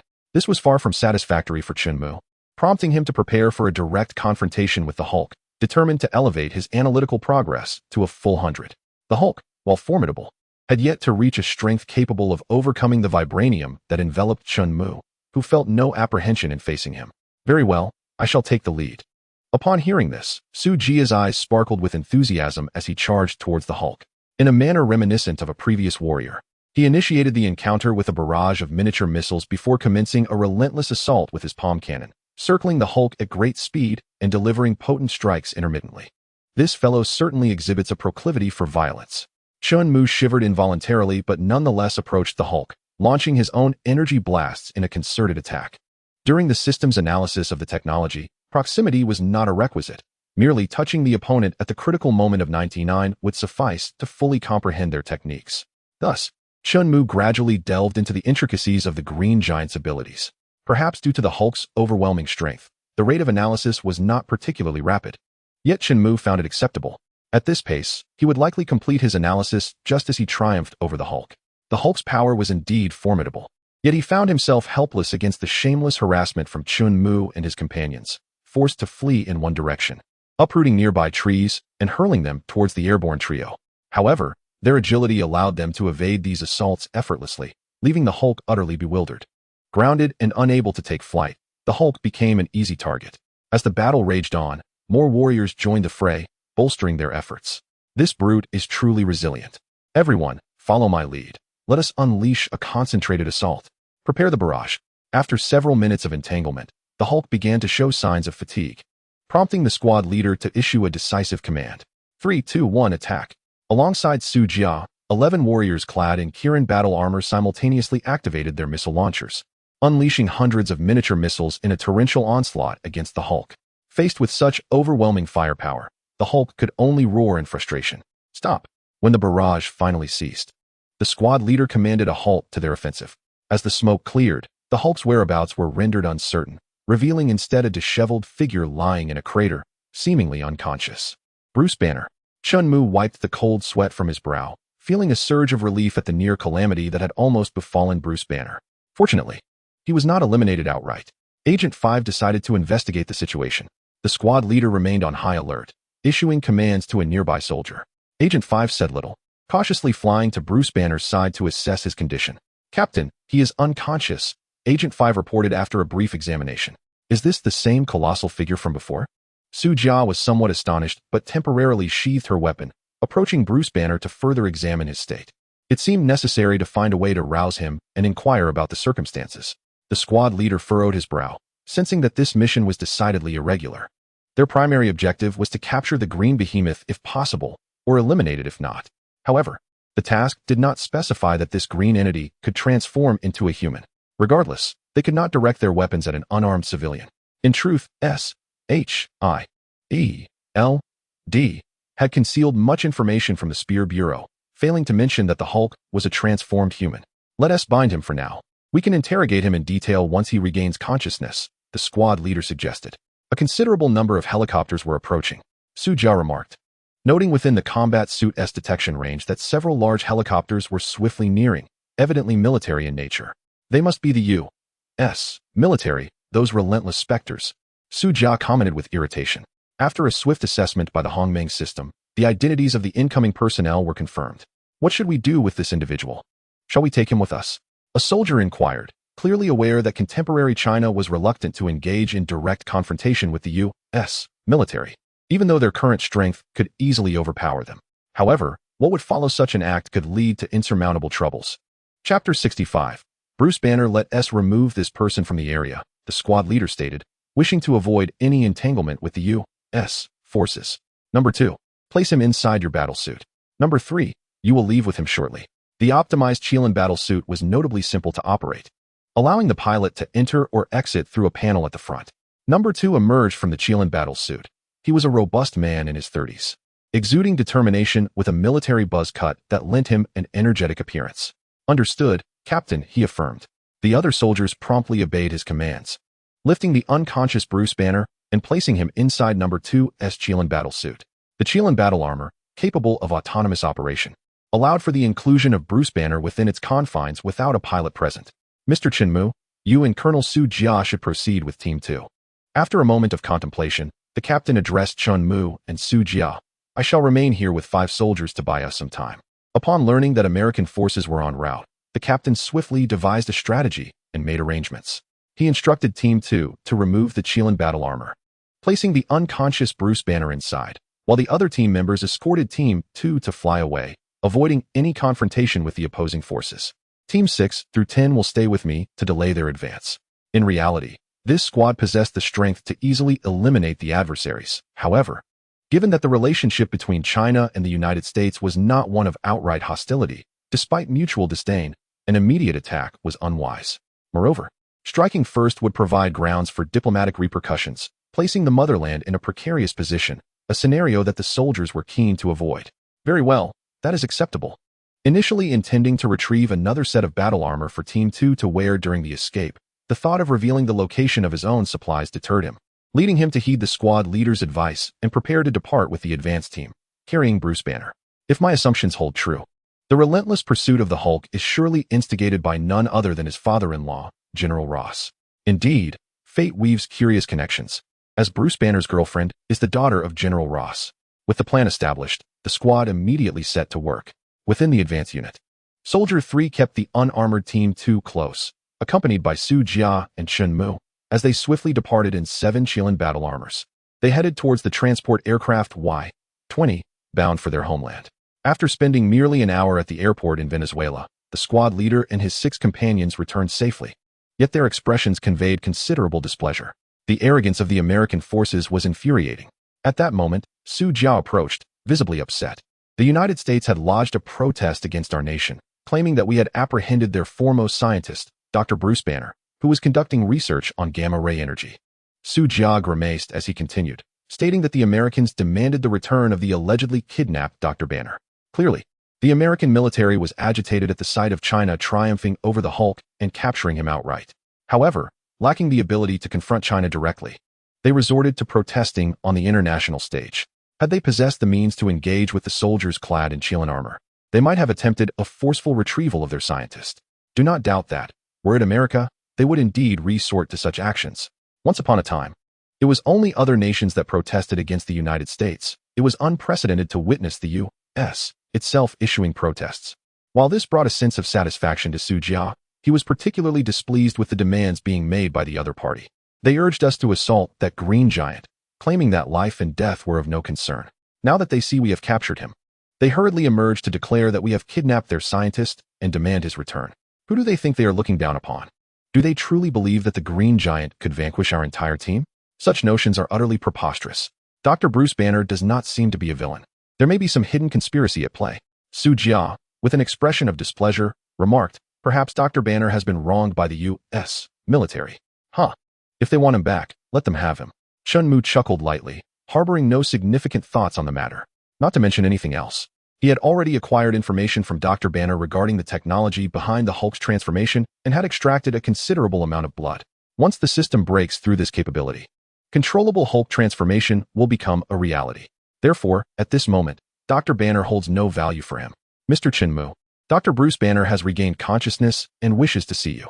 At this juncture, the captain, still clad in his Qilin battle armor, approached. Having returned to the Y-20 and delivered the aid supplies to Venezuela, the Y-20 now served as their temporary command center. Meanwhile, the unconscious Bruce Banner had been released and placed inside the Y-20 transport aircraft, as precautions were taken considering his potential to transform into the previous monstrous green form. Fortunately, upon regaining consciousness, Banner exhibited no signs of aggression, much to everyone's relief. No one wishes to be on a plane with a ticking time bomb. Awake, are you? Well, let us go see, the captain stated. Chun Mu nodded in agreement, nonchalantly responding as they proceeded toward Bruce's direction. Now fully awake, Bruce Banner sat up from his bed. Hello, it is a pleasure to meet you. My name is Bruce Banner. Upon seeing Chun Mu and Su Jia approach, Banner quickly stood up, a look of apology crossing his face as he introduced himself. This we already know, Su Jia remarked, his curiosity piqued. What about that enormous green fellow? Though all present speculated that the Hulk was indeed Banner's transformation, Su Jia still felt compelled to inquire. Are you referring to the Hulk? Bruce Banner replied with a wry smile, continuing, he is me. In moments of extreme anger or elevated heart rate, I transform into that creature, losing my sanity and attacking everything in sight. Clearly, at this moment, Banner harbored a profound disdain for the Hulk. After all, the Hulk, that colossal green behemoth, has effectively obliterated everything in his path. Is that truly you? Su Jia and her companions gazed at Banner in astonishment, their eyes betraying their disbelief. How could someone who appeared so frail and emaciated transform into such a monstrous figure? Had the law of conservation of mass been devoured by that verdant creature? Chapter 66. Gamma Bomb. So, you became this way due to a laboratory accident? Bruce Banner, revealing no reticence regarding the origins of his transformation, recounted the incident with clarity. During an experimental mishap, I was struck by gamma radiation, and within my very being, another entity, the Hulk, was birthed. Banner spoke with a hint of resignation. By the way, after becoming the Hulk, my memories are rather hazy. If I recall correctly, it was you who subdued the Hulk, wasn't he it? Banner's recollection of the Hulk's defeat was somewhat vague. Indeed, Su Jia nodded in affirmation, stating, the Department of Homeland Defense reported that a gigantic creature was wreaking havoc and hoped we could subdue it. Naturally, it was preferable to eliminate it outright. Su Jia expressed her discontent with SHIELD's tendency to obscure mission details, her irritation evident in her tone. This is not mere slander. SHIELD conveyed to the Spear Bureau that the objective was to eliminate the Hulk, although capturing him alive would be ideal. However, now the U.S. military has approached us, seeking to take you back. Su Jia turned to Bruce Banner, remarking, and they also claim we have kidnapped you. How amusing. Upon hearing this, Bruce Banner wore a wry smile. If possible, I would prefer not to be handed over to the military. Oh, why is that? Su Jia inquired with curiosity. General Ross has long sought to capture me for the purpose of studying my mutations. He wishes to harness this power and create more beings like the Hulk. See, I told you, the U.S. military has always been like this, yearning to control any form of power, regardless of the inhumanity involved. Su Jia scoffed, continuing. They often preach about human rights and humanitarianism, yet they embody the very essence of inhumanity. To Su Jia's remarks, Bruce Banner did not offer any rebuttal, seemingly in agreement with her sentiments. However, the power of the Hulk is not so easily controlled. General Ross is rather overestimating his capabilities. Well aware of the Hulk's might, Bruce Banner did not believe that General Ross could easily wield such power, which is why he had been perpetually on the run. This was not only to safeguard himself, but also to prevent General Ross from conducting such inhumane experiments on others. After all, surviving the gamma radiation had been nothing short of a fluke, and he did not presume that such fortune could be replicated. Therefore, you were indeed involved in researching something for the U.S. military, weren't you? Chunmu calmly gazed at Bruce Banner and continued to inquire. The military's interest in gamma rays cannot merely be for the advancement of science. It must pertain to the development of a weapon. In truth, Chunmu was acutely aware that Bruce Banner was investigating the gamma bomb. A fateful incident led to him being struck by high-energy gamma rays emitted from a gamma missile, resulting in his transformation. Undoubtedly, the gamma bomb is an inhumane weapon with an extensive range and immense lethality. Any ordinary individual would face certain death upon exposure to such high-energy radiation. The reason Bruce Banner survived, however, lies in his unique genetic composition. It is this peculiar genetic factor that enabled him to endure the gamma rays and ultimately gave rise to the monster known as the Hulk. Chunmu had already acquired the technology to control the Hulk's transformations, thus he was well informed about this matter. In essence, the Hulk's formidable strength is intrinsically linked to Bruce Banner himself. The genetic factor within him is the true source of this power. Without the bombardment of high-energy gamma rays, this genetic factor would remain dormant within Bruce Banner. At this moment, the genetic factor within him had absorbed sufficient energy, allowing him to transform into the Hulk at will. Creatures like Abomination also owe their existence to the infusion of Bruce Banner's blood, which endowed them with a portion of this genetic factor. Hence, even without exposure to gamma rays, they possess the potential to become formidable adversaries to the Hulk. Nonetheless, given the limited amount of Bruce Banner's genetic factor in Abomination, his strength is constrained and lacks the potential for growth. Previously, during Bruce Banner's period of unconsciousness, Chunmu had extracted a considerable quantity of his blood, intending to bring it back for research in his homeland, enabling the creation of a controllable Hulk. Upon hearing this, Bruce Banner opened his mouth, but ultimately fell silent. He tacitly acknowledged the truth. The incident had indeed occurred during the development of the gamma bomb, and had it not been for that mishap, the bomb might have already been realized. Perhaps, even in his absence, the U.S. military's well-equipped laboratories, armed with comprehensive data, would have succeeded in developing this bomb. Since his escape from the military base, Bruce Banner had reflected on the past and regretted his involvement in the creation of such a weapon. Thus, Chunmu's unflinching remarks stirred a sense of remorse within Bruce Banner. If memory serves correctly, the powerful high-energy gamma rays would surely spell doom for any ordinary person exposed to them. In essence, gamma rays are a form of radiative energy, and the gamma bomb is, in fact, a radiative explosive. Being struck by such a bomb guarantees a dire outcome. One might argue that radiation weapons are perhaps even more unacceptable than biochemical weapons. Bruce Banner, a scientist devoted to the study of such inhumane weapons, later transformed into a superhero, yet his past is fraught with dark deeds. Not to mention the innocent lives he claimed when he became the Hulk. The very act of developing these weapons is a grave sin in itself. It is abhorrent. Indeed, only the American military would engage in the creation of such armaments. Su Jia struck the table beside him with a fierce punch, his face contorted with rage. Day and night, they preach about human rights, yet behind closed doors, they indulge in such sordid activities. It is unfathomable to consider the devastation that would ensue were such radiation weapons deployed on the battlefield. If they were to target only the enemy, it would be one matter. However, these weapons strike indiscriminately, within the radius of attack. Innocent civilians would undoubtedly be caught in the crossfire, and the high-energy rays emitted by these radiation weapons could inflict unimaginable harm upon them. To be struck by radiation and die instantly would be a stroke of fortune for those who miraculously survive. The torment of radiation would haunt them for the remainder of their lives. Chunmu regarded Bruce Banner with a calm demeanor and continued, even if they survive, their descendants would undoubtedly be deformed. In Chunmu's original world, the American military waged wars across the globe, deploying depleted uranium munitions which emit radiation. contaminating the land and causing deformities among children in the affected areas. Such inhumane weapons are brazenly employed by the American military. Now, with Bruce Banner's invention of the gamma bomb, the radiation is even more severe, rightfully earning the title of an anti-human weapon.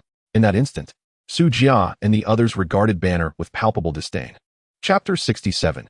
Absorbing Bruce Banner, it has come to light that the American military has recently employed a new type of weapon on the battlefield in Afghanistan. One of great power and infused with radiation, yet, due to its non-nuclear nature, it is openly utilized by the military. Su Jia glanced at Bruce Banner with a grim expression and remarked, "This new weapon has indiscriminately slaughtered what the American military refers to as terrorists, along with many Afghan combatants caught in the fray. Of course, it seems that a significant number of civilians have also fallen victim to this weapon." After uttering these words, the group cast cold glances at Bruce Banner. "Dr. Banner, what do you have to say about this radiation-laden weapon of mass destruction?" Shenmue scoffed, observing the silent Bruce Banner, and continued, "As the developer of this weapon, Dr. Banner, do you not feel a sense of pride, a sense of accomplishment?" Shenmue's words, though somewhat ruthless, were rooted in truth. Perhaps some would argue that until a weapon is developed, no one can predict its application.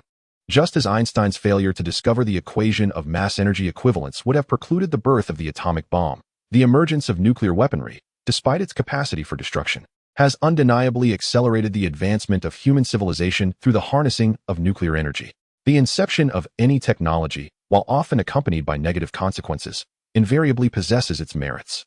However, let us not overlook the grim reality of gamma bombs, which serve merely as instruments of destruction. What redeeming qualities can you attribute to such inhumane radiological weaponry?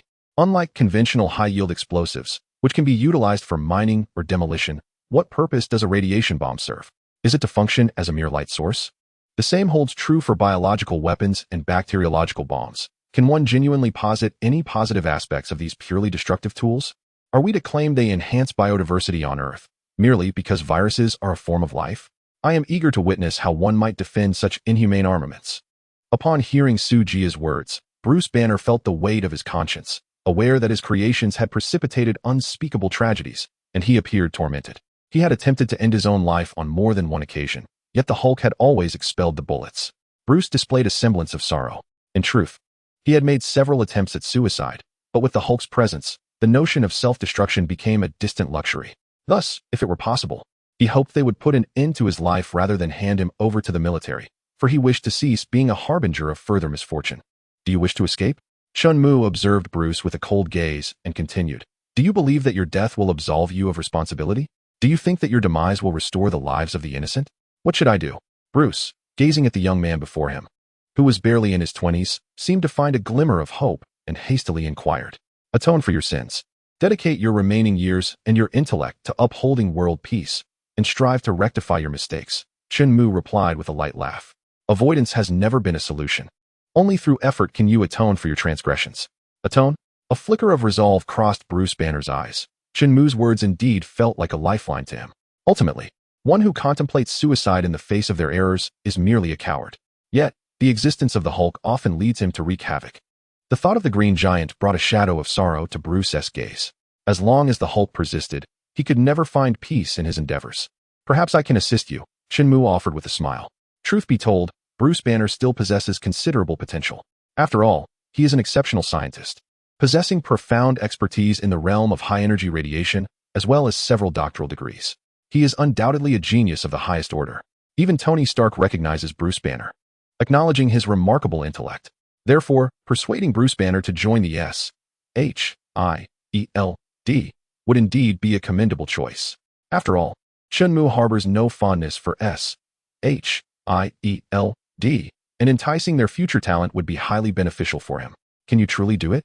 Bruce asked, his gaze filled with anticipation as he looked at Shenmue. In reality, due to Shenmue and Su Jia, who were both clad in the Qilin battle armor, along with Tony Stark's notoriety, the world was well aware of the prowess of the Iron Man suit. This led Bruce to believe that Shenmue was a genius on par with Tony Stark. Despite Shenmue's youthful appearance of merely 20-something, Bruce Banner held no contempt. After all, the creator of armor capable of defeating the Hulk could not be underestimated. Is there really a way? Bruce was deeply invested in this inquiry. The issue should not be significant, Shenmue replied with a smile. In truth, the system had fully analyzed the technology behind the Hulk's transformation. Thus assisting Banner in mastering control over the Hulk was not beyond the realm of possibility. May I accompany you? Bruce Banner expressed his eagerness. He understood his own worth, and the prospect of leaving with these individuals was not out of reach. Dr. Bruce Banner, Chun Mu said earnestly, fixing his gaze upon him. We are the S.H.I.E.L.D. affiliated with Huagua. I trust you comprehend the implications of joining us. I understand, but please allow me to go to Huagua. Science knows no borders. I wish to continue utilizing my abilities there, to better the world rather than contribute to the creation of inhumane weapons. After a moment of inner conflict, Bruce made his decision. He sought to resolve the turmoil caused by the Hulk within him while distancing himself from the American side. Thus, traveling to Huagua was undoubtedly the most prudent course of action. As for his statements, they were merely offhand remarks. Whether he would adhere to them in the future was still up to him. Nonetheless, the choice to go to Huagua was genuine. If Huagua could alleviate the threat posed by the Hulk, working for them in the future would not be out of the question. Then, welcome, Dr. Banner, to the S.H.I.E.L.D. Chun Mu beamed, extending his right hand toward Bruce. Thank you. By the way, I still do not know how to address you all, Bruce said, shaking Chun Mu's hand, then awkwardly scratching his head, feeling somewhat embarrassed. I am Chun Mu, a member of the S.H.I.E.L.D. He replied. Chun Mu smiled and casually remarked, Chapter 68, Taking Hulk Away. Chun, will our actions provoke trouble? Although he was indeed reluctant to hand Bruce Banner over to the military, directly taking Bruce away seemed equally inappropriate. After all, the American side had claimed they had abducted Bruce Banner. If they were to leave with him and return to Huagua, it would undoubtedly incite troublesome diplomatic disputes. Trouble? Chun Mu paused, then a slight smile graced his lips as he continued. Dr. Bruce Banner has stolen our Qilin battle armor, and we have yet to confront the Americans about it. How dare they come to us with grievances? Everyone present was momentarily taken aback. Bruce Banner was still standing there. How could he have stolen their Qilin battle armor? Then, as if a light bulb had gone off, they understood Chun Mu's intention. Team Leader No. 2 exchanged a glance with his counterpart, acknowledging the plan. Understanding, Team Leader Number 2 nodded, albeit with a hint of exasperation, and stepped out of the Qilin battle armor, wearing a resigned expression. After all, both he and Bruce Banner shared similar physiques, which was why Bruce had previously donned his armor while unconscious. The battle armor was already programmed with its destination, set to head directly to Huagua's Divine Spear Bureau, so Dr. Banner need not worry. Chun Mu smiled at Bruce Banner. All right, Bruce Banner replied with a wry smile, nodding as he obediently stepped into the Qilin battle armor. Though he was reluctant to be labeled a thief, this was currently the most effective means to address the situation without causing trouble for Huagua. I shall take my leave first. Having grasped Chun Mu's intentions, Bruce did not hesitate and promptly entered the armor. Once it sealed shut, it soared out towards the transport aircraft, swiftly vanishing into the horizon after a quick turn. It's a straightforward plan. You claim Bruce Banner was abducted by us, and we counter that he stole our armor and escaped. I might even suspect you orchestrated it. Chun Mu mused. Given that we haven't pursued trouble with you, how dare you come to us seeking issues? With that, Chun Mu felt no desire to linger any longer. He entrusted the matter to Su Jia and the others to handle. He truly wished to avoid dealings with the American side. By that evening, they returned to Huagua, having spent the afternoon embroiled in disputes with the American military. Ultimately, as Bruce Banner had already escaped, General Ross had no recourse but to allow Su Jia and the others to leave. As for holding them accountable for the abduction of Bruce Banner, that was out of the question. It was already fortunate that Chun Mu and his team had not pursued them for the matter, especially considering the considerable value of a Qilin battle armor. The cost amounts to a staggering 600,000 RMB. Naturally, the public declaration would inflate this figure by 100-fold, reaching an astronomical sum of 60 million, and only in USD. After all, the research and development of an armored suit entails an incalculable expenditure of scientific funds. Thus, what harm is there in setting a higher price? If in doubt, one might inquire of Tony Stark regarding the value of his Iron Man suit, $30 billion US? My apologies for the interruption. Ultimately, Chun Mu and his companions safely returned to the comforting embrace of their homeland, where they encountered the long-awaited Bruce Banner. Mr. Chun Mu, when shall we commence? Upon returning to the industrial park, Chun Mu was greeted by the expectant Bruce Banner. There is no need for such haste, Dr. Banner. Chun Mu calmly replied. The issues you face are not insurmountable. There is no need to rush. By the way, are you adjusting well to your stay here? After all, Bruce Banner is a foreigner amidst a gathering of the finest scientific minds of China. Most of these individuals belong to the Spear Bureau, where they can acquire a wealth of knowledge and effectively safeguard the industrial park. Thus, Chun Mu remained unfazed. generously sharing his technical expertise with the researchers of the Spear Bureau, provided they expressed a genuine desire to learn and confirm their affiliation. Of course, the Spear Bureau has its own system for assessing rank, where access to advanced technologies is contingent upon one's level of expertise, effectively mitigating the risk of espionage. It is common knowledge that the SHIELD Bureau comprises a cadre of American operatives, with agents lurking within, capable of pilfering classified technologies. One would be remiss to underestimate the SHIELD Bureau's propensity for such devious acts. Petty theft is indeed their forte. Is it really that simple? Bruce Banner appeared somewhat incredulous. However, given Chun Mu's assertions, he felt compelled to acquiesce, responding, "I speak Chinese, so I encounter no difficulties here." Truly a genius, Bruce Banner commands several languages, including Chinese, and thus feels no discomfort in this new environment. Dr. Banner, the challenges you face stem from within yourself. Perhaps you should endeavor to explore your own being. You may discover the answers without my assistance. Chun Mu smiled and continued, "I suspect it is some latent power within you that has absorbed gamma radiation, allowing you to survive and giving birth to the formidable entity known as the Hulk." Me? Bruce Banner, possessing remarkable intellect, pondered Chun Mu's words, recognizing that they contradicted his previous research focus. He had been investigating gamma radiation, seeking answers therein, never contemplating that the emergence of the Hulk might indeed originate from his own being, although he was cautious not to let his blood fall into the hands of others. In the past, to address his own physical ailments, he had secretly sent some of his blood to a scientist he had never met. If it were indeed, as Chun Mu had suggested, stemming from his own condition, then this blood could potentially cause significant complications. Moreover, if this were the case, my blood and Hulk's blood, if not properly handled, could lead to grave consequences. By the way, when you defeated me in the Amazon rainforest, did you clean up the bloodstains at the scene? Bruce Banner offered a wry smile as he turned to Chun Mu and inquired. It seems not." Chun Mu scratched his nose, noting that there hadn't been time to address it before General Ross arrived. Since he didn't follow behind, there was certainly no opportunity to continue the cleanup. Thus, it was likely that the blood had fallen into General Ross's hands. But so what? At most, the U.S. military would only end up creating a creature like Abomination, which Chun Mu felt was hardly a matter of concern. Chapter 69. Nick Fury's Humiliation Clap. Clap, clap. Look who I've spotted. Is that not Dr. Bruce Banner, who pilfered a Qilin battle armor from S.H.I.L.D.?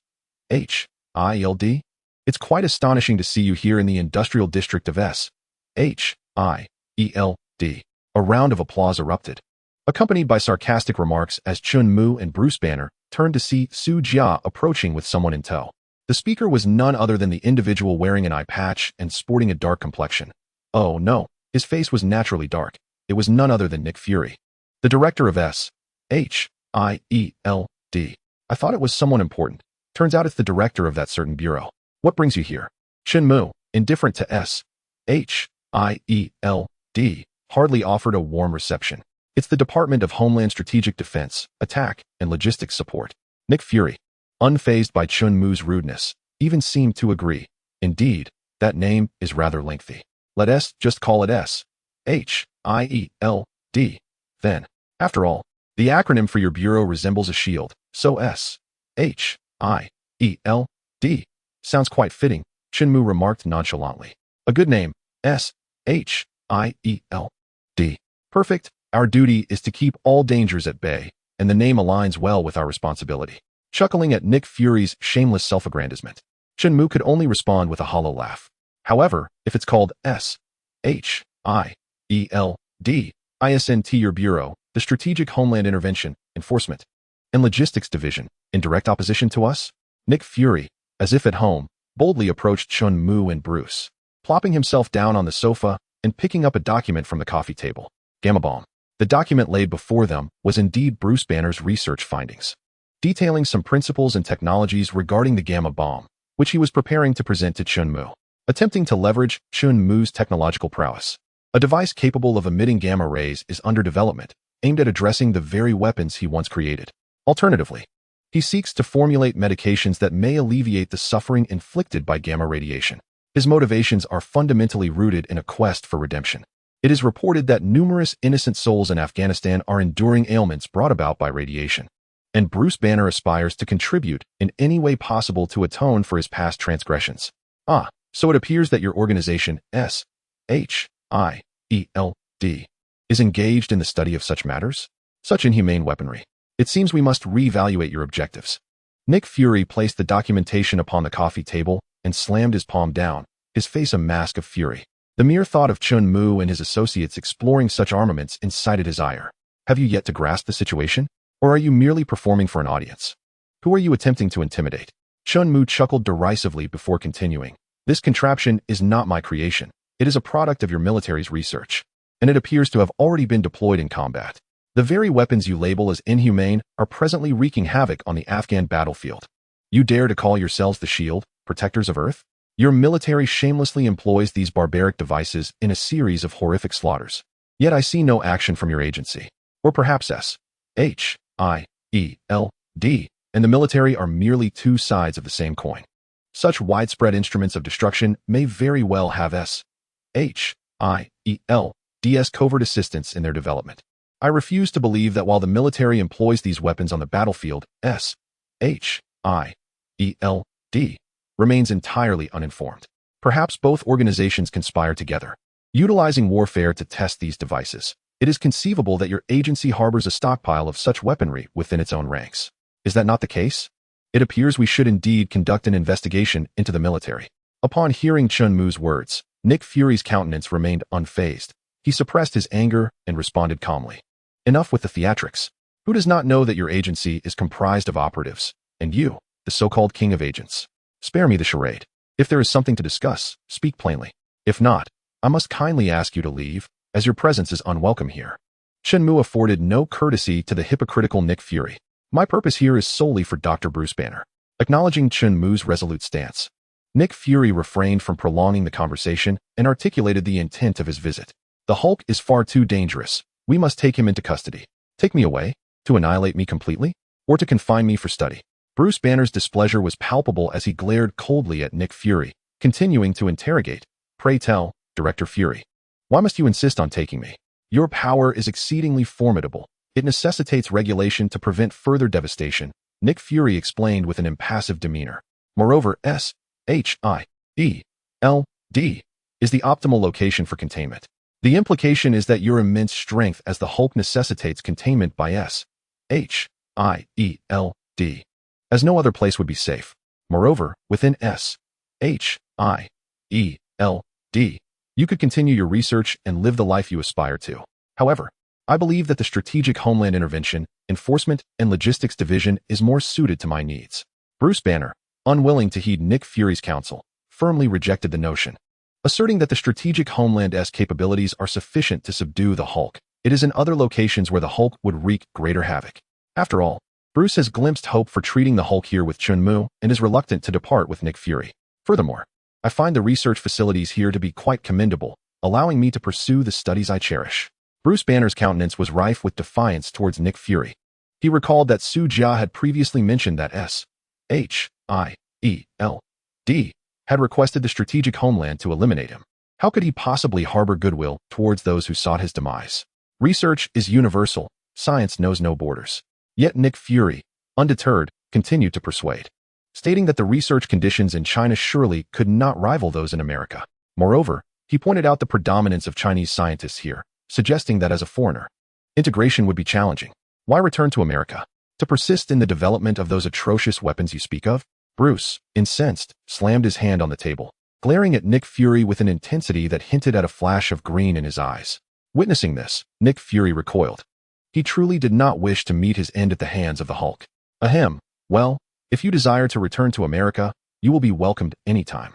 Fury offered with a forced smile, although his eyes betrayed his displeasure. As the esteemed director of SHIELD,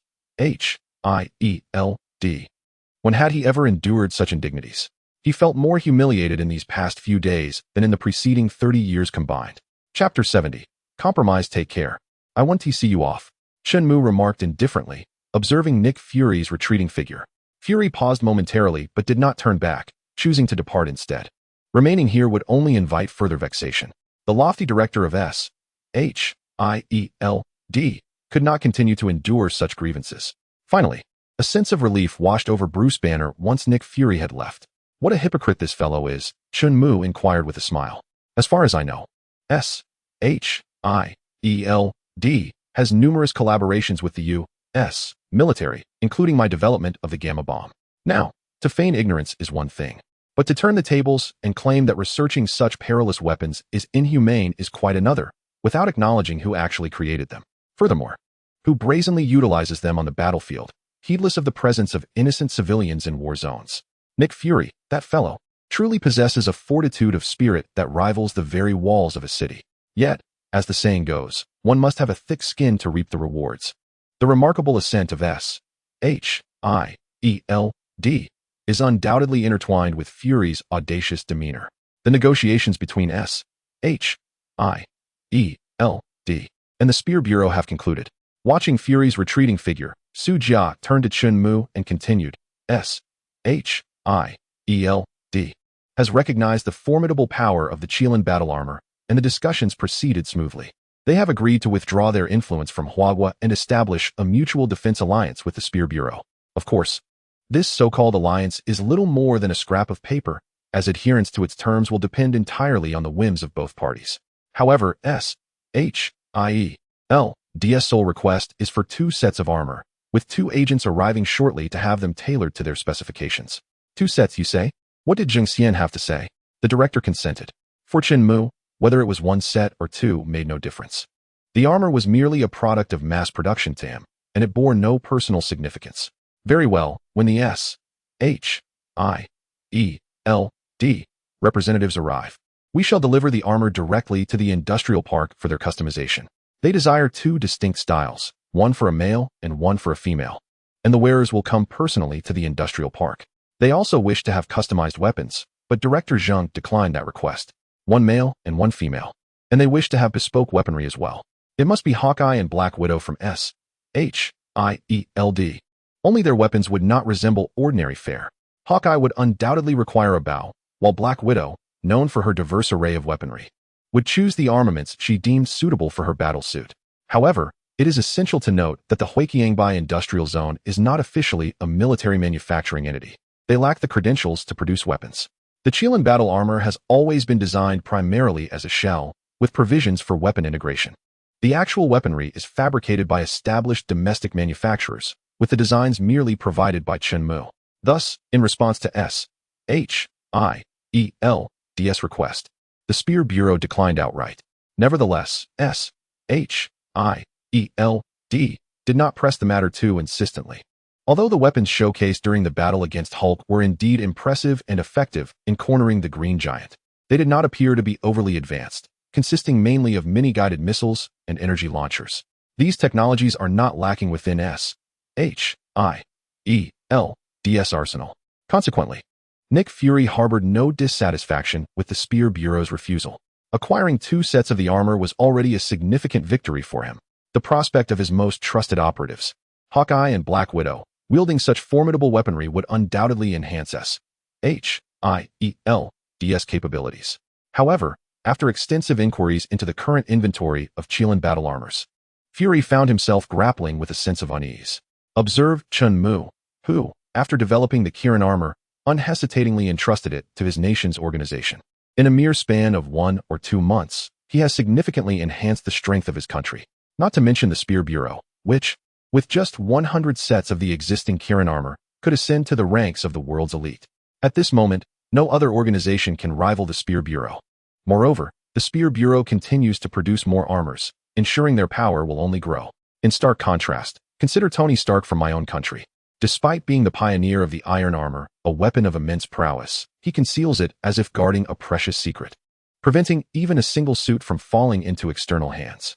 If Tony Stark were to follow Chun Mu's example and grant the iron armor to S.H.I.E.L.D., the latter could swiftly equip a multitude of iron warriors, enabling a formidable S.H.I.E.L.D. to dominate the world effortlessly. However, unlike the Machiavellian elites of America or the profit-driven capitalists who have instigated a myriad of conflicts on Earth, Nick Fury truly holds those individuals in disdain. He is acutely aware of the numerous extraterrestrial entities inhabiting this universe. In his youth, he resisted alien invasions, and his dear friend, Captain Marvel, is likely engaged in a battle against cosmic malevolence in some distant corner of the universe. The universe is teeming with diverse civilizations, and Earth will inevitably find itself embroiled in such matters. Although S.H.I.E.L.D. may serve as a pawn of America, under Nick Fury's leadership, it remains vigilant against extraterrestrial threats. In this regard, Nick Fury deserves some commendation. S.H.I.E.L.D. is not without merit. The reason S.H.I.E.L.D. chose to compromise with the Spear Bureau lies in its recognition of the latter's strength. While it is somewhat regrettable not to wield such power independently, at least the Spear Bureau represents a significant force on Earth. Should the day come when an alien invasion occurs, the Spear Bureau could prove to be an invaluable ally. Distinct from other organizations, the Spear Bureau is an official entity of Huagua, a nation that possesses little inclination towards aggression. At the very least, the existence of the Spear Bureau does not instill fear in Nick Fury. Although America often amplifies the perceived threat of Huagua, the upper echelons of American leadership truly understand that as long as they do not overstep, Huagua poses minimal threat. After all, analyses from think tanks indicate that the likelihood of Huagua initiating an invasion of another country is virtually zero. Of course, Nick Fury's swift concession is not solely attributed to this. The primary reason lies in the overwhelming power of the Spear Bureau, as S.H.I.E.L.D. possesses no means to contest it. Thus, he could only endure, and the acquisition of 2 sets of such battle armor had somewhat satisfied Nick Fury. The next day, the agents of S.H.I.E.L.D., tasked with customizing the battle armor, arrived punctually at the industrial park. As Chun-Mu had anticipated, it was indeed Hawkeye and Black Widow. It was only fitting, as the current martial force of S.H.I.E.L.D. Only these two were deemed worthy of wielding such advanced armor. Moreover, they were the sole agents who had earned Nick Fury's unwavering trust. The present S.H.I.E.L.D. had already been infiltrated by Hydra, leaving very few agents who could claim Fury's complete confidence. Hawkeye, whose real name is Clint Barton, is a senior agent proficient in close combat and marksmanship, particularly skilled in sniping, capable of hitting any target with impeccable precision. He embodies the essence of a flawless agent. However, his greatest expertise lies with the bow and arrow. He is the living embodiment of the phrase "a shot that pierces 100 paces." The other individual, with a graceful physique and striking features, is Black Widow, originally known as Natasha Romanoff, a former agent of the Soviet KGB. Her mind is sharp, her movements swift, and her skills formidable. With a fierce demeanor and a glance that can captivate, her beauty serves as a lethal weapon, marking her as an elite agent of S.H.I.E.L.D. Black Widow possesses an alluring figure, with flowing auburn hair that accentuates her every gesture, exuding an air of seduction. When she caught Chun-Mu's gaze, she could not help but cast him a flirtatious glance. Humph. Observing this, Su Jia grew displeased, letting out a cold snort and shooting an irritated glare at Chun-Mu. Chun-Mu, utterly bewildered, could not fathom Su Jia's sudden change in demeanor. To be honest, Chun-Mu embodies a quintessential Eastern sensibility, adhering to traditional aesthetic values. His preference leans towards the grace of Eastern beauties. While Western women are certainly appealing, particularly those with enviable figures, if given a choice, he would invariably opt for Eastern women. In Chun-Mu's eyes, Black Widow hardly qualifies as a great beauty. Her figure is commendable, yet it pales in comparison to those professional supermodels. Speaking of models, the supermodel sisters he met alongside Tony Stark possessed physiques that were truly remarkable. It was indeed time to seek Tony's counsel on scientific matters, perhaps planning a trip to America to engage in discussions on various technologies. Certainly, with the passage of a few days, Tony Stark might have developed new innovations, and he could assist in research endeavors. This was assuredly not for the purpose of indulging in frivolities, nor was it due to the allure of those stunning models. These two individuals are agents of S.H.I.E.L.D., equipped with 2 sets of Qilin battle armor, meticulously tailored to their specifications. As Chun-Mu found himself lost in thought, Su Jia, presuming he was captivated by Black Widow's beauty, shot him another disapproving glance and remarked irritably, "Do you require a monthly fitting for your attire?" The Black Widow inquired with a sultry tone, a knowing smile gracing her lips. With such measurements, wouldn't the accuracy be improved? She was clearly a 32D, and if you needed a fitting, that would pose no issue. Chun-Mu shrugged nonchalantly, jesting in response. "Homeland, please measure their body data." Despite his casual demeanor, Chun-Mu issued instructions to the Homelander system. Originating from Jarvis, the intelligence of Homelander was markedly more advanced. Within the industrial park, sensors connected to Homelander were ubiquitous. With a single command from Chun-Mu, 2 infrared beams scanned Hawkeye and Black Widow from head to toe, collecting comprehensive data on their physiques and establishing models within the database. Your measurements have been completed. The production of your battle suits will take approximately 2 hours. Feel free to enjoy some tea here. Once the suits are ready, you may simply take them. At this moment, Hawkeye and Black Widow were not yet superheroes. Merely seasoned agents of S.H.I.E.L.D. Shenmue was rather reluctant to engage with individuals of their profession, as agents often had ulterior motives. Prolonged interaction might result in his belongings mysteriously disappearing. While it was true that thieves were not necessarily agents, a competent agent could undoubtedly double as a skilled thief. Thus, Shenmue chose to maintain a respectful distance. The Black Widow possessed an admirable physique and was reasonably attractive, yet she did not captivate Shenmue's interest. If he sought a striking companion, it would be far more advantageous to engage with Tony for technical discussions rather than pursue fleeting attractions.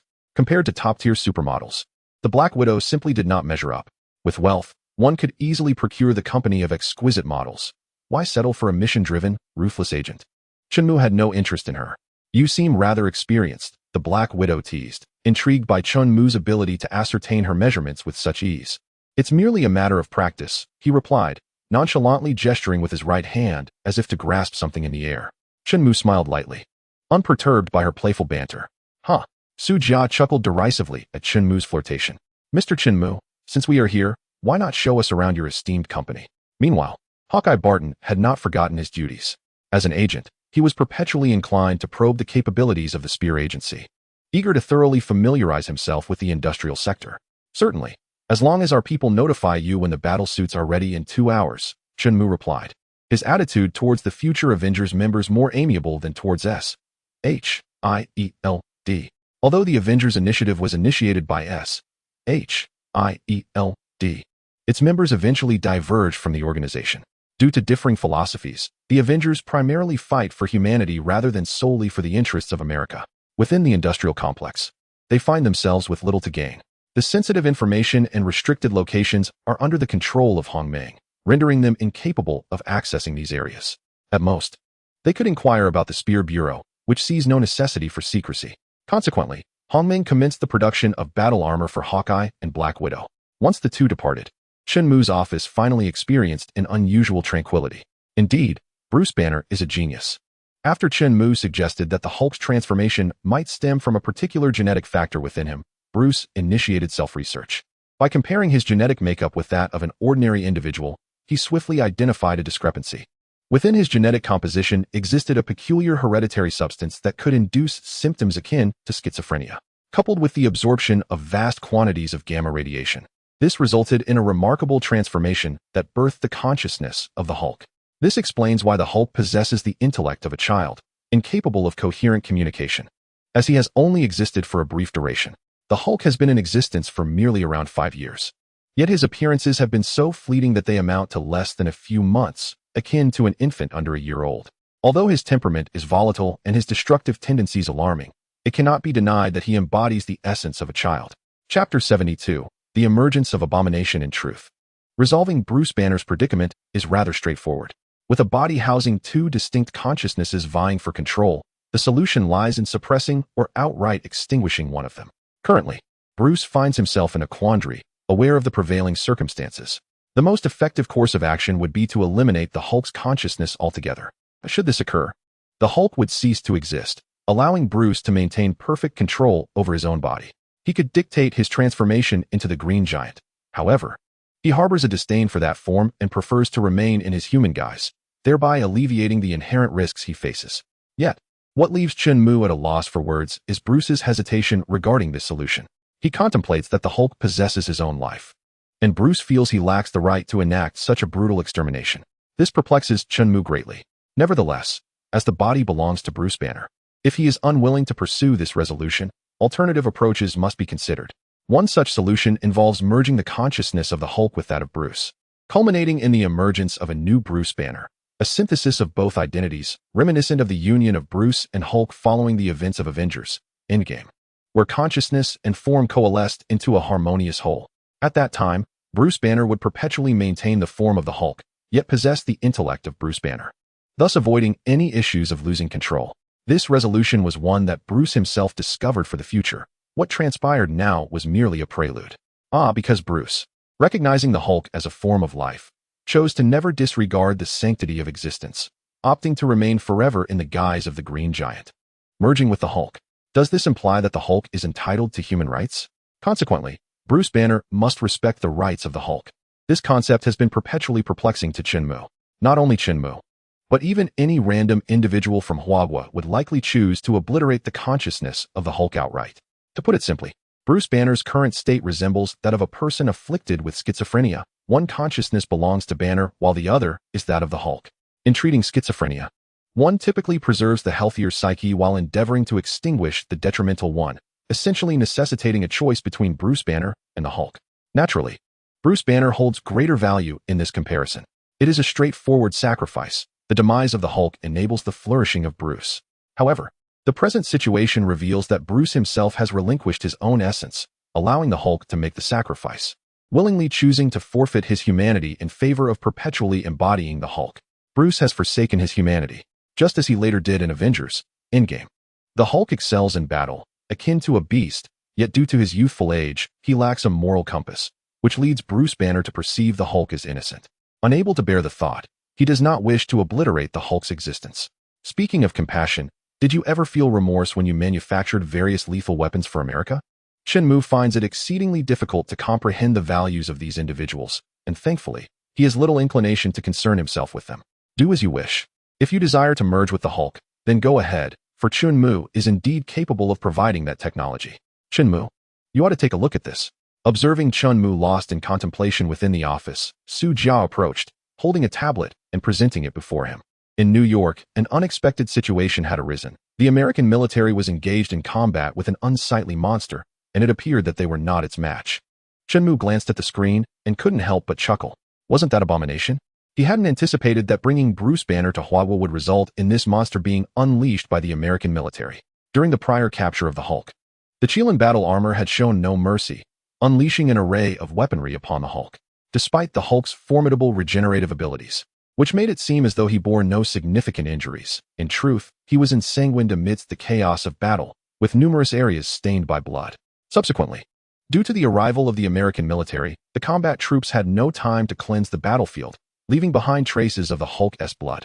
Naturally, this blood found its way into General Ross's possession, having become somewhat obsessed with the Hulk's formidable power.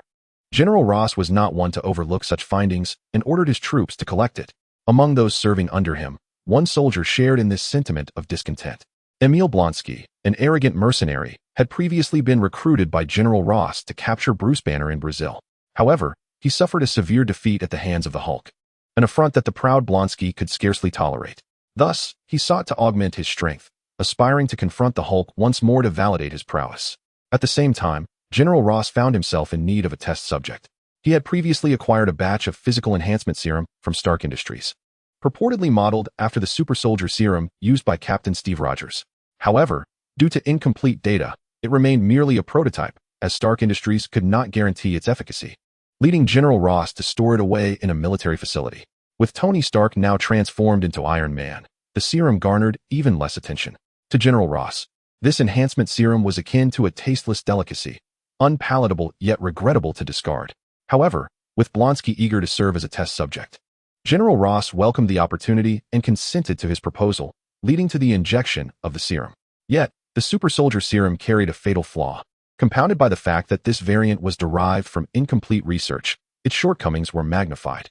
While the serum could elevate a good person to greater heights, it would only amplify the malevolence of a villain. Clearly, Blonsky was no paragon of virtue. Following the injection of the enhancement serum, his body was fortified, simultaneously intensifying his competitive spirit and desire for power.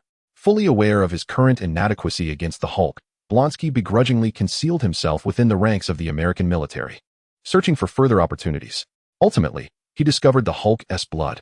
It must be noted that the American military had indeed proven resourceful, managing to purify the Hulk's blood into a semi-finished injectable serum. However, this singular batch remained without a clinical tester, rendering it a regrettable yet superfluous item.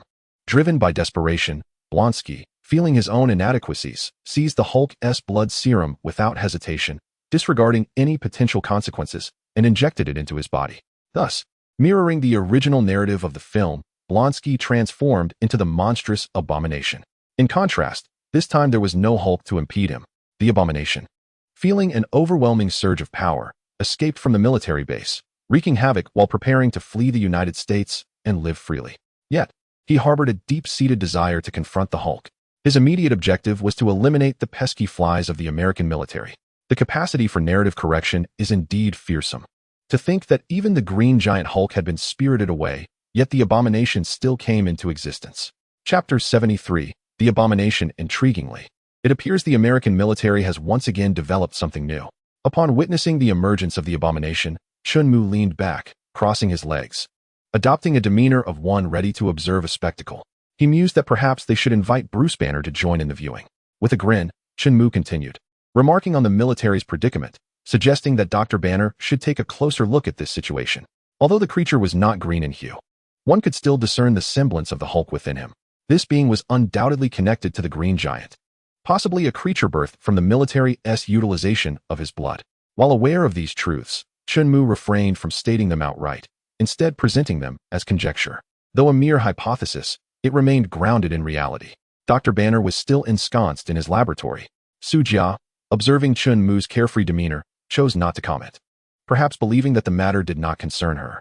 The troubles concocted by the American military should, of course, be resolved by them. Furthermore, they were situated across the vast ocean, rendering any assistance impossible. Is this a live broadcast? Send the link to Dr. Bruce Banner, Chun-Mu suggested. He felt a tinge of regret that Dr. Banner could not witness the live stream alongside them. After all, the opportunity to sow discord directly was diminished, and much of the enjoyment was lost.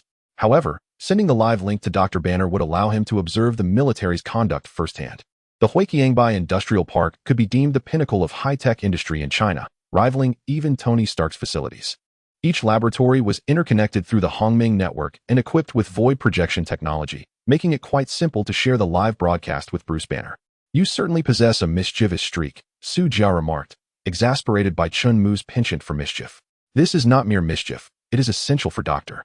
Banner to perceive the true nature of America, lest he entertain thoughts of returning, Chun-Mu retorted. He was not idly passing time, but rather acting with intent. If memory served, Dr. Banner harbored lingering feelings for General Ross's daughter, and one could not dismiss the possibility that he might return to America for the sake of love. Even though General Ross's daughter has long since found a new boyfriend and has been cohabiting with him for quite some time, an individual who is well versed in the nuances of human nature, love, of course, is the ultimate reason for choosing to forgive her. The abomination, unlike the brutish Hulk, is a bona fide soldier, endowed with formidable combat prowess. Despite his transformation into the abomination, he retains a lucidity of mind that enables him to harness his immense strength to perfection. Consequently, to him, military personnel are merely targets to be dispatched. Capable of disregarding an array of conventional weaponry, the abomination wreaks havoc on the streets, overwhelming the American forces, effortlessly lifting vehicles as if they were mere toys and hurling them at the soldiers. The presence of innocent bystanders within those cars is of no concern to him. As a result, many innocent lives are lost amidst his rampage. However, what does this have to do with Chun-Mu?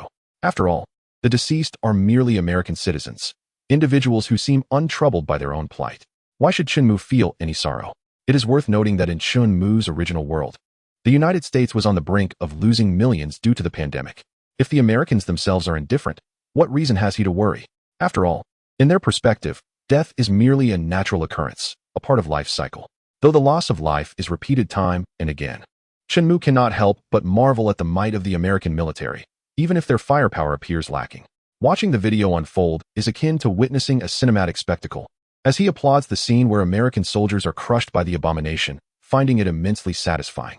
It must be acknowledged that the American military is indeed formidable, capable of creating monsters like the abomination. However, Chun-Mu expresses a tinge of regret, noting that this creature does not seem inclined to heed their commands, resulting in the tragic demise of numerous civilians. Su Jia, observing the screen, does not share Chun-Mu's exhilaration. Instead, she bears a heavier heart. While it is true, as Chun-Mu states, that the civilians affected are merely international allies, her compassionate nature renders her unable to dismiss their suffering. Yet, what can she do from across the ocean? Chun-Mu, have you heard about the events unfolding in New York? At this moment, Hawkeye and Black Widow, who were initially touring the facility, burst into the office, their faces etched with urgency. Oh, I see. Are you referring to this monster? Chun-Mu, upon witnessing their anxious expressions, concealed his earlier amusement and schadenfreude, directing their attention to the computer on the desk. The live broadcast continues.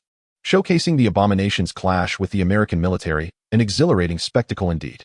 In the heart of New York City, a multitude of civilians resides, rendering the deployment of heavy artillery by the American military exceedingly challenging.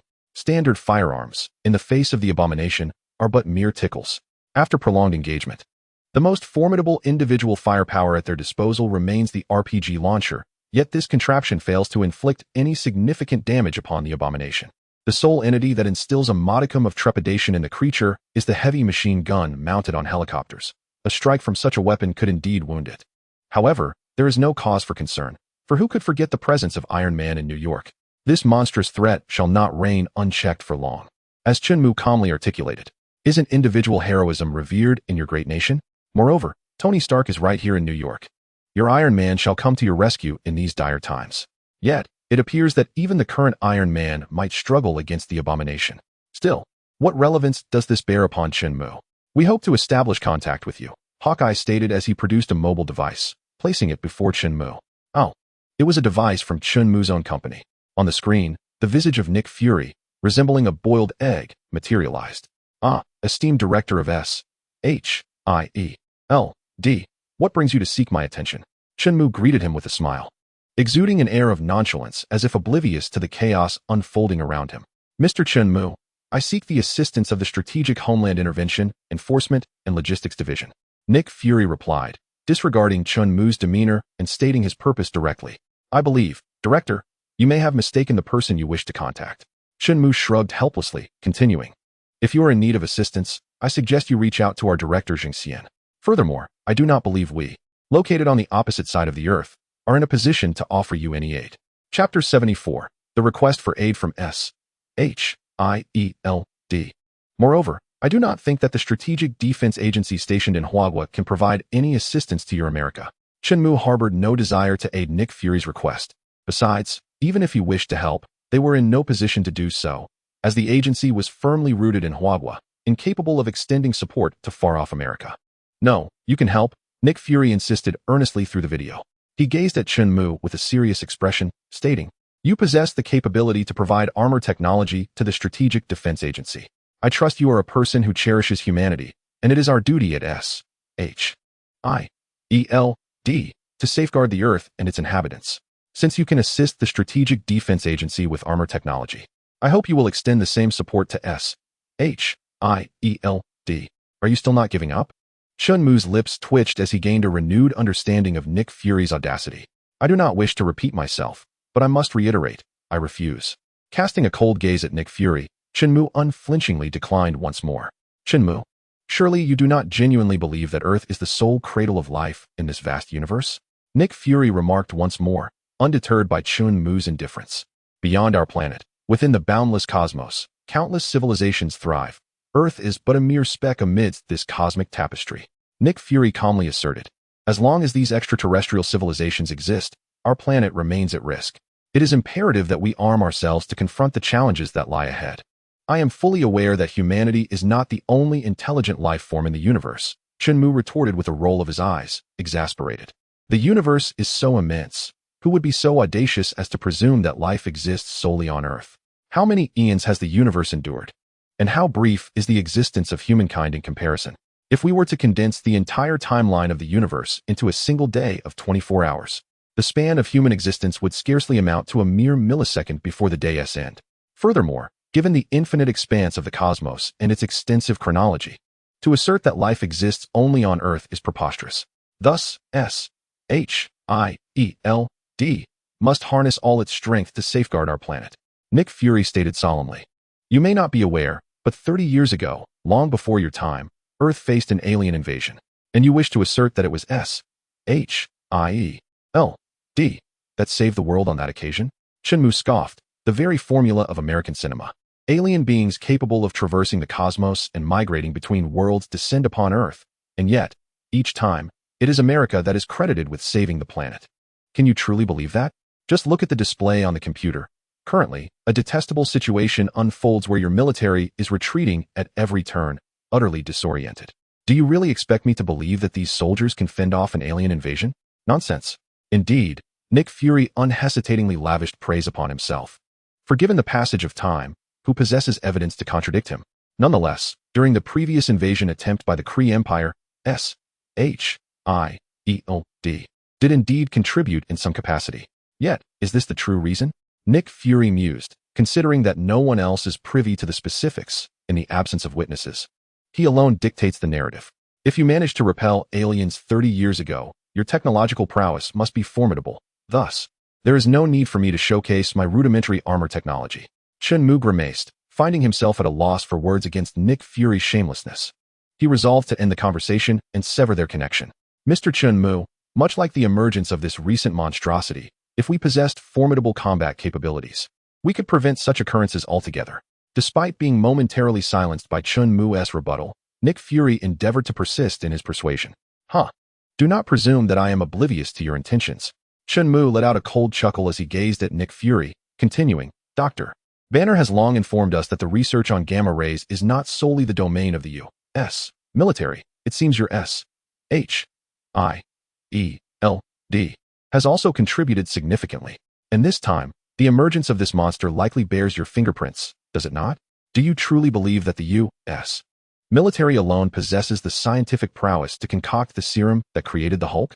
I find that notion utterly implausible. Undoubtedly, SHIELD's influence is at play here.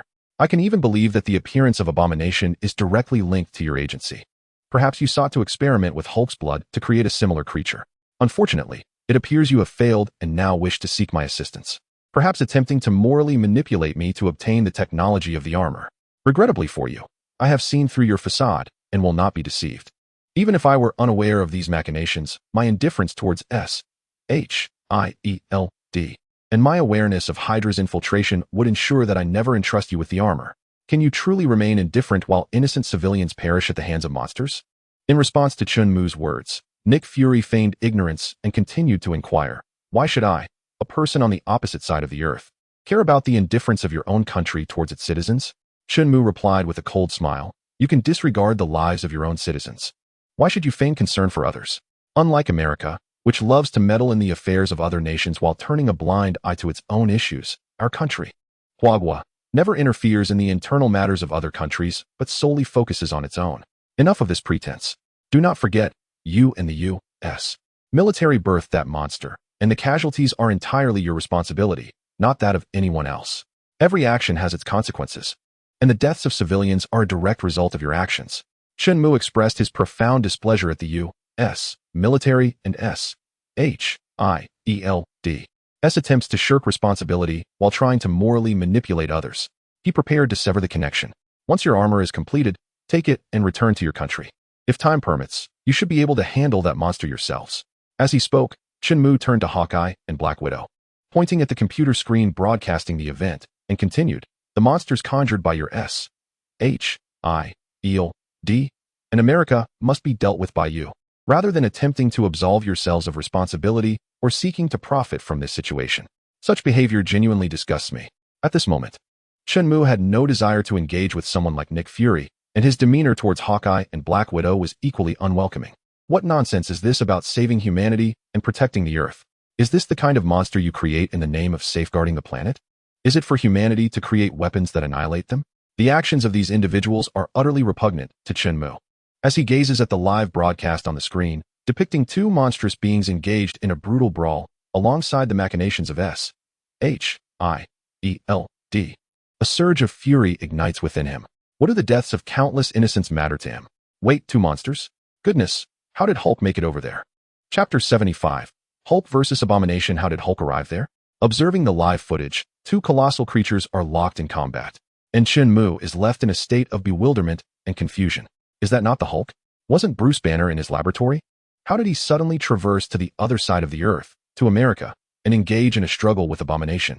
Everyone present, including Nick Fury on the other side of the video, shares the same perplexed expression. No one anticipated such a scene. How could the Green Giant, Hulk, appear so unexpectedly in America and confront Abomination? All present are utterly flabbergasted. What is the meaning of this? Hongming, activate the surveillance of Dr. Bruce Banner's laboratory. Faced with such a situation, Chun-Mu instructs the Hongming system to investigate the cause. Understood, sir. As Hongming's words conclude, a screen materializes on the table, displaying Bruce Banner's laboratory. At this moment, The laboratory is devoid of any presence. There is no trace of Bruce Banner to be found. Play the recording. I wish to see how Dr. Bruce Banner vanished. Shenmue is particularly concerned about this matter. After all, within his industrial park, protected by layers of S.H.I.E.L.D.S. security, he cannot fathom who could discreetly abduct Bruce and transport him across the vast ocean to America. Unless the video plays, edited by Hong Meng, directly showcasing the moment of Dr. Bruce Banner's disappearance. Bruce Banner, or rather the Hulk, looks anxiously at the screen, which displays a live broadcast of Abomination wreaking havoc in New York. Now, Bruce Banner has chosen to coexist with the Hulk. Utilizing the technology provided by Shenmue, he has successfully merged with the Hulk, wholly accepting the existence of this alter ego, and they have become one, evolving into a new entity that is Bruce Banner. Of course, akin to the narrative of the future Avengers, Endgame, Bruce Banner can only maintain his form as the Hulk while retaining all of Bruce Banner's original memories. The Bruce Banner on the screen perpetually appears as the Hulk. As Bruce Banner anxiously watches the screen, a golden circle materializes before him, even through the monitor. It is easily discernible that on the other side of the golden circle lies New York, the very streets where Abomination is wreaking havoc. Upon witnessing this situation, Bruce Banner exhibited no hesitation and swiftly crossed through the golden portal, vanishing into the confines of the laboratory. It was through this very portal that he unexpectedly materialized in New York, standing face to face with the Abomination. As anticipated, a confrontation ensued. Indeed, sorcerers hold a unique place within the Marvel Universe, showcasing an array of extraordinary professions. The portal is a quintessential skill of Earth's sorcerers, allowing them to effortlessly open gateways connecting two locations with a mere circular gesture, proving to be exceedingly convenient. But who was it that transported the Hulk to New York? Gazing at the bald figure on his phone screen, Nick Fury, Shenmue arrived at an answer. Another bald figure, the supreme sorcerer of Earth, Ancient One. Having survived for millennia, Ancient One possessed immense power and had established a sorcerer organization that had clandestinely safeguarded Earth for centuries. In comparison to S.H.I.E.L.D., it is the sorcerers who are the true guardians of the planet. However, with the Hulk now in New York, Shenmue found himself devoid of any course of action, left to silently observe the live broadcast on television. What is this? Is it your new technology? Black Widow inquired, blinking in curiosity as she turned to Shenmue upon witnessing the emergence of the portal. No, Shenmue retorted curtly, casting a disdainful glance at her. This method resembles that of a sorcerer. A sorcerer? Black Widow responded, her interest piqued. Are there sorcerers on Earth? How would I know? Shenmue replied, exasperated by Black Widow's relentless quest for information. Then why do you say it resembles a sorcerer? She insisted, unwavering in her pursuit of clarity. As a seasoned agent, Black Widow never lost sight of her responsibilities, consistently gathering intelligence regardless of the circumstances. Isn't this kind of scene frequently depicted in your American games? Shenmue rolled his eyes, noting that the concept of portals seems to appear in numerous games. All right then, Black Widow nodded in mild resignation, finding herself at a loss with Shenmue's impenetrable demeanor. Nevertheless, she attentively focused on the screen, genuinely concerned about the clash between the Hulk and Abomination in New York. The Hulk's strength far surpassed that of the Abomination, yet their battle had devolved into a stalemate. Two muscular titans engaged in fierce combat amidst the streets of New York, leaving a trail of massive craters in their wake. In the original movie narrative, Bruce Banner had injected himself with gamma energy suppressants, significantly diminishing the Hulk's abilities, which led to him being overwhelmed by the imposter Abomination. Fortunately, as time progressed, the Hulk gradually regained his strength and ultimately triumphed over the Abomination. At present, although Bruce has refrained from administering suppressants, his choice to coexist with the Hulk has transformed him into the visage of the Green Giant, while in reality, he remains Bruce Banner. As a bona fide researcher, combat has never been his forte. Thus, the formidable strength of the Hulk is diminished to a mere fraction of its potential when wielded by Bruce. Consequently, he finds himself evenly matched with Abomination, locked in a relentless struggle. The strength of an individual is significantly influenced by their combat awareness. Despite Hulk's childlike consciousness, devoid of wisdom and resembling a brute, his primal instincts render him an exceptionally formidable fighter, capable of harnessing his innate power flawlessly. However, with Bruce Banner's consciousness now in command, the situation becomes rather awkward. He possesses immense strength, unweakened, yet finds himself at the mercy of Abomination. Had another individual or the Hulk himself taken charge, it is likely that Abomination would have been pulverized into a mere pulp by now. Nevertheless, Shenmue, situated in Huagua, finds himself unable to assist, merely a spectator as the screen displays the green giant being mercilessly pummeled by abomination. The cacophony of explosions ensues. It is one thing to be simply hospitable and endure a beating, yet the presence of the American military, witnessing yet another monster, hastily resorts to launching a barrage of rocket attacks. This is the very definition of counterproductive. Their ineptitude is evident. Just as Bruce Banner began to regain some semblance of a fighting chance, the onslaught from the rocket artillery leaves him disoriented once more. One cannot help but commend the American military for their remarkable incompetence. Chapter 76. A display of skill. The sight of the American military bombarding Bruce Banner provokes even Su Jia to voice his discontent. Director, could you perhaps inform the American forces? Hawkeye finds himself in an equally awkward position. After all, Bruce Banner had come to offer assistance, only to be bewildered by the military's reckless actions. I have already notified the American forces, Nick Fury replies, his expression darkening yet maintaining his composure. Of course, he is indifferent to the collateral damage inflicted by the American military. After all, the Hulk's resilient physique ensures he cannot be easily defeated, thus he bears no psychological burden. However, the fact that Hulk has seemingly become controllable irks Nick Fury, despite years of research on the Green Giant yielding little progress in America. It is baffling that after merely a few days in Huagua, he has attained self-control. While he may not exhibit the same sheer power as the previously irrational Hulk, combat awareness is a skill that can be nurtured. Therefore, the current Hulk possesses even greater potential than before. Yet, this is not where the frustration ends. Hulk's newfound self-control has rendered him a weapon for the Divine Spear Bureau, aligning with Huagua's military might, which greatly displeases the ever-controlling Nick Fury. Moreover, Bruce Banner is acutely aware of the affairs in Huagua, and now, in the blink of an eye, he has traversed to New York from the far reaches of the Earth. This alarming capability of rapid deployment has left Nick Fury deeply concerned. If S.H.I.E.L.D. has indeed harnessed such power, where in the world would remain beyond their reach? With the ability to swiftly project force globally, coupled with the formidable Iron Legion, Huagua has undoubtedly become one of the most powerful nations on this planet. Uncertain of how the Hulk arrived in New York, Nick Fury instinctively suspects it to be a product of some new S.H.I.E.L.D. technology. As for Chun-Mu, his expression of ignorance only raises Fury's skepticism. As the director of S.H.I.E.L.D., a naturally suspicious character, he trusts no one. It is only logical for him to believe that Chun-Mu is putting on an act, especially since he is known to do so frequently. How can one claim to be indifferent to the plight of American civilians while simultaneously striving to rescue them? Huagua people can indeed be sharp-tongued yet soft-hearted. Thus, Chun-Mu is perceived as a bleeding heart, and such individuals are easily manipulated. There lies a prospect of acquiring the armor technology. Of course, this is merely Fury's unilateral assumption. Indeed, upon receiving intelligence from S.H.I.E.L.D., the American forces ceased their reckless assaults, redirecting their efforts toward the abomination, which caused him considerable trouble. This inadvertently aided the Hulk, allowing Bruce Banner a momentary respite. Dr. Banner's combat instincts, however, remain somewhat lacking. Observing Banner, who can barely hold his own against the abomination with military support, Su Jia remarked, possessing immense power yet lacking the ability to harness it effectively indicates that Dr. Banner requires rigorous training. Given that the soldiers from Huagua often exhibit a degree of obsession with control, so too does Su Jia. Witnessing Bruce Banner's overwhelming strength go unutilized is unsettling and difficult to accept. I believe that Dr. Banner may not desire training, although he has transformed into the Hulk. Chun-Mu trusts that his consciousness still belongs to Bruce Banner, who likely has little interest in military training. Thus, Chun-Mu confidently asserts that once Dr. Banner returns, an instructor will be arranged to see if he will accept. After all, Bruce Banner has essentially joined S.H.I.E.L.D., and Su Jia hopes that Dr. Banner will undertake proper training.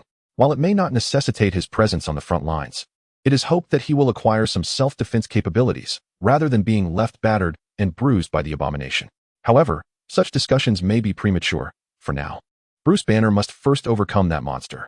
Chun-Mu smiled wryly, gazing at the screen where Bruce Banner found himself once again in a precarious situation, leaving him somewhat speechless.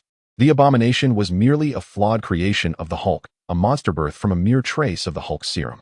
Now that the Hulk himself had arrived, it was rather embarrassing to witness such a disastrous outcome for him. Isn't your S.H.I.E.L.D. supposed to be safeguarding world peace? How is it that this monster has been wreaking havoc for so long without a single agent from your organization in sight? Chunmu directed his gaze towards Hawkeye and Black Widow, posing this question. Of course, as the video continued to roll, Nick Fury was also privy to Chunmu's remarks. Against such a formidable creature, S.H.I.E.L.D. lacks the necessary power to intervene effectively. Thus, it is most prudent to leave it to the military. Nick Fury replied calmly. Then what is the purpose of S.H.I.E.L.D.? Chunmu chuckled, turning his attention to Nick Fury. Weren't you just saying that decades ago, you thwarted an alien invasion of Earth?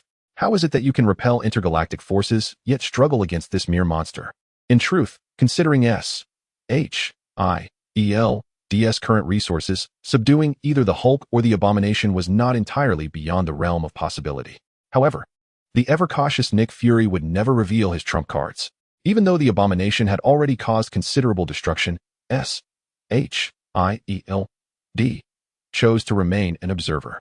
Based on the Abomination's capabilities, the U.S. military could indeed eliminate him without regard for collateral damage.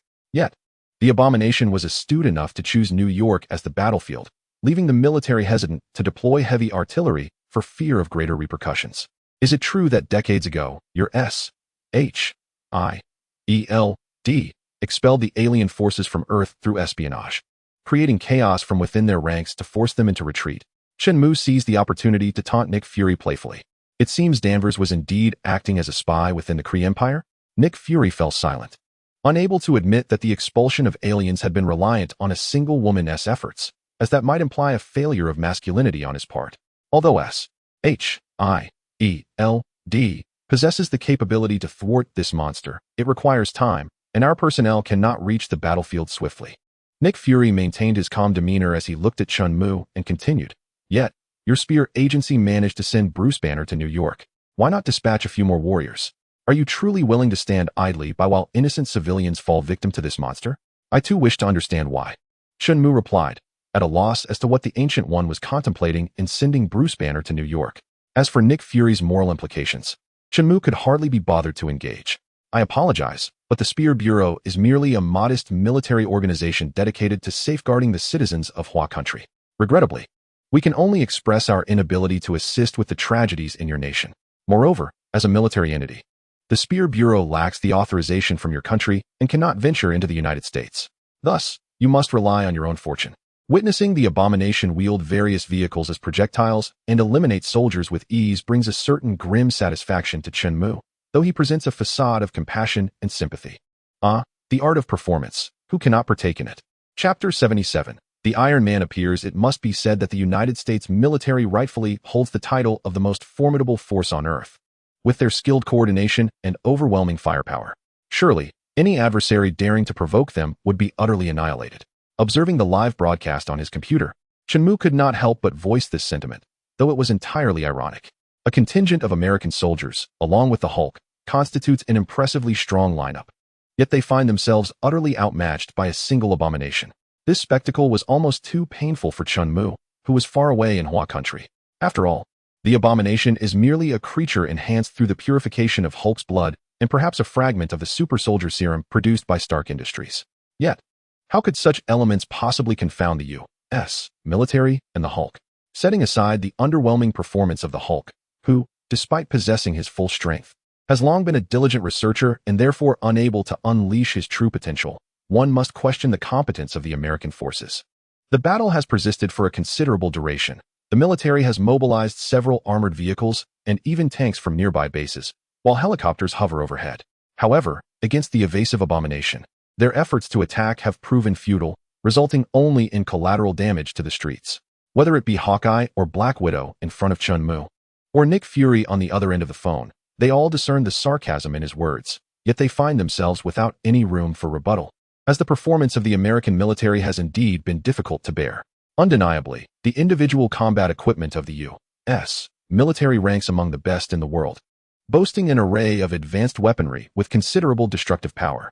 However, power is meaningless if one cannot hit their target. The Abomination, as agile as a monkey, evades these weapons with ease, rendering the formidable arsenal mere decorations. The loathsome fly, the Abomination, seething with anger as it navigates the streets, has acquired the strength it has long coveted through the injection of Hulk serum. It initially sought to confront the Hulk directly, only to find itself the target of the military. To speak candidly, the current abomination, or rather, his loathing, disregards these armies entirely due to his formidable power. Initially inclined to spare them, he was taken aback when this swarm of ants dared to assault him. Thus, he bore no blame for himself. With a fierce resolve, Abomination launched an unrelenting assault on the American forces. The firearms that had once proven infallible were, to him, mere irritations. The bullets from automatic rifles could scarcely penetrate his skin, a fact that only fueled his arrogance further. Only armor-piercing rounds could pose any threat. Consequently, the battle became a one-sided massacre, as Abomination effortlessly hurled vehicles weighing several tons as if they were mere stones. When such heavy objects struck a person, their fate was reduced to mere pulp. In the midst of this rampage, Abomination suddenly beheld the figure he had longed to encounter, the Hulk, standing before him. Without a moment's hesitation to contemplate other concerns, he charged forth, engaging the Hulk in fierce combat. It must be said that the Hulk's strength exceeded Abomination's expectations, proving to be immensely powerful. However, he was also somewhat naive. In Abomination's eyes, the Hulk was little more than a child possessed of great strength, lacking the understanding to leverage his physical advantages, which allowed Abomination to seize opportunities to strike him down repeatedly. "You are unworthy of such power." Once more, he brought the green giant to his knees, glaring fiercely as he pressed the spines of his elbow against the Hulk's neck, rendering him momentarily unable to resist. Abomination was consumed by jealousy at the sight of the Hulk's immense strength. Perhaps this was a side effect of the super serum, amplifying his envy to unprecedented levels. Cough. Cough. Why must you harm the innocent? What further incensed Abomination was that the Hulk, despite being under his control, managed to utter such words intermittently. The Hulk possessed wisdom? Yet, what did that matter? Although Abomination was taken aback, he found it unsurprising. After all, he too retained his own intellect. Thus, when he observed that the Hulk maintained his wisdom, it did not overly concern him. Despite the discrepancies from the information he had received from the military, Abomination felt indifferent at that moment. Why? Because, to those devoid of power, we are gods. A cruel smile curled at the corners of Abomination's mouth as he delivered a devastating elbow strike to the Hulk's face, sending him flying. And you, endowed with such tremendous strength, are nothing but a coward. Abomination approached the Hulk step by step, his eyes brimming with disdain. To him, ordinary people were merely ants. Their deaths were merely a fitting consequence. And you, too, shall meet a similar fate. You are unworthy of the power you possess. Deep within the heart of loathing, a fervent desire ignited, a yearning to wholly seize the power of the Hulk. Witness the spectacle. Behold as I ruthlessly trample upon those insignificant ants. Gazing upon the feeble Bruce Banner, the Abomination's mouth twisted into a sinister grin as he wrenched the door off a nearby vehicle. In his formidable grasp, the enormous door transformed into a veritable axe, hurled with ferocity towards a distant soldier. Accompanied by a piercing sound, the door cleaved the hapless bystander in two, leaving only the upper half of their body pitifully sprawled on the ground. Under the immense force, any object appeared razor-sharp. The unfortunate citizens of America remained ensnared in perpetual turmoil. Enough! Cease this madness! An enraged roar erupted, and a searing laser shot forth from the distance. A crimson figure soaring rapidly towards the scene. It was Iron Man, Tony Stark. Ah, who do we have here? Is that not the illustrious Iron Man, Tony Stark? The Abomination, effortlessly deflecting the attack, cast a mocking glance at the newcomer. You wretched creature. Tony Stark, encased within his mark armor, seethed with fury at the sight of the loquacious Abomination. He had been immersed in his laboratory, refining his suit, oblivious to the unfolding chaos until Pepper Potts had intruded upon his work. To enhance his armor, Tony had procured a new element from Shenmue, and he promptly embarked on the endeavor of upgrading his suit. Now clad in the sixth iteration of his armor, it harnessed an entirely new energy source, boasting power that far surpassed that of the Mark III. Chapter 78. The old trickster. Thus, upon learning of the mayhem transpiring, Tony hastened to the scene, determined to thwart this monstrous entity. Tony Stark, do you perceive the power I now wield? The Abomination, with a sneer, queried the armored hero. Thanks to your generosity. Without the enhanced serum produced by your Stark Industries, I would never have attained such strength. Huh. In truth, I ought to express my gratitude. With that, the Abomination erupted into boisterous laughter. Super Soldier Serum? Upon hearing this, Tony Stark's countenance darkened, though within his armor, his expression remained concealed. The realization struck him that the current turmoil was indeed linked to his actions. So, I should be thanking you then. Ha ha ha. You scoundrel. Tony gritted his teeth, feeling the sting of the Abomination's words. Memories flooded back, reminding him of the time he had provided General Ross with the super soldier serum. Back then, Stark Industries was still a purveyor of arms, and he had yet to become Iron Man. No, in the context of Europe and America, they lacked a definition for hero. Iron Man was a more fitting designation. In collaboration with the United States military, there lies a hope to replicate the miraculous feats of Captain America, aspiring to utilize the remnants of the original data to develop the super serum. Despite its imperfections, even after Tony's own research and refinements, it seemed that there were no significant issues. However, the absence of a test subject led to its abandonment. After handing over the unfinished product to the military, Tony ceased to inquire further about it. In truth, this creation could be deemed somewhat successful, greatly enhancing the user's capabilities, albeit accompanied by side effects or flaws that surpassed the original version. The serum used by Captain Steve Rogers transformed good individuals into paragons of virtue while corrupting the wicked. Yet Tony Stark's concoction appeared to exhibit even greater potency. Upon successfully injecting the serum, Blonsky experienced a substantial amplification of his strength, as evidenced during his second confrontation with Hulk in the film, where his prowess had significantly escalated, marking a profound transformation. Although he could not withstand Hulk's devastating kick that resulted in catastrophic fractures, it nevertheless showcased an alarming regenerative ability. Despite suffering such extensive injuries, he astonishingly recovered fully in a remarkably short span, undeniably impressive. One cannot help but acknowledge Tony Stark's genius, as he seems to excel in every scientific domain he ventures into. However, upon deciding to terminate all arms dealings, Tony ended his collaboration with the military, which naturally included the serum's development. What Tony did not anticipate was General Ross directly employing this serum, and worse, entrusting it to the abominable creature before him. Indeed, he had unwittingly aided in his own demise. It became clear that distancing himself from the military was the wisest choice. Each recollection of Chun Mu's derision towards the military left Tony feeling somewhat disheartened, as witnessing the chaos they instigated firsthand confirmed their role as the world's disruptors, leaving everything in disarray. While Tony felt a twinge of regret, after all, he had developed the serum, and the emergence of the abomination was partially linked to him. He recognized that he merely created the tool. The responsibility for the consequences lay squarely with those who wielded it. Thus, the onus was on the military and General Ross, not on Tony Stark. Nevertheless, the existence of the abomination gnawed at Tony's conscience, compelling him to eliminate this foe to atone for his perceived transgressions. Perhaps this could be seen as silencing a liability. Could Dr. Bruce Banner continue to fight? With resolve to vanquish the abomination, Tony turned to the Hulk beside him and inquired, "Is that a possibility?" "Absolutely. A formidable ally has arrived, and Bruce Banner has somewhat regained his confidence." On the way, Tony had already grasped the gist of the situation, having learned the details from Nick Fury, thus understanding that the Hulk was on their side, poised to combat the abomination. Although Fury would undoubtedly obscure certain aspects of the incident's backstory, Tony Stark was sufficiently informed about the current circumstances. Despite his proud disposition, Tony was reluctant to collaborate with others. Yet his own lack of assurance compelled him to consider cooperation. The power of Mark VI had significantly increased, but he still harbored doubts about defeating the abomination. Nevertheless, with the Hulk's assistance, their chances of victory were markedly enhanced. Consequently, Tony and Bruce swiftly devised a battle plan and once again engaged the abomination, gradually gaining the upper hand. Meanwhile, on the other side of the globe, Chun Mu from Huagua observed the live video feed, expressing his astonishment with a sardonic tone. The extensive surveillance in New York was under the control of Hong Meng, which broadcasted the battlefield without any blind spots to the computer. Thus, they were acutely aware of the abomination's remarks. Chun Mu's comments caused the expressions of several SHIELD agents to darken. It is often said that one should not air dirty laundry in public, yet he had boldly exposed the ugly truths of the American side. "I am curious," Chun Mu continued, "in a situation like this in your United States, where hundreds have perished, including many ordinary civilians, how would you handle it? Given the severity of this incident, what measures would the authorities take? Can mere public opinion truly resolve such matters? In the United States, touted as a land of freedom, especially regarding freedom of speech, this is nothing more than a child's tale.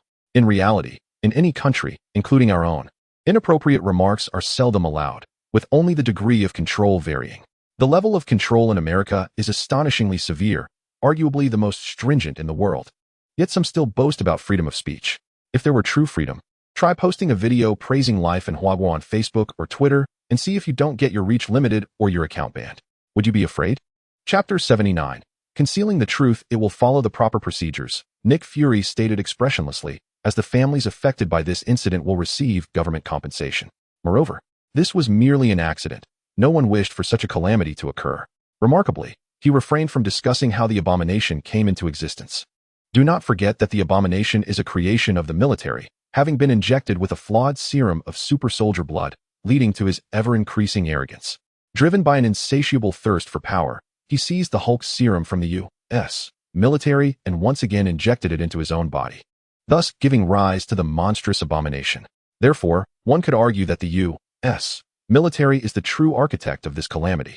However, within the confines of America, the ordinary populace is perpetually ensnared in a web of information spun by the nation, only privy to what the government desires them to see. Consequently, incidents resulting in the deaths of hundreds are scarcely regarded as significant. Furthermore, considering that hundreds fall victim to gun violence daily in America, the hundreds slain by the abomination seem trivial in comparison. After all, tens of thousands of American lives are lost to gunfire each year. The advancement of science invariably comes with sacrifices. In response to this, Nick Fury offered a rather nonchalant explanation of the past. Splendid, truly formidable. The self-sacrifice of these American civilians for the sake of science is indeed commendable. Shenmue could not help but smirk, gaining further insight into the shamelessness of S.H.I.E.L.D. This is quintessentially America. At a loss for words, Shenmue reflected that whenever an incident occurs in Hwagwa resulting in the injury or death of a few innocent civilians, America reacts with fervor akin to that of a bloodthirsty shark. Yet, when it comes to its own affairs, it chooses selective ignorance. Just as now, the clash between the abomination and the Hulk has already resulted in hundreds of casualties and untold economic losses. Yet S.H.I.E.L.D. and the U.S. authorities will merely suppress this incident. The ideals of democracy, human rights, and freedom are merely rhetoric for others, not applicable within their own borders. The emergence of the abomination is nothing more than an experimental mishap, easily suppressed. Even if it cannot be hidden, simply branding the abomination as a supervillain would suffice. After all, the Marvel Universe is rife with turmoil, and supervillains frequently emerge. Moreover, the tradition of governing through deception is a hallmark of America. What is wrong with lying? Only during the events of the first Avengers film did the invasion of the Chitauri alien army become uncontainable, as the whole world was watching, making concealment impossible. In comparison to that future extraterrestrial incursion, the devastation wrought by the abomination now seems trivial. How remarkable it is that public opinion is malleable in your hands, to be manipulated as you wish. In light of this, Shenmue could not help but feel a sense of melancholy. It is difficult to imagine what the worldview of Americans would be like, living in a realm woven of lies. Therefore, to claim that these civilians are entirely innocent may not be entirely accurate. In the years following World War II, the United States has instigated numerous invasions, and without the support of those so-called innocent civilians, the American military would not dare to launch such brazen assaults. These purported innocents are, in reality, complicit, and in Shenmue's view, they have brought their fate upon themselves. Of course, there are truly innocent individuals who have tragically perished at the hands of hatred, and for them, Shenmue can only express his sorrow. Even your American government does not grieve for you. What concern should I, Shenmue, who is far away in Hwagwa, have for your plight? Fortunately, all of this has been recorded on video, and in due time, the world shall witness your true faces. Shenmue found himself deeply dissatisfied with Nick Fury's specious arguments and desired to provoke him. Caught off guard, Nick Fury was filled with frustration, never expecting that Shenmue would capture his own words as evidence. It was akin to a seasoned hunter being pecked in the eye by the very prey he pursued. However, with the immense power of S.H.I.E.L.D. overseeing the global internet, there was little cause for concern. Even if Shenmue were to release the video, it would likely not gain traction. Should it circulate, they could easily dismiss it as a fabrication. Never mind. I jest with you. Do not take it to heart, Shenmue said, observing Jack Fury's increasingly dark expression. As the live broadcast approached its conclusion, he addressed Nick Fury. Dr. Bruce Banner has recently been conducting research in our country on techniques for afforestation in desert regions, aimed at combating desertification. He has now encountered a bottleneck, and I hope you can expedite his return. In the realm of superheroes, particularly within the Marvel Universe, heroes consistently triumph over villains. Not to mention Tony Stark, the quintessential Iron Man, alongside Bruce Banner, the secondary protagonist. Under the dual influence of their heroic auras, the abomination would soon be vanquished. Although the current battle appears fierce, the outcome is essentially predetermined.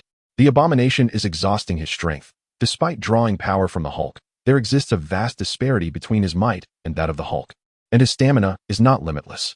After such a prolonged struggle, the Abomination is nearing his end. Faced with the combined assault of Iron Man and the Hulk, the confrontation is on the brink of conclusion. Consequently, Shenmue felt compelled to convey this to Nick Fury. After all, Bruce Banner has already joined S.H.I.E.L.D., and as a technical consultant for the organization, Shenmue naturally wishes to ensure Bruce Banner's safety and facilitate his return to Huagua. Dr. Bruce Banner is a renowned scholar in America. He has his girlfriend and students here. Whether he decides to go to your country is ultimately his choice. We possess no authority to dictate such matters. Given the formidable strength of the Hulk, Nick Fury is understandably reluctant to let him travel to Huagua. The power of S.H.I.E.L.D. has grown exceedingly formidable. Should the Hulk join their ranks, Nick Fury finds it difficult to fathom the extent of their might. Furthermore, he harbors concerns regarding Chun-Mu's research capabilities, fearing that Chin could master the technologies associated with the Green Giant and produce more controllable versions. Such a scenario would indeed spell disaster for any faction. Thus, in the matter of returning Bruce Banner to S.H.I.E.L.D., Nick Fury resolved to impede the process. Chun-Mu, with an expressionless demeanor, nodded slightly and turned to Su Jia, inquiring, "Wasn't the production department reporting a machine malfunction? It seems the manufacturing of all products has come to a standstill." Su Jia readily understood, affirming, "Indeed, the machine has broken down and is currently under repair. It is uncertain when it will be operational again, hence the production of the battle armor has similarly ceased." Both Hawkeye and Black Widow remained silent. "I imagine Dr. Bruce Banner, having discovered a new avenue for research, must be quite eager to return," Chun-Mu remarked. Chapter 80. The growth of Bruce confronted with Chun-Mu's threat. Nick Fury's expression darkened further, yet he calmly concluded the conversation and severed the call. He feared that should he gaze upon Chun-Mu's visage again, he might succumb to the impulse to shatter his phone. Nick Fury had yielded, in comparison to Bruce Banner. The allure of Hawkeye and Black Widow's Kirin armor was evidently more compelling. Bruce Banner is but a man, possessing his own thoughts. And having been pursued by the military for 5 years, Nick Fury was acutely aware of Banner's animosity towards America.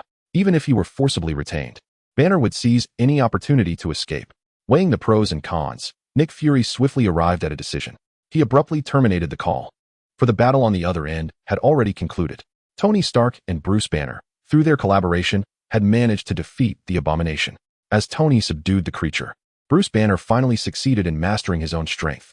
With a punch fueled by rage, he struck the Abomination squarely on the forehead, sending its head askew. With a shattered cervical spine, even the Abomination met its demise. Moreover, the force of the blow likely rendered its brain matter into a pulp. This was the true power of the Hulk. Previously, Bruce Banner had been timid in his confrontation with the Abomination, his potential severely limited. Now, having fully harnessed the Hulk's strength, Bruce Banner had genuinely unified with the Hulk. This marked Bruce Banner's inaugural experience in the Green Giant state, where he directly vanquished his foe. Although numerous lives have been lost at the hands of the Hulk, Bruce Banner had never personally experienced such a moment until now. This time, however, it was Dr. Bruce Banner himself who took the lead, and at this moment, his consciousness was remarkably clear. "Have I taken a life?"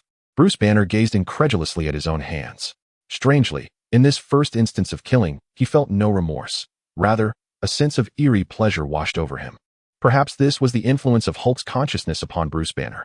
This creature is no hero, indifferent to life and responsible for the deaths of countless innocents. I am merely enacting divine justice. Bruce Banner pondered silently, recalling the ordinary individuals ruthlessly slain by the Abomination before him, and he found a sense of peace. The demise of the Abomination was a fitting retribution, and Bruce Banner felt no discomfort or guilt regarding it. "Dr. Banner, that punch you threw was truly exhilarating." With confirmation that the Abomination had been vanquished, Tony Stark landed beside Bruce Banner, kicking the lifeless form of the Abomination on the ground, addressing Bruce with a playful tone. "Is that truly the case, Stark?" Bruce Banner, ignoring Tony's teasing remark, looked at him with a worried expression and gravely inquired, "Is this monster genuinely a creation of the U.S. military?" Tony fell silent, the smile fading from his face as he too appeared burdened by the weight of the situation. Emil Blonsky, born in Russia and raised in Britain, ultimately joined the British Armed Forces as a Royal Marine, quickly rising to the rank of captain. Recently, he was hired by General Ross as a mercenary to undertake a covert mission in Brazil. Upon his return, he swiftly ascended to the rank of colonel in the U.S. Army. Tony Stark effortlessly retrieved Blonsky's dossier, recounting the details with ease. The covert mission to Brazil was undoubtedly aimed at capturing you, Dr. Banner. Furthermore, upon returning to the U.S. military base, Blonsky injected himself with the super soldier serum. His already obsessive nature became even more irrational. Seizing an opportunity, he acquired a purified version of your blood serum and injected it into his own body, transforming him into the monster we see today. J.A.R.V.I.S.'s capabilities were remarkable. In a short span, he thoroughly investigated the sequence of events and reconstructed the truth with striking accuracy. Tony had never placed his trust in Nick Fury and his associates. Thus, he dismissed Fury's earlier assertions. Indeed, the results of his own investigation revealed significant discrepancies. Throughout this entire affair, S.H.I.E.L.D. had played the role of a shadowy puppet master, providing technological support and deliberately steering Blonsky. The emergence of the abomination was undeniably linked to S.H.I.E.L.D.'s machinations. However, the seemingly omnipotent S.H.I.E.L.D. has evidently faltered once again. Although the serum administered to the Hulk indeed proved effective, significantly enhancing the strength of the recipient, it appears to be utterly uncontrollable. Consequently, Tony Stark's disdain for S.H.I.E.L.D. has only intensified. Is all of this truly real? Bruce Banner's countenance darkened. He understood that what Tony spoke was undeniably true. He was acutely aware of the nature of S.H.I.E.L.D. and the military better than anyone else. Yet, as he surveyed the surrounding desolation, Bruce felt a profound sense of guilt. If it were not for his own existence, would S.H.I.E.L.D. still possess his blood? Bruce harbored concerns, fully cognizant that if S.H.I.E.L.D. retained any of his blood, they would undoubtedly persist in their research. Such a scenario could lead to the recurrence of today's tragic events. Surely, there must be none left, but who can say? Tony shrugged and continued. However, if it pertains to the super soldier serum, there is indeed only that one vial. Fortunately, it has already been utilized by Blonsky. Yet, I remain uncertain whether S.H.I.E.L.D. or the military has succeeded in replicating the serum. The super soldier serum is not easily duplicated, so Tony need not worry excessively. As for the Hulk serum, well, Tony was genuinely unaware of how much S.H.I.E.L.D. had preserved. It was best not to dwell too much on this matter. He patted Hulk's arm in a gesture of consolation, stating, "After this incident, I trust the military will refrain from further research on this subject." He wished to pat Bruce Banner on the shoulder, but alas, the height difference rendered it impossible. Even flying up to do so would seem rather awkward. After all, the emergence of the abomination has indeed instilled fear in some, deterring them from continuing their research. Even Hydra, concealed within S.H.I.E.L.D., was frightened by the abomination, fearful of creating another uncontrollable monster. Let us hope so. In response, Bruce could only sigh and silently pray that his blood had not fallen into the hands of S.H.I.E.L.D. Wait a moment. What about the blood, Mr. Blue? During his earlier escape, Bruce had been intent on addressing his own issues and had contacted a doctor who referred to himself as Mr. Blue, to whom he had sent a considerable amount of his blood. If Mr. Blue were to be discovered by S.H.I.E.L.D., then naturally, his blood would be at their disposal as well. Chapter 81. Deciphering Magic. Dr. Bruce, you need not worry excessively. To endure the transformation brought about by the Hulk serum, one must possess a robust physique, a trait that ordinary Earthlings scarcely exhibit. Tony, exhibiting a measure of rationality, continued.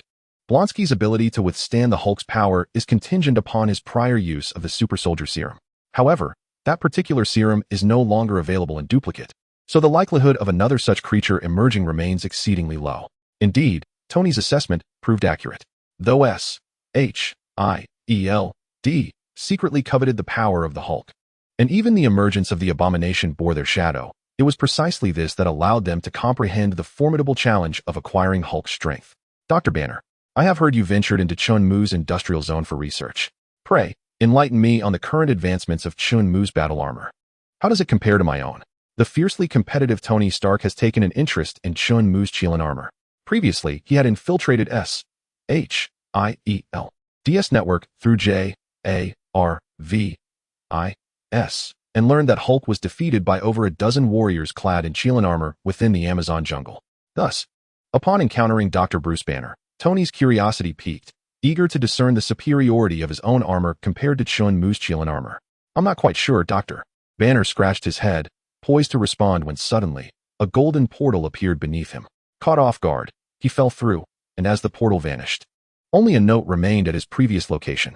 Dr. Banner had returned to where he belonged.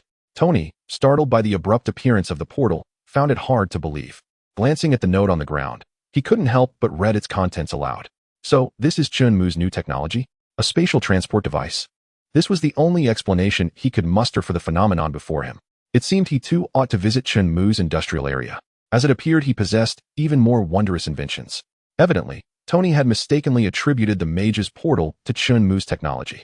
However, should Chunmu have access to the mage, he might indeed have the opportunity to decipher the magic of the portal, potentially interpreting it through a scientific lens.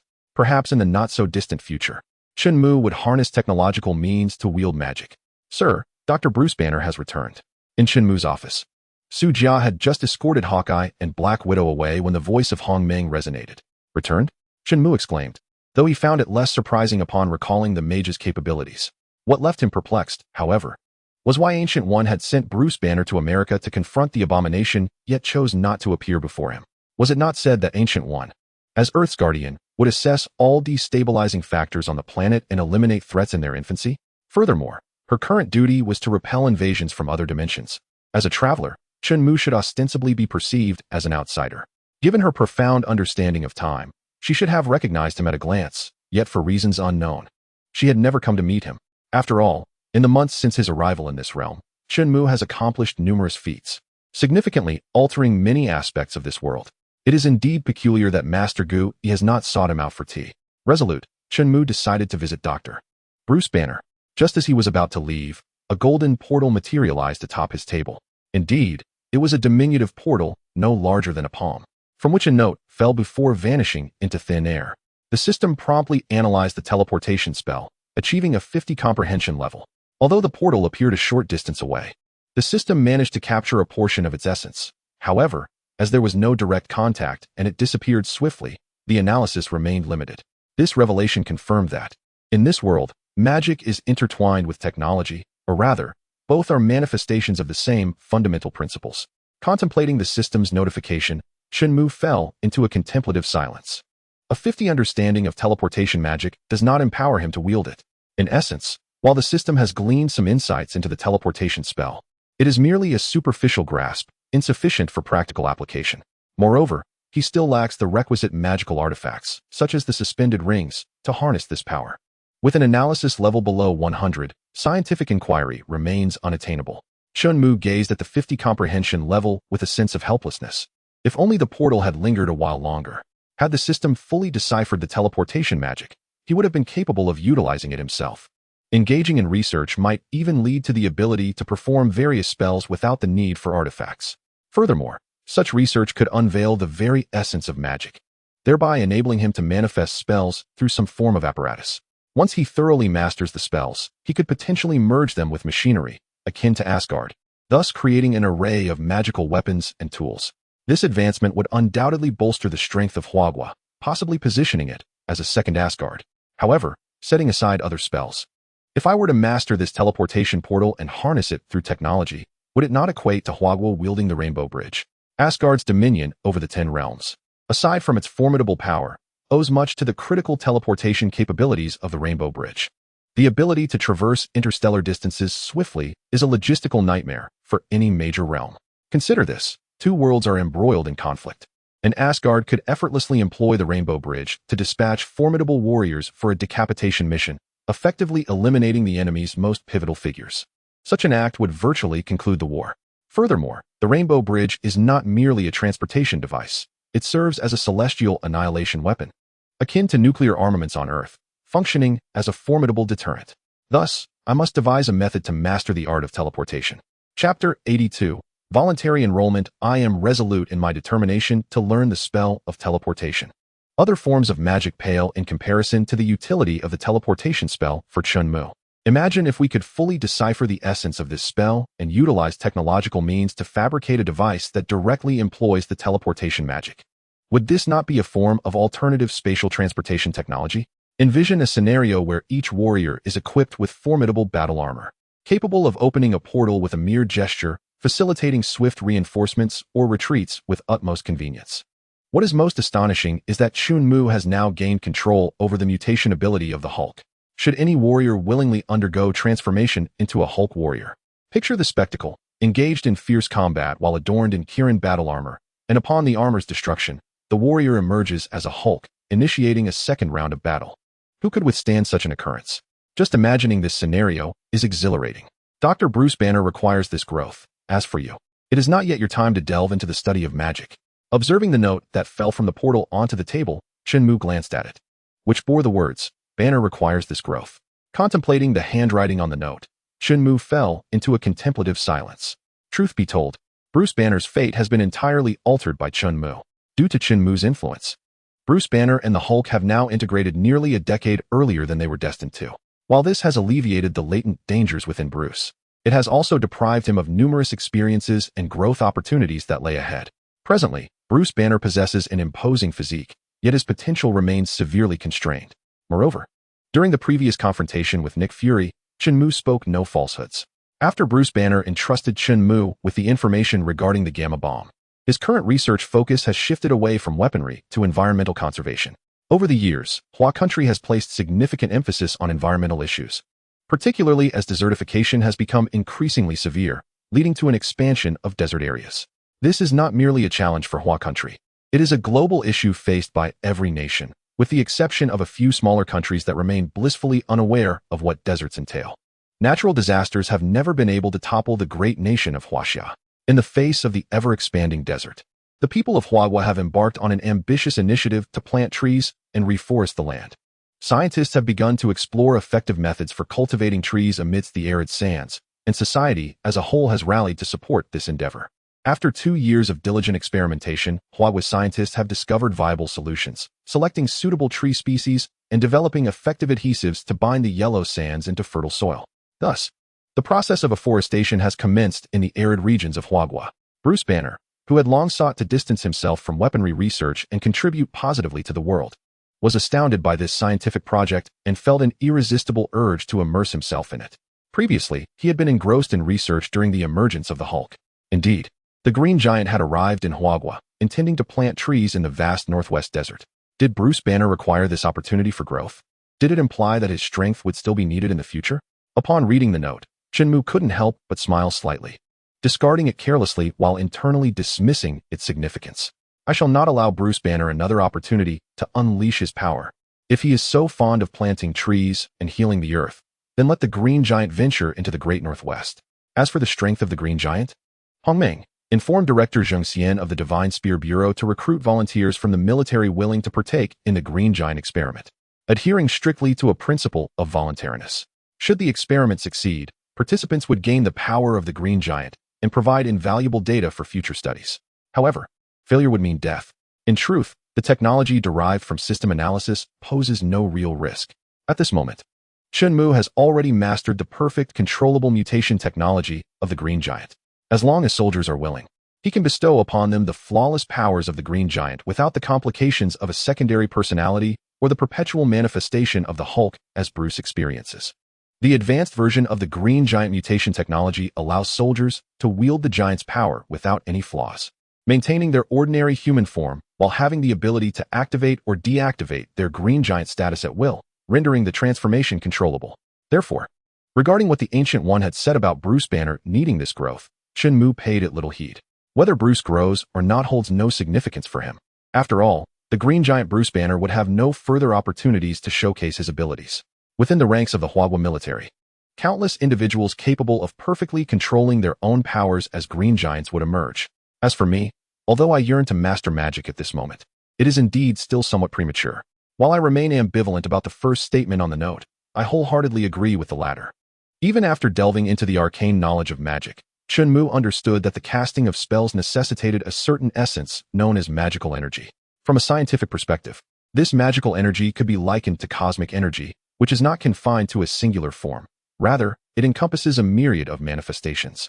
To perform magic, one primarily requires a controllable form of energy, yet at present, Chun Mu found himself devoid of such power. The aspiration to learn magic seemed a distant dream. Chun, have you commenced your research on the Hulk's mutation? As if reading his thoughts, Su Jia pushed open the door to the laboratory, stepping into Chun Mu's presence with wide eyes filled with wonder. She had first-hand experience of the Hulk's formidable strength during their encounter in the Amazon. It had taken 10 warriors, alongside 11 clad in Qilin battle armor, to subdue the mighty creature. The resilience of the Hulk, capable of withstanding most weaponry on Earth, was etched vividly in her memory. Is there anyone willing to volunteer? Chun Mu had never assured that the experiment would yield absolute success. He had even warned that failure could lead to dire consequences. Moreover, his engagement with the Hulk had only spanned a few days. How could one expect significant progress in research under such circumstances? Thus, he held little hope. Recognizing the considerable risks involved, death being a formidable possibility, leading him to believe that few would step forward. However, he only required a single volunteer. To his surprise, within a mere 10 minutes, over 100 comrades had submitted their applications, with many more still forthcoming. Many? Chun Mu was momentarily taken aback, unable to fathom the sheer enthusiasm with which individuals were volunteering for such a perilous endeavor. Chapter 83. The Soldier's Duty. A multitude of comrades had responded. After receiving the notification, the influx of applications was astonishing. Within a minute, over 20 had already been submitted. Su Jia sighed with a wry smile. Had I not paused the registration process, I fear we would already have hundreds of volunteers. Chun Mu fell silent, pondering whether their motivation stemmed from a desire for strength. Are they all seeking power? He asked uncertainly. Who wouldn't wish to grow stronger? Su Jia rolled her eyes, exasperated. But primarily, it's their sense of responsibility that drives them. If it weren't for the fact that transforming into the Hulk is so grotesque, I would consider volunteering myself. As a young woman who cherished beauty, the notion of becoming the Hulk was indeed repugnant to her. While one might manage with elastic shorts, the question remained, was there an equally accommodating bra for a woman? I did mention the inherent dangers. Failure could result in death. Chun Mu replied with a rueful smile, astonished by the overwhelming willingness of so many soldiers to volunteer. He was concerned that Zheng Xian had not fully conveyed his words, nor communicated the results of the experimental failure. It is understood that no experiment is without risk. Su Jia nodded and nonchalantly remarked, if it is a necessary study that requires sacrifice, most comrades would step forward without hesitation. For them, sacrificing themselves for the success of the experiment would indeed be worthwhile. Just as in mine clearance, if one's sacrifice increases the chances of survival for comrades, then for these valiant soldiers, it is all worthwhile. The soldiers of Huagua have never feared sacrifice. Those who volunteer often leave behind letters of farewell. Upon hearing this, Chun Mu was filled with profound emotion. They all approach their duties with a sacrificial mindset. Members of the Divine Spear Bureau are selected through rigorous vetting, comprised of loyal and patriotic soldiers who, even within the original military, are the most imbued with a spirit of sacrifice. Do they not fear death? Of course. Who is not afraid? Su Jia sighed, continuing, they are all fathers, sons, and husbands. No one is without fear of death, and our liberation army is no different. However, compared to death, we fear even more the humiliation of our homeland by foreign powers and the derision of our compatriots by outsiders.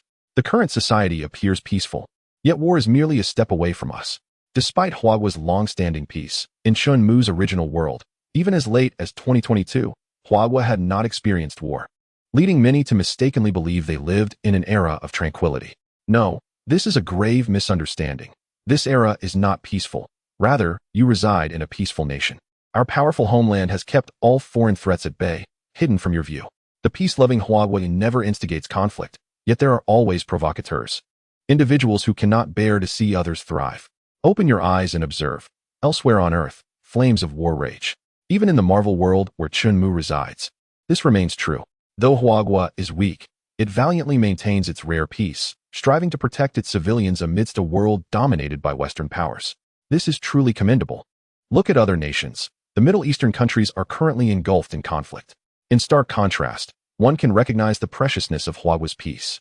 The experiment with the Hulk differs from others. It can begin with animals, and lacking laboratory mice, the first subject in the lab is, in essence, the guinea pig. Chun Mu's tone grew somber, for just his words had inspired these members of the Divine Spear Bureau to eagerly volunteer, which moved him deeply. This almost unconditional trust left him at a loss for words. Should the experiment with the Hulk prove successful, all our sacrifices would be deemed worthwhile. At this moment, Zheng Xian approached. After several days apart, he now bore an air of authority. We must explore every potential avenue that could strengthen our nation. With the Qilin battle armor in the hands of the Spear of God Bureau, it is undeniable that we belong to the elite on this planet. Nevertheless, This is insufficient. Relying solely on a suit of armor to elevate Huagua to the pinnacle of nations is inadequate. Thus, the Spear of God Bureau, or rather Huagua, requires more formidable power. Perhaps due to long-standing weaknesses, the rabbits exhibit great enthusiasm for any opportunity to bolster their strength. Your words place considerable pressure on me, Chenmu remarked with a wry smile, feeling somewhat sentimental. Therefore, you must endeavor to ensure the experiment's success. Su Jia gazed at Chenmu with a smile, feigning ease. Yet her eyes revealed a heavy burden. Rest assured, I would never allow the warriors to take risks without absolute certainty. In response, Chenmu spoke with utmost seriousness. He was quite confident in this regard.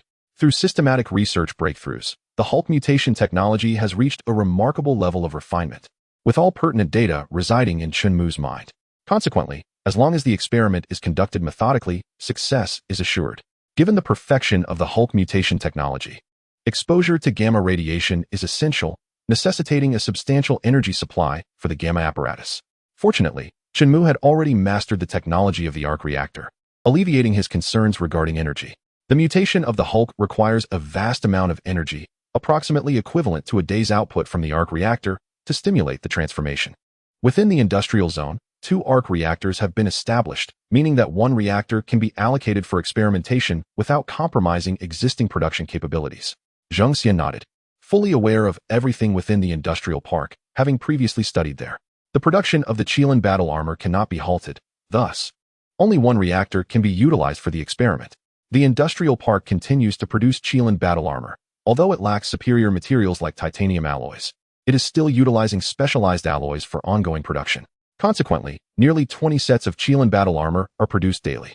These armors are primarily allocated to the Spear of God Bureau for distribution and for the warriors to familiarize themselves with their use as soon as possible. Chapter 84.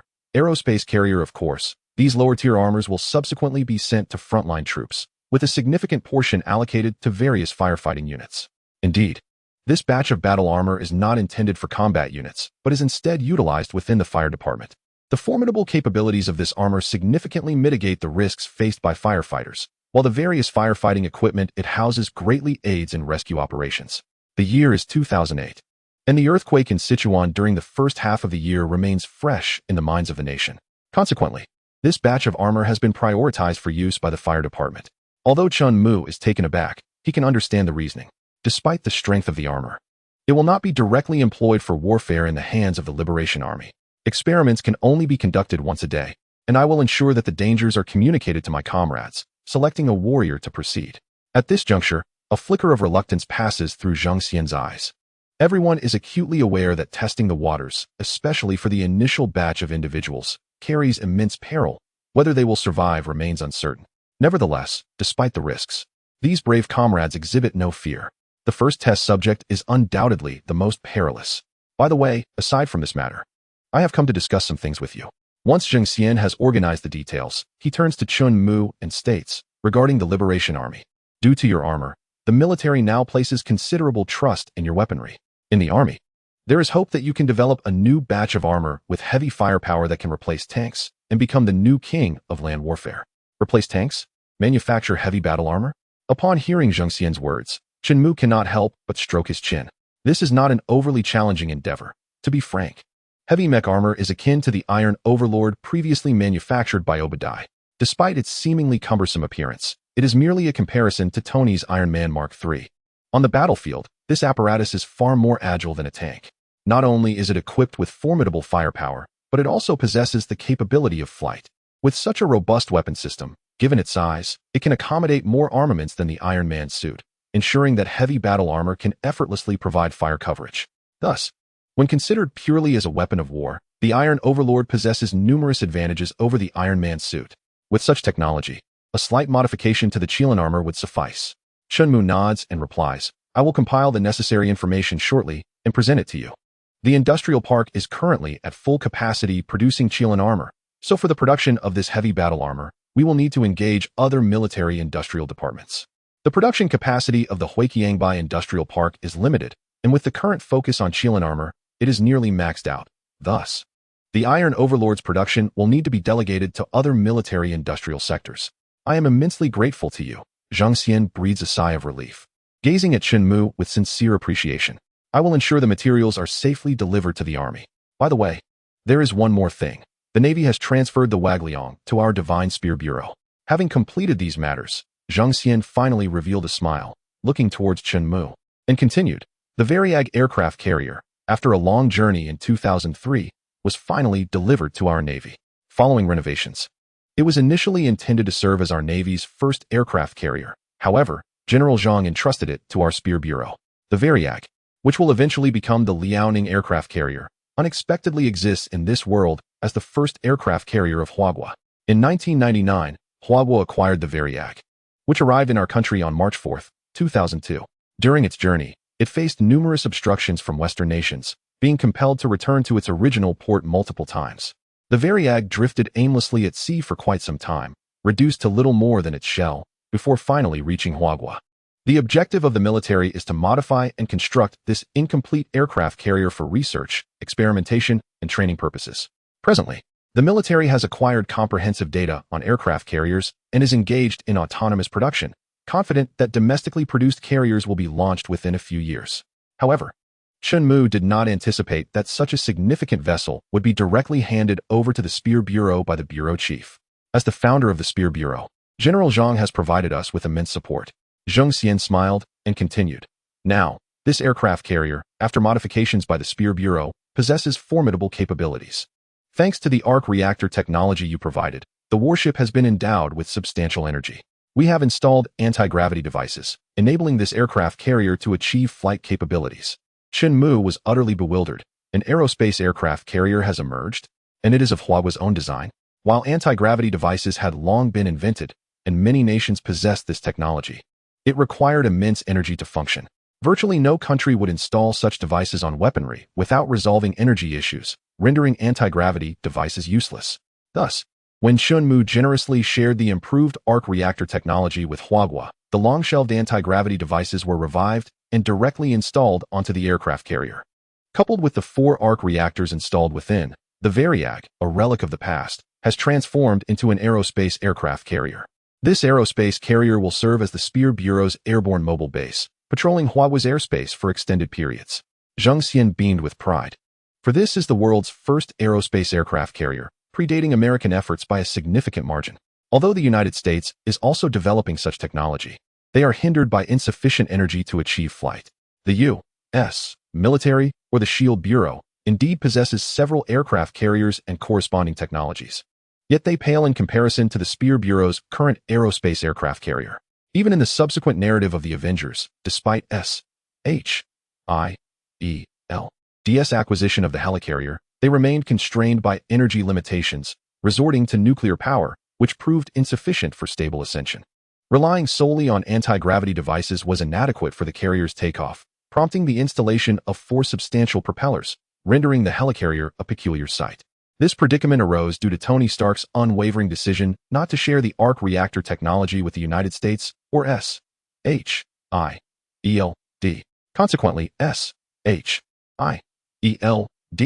was left with no choice but to employ a subpar nuclear power system for energy. However, the current Spearhead Agency's helicarrier harnesses anti-gravity technology exclusively for flight, devoid of propellers, presenting a significantly more sophisticated appearance. Chapter 85. Chen Mu's stance. The new aircraft carrier, named the Feng Tian, is set to be delivered the day after tomorrow, and I sincerely hope you can personally attend the inaugural trial voyage. Constructed in Feng Tian Province, this carrier was aptly named, and upon its delivery, the Spearhead Agency will pilot the Feng Tian into the depths of the ocean, activating the anti-gravity system to soar into the skies.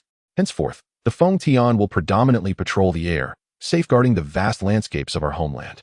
This vessel is merely the first of many. In the future, our nation will launch an increasing number of carriers, all equipped with similar anti-gravity technology, cruising the seas under normal circumstances but transforming into mobile fortresses in times of war. While our country does not revel in warfare, it is imperative to ensure we possess formidable strength. Only through such power can we defend our motherland. The difference between wielding a sword and being unarmed is stark. A great scientist of our nation once articulated this sentiment, and Chen Mu wholeheartedly concurs. Even in the future, as our Spearhead Agency acquires several helicarriers, we must possess adequate strength to protect our homeland. Zhang Xian's eyes gleamed with determination and a vision for the future. Chun Mu's presence has almost gratuitously bestowed upon our nation a wealth of advanced technology, resulting in a remarkable surge in our capabilities within a brief span. In a spirit of reciprocity, our nation has been endeavoring to extend every possible convenience to Chun Mu. However, this unselfishness has also caused some unease among our ranks, as they fear the implications of such a selfless relationship. How long can a bond sustained solely by patriotism endure without mutual interests? There exists a palpable anxiety that Chun Mu may one day abandon our nation. Thus, Zheng Xian, suppressing his smile, regarded Chun Mu with utmost seriousness. There is a matter that General Zhang has entrusted me to discuss with you. Is there anything you desire? Our nation will do its utmost to fulfill your wishes. Chun Mu paused for a moment, then casually waved his hand and continued, honestly, not really. If I had to say something, perhaps I simply wish for my country to grow stronger. In his previous life, disheartened and at a dead end, Chun Mu chose to end his own life. When he made that arduous decision, he had already relinquished everything. Having seen through the cycle of life and death, what desires could he possibly harbor? His only regret was not having ultimately united with his girlfriend in his past existence. However, that was all in the past, and Chun Mu naturally would not dwell on it any longer. Having faced death once, he found that his desires for material wealth had significantly diminished. In this era, rife with materialistic pursuits, such a state of mind is indeed rare. Why? Zheng Xian couldn't help but inquire, genuinely surprised by Chun Mu's response. What do you mean, why?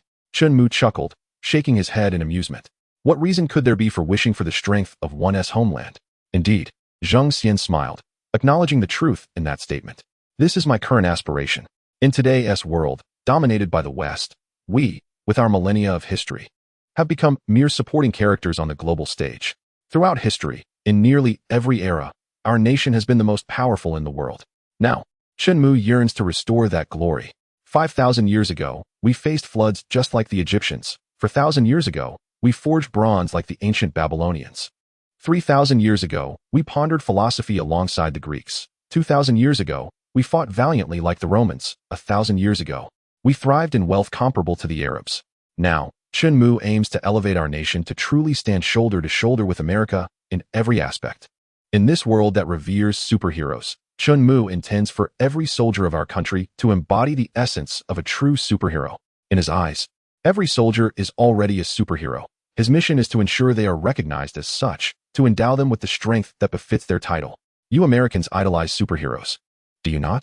Then let us show you what a true superhero really is. And what is your perspective on the nation? After a moment of silence, Zheng Xian turned to Chun Mu and continued, currently, our country is not a monolith. The establishment of the Divine Spear Bureau was only achieved after considerable dissent among several military generals. One could say it is a product of compromise.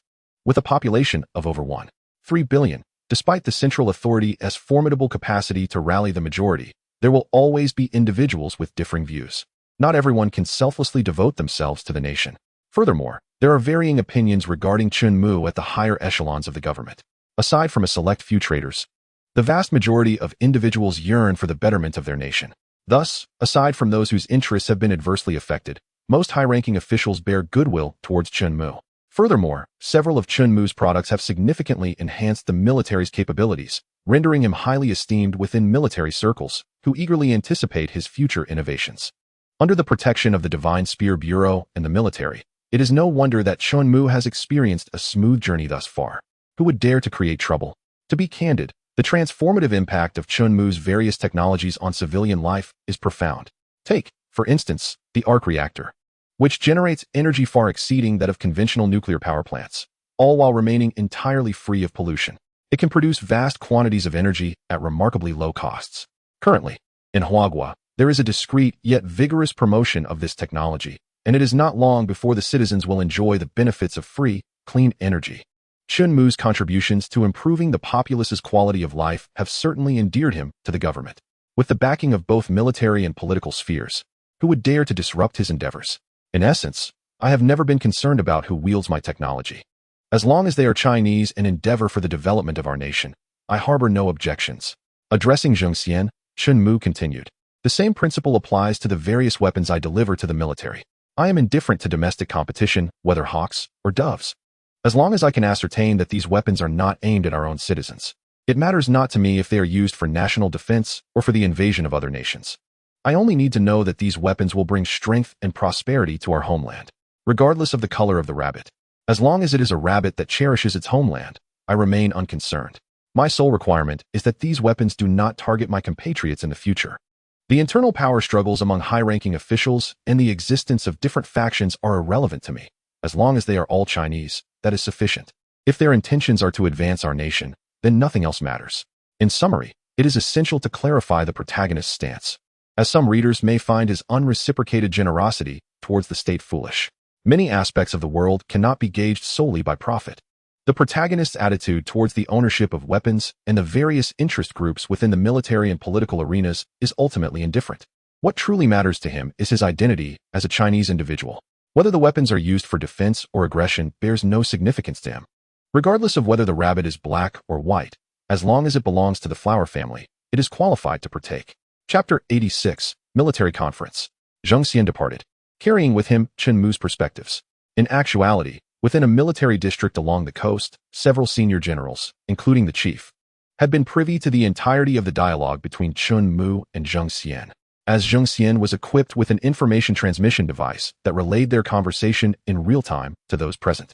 Thus, there was no need for further speculation. The chief wore a smile, a glimmer of amusement flickering in his eyes. Chen Mu's words deeply moved him. It was rare to encounter a young individual so devoted to patriotism, selflessly offering his contributions. The various technologies proposed by Chen Mu provided groundbreaking assistance to many of our nation's technical endeavors. Another prominent figure also exhibited a smile. Although the weaponry data provided by Chen Mu primarily pertained to combat armor, the technology was comprehensively integrated. Each individual weapon served as a significant enhancement to its corresponding domestic counterpart. Setting aside material technology, the advancements in the arc-reactor alone were sufficient to revolutionize the entirety of the Chinese military. All vehicles, whether aircraft, tanks, or naval vessels, would experience a substantial boost in power upon the adoption of the arc-reactor. Our Eastern missiles, having switched energy sources, would see their ranges significantly extended. With the reactor installed, any missile could easily achieve a global flight path. Merely this advancement would transform existing short-range and medium-range missiles into long-range ones, granting any lagging nation the confidence to engage with great powers. Moreover, China is not a weak nation. It is a formidable power with nuclear capabilities. The strategic deterrent force of China was already considerable, and now it had gained even greater strength. Recently, the improved Dongfang 17 missile successfully completed its test launch. This time, our confident nation did not conceal the details of the weapons trial. The combination of hypersonic missiles and the super endurance of the arc-reactor is far from a simple equation, as the Dongfang 17 missiles soared above the high seas, surpassing 10 times the speed of sound and slicing through the stratosphere. All other nations fell silent. Additionally, the Dongfang 17 missile could execute various trajectory adjustments, instilling fear in all observers. Such weaponry could effortlessly strike any target, rendering any air defense system a mere joke. Ultimately, the test-launched missile navigated a winding path around the globe before successfully hitting its designated target, an old cruise ship within territorial waters, slated for retirement. The formidable Dongfang missile series left all in awe, prompting a nearby nation's aircraft carrier fleet, which had previously displayed its might in the South China Sea, to retreat several hundred kilometers without hesitation. Fear not, for judging by the missile test conducted by our nation, should war indeed break out, it could swiftly obliterate this aircraft carrier fleet. Consequently, upon receiving the notification, a certain naval fleet did not hesitate to retreat. Dignity resides solely upon the edge of a sword, and truth lies within the range of cannon fire. Observing his old comrades, the commanding officer beamed with a smile and continued, Chen Mu has forged a formidable sword for us. In terms of military strength among the nations of Earth, we now stand unafraid. This is the undeniable truth. Given the current combat capabilities of nations on this planet, what fear does our nation have? The United States has truly become a paper tiger. We shall not invade other nations, but should any dare to provoke us, they need not expect mercy. Another general, clearly of the hawkish persuasion, also smiled. For years, due to our military's relative weakness, our forces had suffered numerous humiliations, with our territorial waters frequently trespassed upon by hostile actors. Although many valiant officers yearned to retaliate directly, for the sake of the greater good, they had endured in silence time and time again. Yet now, with a powerful military at our disposal, such indignities shall no longer be tolerated. In the past, at moments like this, the dovish factions would advise caution. However, even the doves now share the hawk sentiments. No longer can we endure. Previously, Restraint was exercised out of a lack of alternatives to avoid inciting conflict. But now, with an arsenal of advanced technologies at our command, what is there left to bear? With but a month until National Day, we shall ensure the world witnesses the awakening of the Eastern Dragon, leaving no room for foolish jesters to prance about. Our nation also requires a grand military parade to bolster national confidence and uplift spirits.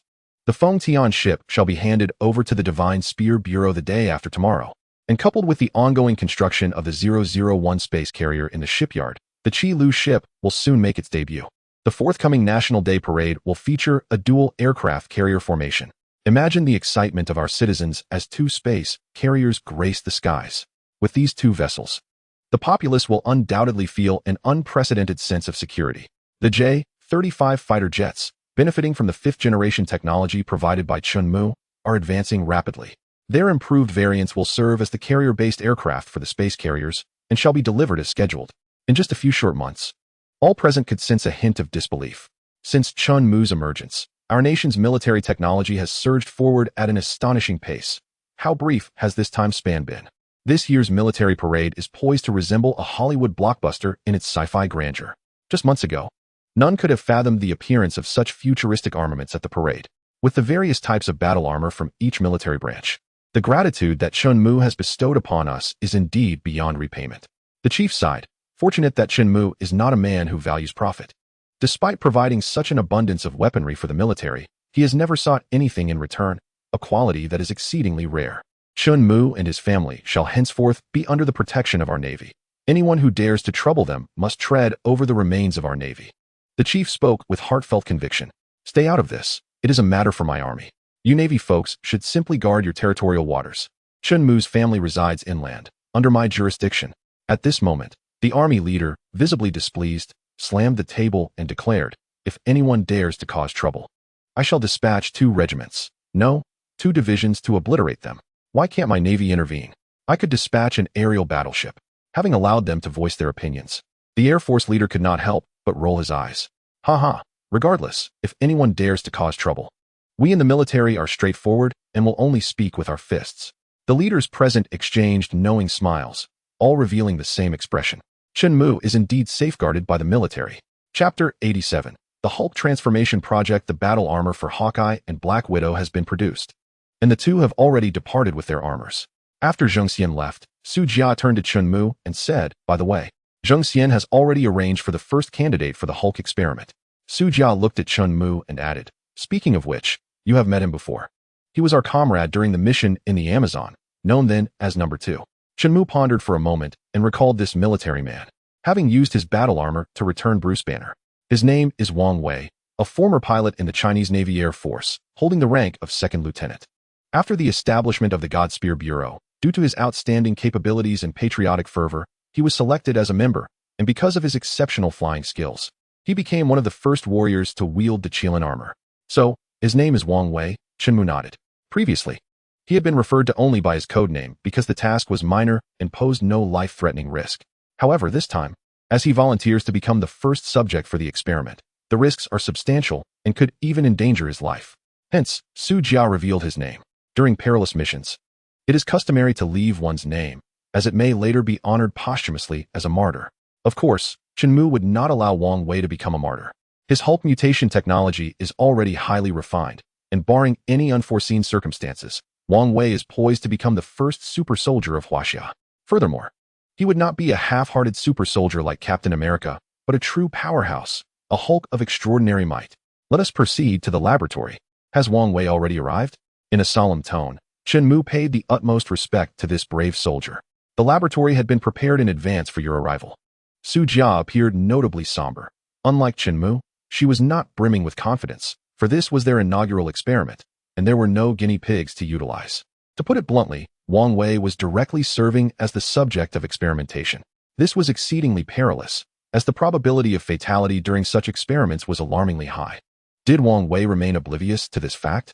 No, he was acutely aware, fully cognizant that he would be the first subject. Yet, he also understood that if successful, his homeland would possess unparalleled strength. Sacrifice did not instill fear in him.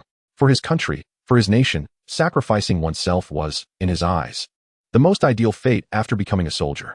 when Chun Mu and Su Jia arrived at the laboratory dedicated to the green giant mutation technology. Wang Wei had been awaiting their arrival for some time. Inside the laboratory were several esteemed scientists from Huagua, all top-tier experts in the fields of biotechnology and gamma radiation research, their capabilities ranking among the finest internationally. They had come to observe and learn from this experiment. At that moment, all present wore serious expressions, fully aware of the imminent peril of the experiment. The likelihood of survival for Wang Wei, the test subject, was theoretically less than 1%. Lieutenant Wang Wei, you need not worry. This technology, after thorough research, has proven to be exceedingly safe, with a high success rate. Chun Mu encouraged, observing the despondent expressions around him. If I did not possess absolute confidence, I would never allow our nation's soldiers to take this risk. Nonetheless, all present regarded Chun Mu's words as mere consolation for Wang Wei. After all, the essence of mutation technology lay in its very unpredictability. If it could be controlled, it would not be termed mutation, but rather modification. Therefore, this experiment should not be labeled as the green giant mutation experiment, but rather the green giant modification experiment. However, the assumption was not unfounded, for the technology produced by the system indeed possessed a tenfold assurance, aptly named the Green Giant Modification Plan. Dr. Chun Mu, you need not comfort me. From the moment I joined the military, I have been prepared to dedicate my life to my country, regardless of the outcome. I shall have no regrets, Wang Wei declared, his eyes filled with determination. As a soldier of Huagua, he believed that if his sacrifice could bolster his homeland's strength, he would embrace it without hesitation. I am not a doctor. I graduated from a second-rate university, Chun Mu remarked, scratching his head with a smile. But rest assured, I will not allow any hero of our nation to fall in my presence. Chun Mu jested in an attempt to alleviate Wang Wei's anxiety, but it only elicited a roll of the eyes from Su Jia, who stood nearby. Attending a second-rate university and lacking even a doctoral degree, doesn't that only heighten others' apprehension? Oh, it's all right. I have faith in you. Wang Wei chuckled, his eyes sparkling with determination. He continued, regardless of whether this experiment succeeds, Dr. Chun Mu, your design of the battle armor for the military has already rendered immense assistance to our nation. In my eyes, you are a hero of the homeland. I believe you can continue to create miracles. As for the second-rate university, Wang Wei scratched his head with a silly grin and added, I haven't even attended college. But to me, you surpass all those experts, professors, and doctors. Wang Wei, a straightforward man, was oblivious to what lay beyond a doctorate. So addressing Chun Mu as doctor was, in fact, his highest form of affirmation. It was evident that Wang Wei understood the dangers of the experiment. However, his unconditional trust in Chun Mu rendered him fearless. Moreover, as a soldier of the Huagua military, he was willing to brave any peril for the sake of his country. Thank you for your trust, Chun Mu replied, his smile fading as he regarded Wang Wei with a serious expression. It appears I now have another reason to ensure the success of this experiment. With such faith from a soldier, Chun Mu could not allow him to sacrifice himself in the course of his experiment. So, Lieutenant Wang Wei, are you certain you understand the implications of the experiment? Chun Mu asked gravely. If it fails, you will die? But if it succeeds, you could acquire the transformation abilities akin to the Hulk. Are you certain you wish to proceed? As he spoke, Chun Mu approached the apparatus situated in the center of the laboratory. Inside the device lay a vial of serum, specifically Bruce Banner's Hulk serum. This serum, refined through advanced technology provided by the system, was far superior to the half-hearted version injected into Blonsky. It held the potential to grant the injector abilities identical to those of the Hulk himself, following exposure to a certain dose of gamma radiation. The transformed green giant would not be inferior to the Hulk in any regard. Chapter 88. Success of the experiment. Come on, Dr. Chun Mu, I won't have any regrets, Wang Wei declared as he shed his shirt, revealing a robust physique, his muscles honed through years of rigorous training, exuding an aesthetic of strength. To be honest, the perfection of his 8-pack abs stirred a touch of envy in Chun Mu. I've already penned my farewell letter. Even if I perish on the operating table, I will have no regrets, Wang Wei affirmed resolutely before lying down on the experimental platform without hesitation. Then let us begin. Chun Mu, his expression solemn, grasped the serum and approached Wang Wei, injecting it into his body. As the serum was injected, Wang Wei's body suddenly convulsed on the experimental table, clearly in pain. Clenching his fists tightly, he summoned his formidable willpower to suppress the agony. The serum of the Hulk was swiftly transforming his physique, and in his opened eyes, green veins flickered ominously. Proceeding to the next phase, Chun Mu calmly operated the machinery. The experimental table was maneuvered into the isolation chamber, which housed the gamma ray emission device. At this moment, Wang Wei's body was undergoing a radical transformation. And all that was required now was a sufficient dose of gamma rays to provide the necessary energy. The experiment was on the brink of success. As the door to the isolation chamber sealed completely, a profound silence enveloped the room. Everyone present silently prayed for Wang Wei, hoping that no unforeseen incidents would occur. The anxious wait felt interminable. For those gathered, the mere 10 minutes seemed to stretch into an eternity. When the green gamma light within the chamber finally faded, all eyes anxiously fixated on the door. A series of heavy footsteps echoed, distinctively louder than the tense silence surrounding the others. Chenmu remained composed, gazing at the entrance. With a creak, the door swung open, revealing a massive figure emerging from within. The hulking green giant was none other than the Hulk himself. His chiseled features mirrored those of Lieutenant Wang Wei, save for the difference in skin tone and a considerable disparity in stature. Lieutenant Wang Wei? Su Jia interposed in front of Chenmu, her eyes filled with apprehension. Although the experiment appeared successful, with Wang Wei having transformed into the Hulk, the critical uncertainty remained. Did he retain his original consciousness? If he were to lose control, akin to the Hulk, it could spell disaster. Su Jia felt a pang of regret for not being adequately prepared. If the experiment had failed and birthed a mindless creature akin to the Hulk, it would jeopardize everyone present. After all, Su Jia was not donning any battle armor.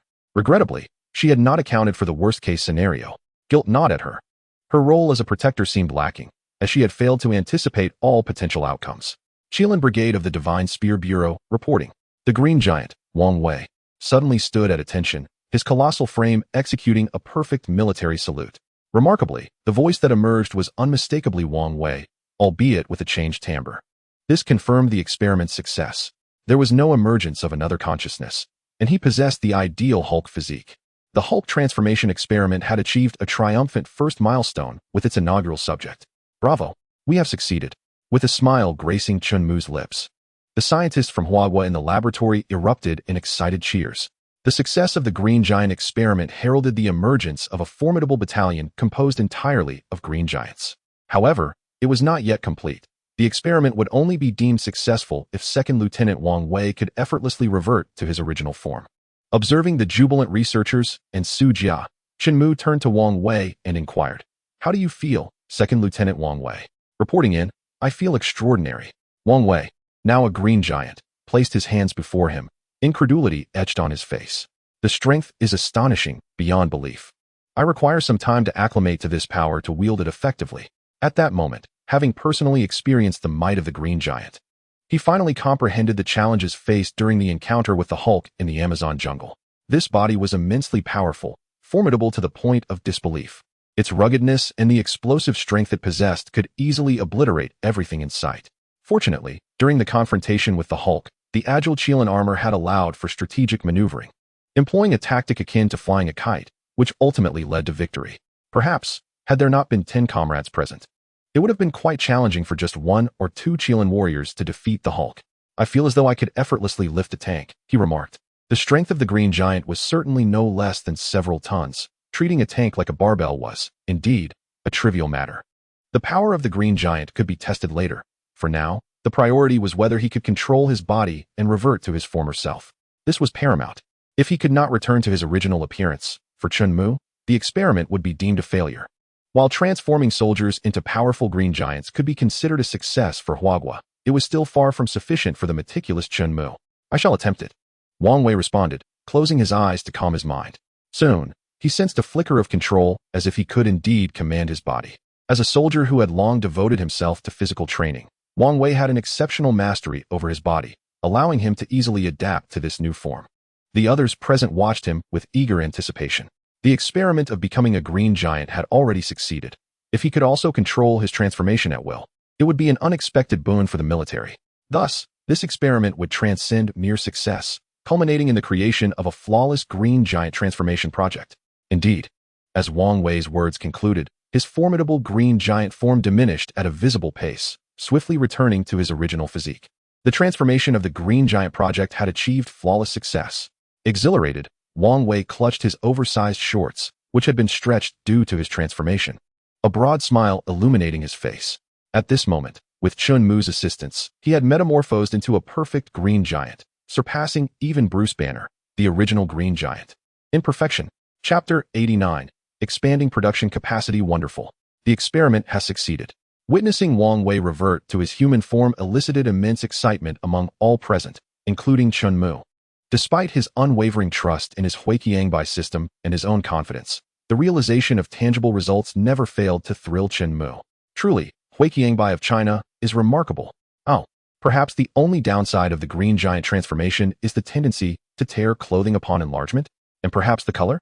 Although Wang Wei's current shorts were specially crafted with exceptional elasticity and had not ripped during his prior transformation, they had stretched excessively, rendering them loose and baggy, necessitating Wang Wei to hold them up to avoid any unfortunate exposure. In light of this, why not attempt transforming into the green giant once more?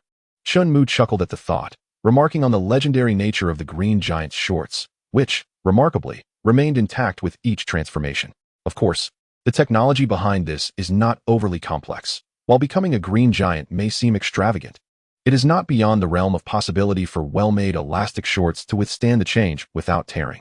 Moreover, preparations had been made with the anticipation of the experiment's success, and Wang Wei had donned suitable attire beforehand, thus avoiding any complications. Indeed, upon hearing Chun Mu's words, Wang Wei took a deep breath. Under his control, his body expanded rapidly, akin to an inflated balloon, and his once loose shorts transformed into snug-fitting pants once more. Quite impressive, the ability to switch at will. Chun Mu nodded in satisfaction, acknowledging the successful transformation of the controllable green giant. Hongmeng, have the experimental data been recorded? Upon witnessing the flawless conclusion of the experiment, Chun Mu inquired of the intelligent program. Sir, the data has been recorded. Subsequent transformation experiments can proceed methodically toward success. Please relay the good news to Zheng Xian, informing him that those wishing to become green giant warriors may now enlist. The perfect conclusion of the transformation experiment filled Chun Mu with great joy. This signified that the future of China would boast a legion composed entirely of green giants. With such an army, one must ponder, who on earth could possibly stand in their way? However, in accordance with China's understated approach to handling affairs, this matter is likely to be reserved as a trump card, not to be revealed lightly. Alternatively, rather than establishing a legion of green giants, the strategy may involve dispersing them across various military units. Consider the previous instance of the Qilin battle armor from the Spear Bureau. As for Wang Wei, he possesses the ability to revert to his original form, enabling him to return to his unit and continue piloting his Qilin battle armor. The sole distinction lies in the fact that Wang Wei now holds a secret advantage, capable of transforming into a green giant at will. Imagine this scenario. Wang Wei, piloting the Qilin battle armor, engages in fierce combat against the enemy, with both sides seemingly evenly matched, and Wang Wei even finds himself at a disadvantage. After a grueling battle, the Qilin battle armor is destroyed, and Wang Wei exits the suit. The enemy anticipates the conclusion of the skirmish, only to be astonished as Wang Wei transforms into a green giant. Commencing a second round of battle, who could withstand such a surprise? The battle armor ceases to be an enhancement of Wang Wei's power and instead becomes a limitation on his capabilities. Anyone daring to break this constraint would truly be courting disaster. The mere thought of such a scenario brought a smile to Chun Mu's face. Are you a devil? He mused. The gamma ray generator requires a substantial amount of energy. A single reactor's daily output suffices for just one transformation. This implies that the laboratory can endow one warrior with the powers of a green giant each day. However, there seems to be a shortfall in production capacity. The serum, on the other hand, is easily produced at a rapid pace, yet there are currently too few arc-reactors within the industrial park. It is imperative to increase capacity. Since the experiment has proven successful, we shall take our leave. Observing the eager group of researchers, Chun Mu shook his head with a smile and spoke to Su Jiao beside him. Now that the experiment has succeeded, Lieutenant Wang Wei has become a green giant. Given the formidable nature of this transformation, the researchers are naturally filled with curiosity and wish to examine Wang Wei's current green giant form. After all, such an opportunity is rare. Prior to this experiment, who could approach the Hulk for study? One might as well wish for a swift reincarnation. As for the researchers eager to study him, Wang Wei's lips twitched, yet he voiced no objections. As a soldier, he holds a great deal of respect for these intellectuals. And moreover, he too needs to understand the specifics of his current condition. Thus, allowing these researchers to investigate him is not a burden. After all, they are all colleagues working within the Spear Bureau, and a little research does not seem unreasonable. Su Jiao, please convey to Zheng Xian that we must acquire more land adjacent to the industrial zone. It is imperative to expand the industrial area. It is not just the task of producing the Qilin battle armor that seems insufficient. With the additional challenge of adapting the green giant, the existing industrial park is evidently inadequate. By the way, I was just about to discuss this matter with you. Su Jia handed a tablet to Chen Mu, stating, the Huiqiangbai industrial area will select 10 provincial capital cities to establish new industrial zones. Establishing 10 industrial zones in one fell swoop will undoubtedly result in a significant enhancement of the production capacity in Huiqiangbai. It seems I am indeed not cut out for business. Having never managed such affairs, it is no wonder I faced utter failure in my previous life. Nevertheless, I am grateful that in this era in China, I have offered substantial assistance to my country, and in return, the nation has effectively resolved most of my concerns, even providing me with a remarkably capable secretary. Su Jia is not merely a soldier or an agent. Her acumen in business is equally impressive. In Chen Mu's eyes, Su Jia is a perfect amalgamation of Black Widow and Pepper Potts, complemented by her exquisite Eastern beauty, which elevates Chen Mu's spirits significantly. Just as Chen Mu contemplated discussing the expansion of production capacity, he discovered that others had already arranged for its management. Adjacent to the Huiqiangbai industrial zone, a foundational base for the Spear Bureau will be established, with security fully entrusted to them. Free bodyguards are an offer too good to refuse. With the Spear Bureau's protection, Chen Mu feels reassured. The members of the Spear Bureau are not only the elite of the former military forces, but also equipped with combat armor. In the future, there may even be a Hulk hidden among the crowd. Such a level of security makes it exceedingly difficult for any issues to arise. Chapter 90. Chinese soldiers. The selection of provinces for the Huiqiangbai industrial zone has already been deftly managed by Su Jia. This undoubtedly involves assistance from military and political spheres, with the Spear Bureau exerting considerable effort as well. After all, they will also establish a new base adjacent to the industrial zone. This is a mutually beneficial arrangement. The transformation experiment involving the Hulk has achieved resounding success, and the Spear Bureau will gradually select suitable candidates for the Hulk transformation. Indeed, the existence of the Hulk should not be made public, but it is sufficient to subtly leak some information to let various nations be aware of its presence. In reality, within the military, various departments may have their own foreign spies. However, the Spear Bureau harbors no such concerns. To gain entry into the Spear Bureau, one must undergo a rigorous political review. Individuals with even minor blemishes in their past conduct or with questionable backgrounds simply cannot pass the scrutiny. The political review is already exceptionally stringent, and the Spear Bureau's standards are even more exacting. Thus, Chen Mu is never troubled by the prospect of any issues arising. The technology entrusted to the Spear Bureau has a very low likelihood of being leaked. The success of the Hulk transformation experiment has invigorated the entire Bureau, with all warriors eager to gain formidable power to protect their homeland enthusiastically signing up, hoping to be selected one day.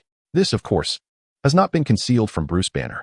Therefore, upon hearing that Chen Mu is conducting the Hulk transformation experiment, Dr. Banner's emotions became quite complex. Burdened with heavy thoughts as he sought out Chen Mu. Are you also conducting experiments with the Hulk? Bruce Banner gazed solemnly into the silence. He had consistently opposed such experiments, harboring a deep aversion toward the military's endeavors, which had instilled in him a profound disdain for human experimentation. Indeed, Chen Mu did not conceal the truth, nodding in acknowledgement. This was a human trial, an act of profound inhumanity. In response, Bruce could only voice his protest against Chen Mu's lack of humanity. Humanity? Chen Mu chuckled softly, signaling Bruce to remain calm as he continued, stating that no animals had been utilized for experimentation prior to these human trials. Thus, this was the inaugural instance of such experiments, with the subjects, to put it bluntly, serving as mere guinea pigs. Do you not comprehend the magnitude of danger involved in such experiments? Bruce's agitation grew palpable, for in his view, the absence of animal trials before subjecting humans to clinical applications was unfathomable. The inherent risks were excessively high. A moment's negligence, or rather, a 99 chance could lead to the death of the subjects.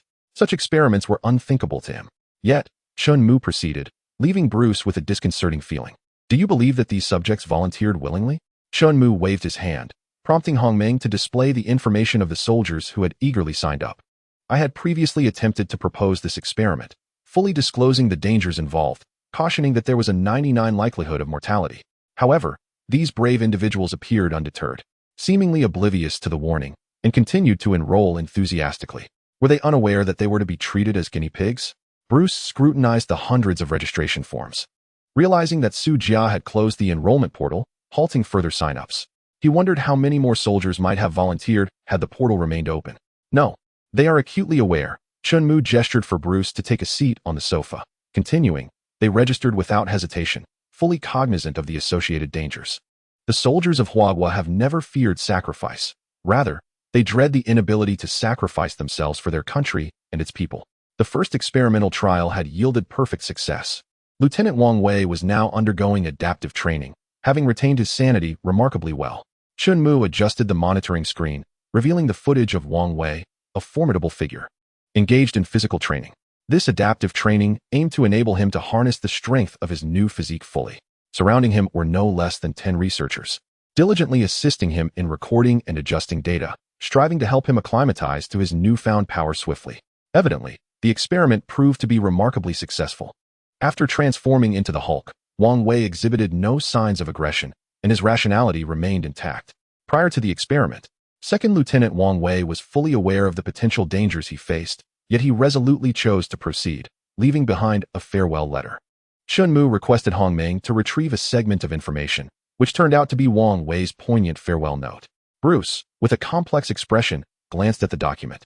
Being a genius, he possessed an excellent command of Chinese characters and swiftly absorbed the entirety of the letter. The content was straightforward, conveying a singular sentiment. For the prosperity and strength of his homeland, he was willing to make any sacrifice. This epitomizes the essence of a soldier from Huagua. At that moment, Bruce Banner's expression was laden with complexity. It was clear that the experiment conducted on himself was Wang Wei's own request, not a coercion from the military. There exists a profound disparity between Huagua's soldiers and those of the American military in this regard. The Huagua military does not compel any soldier to partake in perilous endeavors. Rather, it is often the soldiers themselves who voluntarily seek to engage in such actions. Conversely, within the American military, soldiers are viewed as mere expendables, akin to a corporate employee-employer relationship. The lives of soldiers are of little concern to the military. Should they perish, it is merely a matter of compensation. Moreover, Bruce Banner, having once served as a researcher within the American military, is acutely aware of the clandestine experiments involving human subjects. American soldiers are frequently the preferred candidates for such unethical research, as they are often detached from society with limited external connections. Even if they lose contact, their absence goes unnoticed. Furthermore, in the unfortunate event of death, it can be conveniently dismissed as an accident during training. Thus, it is astonishing to realize that the American military quietly conducts horrific human experiments on their own soldiers. This reality also resonates in Chun Mu's original world, where covert biochemical research often utilized soldiers as subjects for inhumane experimentation. Numerous American soldiers have inexplicably succumbed to bizarre viruses, leading to untimely deaths.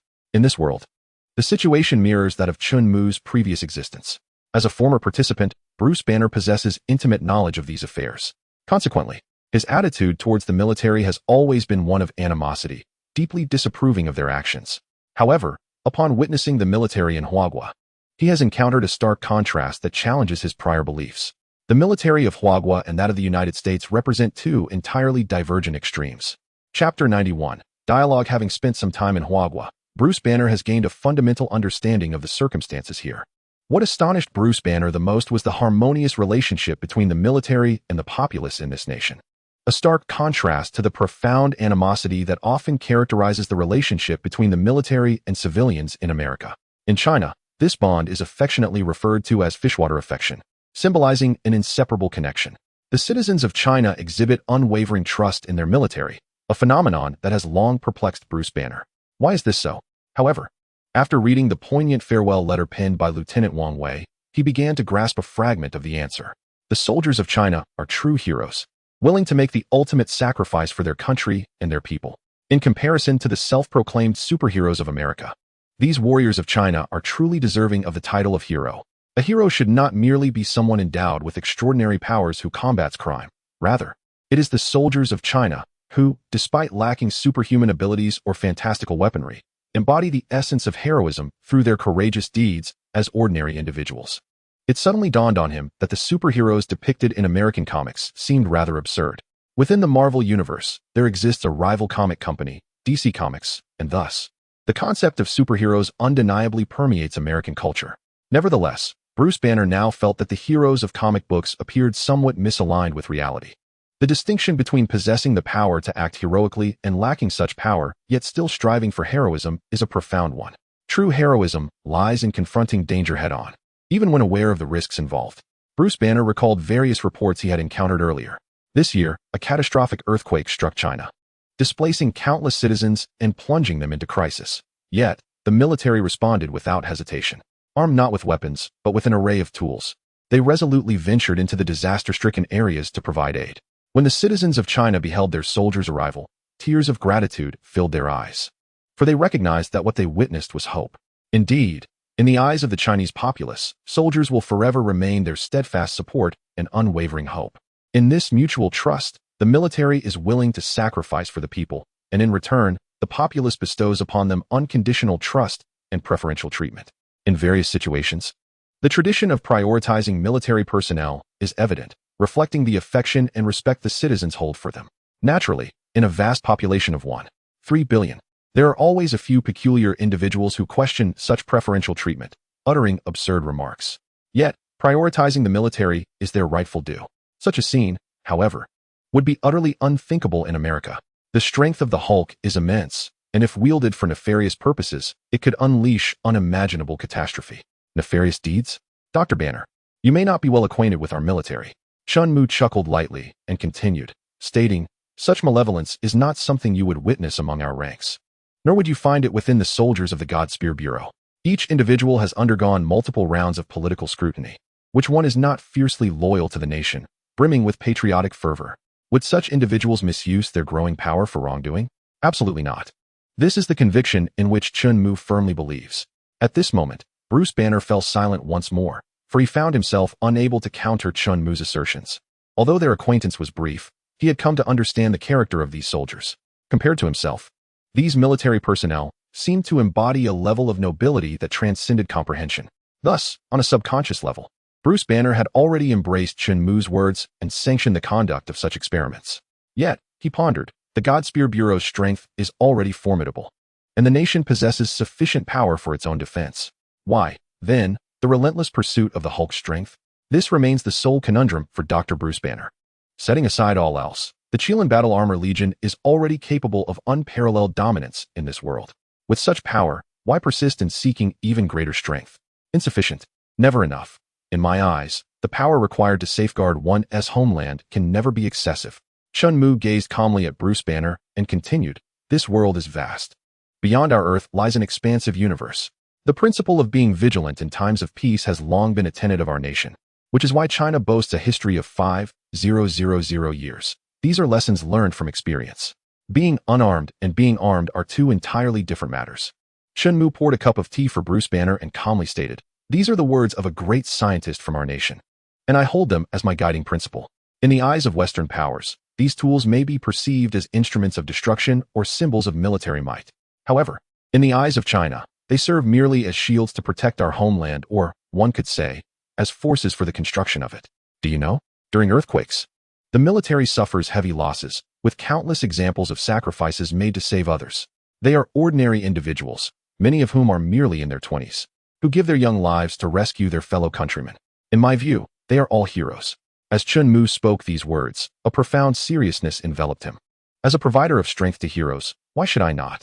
Whether it be the Qilin Battle Armor or the enhancement of the Hulk, empowering these individuals with formidable strength is something Chun Mu never worries about in terms of adverse outcomes. If we are to speak of character, these soldiers resemble heroes far more than the so-called superheroes from America. Would you not worry about a group of individuals who, emboldened by their formidable strength, might act without restraint? Absolutely not. Whether it be through battle armor or transformations akin to the Hulk, such power entrusted to them would solely be wielded in the defense of their compatriots. If, during the earthquake earlier this year, the soldiers dispatched for disaster relief had possessed such equipment, or if they could transform into Hulks like Lieutenant Wang Wei at this moment, they could have undoubtedly saved even more lives. In this regard, there is a significant disparity between the United States and Huagua. In Huagua, the military is forever dedicated to the protection of its citizens. Faced with Chun Mu's assertions, Bruce Banner found himself at a loss for words. Yet for reasons unbeknownst to him, he silently resonated with Chun Mu's sentiments. Chapter 92. The Aerospace Aircraft Carrier. Feng Tian, the military of Huagua truly exists to safeguard the nation. This can be clearly observed through the bond between the military and the populace. American soldiers are a profession, while soldiers in Huagua embody a sense of duty. The two are fundamentally incomparable. However, Dr. Bruce Banner is acutely aware that, although Huagua continues to adhere to principles of peace, is it truly devoid of threats? The civilization of Huagua has endured for 5 millennia. Could that solely be attributed to benevolence? It seems rather implausible. Having studied Huagua's history in recent days, Bruce Banner recognizes that the nation's longevity is a testament forged through struggle. It is often said that Russians are a fighting nation, perhaps stemming from a misunderstanding of history. The true warriors are the people of Huagua, battling against heaven, earth, and mankind alike. From 5 millennia ago, the history of Huaxia has been written in a saga of warfare and tears, from natural disasters to man-made calamities. Despite the recent years of advocating benevolence, the core of this nation has never wavered. The essence of the Huagua spirit is encapsulated in 2 characters: struggle. War has never been a source of fear for this people. Fortunately, it is a relief that the upper echelons of Huagua are predominantly pacifists. Yet what if one day a radical expansionist were to seize power?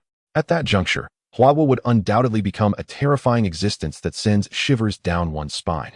Bruce Banner departed, refraining from further discourse, for he understood that no words could alter Chen Mu's resolve. Though their acquaintance was brief, he had gleaned enough about Chen Mu's character. It could be said that Chen Mu is a staunch nationalist, reminiscent of the likes of Hitler. Alarmingly, he possesses a genius intellect capable of developing various formidable weapons, and he would unreservedly bestow them upon his nation. Thankfully, Chen Mu's nation differs significantly from his former America. Had he been born in America, the world might have been entirely subjugated by its grasp long ago. Fortunately, in the present-day Huagua, it is indeed as Chen Mu has stated, it does not possess any aggressive tendencies. One could assert that the combat capabilities of the Divine Spear Bureau alone are sufficient to conquer all nations on this planet. Understanding the might of the Hulk better than anyone else, he is acutely aware of the sheer terror that such power embodies. Even more alarming is the fact that Huagua now possesses the capability to manufacture the Hulk in large quantities. In addition, the Divine Spear Bureau boasts a vast array of Qilin battle armors, which can effectively combat the Hulk's forces. With such formidable military strength, Huagua remains steadfast in its traditional approach, characterized by humility and discretion. Simultaneously, Bruce Banner finds himself unable to refute Chen Mu's assertions. Should such power fall into the hands of America, it would spell disaster for the entire world. However, if it resides with Huagua, it may well be a fortuitous development for the globe. Perhaps, as Chen Mu suggests, the universe is vast, with many more civilizations beyond our own.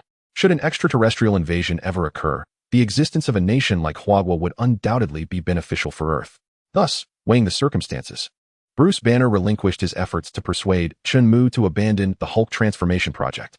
He understands that convincing Chen Mu to forego the Hulk's power is an impossibility. Furthermore, even if he were to sway Chen Mu, the government would undoubtedly oppose such a notion. Consequently, he resolved to let events unfold naturally. In the absence of viable alternatives, Dr. Bruce Banner decided to take a step back. He prepared to personally venture into the desert to implement a reforestation initiative. He wished to distance himself from these matters. The only solace he found was in the knowledge that the soldiers of Huagua are benevolent guardians, and even if the Hulk's power were to rest in their hands, the world would not be placed in jeopardy. In contrast, should such power fall into the hands of the American military, the ramifications would be truly unimaginable. At this juncture, Bruce Banner recognized that he had neither the authority nor the ability to intervene further. He resolved to forget all matters and, with integrity, to employ his intellect for the reforestation efforts in the northwestern region of Huagua. At the very least, this would constitute a genuine contribution to the planet's environment. Tomorrow marks the day when the Fengtian aircraft carrier is to be launched, and we can now proceed to Xinjiang province. After bidding farewell to Bruce Banner, Su Jia approached Chen Mu to remind him of the upcoming schedule.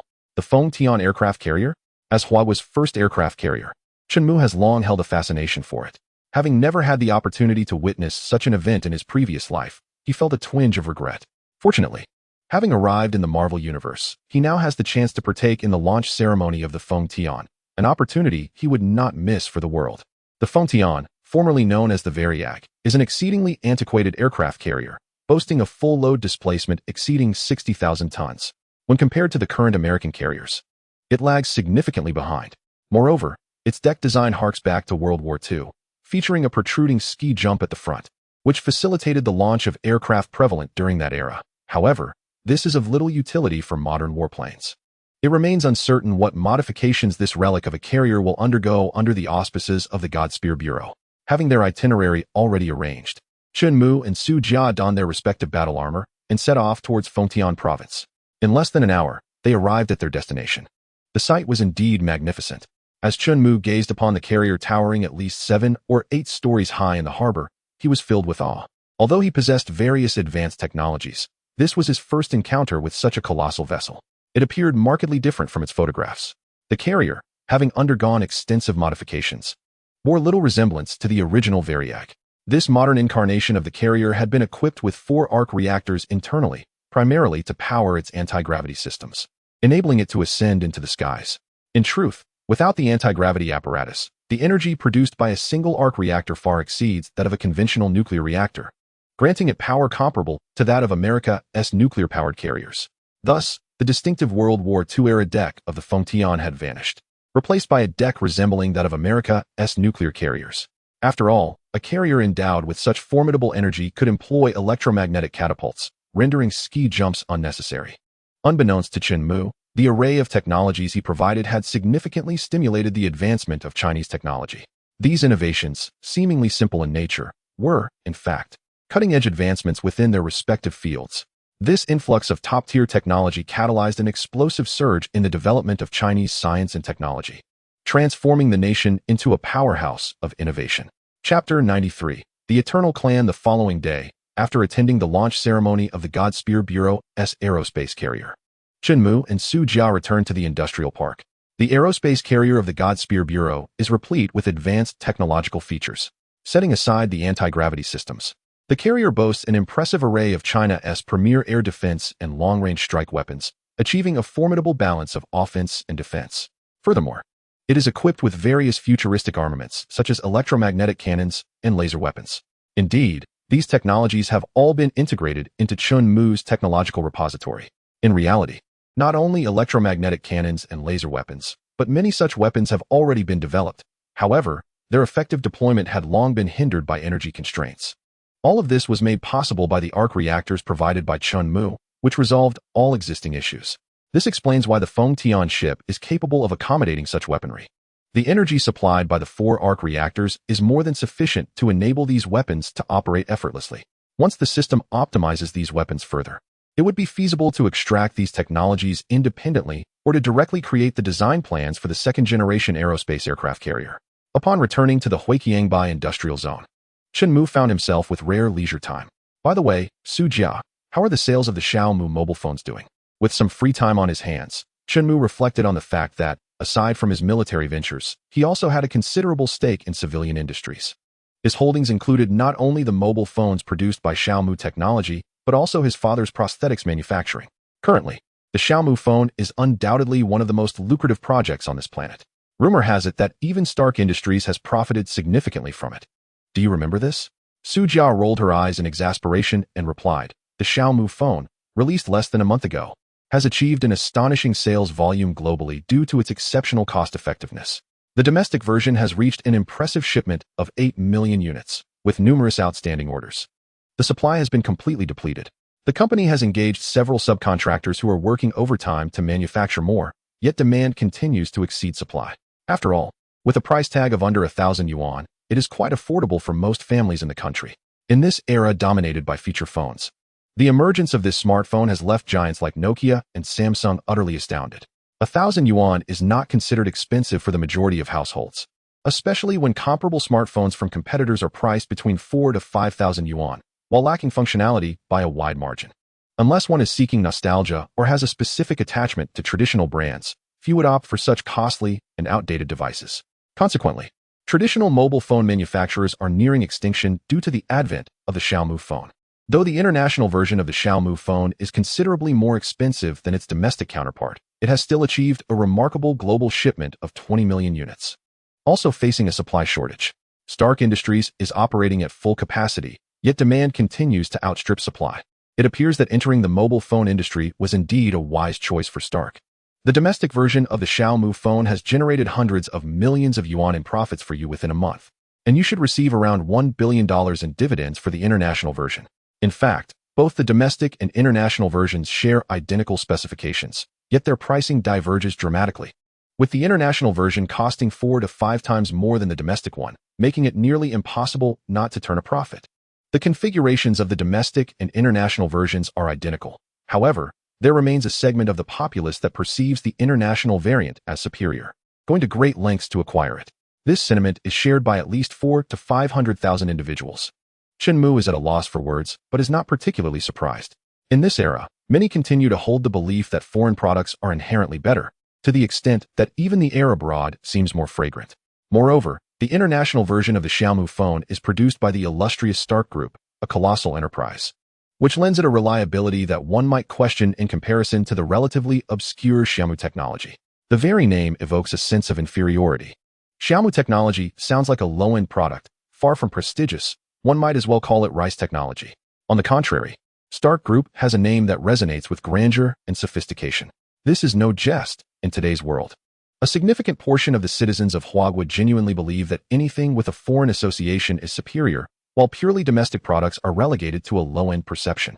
This explains why 400,000 to 500,000 individuals are willing to expend several times the amount to purchase the so-called international version, which is indistinguishable from the domestic variant. Chen Mu finds himself helpless in the face of this prevailing mentality and understands why the military advisor feels a sense of frustration. The current citizens exhibit a notable lack of national confidence, which seemingly requires a stirring military parade to rekindle their self-assurance.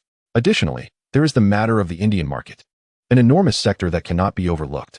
We intend to penetrate this market with configurations that are relatively low-end. It is necessary to adopt this approach, given India's economic challenges. Even if we were to sell at the price of the domestic version, sales would falter. Although there are many affluent individuals in India, the vast majority of its population remains impoverished. In this peculiar nation, over 90% of people live below the poverty line, making it exceedingly difficult for them to purchase a Xiaomu phone valued at 1,000 RMB. Thus, our strategy must align with a low-end approach. At this juncture, a somewhat awkward voice interrupted the conversation as a flamboyantly dressed South Asian individual appeared at the office door, clearly an Indian. May I ask who you are? Chen Mu inquired, raising an eyebrow with curiosity, a peculiar glint appearing in his eyes. I am Jin Go, a Bollywood star and the brand ambassador for Xiaomu phones in India, the newcomer replied with a smile. Su Jia turned to Chen Mu and explained, Mr. Jin Go has come to our industrial area at our invitation to shoot an advertisement for the India-exclusive version of the Xiaomu phone. Regarding your company's intentions to reduce the specifications for our phones in the Indian market, I cannot simply ignore that. Jin Go approached with an exaggerated grin, extending his hand in a friendly gesture towards Chen Mu. My name is Jin Go, and it is a great honor to serve as the spokesperson for your esteemed company's mobile phones. However, I would like to discuss the configuration issues concerning the devices in India.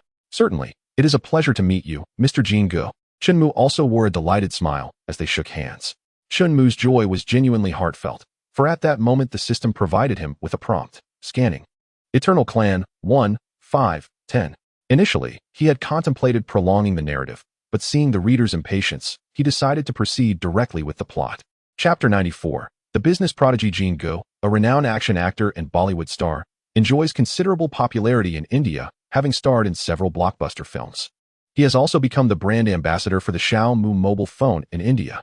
Mr. Jin Go, you must be aware of the purchasing power of the ordinary citizens in your country, Su Jia said calmly as he regarded Jin Go. The international version of the Xiaomu phone is priced at $700, and aside from a small segment of high-end users, the majority of the populace cannot afford such an expenditure for a mobile phone. Can they? Jin Go nodded in agreement. It is undeniable that India has one of the widest gaps between the rich and the poor.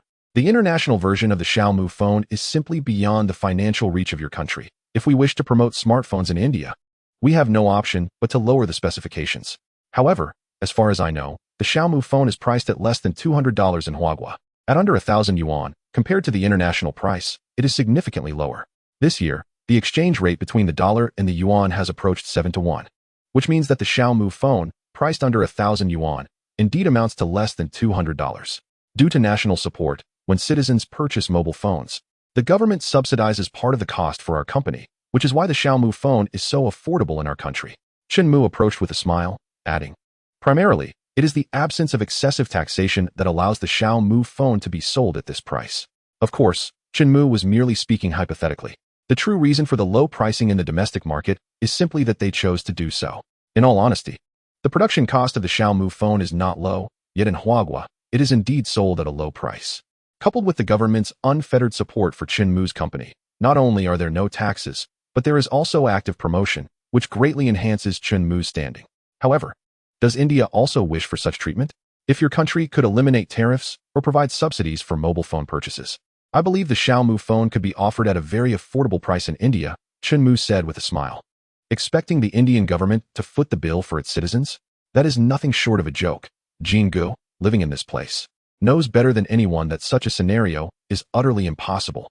Without delving into other matters, India possesses a peculiar tradition known as the caste system, which inherently divides its populace into hierarchical tiers. This system is hereditary. Thus, if your father belongs to a high caste, you are born into that privilege. Whereas if your father is of a low caste, you are condemned to remain in that status for life, with no opportunity for ascension. Access to superior education is often unattainable, and intercaste marriages are virtually forbidden. Engaging in such unions would result in a high caste individual being relegated to a lower caste, leading to an irrevocable fall from grace. Consequently, within this framework, caste distinctions are largely immutable. The Indian caste system is categorized into 4 primary groups, ranked from highest to lowest: Brahmins, Kshatriyas, Vaishyas, and Shudras. Additionally, there exists a group referred to as the Dalits, who occupy a particularly marginalized position within this traditional hierarchy. In Indian society, a significant portion of the population resides in the lowest caste, and to those of higher castes, these individuals are often regarded as lesser beings, akin to mere livestock. Although recent years have seen the Indian government legally abolish the caste system, the enduring nature of this institution, which has persisted for millennia, cannot be easily eradicated. In the eyes of many Indians, the concept of caste is likely to endure. As for expecting the Indian government to provide reparations for these marginalized individuals, such hopes are unfounded.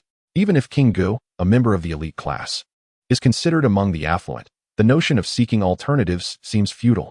Is there truly no other way to address this? King Gu inquired, arching an eyebrow. Surely, you cannot expect us to sell at a loss. Su Jia retorted, finding the peculiarities of these Indians rather puzzling. Despite their financial limitations, the Indian market remains vast and indispensable.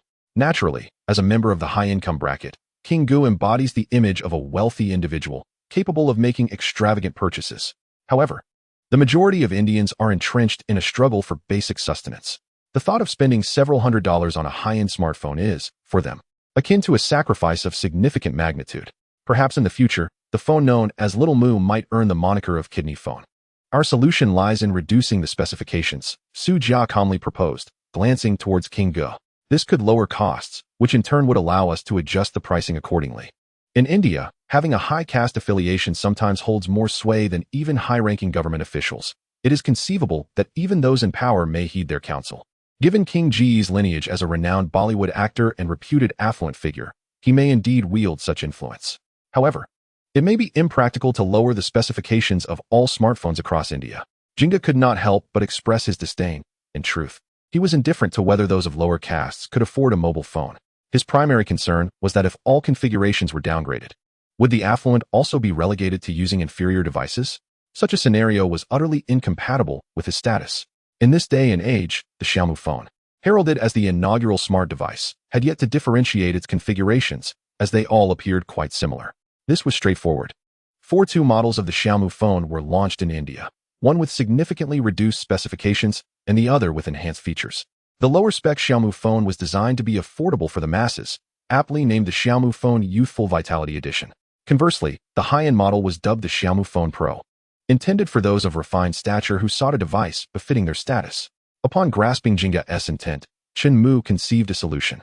Perhaps a larger screen variant could be introduced, titled the Xiaomi Phone Pro Max, or they could offer a bespoke version, crafted from pure gold and adorned with several diamonds, designed to exude opulence. The 2 individuals present were astounded by Chunmu's ingenuity. Could it be approached in such a manner? Truly, he was a commercial prodigy. Indeed, it was just so. Jinga's eyes lit up, and with a snap of his fingers, he proclaimed, "Please ensure I receive such a phone. Price is no object. So long as it remains within $100 million, but it must reflect my status." This was genuine wealth. After all, this individual had existed as a member of the eternal clan on Earth for a staggering 7,000 years. Over such an expanse of time, even the most unremarkable creature could amass considerable fortune.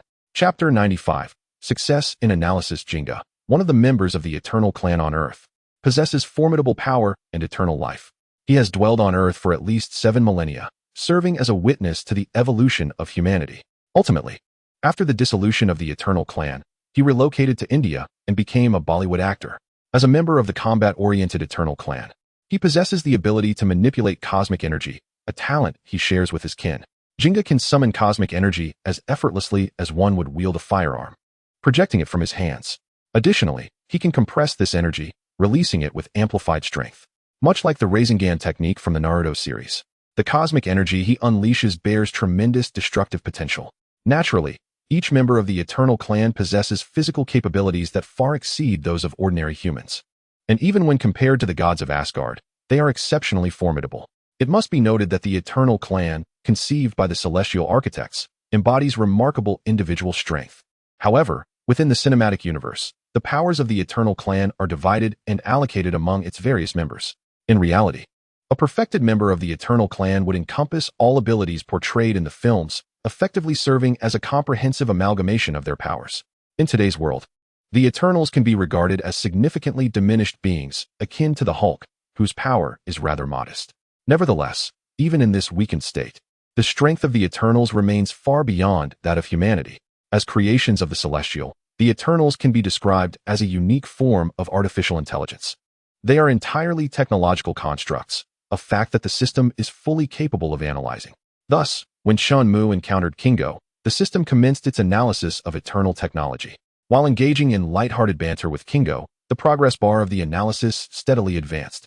Haha, I desire a smartphone fashioned from pure gold, ideally adorned with several diamonds. And I would prefer the physical button beneath the screen to be replaced with a ruby. As an Indian, or rather, Kingo merely resembles an Indian. His prolonged stay in India has naturally imbued him with certain cultural habits. He possesses an inexplicable affection for gold. Therefore, a smartphone crafted from pure gold is precisely what he yearns for. Money poses no obstacle, having lived for 7,000 years. Does Kingo seem like someone in need of funds?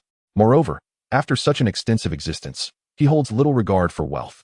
To him, money is merely a string of meaningless digits.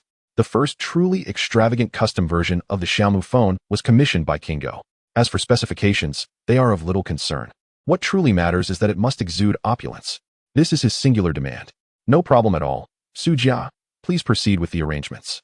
Observing the steadily increasing resolution and nearing completion of the analysis, Shenmue felt a surge of joy and remarked to Sujia beside him. Sujia, slightly exasperated, nonetheless complied and turned to leave. In her eyes, Kingo was merely a Bollywood star, perhaps with ties to Indian nobility, but he held no significance for her. What perplexed Sujia was Chunmu's enthusiasm for this Indian celebrity. Could it be that he is an admirer? Considering Bollywood films, with their traditional Indian artistry often featuring singing and dancing, while some films are indeed commendable and occasionally enjoyable, it would be rather unfathomable if he were truly a fan. Rest assured, we can certainly provide you with a smartphone crafted from pure gold. When you unveil this device, you will undoubtedly capture everyone's attention, regardless of the setting. Indeed, carrying a bar of gold would make it nearly impossible to go unnoticed. Naturally, as an Eternal, Kingo harbors no fear of threats. Even if he were to pull out a gold bar, who would dare to rob an Eternal? Haha, precisely. This is exactly what I desire. Upon hearing Shenmu's words, Kingo could not help but give a thumbs up. As a star, he certainly craves visibility. If he could effortlessly produce a small, solid gold mobile phone from his pocket, it would undoubtedly capture the attention of all around him. Celebrities thrive on exposure. They crave visibility. In Jin Ji's eyes, only this opulent gold phone is worthy of his status. Sir, we should proceed to shoot the advertisement, remarked a slightly rotund Indian man who approached with a respectful demeanor. Hello, my name is Karen, and I am Mr. Jin Ji's servant. This obsequious individual, who had served Jin Ge for decades, was fully aware of Jin Ji's identity as an Eternal. After all, he had witnessed firsthand that Jin Ge had not aged a day throughout the years. A servant? Much like Alfred, Batman's butler in the DC comics? Shenmue inquired with a smile, intrigued by the stout Indian man. Haha, I quite like that title. Karen, you shall henceforth be my servant and steward, akin to Alfred, Jin Ge replied with a grin directed at Karen, who stood nearby. Let us not linger, then. I hope to see you again soon. After we finish the advertisement, if time permits, we could share a drink, Jin Ge added.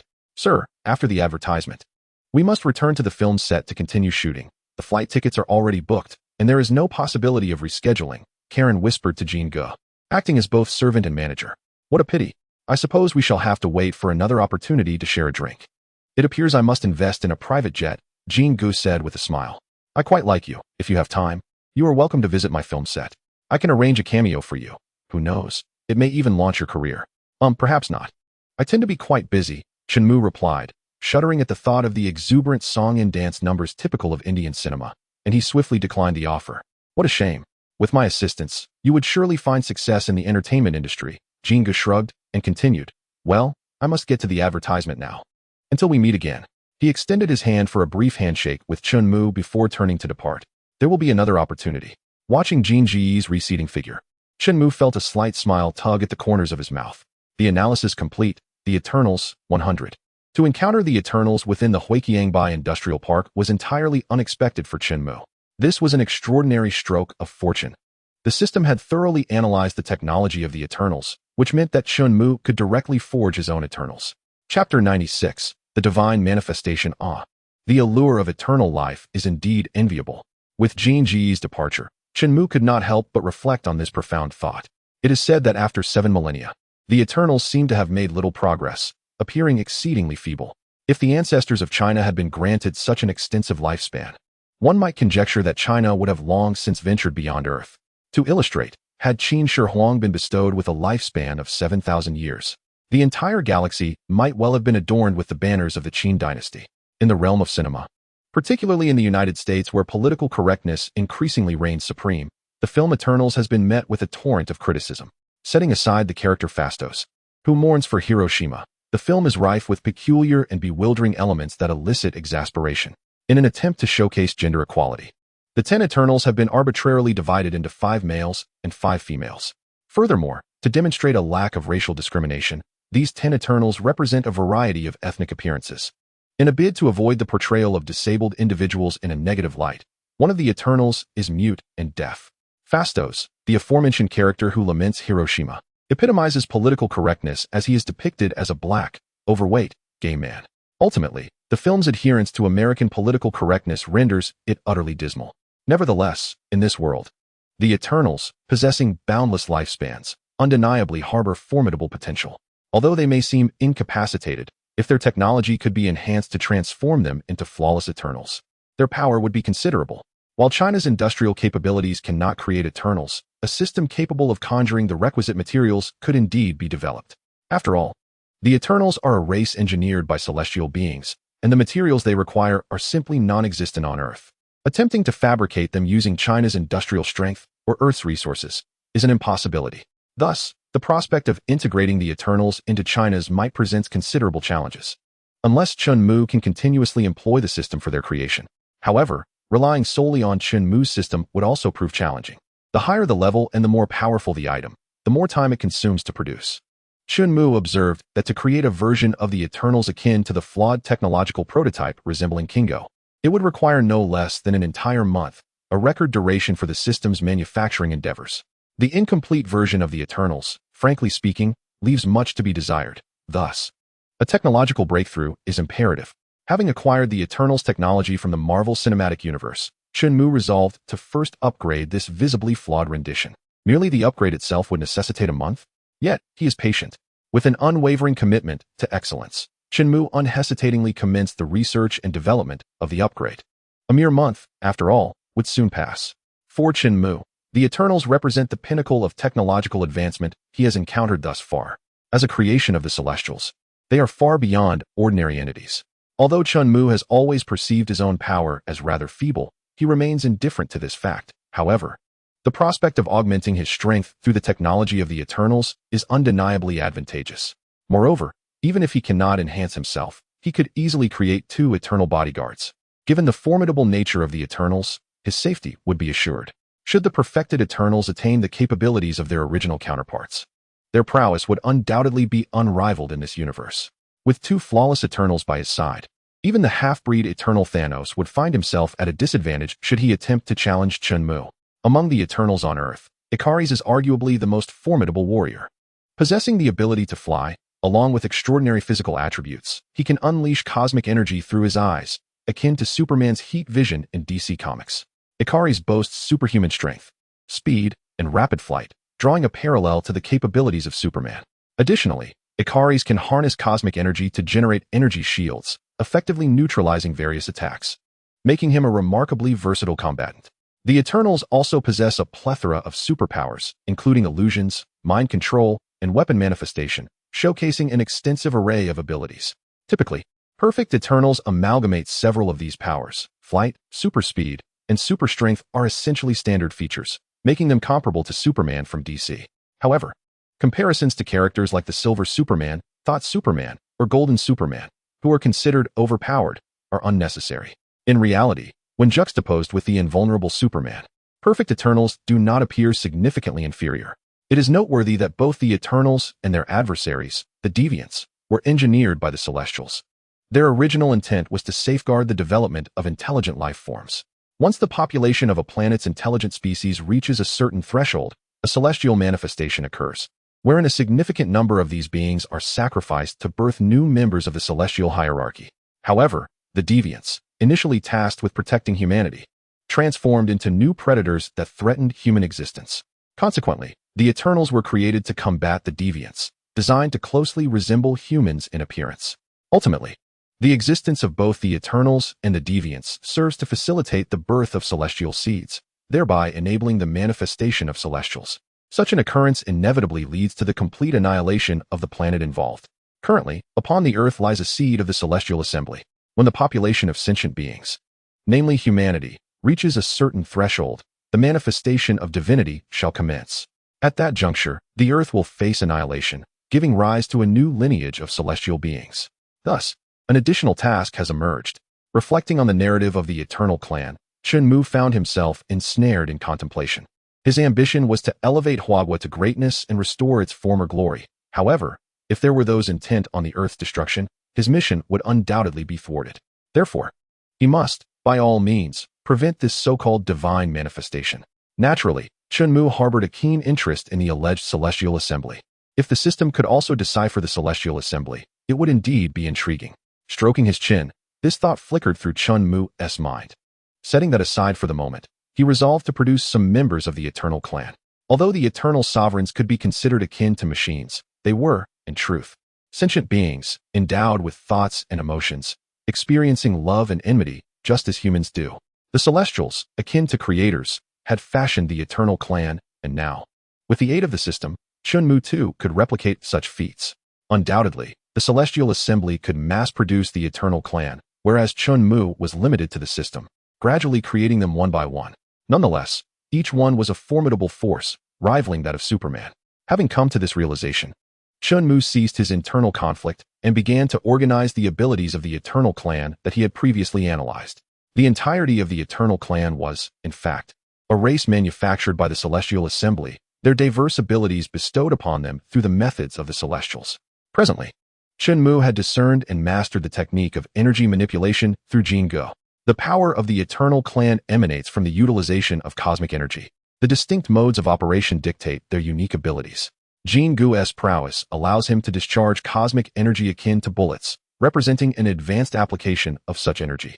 This implies that as long as one can harness cosmic energy and employ it in this manner, one could emit energy projectiles akin to Jingo. Chunmu meticulously extracted the energy manipulation circuitry from Jingo, intrigued and repeatedly studying it. Is this akin to a form of magic? By manipulating cosmic energy in this manner, it can be launched with tremendous force, making it suitable for weaponry. By orchestrating energy in a specific manner, one can harness a particular strength. Furthermore, if this manipulation circuitry were integrated into a machine, that machine would naturally exhibit similar effects. Currently, the only energy manipulation circuitry Chunmu had mastered was that from Jingo, capable of amplifying energy potency before propelling it forth. In simple terms, this operational circuit can only be utilized to manufacture something akin to a firearm.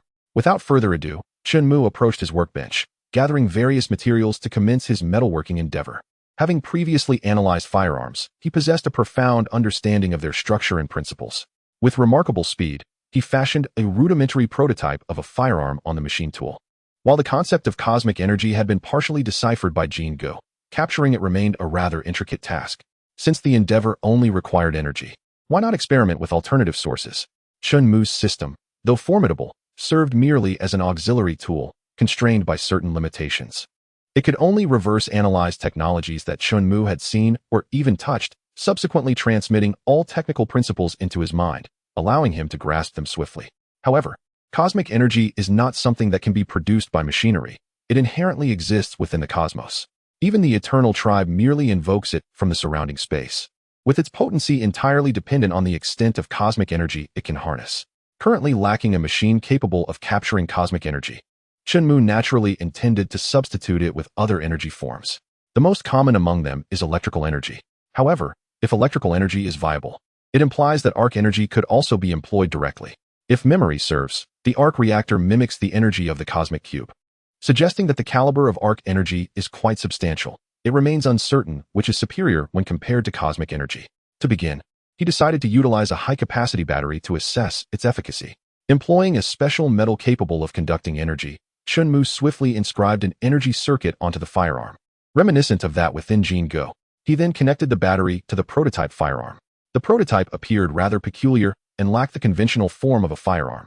Nonetheless, it undeniably constituted a highly dangerous weapon. With a casual assembly of the grip, Shenmue positioned himself in an open area of the laboratory, aiming the muzzle at a distant metallic target. Pulling the trigger, a blue luminescence rapidly coalesced at the muzzle before being discharged, striking the target in an instant and producing a formidable flash. The destructive power generated by pure electrical energy was, in truth, not particularly high. However, the singular reliance on electrical energy rendered it capable of incapacitating an opponent. This device proved to be quite useful. Should someone be struck by it, they would likely experience immediate paralysis.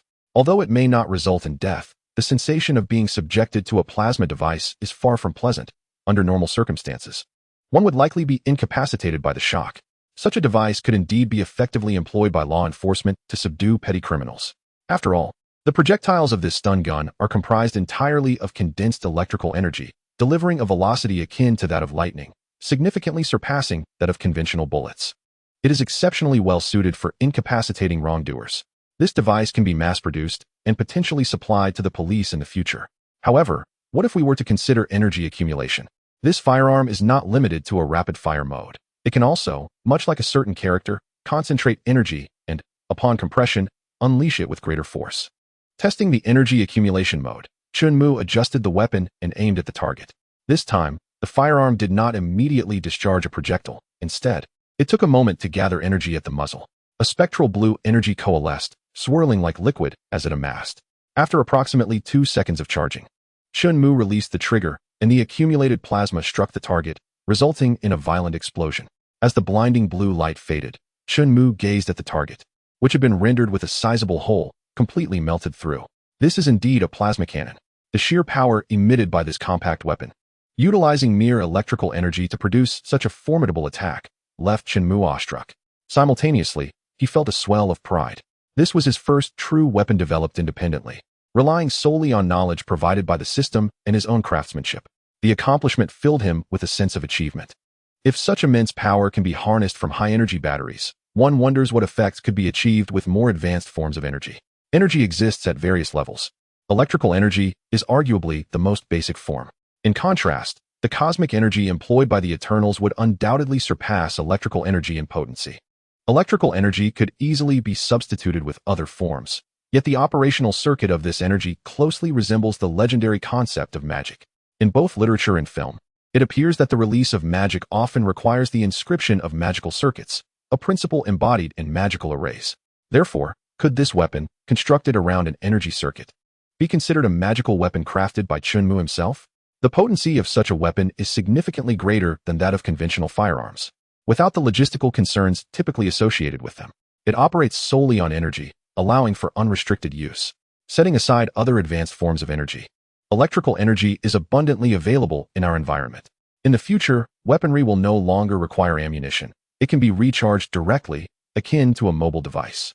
Chapter 98, Infinite Bullets. The energy level is rather low. For instance, this high-capacity battery depletes swiftly when utilized as a standard electric shock weapon.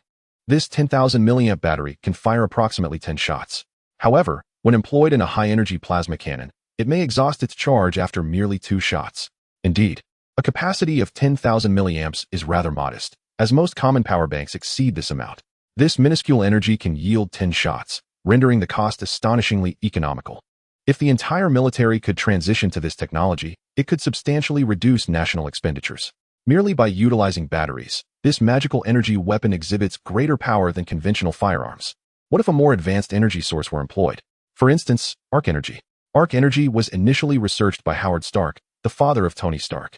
Due to the limitations of his era, he was unable to perfect this technology and left it for Tony, hoping that one day Tony would fully develop it. Fortunately, with the advancements of the QilinArmor's system, Shenmue has mastered this technology early on and has entrusted it to Huagua. Today, Howard's research is quietly being disseminated, and it won't be long before all of Huagua can access this free and clean energy.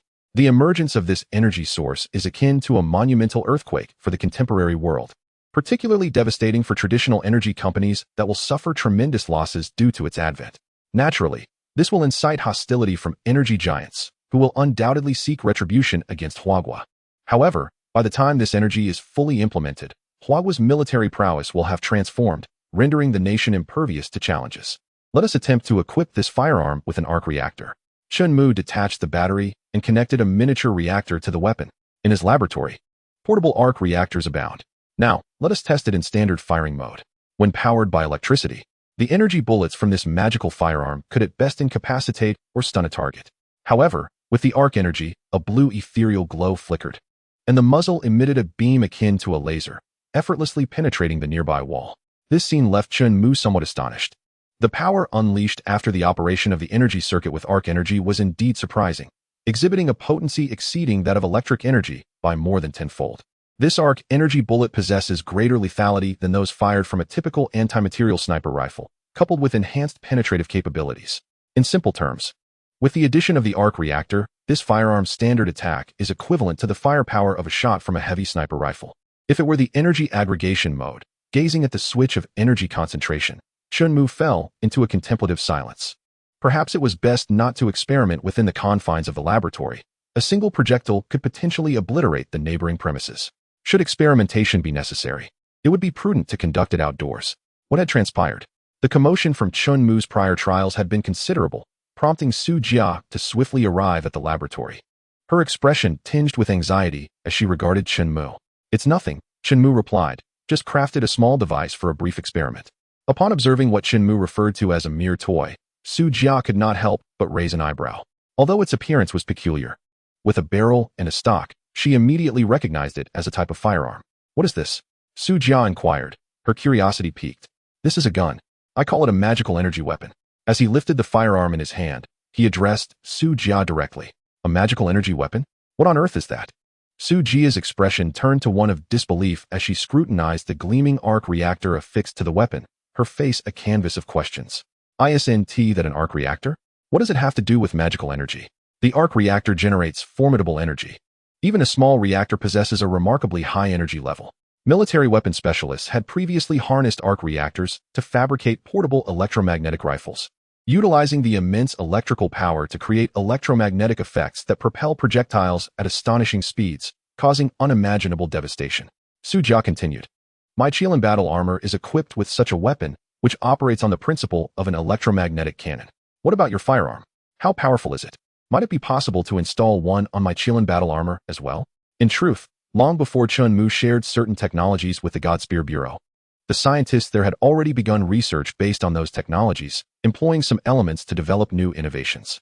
Electromagnetic weapons have existed for quite some time, hindered only by energy constraints that prevented their application on an individual scale. However, the provision of portable arc reactors by Shenmue resolved this issue. Within the military, electromagnetic weapons had been produced for some time, with various electromagnetic guns and cannons already being deployed on a limited scale. Not to mention, electronic weapons produced utilizing similar principles could also be modified and integrated into the Qilin battle armor.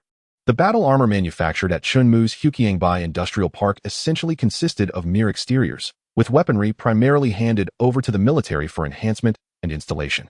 Thus, aside from the weapons provided by Shenmue, scientists within the homeland had also developed numerous potent weapons that were incorporated into the battle armor.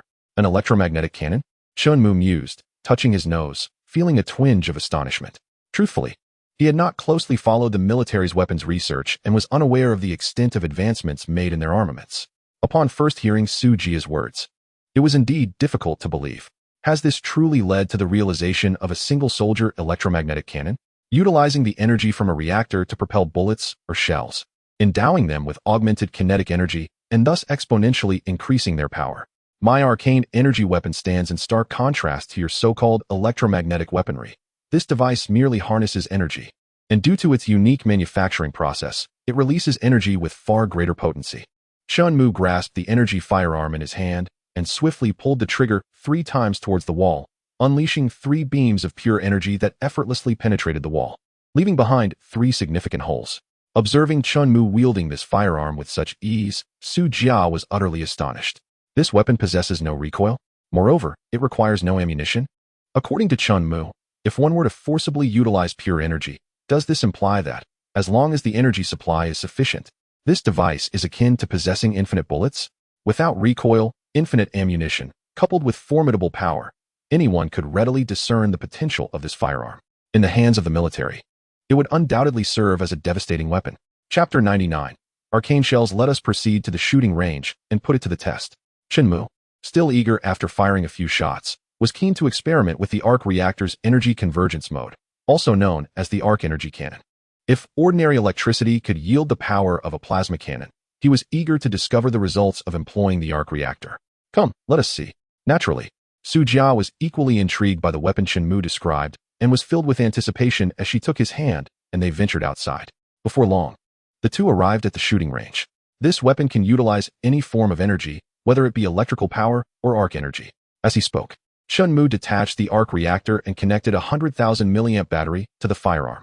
A 10,000 milliamp battery could fire 10 shots or launch 2 plasma rounds, while this battery, with its 100,000 milliamp capacity, would allow for 100 shots or 20 plasma cannon firings. The magical circuitry on Jin Ji's body amplifies energy in a manner that is truly astounding. It is no wonder it stems from the technology of the Celestial Group. This device is nothing short of terrifying. A mere ordinary battery can unleash such formidable power. Moreover, this battery is not disposable. It is rechargeable. 100 rounds? Su Jia appeared incredulous. On the battlefield, the larger the magazine capacity, the greater the chances of survival. 100 rounds surpasses that of a typical machine gun. Even if these are merely electrifying bullets with a paralyzing effect, they remain formidable. Furthermore, if one seeks destructive power, are 20 plasma rounds not sufficient? Most importantly, this energy source is merely an ordinary battery. Do you think you are some sort of Gauss S7 special bomb? With a spirit of intrigue, Su Jia took the energy firearm from Chun Mu's hands and began to experiment. The standard electric bullets functioned much like a stun gun, requiring merely a pull of the trigger. There was no need for cooling, as the energy coalesced directly at the muzzle rather than within a barrel, and indeed, this weapon lacked a barrel entirely. In electric gun mode, the projectile's velocity was astonishingly swift, akin to genuine lightning, rendering it nearly impossible for an ordinary person to evade. The consequence of being struck by such an electric shock was invariably unconsciousness. Switching to plasma cannon mode, Su Jia effortlessly melted the metal target before her with several blasts. Upon replacing the battery with an arc reactor, the ordinary attack mode unleashed a terrifying projectile force, reminiscent of a laser gun, leaving Su Jia momentarily speechless. This was the epitome of a futuristic weapon, pure energy weaponry. And yet, you call this your little toy? Su Jia gazed at Chun Mu with a complex expression, filled with admiration. This weapon was undeniably spectacular. Please ensure this weapon system is installed in my battle armor. Rest assured, all subsequent armors will be equipped with this. Chun Mu replied confidently. After all, it was merely an energy circuit, easily integrated into the armor using specialized conductive metals, thus facilitating the utilization of this capability. Currently, Chun Mu had only encountered the kinetic energy circuit, possessing limited understanding of other magical energy circuits. He would have to seek opportunities in the future to master those as well. In due course, he could categorize the armors into various types, inscribing different magical circuits within them. If conditions permitted, he might even inscribe multiple sets. Consider the aspect of super speed, reminiscent of Makari from the Eternal race. The mute Eternal whose super speed allowed her to traverse the entirety of Earth in an exceedingly short span. If he could acquire her magical circuit and inscribe it into the Qilin armor, would it not also be capable of such feats? Similarly, there were abilities like super strength, telekinesis, and material transformation. In the future, flight could be achieved without thrusters, soaring freely, and perhaps even learning spells like portals to create direct teleportation with the armor. Such advancements would elevate the battle armor to the realm of magical mechs, where a mech wielding magic would instill fear in all who encountered it. It appeared that future armors would need to be renamed based on their distinct abilities, diverse applications, and various military branches. Shall we test the arc energy cannon? Chunmu chuckled, adjusting the weapon's energy focus mode and aiming at a distant target. After 2 seconds of energy accumulation, a blue energy sphere coalesced at the muzzle and, in an instant, was unleashed, striking the target with a resounding boom. In an instant, darkness enveloped the sky, accompanied by a deafening explosion that shattered the target into countless fragments, as if a multitude of bombs had detonated simultaneously. The arc energy cannon was terrifying indeed. My goodness, this is far more exhilarating than an RPG. Moreover, could this be classified as a magical attack? Observing the devastation wrought by the weapon, Chunmu couldn't help but marvel internally, pondering over this notion. The arc-reactor not only stored immense amounts of energy, but also served as a power generation device. As long as the armor possessed sufficient fuel, the weapon was akin to having infinite ammunition. Noticing Su Jia's astonished expression, Chunmu spoke with a hint of pride. He had indeed created a weapon with limitless firepower. This must be installed on my battle armor. Su Jia's eyes sparkled with excitement as she gazed at the unassuming weapon in Chunmu's hands, her enthusiasm beyond words. Since the reactor itself was a source of energy, it could utilize this energy attack indefinitely as long as it remained unexhausted. Chunmu picked up the magical energy firearm and showed the arc reactor to Su Jia, inquiring, with a little modification to its appearance, do you think this could become a mainstream military weapon? That depends on the general's considerations, Su Jia mused for a moment before replying. However, the quantity is too large, making changes won't be so simple, and it will require time. In simple terms, although Chunmu referred to this weapon as a magical energy firearm, it could equally be explained as a technological weapon. Wasn't this essentially an energy weapon? There were indeed such types of weapons. To Su Jia, it seemed as if Chunmu had succumbed to a phase of delusion. Why not simply call it an energy weapon? Why label it a magical energy weapon? Where was the evidence of magic energy? It was all electric power and arc energy, elements firmly rooted in technology. This gun bore no trace of magic energy. Of course, Su Jia was not a researcher, otherwise. If she were to dismantle the firearm, she would discover that its internal components differed fundamentally from traditional firearms. This device lacked barrels, gunpowder, and other conventional elements. Its structure was seamlessly integrated. Only Chunmu understood that inside the gun, specially designed conductive materials formed an incredibly intricate energy circuit, constituting a magical array. The energy projectiles were unleashed because these energies traversed the magical circuit within the firearm, forming the magical array. Thus, despite appearing to deliver physical attacks, they were, in fact, genuine magical assaults. This is why Chunmu referred to it as a magical energy firearm. Chapter 100, The Six-Pulse Divine Swords. This firearm was entirely distinct from traditional weapons, its principles fundamentally different. If tasked with explaining it to scientific researchers, Chunmu would find it challenging to convey the intricacies clearly in a short span of time. Due to the fundamentally different principles involved, this weapon, even if placed in the hands of the most brilliant scientists in this world, would remain incomprehensible, at best allowing for mere imitation. However, should imitation be feasible, it would suffice for the nation of China. By merely altering the aesthetics of the firearm, it could be rendered nearly perfect. In the future, when confronting extraterrestrial beings, this weapon would undoubtedly serve as a formidable asset. Compared to the rudimentary energy weapons wielded by the Chitauri, the offensive capability of this arcane energy weapon is vastly superior. Moreover, its most remarkable feature lies in its exceptional adaptability. It seemingly accommodates any form of energy, be it the commonplace electric energy, the more advanced arc energy, or even the cosmic energy utilized by the Eternals, all of which could serve as its ammunition. Regrettably, contact with a mage is currently unattainable, otherwise, one could experiment with harnessing their magical prowess to ignite the ammunition directly. By the way, Su Jia, are there any martial arts masters in the country? The kind with inner strength? Reflecting on mages, Chunmu curiously inquired of Su Jia beside him. In the Marvel Universe, China is not devoid of powerful individuals, yet they are predominantly martial artists. This brings forth Chunmu's intrigue regarding whether the inner strength of martial artists could also serve as a source of energy for the weapon. If that were the case, it would be remarkable. This firearm could potentially channel the martial artist's inner strength externally, akin to an externalized Six Meridians divine sword. Is inner strength available? Su Jia affirmed with a nod. In China, the concept of inner strength is not particularly secretive, especially within the military, where many close combat instructors are trained martial artists possessing inner strength. The Marvel Universe is not akin to Chunmu's original world, where such supernatural powers do not exist. Those claiming to be masters of internal martial arts are largely charlatans. In this world, however, the existence of inner strength seems entirely plausible. After all, in comparison to other power systems, inner strength is relatively feeble. Why do you ask about this? Su Jia questioned, somewhat puzzled. Aren't we discussing weapons? Why suddenly inquire about inner strength? Let us not forget, this firearm is an arcane energy weapon. Chun Mu chuckled and clarified, it can utilize any type of energy, thus, inner strength would naturally be included. Upon hearing this, Su Jia's expression reflected disbelief. It was her first encounter with the notion that a martial artist's inner strength could be employed in such a manner. Frankly, while inner strength does exist in this world, its primary purpose is to enhance physical prowess, rendering practitioners stronger. Beyond that, it holds little other utility. The extravagant techniques depicted in martial arts novels are largely fictional. At most, one might achieve something akin to hidden strength, yet legendary moves such as the 18 dragon subduing palms are entirely fabricated.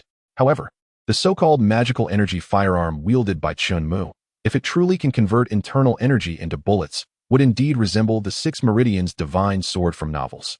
Of course, no matter how formidable one's martial arts skills may be, they still fear the kitchen knife, such as the prevailing sentiment towards martial arts in present-day China. Nowadays, martial arts are primarily seen as a means to enhance physical fitness, while the military continues to rely predominantly on firearms and similar weaponry for their principal offensive capabilities. Nevertheless, Chun Mu's firearm could certainly augment certain strengths, albeit modestly. I recall that my former instructor possessed internal energy. I should reach out to her to see if she would be willing to give it a try. In truth, Su Jia does not hold much faith in internal energy bullets, yet she finds the concept intriguing and plans to invite a master of internal energy to experiment. No matter how potent the internal energy, can it truly rival the arc energy cannon? Coincidentally, during her time in the military, her instructor was adept in internal energy and not lacking in skill, so she intends to call her over for a test. For Chun Mu, internal energy bullets may not be particularly powerful, especially when compared to magical bullets, but they do possess a certain flair. Moreover, as a citizen of China, there is an inherent fascination with martial arts, so naturally, one must give a firearm capable of harnessing internal energy a try. The Marvel Universe, after all, is rooted in Western comics, where the governing principles lean heavily towards magic. Thus, when it comes to sheer power, magic undoubtedly reigns supreme. Consider the future Scarlet Witch of the Avengers. Imagine if she were to wield this firearm, channeling her chaotic magic through it. The destructive potential would be immense. Su Jia departed, taking the weapon prototype with her. She plans to consult a weapons expert to refine its appearance, ensuring it resembles a true weapon more closely. Currently, this inaugural magical energy weapon has two versions, one utilizing replaceable batteries for energy and the other directly integrated with an arc-reactor. Its power is formidable, not significantly weaker than that of battle armor, and the most appealing aspect is its low cost of production. It can be fabricated quite simply, as long as one understands the magical circuitry. By employing specialized energy-conducting materials within the firearm and adding a casing along with connection devices, the weapon can be assembled. As for the energy-conducting material, it is a unique silver alloy, exhibiting exceptional conductive properties across various energy forms. Perhaps this is what one might refer to as mithril. Furthermore, the firearm poses little risk of falling into the wrong hands. Take, for instance, the agents of S.H.I.E.L.D. If they were to acquire this firearm and attempt to dismantle it, they would be utterly perplexed. Do they comprehend magic? Not in the slightest. They would be incapable of grasping its principles. Moreover, the firearm is designed as a seamless unit, devoid of a traditional barrel. The mithril is intricately inscribed within the metal. Attempting to replicate it would be nearly impossible. If any part of the magical circuitry is compromised, the weapon would be rendered inoperative. Replication is simply out of the question. Magic, in essence, belongs to the realm of mysticism. Perhaps the ultimate destination of both science and mysticism is theology. Whether it be technology or magic, when fully developed, they may ultimately lead to the divine. While both paths converge at their end, science and mysticism are indeed vastly distinct, each following a completely different trajectory. They are like two lines separated by great distances. Though they may intersect at their culmination, the principles governing them are fundamentally disparate, making them exceedingly different in their early stages. To comprehend the magical principles behind the magical firearms, one would need to cast aside all existing scientific knowledge and approach magic anew. Otherwise, even the most astute minds would find themselves utterly bewildered. Chun Mu's ability to master both magic and technology is largely due to the system that has directly imparted the underlying principles into his mind, enabling him to advance both realms in tandem. This, in fact, mirrors the developmental philosophy of Asgard. Asgard embraces both technology and magic, fostering their simultaneous growth. Once both have reached a high level of sophistication, They can naturally complement one another, leveraging their respective strengths. In this singular creation, both technology and magic can coexist, harmoniously enhancing their potency. At this moment, Huagua, under Chunmu's leadership, is poised to embark on this very path, developing both technology and magic concurrently. In this world, Huagua is on the verge of becoming a second Asgard, perhaps even surpassing it in strength. Chapter 101. Celestial Beings. Time passes swiftly. It has been a month since the encounter with the Eternal Race's king. Today, Chunmu, alongside Su Jia, has arrived in the capital, as tomorrow marks a significant occasion, the National Day. Furthermore, a monumental event will unfold, the Grand Military Parade. This has been in the works for quite some time, and both Chunmu and the military leader have been preparing diligently for the parade. In the past month, numerous developments have occurred, particularly concerning Chunmu. The Huqiangbai Industrial Park has begun rigorous site selection and construction. In fact, the industrial zone located near the capital has repurposed a former industrial area, which, after some modifications, is ready to commence production. This has significantly increased Huqiangbai's production capacity. Throughout this month, the industrial park has been working tirelessly to produce military equipment for the various armed forces, delivering over 200 sets of Qilin battle armor, which the military will modify and paint themselves before distribution. However, before they officially enter service, there remains a crucial task: the upcoming Grand Military Parade. This year coincides with the Olympics being held in the capital, attracting the world's attention. The Olympic fervor has not yet waned, and the announcement of the military parade has sparked immense curiosity and anticipation from nations across the globe. The information regarding the military of Huagua is tightly guarded, with only a few details being uncovered by certain intelligence organizations, such as the SHIELD. Most information remains shrouded in secrecy. This compels many foreign spies to focus on Huagua's official accounts, as it is through these channels that they can glimpse the nation's military equipment. However, the data released by official sources is unlikely to be the most current or powerful. Thus, Huagua's military capabilities have long remained an enigma to the outside world. Now, with Huagua boldly promoting its upcoming military parade, it has hinted that many new weapons will be showcased, piquing the curiosity and anticipation of various nations. This presents a prime opportunity to gauge Huagua's military strength. They remain unaware that this parade will fundamentally alter their perceptions. Moreover, the development of the Eternal Tribe has finally reached completion. After a month of diligent work, the technology acquired from the Eternal Tribe has been successfully upgraded through the system. This marks the longest task Chunmu has undertaken since utilizing the system. In contrast, the optimization of Tony Stark's Mark II only took a couple of days, making this month-long endeavor remarkable in its complexity. The technology inherent to the Eternal Tribe is astonishingly advanced. The optimized Eternal Tribe warriors exhibit significant enhancements in physical prowess. They possess greater strength, increased speed, and, crucially, the ability to fly. These attributes can be considered foundational abilities of the Eternal Tribe. If the cinematic portrayal of the Eternal Tribe represents an incomplete version with only a singular power, then the comic book depiction of the perfected Eternal Tribe incorporates nearly all abilities, save for a few unique powers that require individual design. Flight, superhuman strength, super speed, laser vision, weapon manifestation, mind control, and illusion capabilities are all present in the perfected Eternal Tribe. Through the system, Chunmu has optimized the Eternal Tribe based on the advancements from the technology acquired, endowing them with flight, superhuman strength, super speed, and energy manipulation, an impressive feat, considering their origins as a fragmented version. However, the so-called superhuman strength and speed fall short when compared to the original two eternal beings. In comparison to Gilgamesh, who embodies the super strength of Shama Dongshi, the new Eternal Tribe's strength is comparatively weaker. Furthermore, when juxtaposed with Makari's super speed, they lag significantly. Yet they surpass the future Quicksilver, who, in this world, could even be felled by a bullet. In the grand scheme of Chunmu's vision of a perfect Eternal Tribe, there remains a slight deficiency. However, if I could engage with other eternal beings and amalgamate all their capabilities, might it be possible to successfully create a perfected version of the Eternal Tribe? Through the system, Chunmu is entirely capable of achieving this feat. However, even the newly formed Eternal Race is sufficient. The optimally engineered Eternal Race possesses several abilities, and its combat prowess should surpass that of Icarus. Icarus is a figure comparable to Thanos, and at this moment, Chunmu can directly create such formidable beings through the system. What more could one desire? A production time of 2 months is quite acceptable. Without hesitation, he commenced utilizing the system for production, eagerly anticipating the emergence of life crafted by the system. This is a divine capability, creation of life. Moreover, life that is immensely powerful.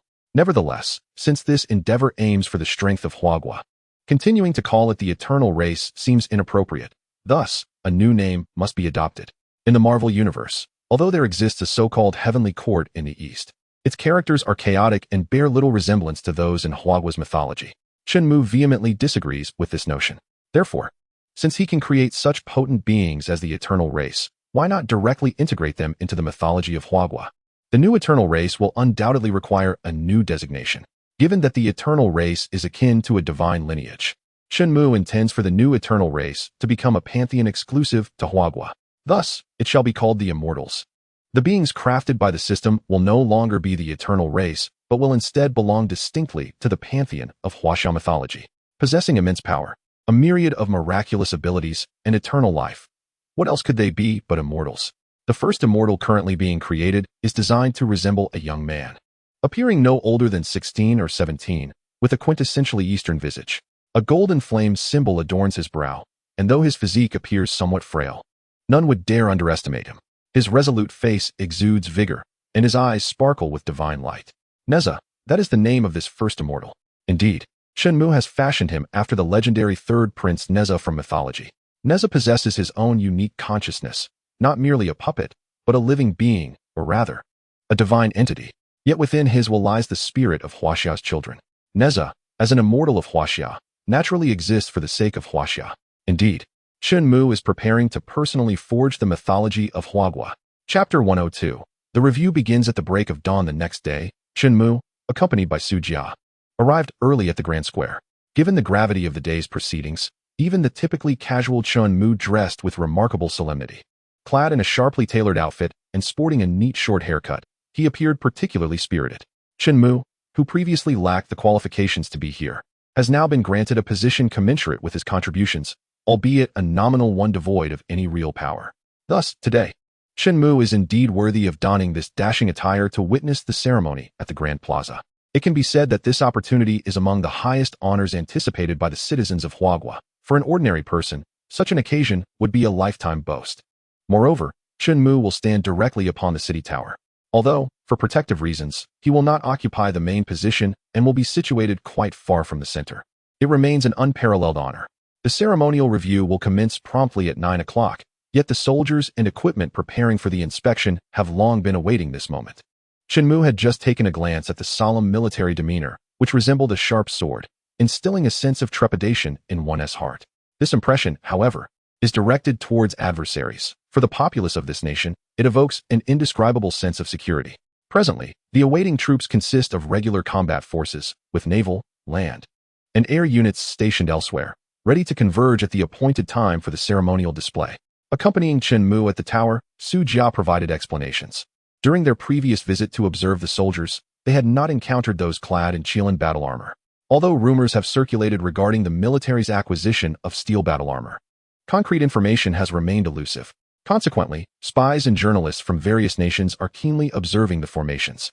Su Jia chuckled and remarked, if they wish to see, they will naturally witness it when the time comes. Over the past month, under the full mobilization of the national machinery, 2 aircraft carriers have been launched with remarkable speed, akin to dumplings being boiled. These carriers are entirely domestically produced by Huagua, with the experience gained from the Tianfeng vessel. Combined with a host of new advanced technologies and prior preparations, the construction of these carriers has progressed at an astonishing pace. Both carriers are equipped with anti-gravity devices, enabling them to perform high-altitude flights as spaceborne carriers. These 2 aerospace carriers will make their debut during this ceremony, soaring majestically above the city gates. This spectacle is sure to astonish the world. Thanks to the transformation experience from the Feng Tian vessel, the construction of these 2 carriers has been immensely successful, featuring state-of-the-art weaponry. Not only do they boast various electromagnetic and laser weapons, but they also incorporate energy circuits provided by Shenmue. In other words, these 2 aerospace carriers are equipped with 2 sets of large magical cannon circuits. These vessels represent not only the pinnacle of technological achievement, but also the most advanced magical offensive capabilities. At the bow of both aircraft carriers lie 2 sets of energy circuits, magnified countless times. These 2 magical cannons possess the capacity to absorb the entirety of a reactor's energy, enabling them to obliterate an entire large island, leaving not a single trace behind. It is a true form of annihilation, akin to the power of a simplified rainbow bridge. Such formidable strength evokes awe in all who behold it, reflecting the stance of the Huagua nation towards magic. When Chunmu's first magical firearm came into view, the initial surprise quickly transformed into acceptance, as Huagua, renowned for its inclusiveness, embraced the existence of this magic without hesitation. Even without fully grasping the underlying principles, the ability to wield it sufficed. Thus, under Chunmu's guidance, both aerospace carriers were equipped with 2 sets of magical cannons. Each carrier also housed several large arc-reactors, rendering them unmatched in combat prowess on Earth. Having gained ample experience, domestically constructed carriers now boast sizes far exceeding the modified Fengtian ship. With the addition of magical cannons, these aerospace carriers transcend mere technological weaponry, poised to make a grand entrance at the military parade. After all, their impact is undoubtedly the most striking. At 6 o'clock, as the sun rose and the time for the parade approached, the expansive square was already filled with compatriots from all corners of the nation, eagerly anticipating the commencement of the event. Preparations for this parade had been underway for 1 to 2 months, with extensive promotion. Many patriotic citizens, upon hearing the news, unhesitatingly made plans to witness the defenders of the homeland and their formidable armaments firsthand. Even those unable to attend in person gathered around their televisions, ready to watch the live broadcast of this grand ceremony. Numerous patriotic enterprises paused operations to organize collective viewings of the event.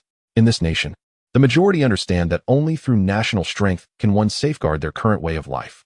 Without formidable power and a strong military, the tranquility enjoyed by the populace would be unattainable. To the dedicated individuals striving for our cause, your efforts are commendable. Serving the people is not merely a slogan. It is the unwavering commitment of Huagua's soldiers. As the appointed time arrived, the ceremony commenced, capturing the attention of the nation.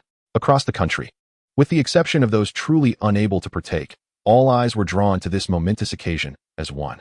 4 billion people awaited in anticipation. As the ceremonial guard, marching in perfect unison with solemn expressions, passed through the city gates, the fervent atmosphere at the scene remained undiminished. At this moment, the number of viewers nationwide tuning in via television or the internet reached a pinnacle, with at least 1 billion individuals, ranging from venerable elders in their 80s and 90s to toddlers around 4 or 5 years old, watching in rapt admiration.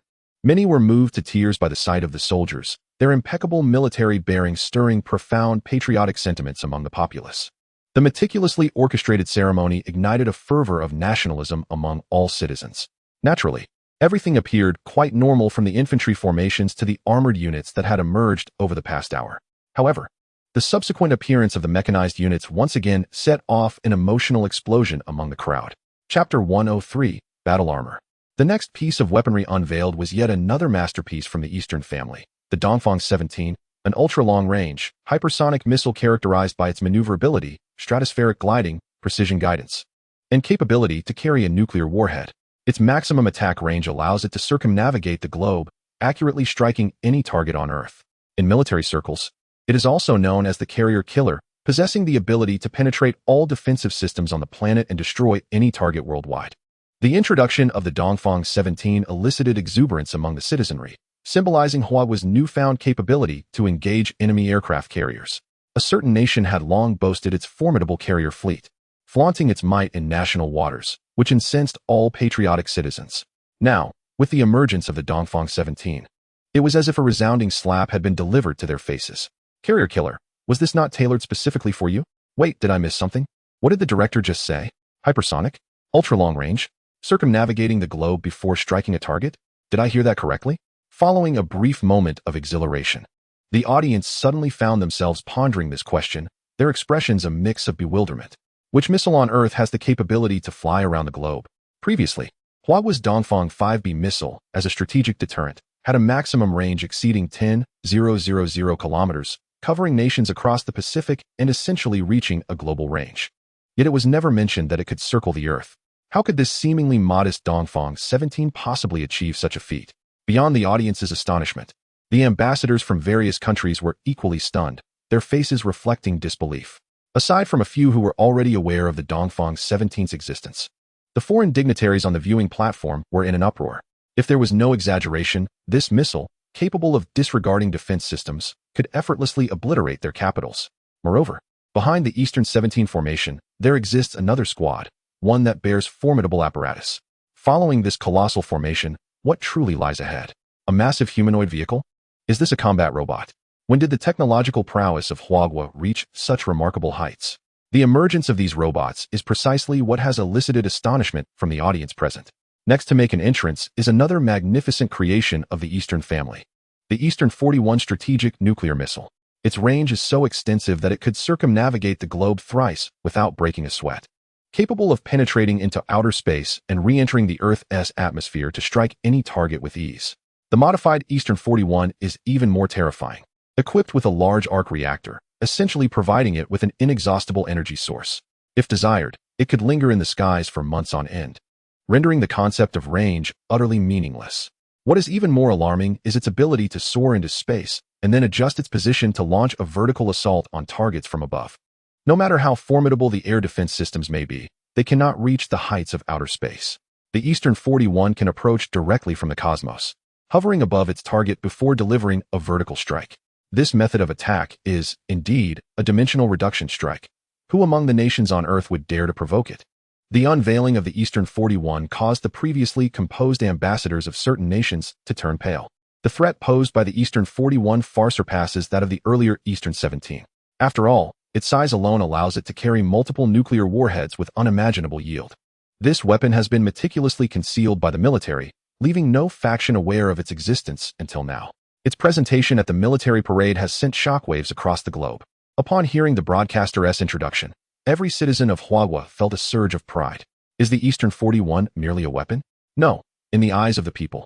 It transcends such a classification. It is a protective umbrella, or perhaps a guardian deity, an unwavering sentinel safeguarding the territories of Huagua.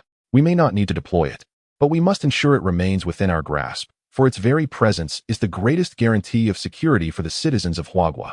The missile ventures into deep space, launching attacks on enemy targets from beyond the Earth. There are no means on the planet capable of thwarting such an assault. Thus, the advent of the Eastern 41 effectively cements Huagua's position as invincible. Regardless of whether war may truly transpire, as long as the Eastern 41 exists, Huagua remains, in the truest sense, in a state of invulnerability. The next weapon to be showcased is a new piece of equipment from the firefighting brigade, which the audience has likely noticed, a single-soldier multifunctional combat suit, the Bai armor. This marks the first time the firefighting brigade has participated in the military parade in the form of a combat formation. Bai emerges, possessing the knowledge of all things, to caution the populace and avert calamities. The Bai battle armor, designed as a multifunctional suit, primarily serves the purpose of disaster relief. Hence, it has been integrated into the firefighting units.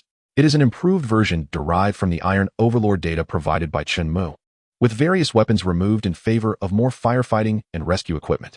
Its formidable strength makes it an unparalleled choice for emergency responses. Even in the face of a raging forest fire, possessing just 2 sets of Bai armor would suffice to resolve the situation effortlessly. The advent of the Bai battle armor reflects the peaceful aspirations of the Chinese nation. This armor will not be solely utilized for warfare. Rather, it will predominantly serve in construction and the safeguarding of citizens. For instance, during the earthquake earlier this year, the presence of Bai armor would have significantly minimized casualties. The emotions of the audience at the scene have reached a fever pitch, unlike those watching from home, who can only view the broadcasted images and the host's commentary on the displayed equipment. The live audience, however, can witness the various formations and distinct paint schemes of the battle armors trailing behind the Bai. Thanks to Tony Stark's flamboyance, the entire world is now familiar with Iron Man. The might of Iron Man is common knowledge among Earth's inhabitants. Thus, these spectators are equally cognizant of the combat capabilities of such armors. Little did the citizens of China dream that their homeland had quietly equipped its military. And judging by the numbers, it appears to be quite substantial. The primary function of the Bai battle armor lies in disaster response, and its introduction will greatly alleviate the pressure on firefighting departments, heralding good news for both the nation and its people. As the television broadcasts the impressive silhouette of Bai, the citizens watching the live broadcast erupt in cheers. This signifies that the Bai armor will better protect them and minimize economic losses during disasters. Who would not welcome such a marvel of technology? The Bai battle armor possesses flight capabilities. In the event of an emergency, it will swiftly reach the disaster site, ensuring the safety of the populace and their property. As the host concludes, the Bai battle armor's thrusters begin to glow, and astonishingly, it takes off, soaring swiftly and orderly into the distance. At that moment, The audience across the nation is truly astounded. Initially, they believed this armor to be formidable, but they never anticipated that such a colossal suit would also possess the ability to fly. With weapons attached, would it not resemble the Iron Man from America? Chapter 104. A sudden shift in style. Next to make an appearance is the mech unit of our military combat forces. First to emerge is the Baihu series of battle armor from the Army, symbolizing majesty. They are formidable instruments on the battlefield, endowed with formidable combat capabilities. The White Tiger battle armor is, in essence, an enhanced variant of the Qilin battle armor, meticulously tailored to address the unique conditions of various military branches and battlefield scenarios. It possesses all the capabilities of the Qilin battle armor, while also allowing for the addition of diverse equipment based on specific combat situations and purposes. The Army's battle armor can be repainted to adapt to different environments. However, during this parade, it predominantly showcased the traditional military green of the Army. The White Tiger series boasts formidable combat prowess, with each soldier's armor exhibiting combat capabilities on par with that of Iron Man. The mention of Iron Man serves merely to provide the audience with a relatable reference, given the ostentatious nature of Tony Stark's persona. The director's commentary further ignited the enthusiasm of both the live audience and those watching from home. The implication that each soldier in this formation possesses the prowess of Iron Man raises intriguing questions. With the deployment of so many soldiers equipped with such technology, has our nation fully mastered this craft? Will we witness even more Iron Man-like warriors in the future? As the White Tiger squadron passed, they, like the previous Baihu battle armor, departed in perfect formation, eliciting another round of cheers. Next, we observed the Xuanwu series battle armor from the Navy, designed for deep-sea operations and capable of addressing all challenges in maritime combat environments, safeguarding our vast ocean territories. The two-tone white and navy blue Xuanwu battle armor entered the spotlight, exuding an aura of calm stability. Similar to the White Tiger battle armor, it too flew away after the review. Following that, we were introduced to the Zhuge series battle armor from the Air Force, renowned for its remarkable flight speed. Dedicated to defending our skies, the Air Force's Zhuge armor, adorned in a sky blue hue, appeared less cumbersome than that of the Army and Navy, endowing it with astonishing velocities. Next came the Qinglong series battle armor from the Rocket Force, a newly established branch of our military responsible for strategic weaponry, serving as the staunchest shield of our nation. The best defense is indeed a good offense, and thus, describing the Rocket Force as our most formidable barrier is entirely accurate. The Rocket Force oversees all missile systems, including the previously showcased Dongfang series missiles. The name Qinglong for their battle armor is most fitting, as the launch of Dongfang missiles evokes the imagery of a great dragon's roar, commanding our nation's strategic weaponry. The Rocket Force wields the true power to obliterate the world, embodying a steadfast guarantee of security for our country. The Qilin battle armor, originally provided by Chun Mu, was handed over to the military and subsequently transformed into various series through the enhancements of the Army, Navy, and Air Force. The Army's White Tiger series battle armor boasts a formidable arsenal, undeniably becoming a nightmare for enemy forces on the battlefield. The Navy's Xuanwu series of battle armor possesses the remarkable capability of deep-sea operations, enabling it to launch attacks on vessels from the abyss, rendering evasion futile. The Air Force's Zhuge series boasts an astonishingly rapid flight speed and formidable aerial support capabilities, making it an effortless task to confront enemy aircraft. The Rocket Force's Qinglong series is predominantly equipped with defensive armaments, with their paramount mission being to ensure the seamless launch of Eastern missiles during actual combat. Thus, the weaponry of the Qinglong battle armor is, paradoxically, the most expensive, featuring a diverse array of munitions that exceeds the firepower of the Baihu battle armor. The best defense is indeed a robust offense, a principle well understood by the Rocket Force. The military has named the battle armors after the four divine beasts, assigning them to various units, with the Celestial Guardians safeguarding the four cardinal directions. This clearly reflects the military's aspirations for these armors to fortify our great nation, China. United, the four divine beasts are destined to achieve invincibility in battle and overcome all adversaries. As the Qinglong battle armor ascended into the sky, the audience remained enraptured, their faces flushed with excitement, a testament to their exhilaration.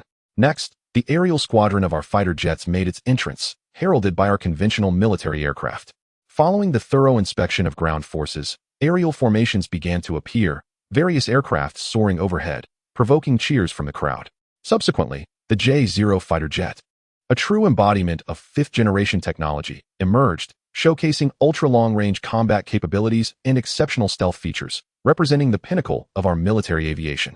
Surprisingly, The excitement surrounding the fifth-generation aircraft did not match prior expectations, as the audience was still captivated by the earlier spectacle of the battle armors. However, a sudden shift occurred when the J-0 executed a series of agile maneuvers and exited the aerial stage.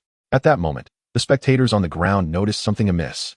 From the heights above, several shadows pierced through the clouds, and to their astonishment, two massive warships emerged. Were they aircraft carriers?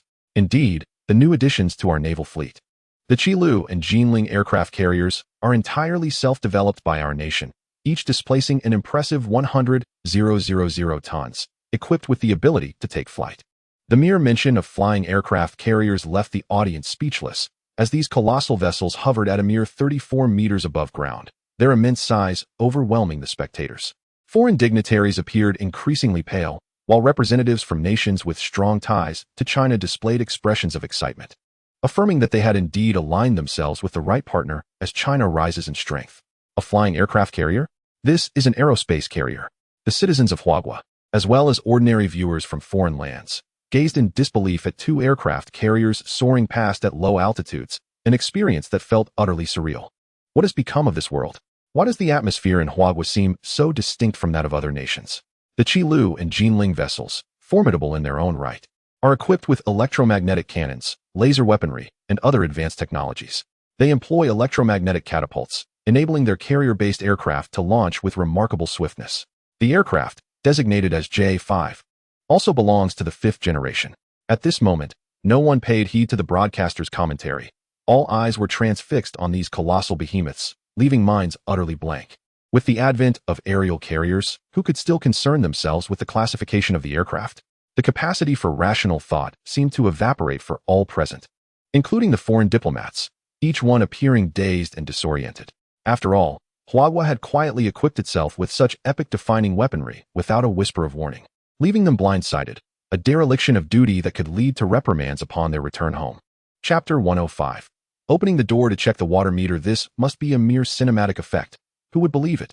On Twitter, numerous citizens of the Lighthouse Nation scoffed at the circulated videos online, perceiving them as impossibilities. Perhaps the initial segment featuring mooncakes was genuine, as the military honor guard of the Flower Nation enjoys a reputable standing worldwide. This mooncake presentation similarly left all viewers in awe. However, the emergence of mecha altered the narrative dramatically, rendering it less credible. Is this a promotional clip for a new Hollywood film? It certainly looks dazzling. The special effects are so realistic. It must be from our Bollywood, they speculated. Having heard that the renowned actor Jingu was to invest in a film within the Flower Nation, assuming this was merely a teaser. Yet, why did the protagonist appear to be from Huagua? How absurd. How could one be certain that the mecha pilot was not one of our own? The video clearly showcased the mecha army of our esteemed Han Ming Nation, while the audacious Flower Nation shamelessly edited footage of our mecha army into their military parade. It is well known that videos can be manipulated. This footage must be a fabrication. Did one not notice how the ambience shifted dramatically upon the mecha's arrival? As for the Stick Nation, this universe is your creation. Would you even regard such rudimentary mecha? You, the Basin Chickens, can only seek solace in animated realms, unable to realize such fantasies in reality. Online discussions about the mooncake ceremony in the Flower Nation erupted into fervent debate, yet the majority seemed skeptical of the video's authenticity. Moreover, individuals from various countries clashed in heated exchanges online. In stark contrast, the atmosphere within the Flower Nation remained harmonious and vibrant, resembling a festive celebration akin to the New Year. Certainly, in the vast expanse of the world, one can indeed find a multitude of voices. Even amidst a fervent atmosphere brimming with enthusiasm, there exist those who sing the praises of despair regarding our nation. Some individuals, in their folly, express amusingly misguided sentiments. The so-called critics proclaim that our nation is doomed if such militaristic tendencies persist. They invite others to witness their disdain, likening themselves to a rat scurrying through the streets, subject to derision. These critics dismiss the integrity of our people, asserting that our weaponry is utterly ineffective. They claim that the very notion of mechanized suits is laughable, suggesting that constructing them in humanoid form is a design folly. Moreover, they question the feasibility of these diminutive machines accommodating any weaponry, perhaps even doubting their capacity to hold a simple handgun. I harbor doubts about the utility of this battle armor. As a notorious online critic, their remarks are indeed laughable, and it seems that the populace has grown weary of their absurdities. The critics have become the proverbial rats in the street, universally reviled, yet being financially incentivized. They remain unfazed by the vitriol directed at them, as maligning their homeland is but a trivial matter in the pursuit of profit. Allow me to elaborate further. Observe how minuscule this battle armor is, rendering it incapable of harnessing sufficient energy. Merely moving could pose a significant challenge, with the risk of running out of power after only a few steps. In my view, these mechanized suits are akin to toys, potentially fabricated from plastic, with all their energy reserved solely for flight. Have you not heard of a toy factory in China, known as Huiqiangbai? They have replicated the Iron Man suit from the United States, and perhaps these so-called mechanized suits are merely products of that factory, designed to deceive. I must admit, in this regard, the critic has stumbled upon a truth. These suits are indeed manufactured in Huiqiangbai.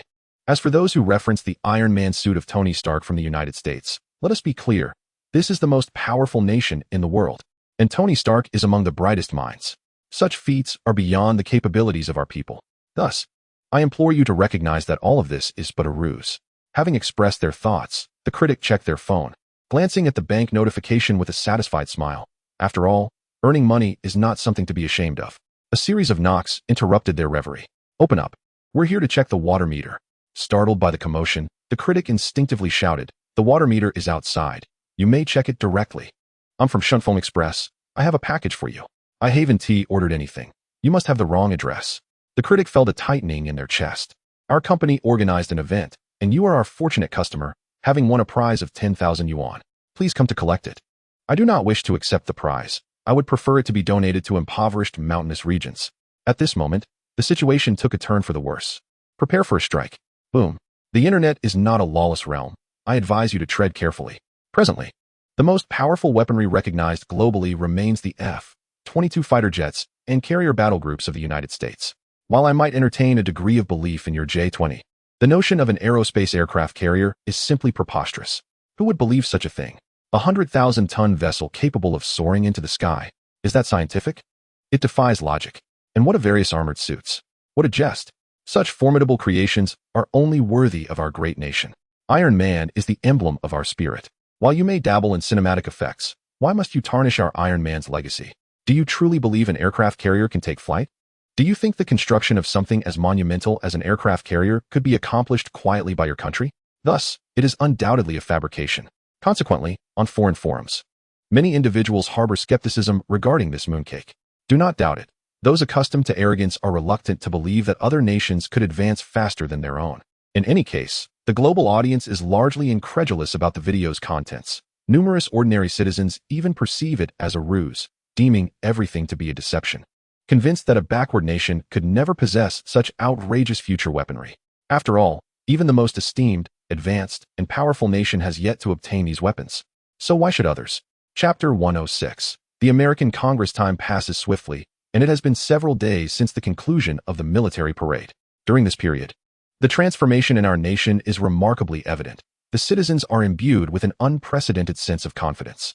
Throughout this National Day holiday, the atmosphere in our nation resembles that of a festive new year, with heartfelt smiles adorning the faces of all, in stark contrast to the jubilant celebrations in our country.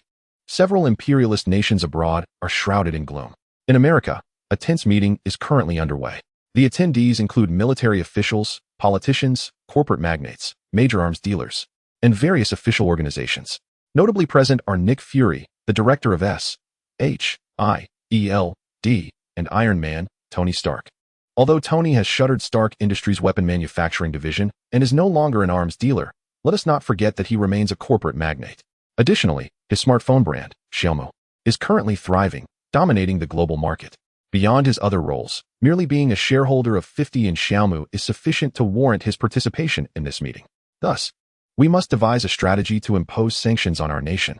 During the meeting, a congressman from America slammed his fist on the table and vehemently declared, "We will not allow the military power of China to surpass ours." Unfortunately, the reality is that they have already outstripped us. Nick Fury, with an expression of calmness, surveyed the room, secretly wishing to avoid this gathering of absurd individuals. In his view, these inept people were merely squandering his time. However, being approached by his former superior, Pierce, the ex-director of S.H.I.E.L.D., he felt obliged to attend, even if reluctantly. Indeed, this ineffectual group seemed only capable of impotent rage. Futilely discussing sanctions. Did they truly believe that China was intimidated by their threats? A glance at the internet would reveal that the weapons showcased during China's recent military parade far surpassed anything in their arsenal. "Those are mere fabrications, nothing but cinematic effects," exclaimed the congressman, visibly displeased with Nick Fury's rebuttals. This one-eyed black man was persistently countering his claims, much to his chagrin.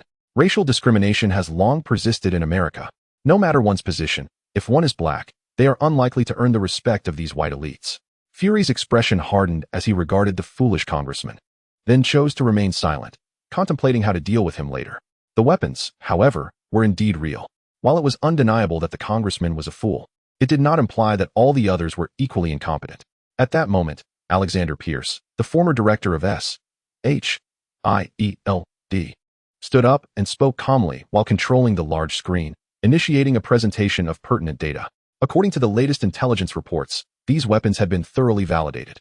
There was ample evidence indicating that a month prior, China had conducted a test launch of an ultra-long-range intercontinental missile capable of maneuverable trajectory, executing gliding motions in the stratosphere at speeds reaching 10 times the speed of sound, an achievement beyond the defensive capabilities of any known anti-aircraft system on Earth. It was now confirmed that this missile was the Dongfang 17. As the information displayed on the screen unfolded, the expressions of some attendees grew increasingly grim. Did this imply that our aircraft carriers were rendered obsolete? One congressman inquired, his face ashen. Faced with the Dongfang 17, wouldn't our existing carrier strike groups become mere targets? Although reluctant to admit it, the truth was undeniable. Pierce's demeanor also grew somber as he continued. Moreover, the threat posed by the Dongfang 41 is even greater. According to analyses from think tanks, this missile may possess the capability to enter space, meaning it could soar into the cosmos and descend upon us, delivering nuclear warheads directly. Speaking thus, Pierce, with a stoic expression, pointed to the ceiling and continued, "This method of attack is impervious to any form of interception. I must assert that they need not deploy nuclear warheads, merely embedding a certain mass of tungsten within the warhead, utilizing gravitational force, would yield formidable kinetic energy. A single ton of tungsten could generate the impact equivalent to that of 100 tons of meteorite, effortlessly erasing Washington from the map." Tony Stark, bored, fiddled with his phone, unable to resist interjecting as he observed the group's discourse. Pierce, maintaining his impassive demeanor, turned his gaze towards Tony and inquired. "As for the Chinese side, the ability to endow tactical missiles with such terrifying range surely indicates a technological breakthrough in energy. I wonder what you have to say about that." "Energy, you say?" Tony replied with a sardonic glance at Pierce. "To my knowledge, Xiaomu technology has made advancements in the energy application of the arc-reactor, so their capabilities do not come as a surprise to me." "The arc-reactor? If I recall correctly, is that not a technology of your Stark Industries?" Pierce asked, his expression unyielding as he probed. "May I presume that you provided technological support to China? As I understand, Xiaomu technology is co-owned by Stark and Xiaomu, is it not?" A murmur of astonishment rippled through the crowd. Aside from the agents, many were unaware of this revelation. Reluctantly, "I must concede that Stark's arc-reactor has yet to reach a practical stage, while Xiaomu Technology's reactor has long been capable of stable energy output." Tony cast a sidelong glance at Pierce and retorted, "If others possess more advanced technology than mine, do you honestly believe I would provide them with technical support?" Despite his arrogance, Tony Stark is also a man of responsibility. Acknowledging that one's technology is inferior to another's is not something to fear. "Is that so? Then what do you have to say regarding the iron armor?" Pierce's icy gaze fixed on Tony as he remarked, "The Chinese armor emerged only after your iron armor had made its debut. I have ample reason to suspect that you have engaged in treasonous acts by transferring armor technology to China. Our investigations reveal that the Chinese missile armor also originates from that company, Xiaomu Technology, whose owner has private ties with you." With that, Pierce produced several photographs. In the images, Chun Mu and Tony Stark were seen with their arms draped over each other's shoulders, sharing drinks, flanked by stunning blonde beauties pouring them libations. Quite literally. They were grand. This was after Chun Mu and I tested the flight speed of the armor. Tony had invited these cover girls, if memory serves. They were a pair of twin sisters. As the photographs surfaced, the atmosphere was once again stirred into a frenzy. Chapter 107. Parting Ways and Discontent. "So, what can this possibly signify?" Tony Stark gazed at Pierce with an impassive expression, feeling a deep sense of displeasure. It was evident that this individual had come prepared. "Was I expected to report to you regarding discussions about the distribution of mobile phone shares?" Stark, visibly irked, continued. "Moreover, at that time, Chun Mu had already crafted his own QilinArmor. Had you not provided any technological support for his Iron Man suit prior to this?" Pierce relentlessly pressed on. Stark rolled his eyes, responding with irritation. His armor is even more advanced than mine. Would it not be absurd for me to provide him with technology? Indeed, the Qilin armor was significantly more powerful than his Mark III, leaving Stark with little to conceal. Furthermore, it is called the Qilin armor, not my Iron Man suit. Please make that distinction clear. Stark was determined not to give Pierce any excuses to create trouble. Then why have you not handed the Iron Man suit over to the military? At that moment, General Ross stepped forward, his demeanor serious as he addressed Stark. The small technology firm of Chunmu has supplied the Chinese military with numerous Iron Man suits, enhancing their forces. We must possess a corresponding strength, otherwise, we are in grave danger. Hence, this is the objective of the U.S. military. Stark felt a surge of irritation. He understood that in the face of pressure from China, these individuals would undoubtedly be desperate to acquire his armor technology. But was it feasible? Stark let out a cold laugh, pulling out his phone to begin his operations. Hadn't the military been continuously experimenting with more formidable weaponry? With a chilling smile, Stark utilized his phone to connect with Jarvis, and through Jarvis, he hacked into the displayed screen, commencing the playback of a video he had discovered. In the video, a grotesquely large figure with a repugnant yellow hue was indeed confined within a specially designed cage. Occasionally, researchers approached the creature, extracting its blood with specialized needles. This monster was none other than the Abomination. Previously, Stark and Bruce Banner had collaborated to defeat the Abomination, with Bruce delivering a punch that effectively turned its brain to mush. Astonishingly, the creature had survived. However, its fate was dire, with its brain damaged. It had permanently succumbed to a vegetative state, exhibiting no reactions to external stimuli beyond the capacity to breathe. Thus, within the military's confines, the Abomination had become a mere test subject, subjected to prolonged blood extraction for research purposes. This creature, known as the Abomination, had wreaked havoc in New York just a month prior, leaving hundreds dead at its hands. Now, the military was shamelessly studying him, attempting to harness his powers. Stark's dissatisfaction was palpable. The U.S. military remained obstinately unchanged. What was that saying? I know I was wrong, but I would still dare to do it again next time. Studying his power contributes to enhancing the strength of our military. General Ross glanced at the video, dismissing it with indifference. After all, it was merely research on a monster. What was there to worry about? As long as it was framed as being for the nation, there were no issues. No justification could be more compelling than this grandiloquent rationale. Oh, is it like this? Tony smirked coldly, resuming the playback of additional videos. One showed an experiment in progress. A black soldier was restrained on an experimental chair, while a scientist injected a serum directly into his body. The soldier convulsed violently, his form expanding at a visible rate, and then, with a resounding explosion, he detonated on the spot. The researchers, maintaining a distant stance, merely cast a cold glance before moving on to another test subject, yet another black soldier, followed by another explosive sound. One after another, 5 black soldiers erupted after receiving the serum. The military was conducting such experiments. Surely these soldiers were not the only ones to perish in this manner. Tony coldly regarded General Ross, questioning him. Wait, why are they all black? At that moment, an irate black congressman rose, loudly demanding, why are only we black individuals subjected to these experiments? Both Tony and General Ross were momentarily taken aback, realizing the congressman's keen observation. Was a black life not valued? As one of the few black congressmen in over a century, he clearly sought to advocate for his community. This is racial discrimination. You should also conduct experiments on white soldiers.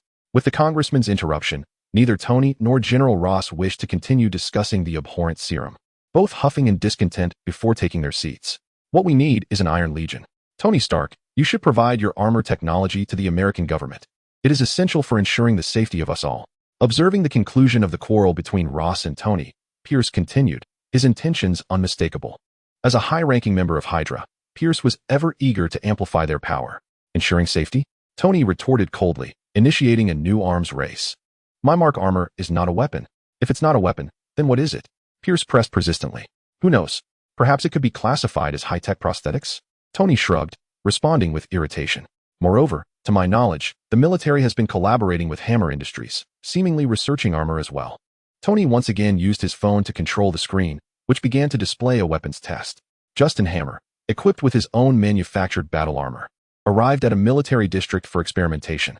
The test subject, a soldier of African descent, was instructed to enter the steel exosuit. As the armor sealed shut, the soldier successfully donned the suit and began the evaluation process. He commenced with simple gestures, gradually progressed to walking, and ultimately attempted to turn. It was at this moment that an unforeseen incident occurred. The maneuver executed by the armor was evidently flawed. The upper body spun violently 180 degrees. One must not forget that the soldier was still inside. Indeed, as the upper half rotated, the test subject's waist succumbed to a fatal twist, causing the armor to collapse helplessly. Not again, with our people.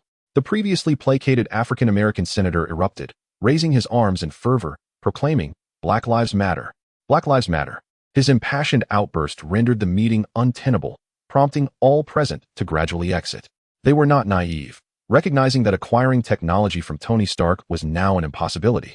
Wasting time here was far less appealing than retreating for a drink and a restful night. However, some remained undeterred, such as Nick Fury, who, upon seeing Tony Stark depart, decided to follow. Chapter 108. Angina Pectoris. Hey, Tony, wait up. Nick Fury approached Stark, initiating a dialogue. Have you given any thought to what I mentioned previously? What matter? Stark inquired, bewildered, as Fury gestured to his long-waiting associate, Happy. The invitation from S.H.I.E.L.D. for you to serve as a technical advisor, Fury stated, observing Stark closely. In terms of technology, we have been surpassed by China. To maintain our technological edge, we must advance our own innovations. Oh, is that so? Stark feigned surprise, waving his hand dismissively. I haven't received any notification from my assistant. You should discuss this matter with them. Stark held little regard for S.H.I.E.L.D. and aimed to extricate himself from dealing with Fury, whom he found to be quite bothersome. Do you wish to concede to Chenmu? Nick Fury's keen understanding of Stark's character compelled him to utter a single phrase, halting Stark in his tracks. Chenmu had supplied the Chinese military with an array of formidable weaponry, Qinglong, Baihu, Zhuke, Xianggu, and the enigmatic Bays, in addition to their original Qilin armor. These are indeed tangible instruments of warfare, Fury remarked with a hint of irony. As far as I am aware, these new models of battle armor have been independently modified by scientists from Huagua, rather than being altered by Chenmu. Tony is quite cognizant of this fact. He maintains a connection with Chenmu. Setting aside their respective stances, the two share a rather amicable relationship in private. At the very least, this is the appearance they project, and they tacitly uphold this rapport. After all, the bonds of life are forged through shared experiences, having studied together, faced challenges side by side, and even courted cover models. In certain respects, they have common ground for conversation. In my perspective, Chenmu's QilinArmor, akin to my mark, represents advanced technological prosthetics. How it is modified falls under the jurisdiction of the military of Huagua, an area in which I have no authority to intervene. Tony Stark shrugged nonchalantly, disinterested in delving into such matters. He no longer identifies as an arms dealer and has little desire to discuss military affairs.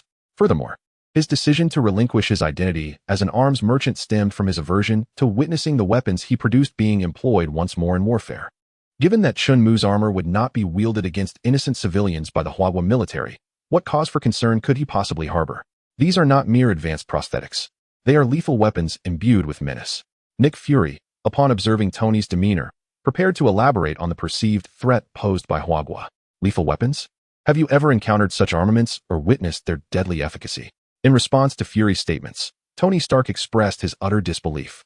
Of course, Huagua's handling of the Xinjiang issue, which involves coercing the local populace into labor and exercising military suppression, undoubtedly stains these armors with blood. As the director of S.H.I.E.L.D., Nick Fury has no qualms about uttering such fabrications without a hint of embarrassment. But then again, given that his complexion is already dark, any blush would go unnoticed. Such words may deceive the foolish, but do you really expect me to believe them? Tony retorted. Only a fool would accept American claims regarding Huagua's involvement in the Xinjiang situation. Fury's attempt to persuade Stark with such rhetoric incensed him. Do you take me for a simpleton? Here you are, the director of S.H.I.E.L.D., the organization reputed to possess the most formidable intelligence capabilities on this planet, spouting such nonsense? You truly broaden my horizons. Tony's disdain for Fury's unfounded assertions was palpable. By the way, isn't S.H.I.E.L.D. an organization under the auspices of the United Nations? How is it that you would issue such irresponsible statements against a permanent member of the Security Council? Oh wait, I recall that Huagua has ceased funding S.H.I.E.L.D. Is this your form of retaliation? Though, your approach is rather laughable. In their verbal sparring, Tony Stark showed no reluctance in countering Nick Fury, striking directly at the heart of the matter. Nick Fury was understandably displeased with the refusal of Huagua to provide financial assistance. Thus, whenever the opportunity arose, he relished the chance to irritate Huagua. Without delving into trivial matters, he brusquely dismissed the idea of serving as a scientific advisor to S.H.I.E.L.D., stating he had no time for such engagements and suggested they consult Justin Hammer instead. Huagua was allegedly conducting inhumane human experiments, particularly involving Dr. Bruce Banner, who had been abducted with the intent of using him as a blueprint for the Hulk experiments, hoping to create an army of Hulks. Although this was merely Fury's conjecture, it served as a convenient excuse for him. I know Dr. Bruce Banner quite well. We have maintained a good rapport and continue to stay in touch. Tony Stark interjected with an impassive nod. In fact, I video chatted with him yesterday. As for your claim that he was kidnapped by Huagua, I believe it is unnecessary for you to perpetuate such rumors. Dr. Banner is currently conducting desert greening experiments in the northwest of Huagua, and I hear he is making significant progress. I have his contact information. Do you really think I would be gullible enough to believe otherwise? Fury was momentarily taken aback, unaware that Stark had maintained contact with Banner. His deceit was once again exposed. Nevertheless, being the resilient man he was, Fury remained unfazed, his composure intact. Given Huagua's tendencies, they would undoubtedly research Dr. Banner in an attempt to harness the Hulk's powers. Having failed to tarnish Banner's reputation previously, he sought to conjure new slander. Stark candidly revealed, Dr. Banner informed me that a month ago, they conducted experiments that proved successful. They are now capable of granting ordinary soldiers the strength of the Hulk while preserving their sanity. The Strategic Homeland Intervention, Enforcement, and Logistics Division had not restricted Dr. Banner's external communications, nor was there any reason to conceal this information. The knowledge of possessing an army of Hulks would deter any adversary from recklessness. Fury, upon hearing this revelation from Stark, felt a sudden shift in his demeanor, his expression darkening significantly. Regrettably, he pondered the decision to withdraw visible S.H.I.E.L.D. operatives from Huagua. Now, only a few clandestine members remained, quietly lurking within Huagua, yet they were unable to access crucial information. The realization that Huagua had seemingly mastered the Hulk's powers a month prior struck Fury like a dagger, leaving him to grapple with a sense of impending doom. Chapter 109. The renowned double standards. Though he harbored a deep sense of regret, Nick Fury found himself utterly powerless. Having already entered into a written agreement to withdraw all operatives from Huagua, the prospect of inserting additional agents now seemed exceedingly improbable. It was rumored that the Strategic Homeland Intervention, Enforcement, and Logistics Division was conducting a widespread purge of spies within Huagua. To attempt to deploy further agents would be an exercise in futility. Alas, unbeknownst to him, Huagua had entirely seized control of the Green Giant's power. What chance was left for survival? Consider this. How many years has the U.S. military devoted to researching the Green Giant? Bruce Banner had fled for 5 years. And what has been accomplished in that time? To date, they have achieved nothing. The sole outcome has been the Abomination, that wretched failure. Now, even the Abomination has been rendered a mere husk, a blood bag from which the military draws daily, yet no breakthroughs are forthcoming. Tony Stark, how could you acquiesce to a nation's ambition to explore the power of the Green Giant? This is far from good news for the world at large. And what of you? Tony Stark gazed at Nick Fury with palpable disdain. At the very least, we refuse to engage in the study of such perilous powers. Oh, is that so? Tony's scornful gaze deepened as he provocatively inquired, Are you aware of Dr. Stern? Should I remind you? He maintained correspondence with Bruce Banner, under the moniker of Blue Doctor, receiving numerous samples of Banner's blood in an attempt to address his own vulnerabilities. Now, it appears that Dr. Stern has been apprehended by your agency, along with all of Dr. Banner's blood. Is it not true that you are currently conducting research on the Green Giant's power within one of your laboratories? As he spoke, Tony deftly retrieved a plethora of information from his device, including videos of the S.H.I.E.L.D. conducting experiments on the Green Giant. Dr. Stern had long been confined by agents of S.H.I.E.L.D., or rather, he had been directly assimilated into the organization. Originally, Dr. Stern was destined to become a villain known as the Big Boss in the future. Yet, in this reality, he has been effectively co-opted by S.H.I.E.L.D. Of course, S.H.I.E.L.D. had been nearly infiltrated by Hydra. Thus, the question remains, was Dr. Stern recruited by S.H.I.E.L.D. or by Hydra? Regardless of the future's unfolding, Tony, with Jarvis's assistance, had amassed sufficient evidence to demonstrate that the current S.H.I.E.L.D. was indeed investigating the power of the Green Giant. How could Nick Fury remain oblivious to all of this? Observing Fury's displeased expression, Tony was acutely aware that the director had once again resorted to deception. He had claimed that S.H.I.E.L.D. would not engage in such inhumane research, nor would they explore the power of the Green Giant. And yet, the reality told a different story. In a facade of cordiality, covertly conducting insidious research, and then telling Tony that such inhumane experiments are absolutely beyond the purview of SHIELD. So, it stands to reason that while SHIELD may engage in research, others are deemed to be perpetrating atrocities and undermining global peace. For Tony, who harbors no particular affection for SHIELD, this moment serves to lower his already scant regard for the organization. The double standards embodied by Nick Fury are glaringly apparent. However, compared to the military's crude methodologies, your tactics do exhibit a degree of sophistication. As Tony scrutinized the experimental footage, it appeared more reasonable than the previous video he had witnessed during the council meeting. At the very least, it did not involve the grotesque act of administering serum directly to the veins of African-American soldiers. Instead, it entailed the addition of several other enhancing agents before the Hulk serum was injected into the soldiers. Although the outcome remained tragically the same, a soldier's body exploding, there were indeed additional steps involved. It is worth noting that this time, the subject was a Caucasian soldier, suggesting a lack of racial bias. Observing that a white soldier was the subject of the experiment, Tony smirked, noting the irony in contrast to General Ross's approach. The white General Ross utilized African-American soldiers for experiments, while the African-American Nick Fury employed white soldiers for the same purpose. The state of racial discrimination and prejudice in this nation, with the opposition between black and white, has reached a point of irreversibility. This country seems beyond redemption. Nevertheless, I shall refrain from further involvement in these matters. However, I must advise you, SHIELD, that should you continue your experiments on living subjects, resulting in the deaths of numerous soldiers, you may find yourselves facing a reckoning when the truth eventually surfaces. As for the actions of the military and SHIELD, Tony has little desire to engage, provided they refrain from disturbing his peace.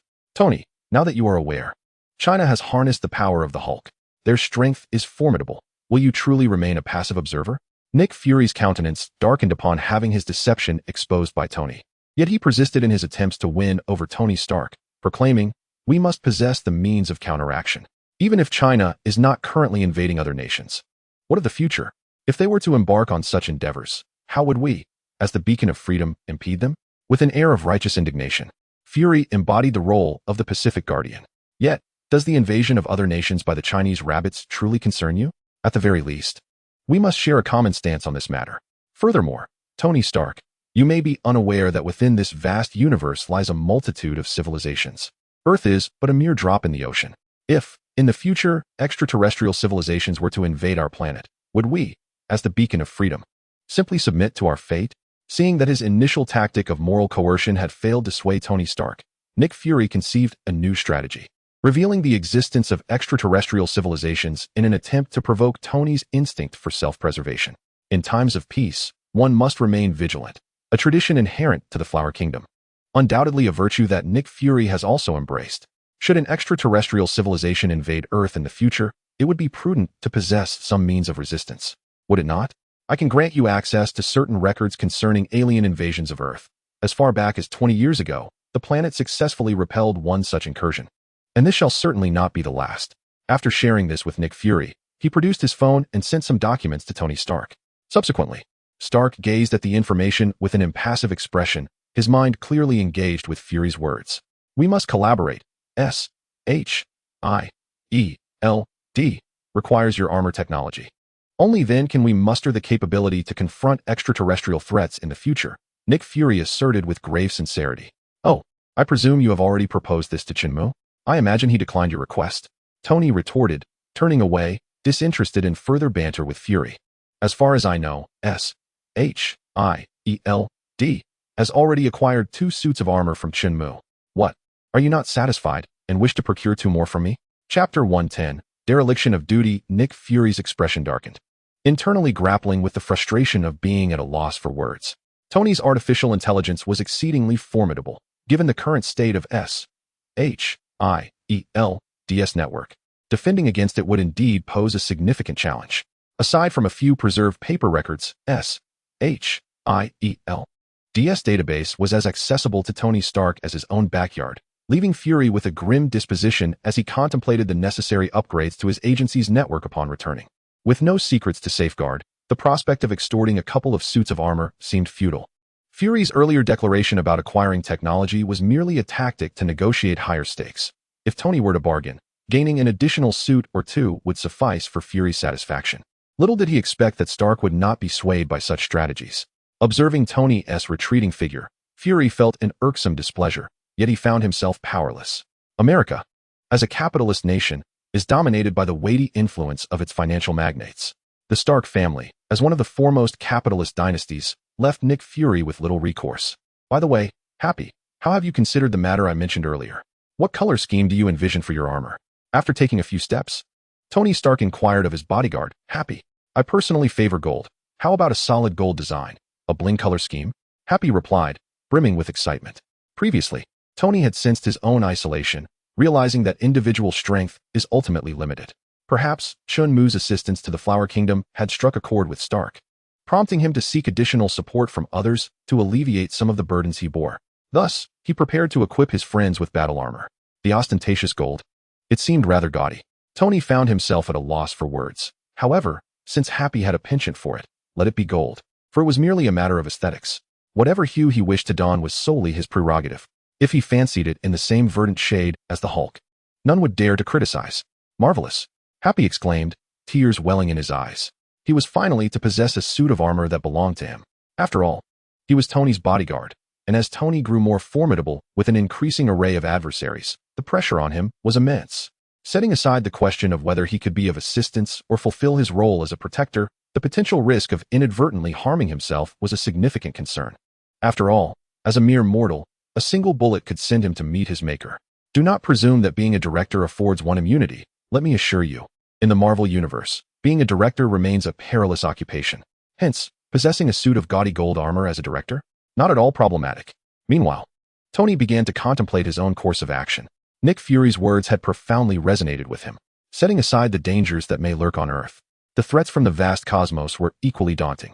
With countless civilizations in the universe, should the day arrive when war with extraterrestrials became inevitable, he must possess his own means of resistance. The nation of Huagua, where Chun-Mu resided, could serve as a formidable bulwark against alien forces. Yet it ultimately belonged to another. After enduring abduction, Tony had come to a stark realization. Only his own power could truly safeguard him. In that moment, Tony felt a semblance of empathy towards Chun-Mu. It was no wonder that Chun-Mu was resolute in his commitment to advancing his homeland. On one hand, he sought to empower his nation to confront all manner of threats. On the other, he felt a deep sense of responsibility. The concept of national pride was something Tony could never fully comprehend. In his view, the first order of business was to provide Colonel Rhodes, his rare friend from the military, with a suit of armor, a gesture that would also serve as a reassurance to the military, alleviating any potential troubles. Moreover, he intended to prepare a suit for his bodyguard, Happy, for in the event that danger struck when Tony was unarmored, Happy could step in to resolve the issue. Similarly, the armor would shield Happy from harm, for although he was Tony Stark's bodyguard, he was also one of Tony's cherished friends. Initially, Tony had contemplated crafting a suit for Pepper Potts as well, yet it was clear that she harbored no interest in the Iron Man suit, leaving that idea set aside. As for Nick Fury's counsel, Tony would certainly take it to heart, though he had no intention of collaborating with S.H.I.E.L.D. The S.H.I.E.L.D. has acquired 2 sets of the QilinArmor from Chun-Mu. Yet, they wish to procure the Mark series armor from me? What a fanciful notion. As rivals, Tony Stark does not consider his armor to be inferior to Chun-Mu's. Moreover, Tony is naturally inclined to prepare for potential threats. Thus, he has resolved to personally forge an Iron Legion to confront any imminent crises. Chun-Mu, oh Chun-Mu, you have indeed created quite the predicament for me. Tony is filled with exasperation, yet feels powerless. Chun-Mu is a patriotic scientist who selflessly dedicates his research to his homeland. This aspect earns Tony Stark's respect. Yet he would never emulate Chun-Mu's approach. Firstly, speaking of patriotism, who are you addressing among the capitalists of the Lighthouse Nation? In their worldview, the concept of a nation is non-existent. They are refined egoists. How could they ever forsake their own interests for the sake of the country? Honestly, why not focus on developing stronger armor instead of dabbling in matters like the Hulk and aerospace carriers? Tony is rife with sarcasm regarding Chun-Mu's misadventures. Believing that armor research is the true path, he had already identified a weakness in Chun-Mu's armor. But the crux of the issue now is that merely knowing the weakness is futile. Shenmue is simply not entering the fray. After extensive research, Tony discovered a significant flaw in vibranium. Under certain sonic frequencies, it becomes passive and remarkably fragile, thus easily destructible. To counter Shenmue's vibranium QilinArmor, Tony deliberately designed an armor equipped with specialized sonic weaponry, aptly named the anti-QilinArmor. Yet, it seems there may be no opportunity to deploy it. Shenmue never steps onto the battlefield, and it appears he is the sole user of vibranium armor. No other armors exhibit this vulnerability. Perhaps in the future, he might encounter an adversary utilizing vibranium, and at that moment, this anti-Qilin, nay, anti-vibranium armor, will find its purpose. Chapter 111. The Lost Whip in the Marvel Universe. This realm is dominated by superheroes, a grand tapestry woven from various heroic figures. Here, superheroes are undoubtedly the protagonists. However, Shenmue does not adhere to the conventional narrative. In his view, individual heroism is not commendable. He espouses collective heroism.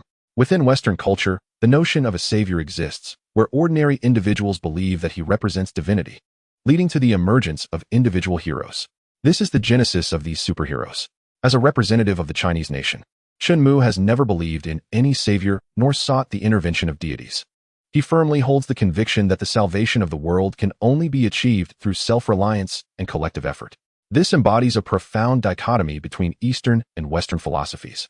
Or more specifically, the contrast between the East, epitomized by China, and the West, represented by Europe and America. Consequently, Shenmue's actions have often confounded Tony Stark. The West operates within a framework of individualism, where even superheroes prioritize their own interests. This fundamental difference distinguishes Shenmue from Tony. China is surreptitiously advancing the arc-reactor technology, which is projected to introduce free energy to its society within a mere 4 years. As Tony rides in Happy's car on his way back to the company, he gazes at the bustling streets with a complex expression, struggling to comprehend Shenmue's approach. The arc-reactor is undoubtedly poised to become the most significant energy source on the planet, boasting an exceptionally high energy density and unparalleled efficiency in converting energy into electricity compared to most other sources. While it may not match the output of nuclear power, its cleanliness and lack of pollution are its greatest assets. The arc-reactor has the potential to supplant all existing energy resources globally, thereby jeopardizing the interests of numerous international energy giants and exporting nations. Traditional energy sources such as oil, coal, and natural gas will be rendered obsolete once the arc-reactor gains widespread acceptance, stripping them of their current value and threatening the very economic lifeblood that governs the world. In simple terms, promoting free access to the arc-reactor is tantamount to severing the lifelines of these energy enterprises and countries. To cut off their financial resources is akin to murdering their parents. Tony is acutely aware of this reality. Thus, even if he were to successfully develop the arc-reactor and apply it to civilian use, he would be hesitant to promote it extensively. The notion of publicizing the technology is utterly out of the question. From the events of the first Avengers film to the subsequent aftermath of Avengers Endgame, the arc-reactor seems to have faded from prominence, with Stark Industries quietly transforming into an energy enterprise behind the scenes. Indeed, his arc-reactor is not free of charge. This strategy not only ensures financial viability, but also reflects Stark Industries' prudence in refraining from recklessly disrupting the global market. If Tony were to pursue such a path, Stark Industries would face obliteration by the next day. Yet, China is boldly undertaking this very endeavor. As a nation endowed with formidable power, China's commitment to promoting free energy for its citizens is, in essence, an affront to the entire world. Without substantial strength, it would be impossible to withstand the pressure from the global community. It is hardly surprising that the nation of Hua has been fervently augmenting its military might during this period. Without sufficient power, how could it withstand the threats posed by other countries after proclaiming that energy would be free? Presently, the nation of Hua boldly asserts its capability to do so. Happy? Tony inquired with curiosity, glancing at his driver. What do you think would transpire if all energy in our beacon nation were free? Upon hearing this, Happy's eyes lit up with excitement as he exclaimed, free electricity and gasoline? That would be marvelous. You see, the fuel prices have surged again, and the author can barely afford gasoline anymore. If this continues, he will have to walk to work, leaving him no time to write. Tony's expression darkened, and he fell silent. However, from Happy's words, he discerned the widespread hope among ordinary citizens for free energy, even if Happy himself could hardly be deemed an ordinary person. As Tony Stark's bodyguard and driver, it was improbable that his salary was low. Yet, even so, Happy yearned for free energy, which made one ponder the desires of the general populace. Surely, apart from those affiliated with energy conglomerates, everyone else would wish for free energy. Yet, in a capitalist nation, such a notion is perpetually unattainable. Watch out. Suddenly, Happy shouted, abruptly swerving the steering wheel, causing the vehicle to skid and emit a piercing screech. In the center of the road, an odd man appeared, adorned with several rudimentary devices. Astonishingly, a reactor pulsating with blue light was embedded in his chest, while in each hand, he wielded an exceedingly long metallic whip, crackling with dazzling blue electricity. This was Ivan Vanko, a technological prodigy, the son of Anton Vanko, who had once been a colleague of Tony's father, Howard Stark. However, after attempting to exploit the Tesseract for personal gain, Anton was ultimately expelled by Howard and met a dismal fate in Siberia not long ago. As Anton's son, Ivan vowed to make Stark Industries pay, seeking to bring down the company. He is also the antagonist in Iron Man 2. After navigating a series of chaotic events, Ivan finally uncovered Tony's whereabouts and donned his battle armor, intent on attacking Tony. With a swift strike, the electric whip severed the vehicle in two. Fortunately, both Happy and Tony emerged from the wreckage relatively unscathed. "Boss, is this your enemy?" Happy scratched his head, a distressed expression on his face as he looked at Tony. "I don't know," Tony replied. Tony wore a perplexed expression, expressing his unfamiliarity with the man before him. Who was this individual? However, upon noticing the reactor embedded in the man's chest, he felt a surge of curiosity. Given that Chun Mu had long possessed a reactor, Tony was not overly surprised to see another person with one. It only reaffirmed his belief that this world housed many brilliant minds. Indeed, another individual capable of creating a reactor had emerged. Chapter 112, Delivering Food. "Hey, buddy. Who are you?" "You've got the wrong person. I don't know you at all." Tony stood up, gazing at the man with a sinister look as he approached. He instinctively rose, gesturing with his hands in an attempt to ease the tension. His eyes subtly darted towards Happy, who understood the cue and began to retreat towards a short distance where a gold-red suitcase lay. This suitcase housed Tony's Mark V armor, a creation born from the inspiration he received after his encounter with Chun Mu. Determined to develop a highly convenient suit, he aimed for a design that would be undeniably stylish, one that would overshadow Chun Mu. Thus, the Mark V was born, famously known as the suitcase armor. It was compact, the size of a suitcase, sacrificing some thickness and heavy weaponry for the sake of convenience, making it remarkably easy to don. Coupled with an upgraded arc-reactor, its combat capabilities were quite impressive. Tony Stark, heir to the Stark legacy, was approached by Ivan Vanko, his expression devoid of emotion as he coldly regarded Tony. "Your family is nothing but a band of thieves and frauds." Tony, utterly bewildered, could not recall having met this man. "I am Ivan Vanko, and my father is Anton Vanko. Does that ring a bell?" "Oh, I don't know him," Tony replied with his usual flippant tone, igniting Ivan's fury further. "You see, you don't even know who he is." Ivan sneered, raising his electric whip and swinging it towards Tony. Crack. "I believe we can have a proper discussion." Tony managed to narrowly evade the strike, swallowing hard and forcing a strained smile as he regarded Ivan. "Let us talk things over. Tony Stark, your family consists of thieves and butchers." Ivan Vanko was there for revenge, and he showed no kindness towards Tony. At that moment, Happy had retrieved the suitcase containing the Mark V armor and tossed it to Tony. Tony catch. However, this maneuver caught Ivan's attention, and with a swift lash of his whip, he snatched the suitcase back. That was unexpected," Happy said, awkwardly smiling as the suitcase rolled back to his feet. "Come on, Happy, hurry up and put it on. I've authorized you." Upon witnessing Tony Stark's attempt at resistance, Ivan Vanko retaliated by striking the briefcase back, seizing his whip and advancing menacingly towards Tony. Startled, Tony scrambled away, exclaiming loudly to Happy. Acknowledging the situation, Happy, well aware of the Mark V armor, wasted no time in grabbing the briefcase and activating the suit-up mode. With a swift motion, Happy placed his hands on the two devices atop the briefcase, yanking them sharply. In a dazzling display of technology, the Mark V armor rapidly adorned his form, exuding a sense of flair, albeit appearing somewhat bulky in contrast to his frame. The Mark V sacrificed the weighty armor and formidable firepower, yet as a portable suit, it held significant advantages, particularly in its rapid deployment. Undoubtedly, the Mark V was far superior to Ivan Vanko's makeshift whip armor forged in harsh conditions. Ivan Vanko, in truth, was a genius not much inferior to Tony Stark. His obsession with hatred clouded his potential. With proper direction, he could have been a formidable counterpart to Stark. Once clad in the armor, Happy charged forward, engaging Ivan in a fierce clash. Despite his role as director, Happy was well-versed in various combat techniques, often surpassing Tony himself. In no time, he subdued Ivan, forcibly pinning him to the ground after tearing away the reactor from his chest. Phew, My friend, now we can converse properly. Who exactly are you? With the threat neutralized, Tony Stark approached nonchalantly, looking down at Ivan with a curious gaze. Humph, Tony Stark, you have already lost, Ivan replied coolly, a derisive smile gracing his lips. Once God bleeds, no one will worship him. When your blood spills, the sharks shall swarm. Ivan Vanko's attack on Tony Stark, the Iron Man in the eyes of the American public, the very pillar of their hope, was merely the beginning. If Ivan could strike him, it was only a matter of time before more enemies would emerge, relentlessly seeking out Stark. Ivan was confident that even if he failed to eliminate Tony, he would undoubtedly cause him considerable trouble. As the first of many, he knew that more villains would soon come to challenge Tony Stark. Tony, understanding this grim reality, felt his expression darken upon hearing Ivan's words.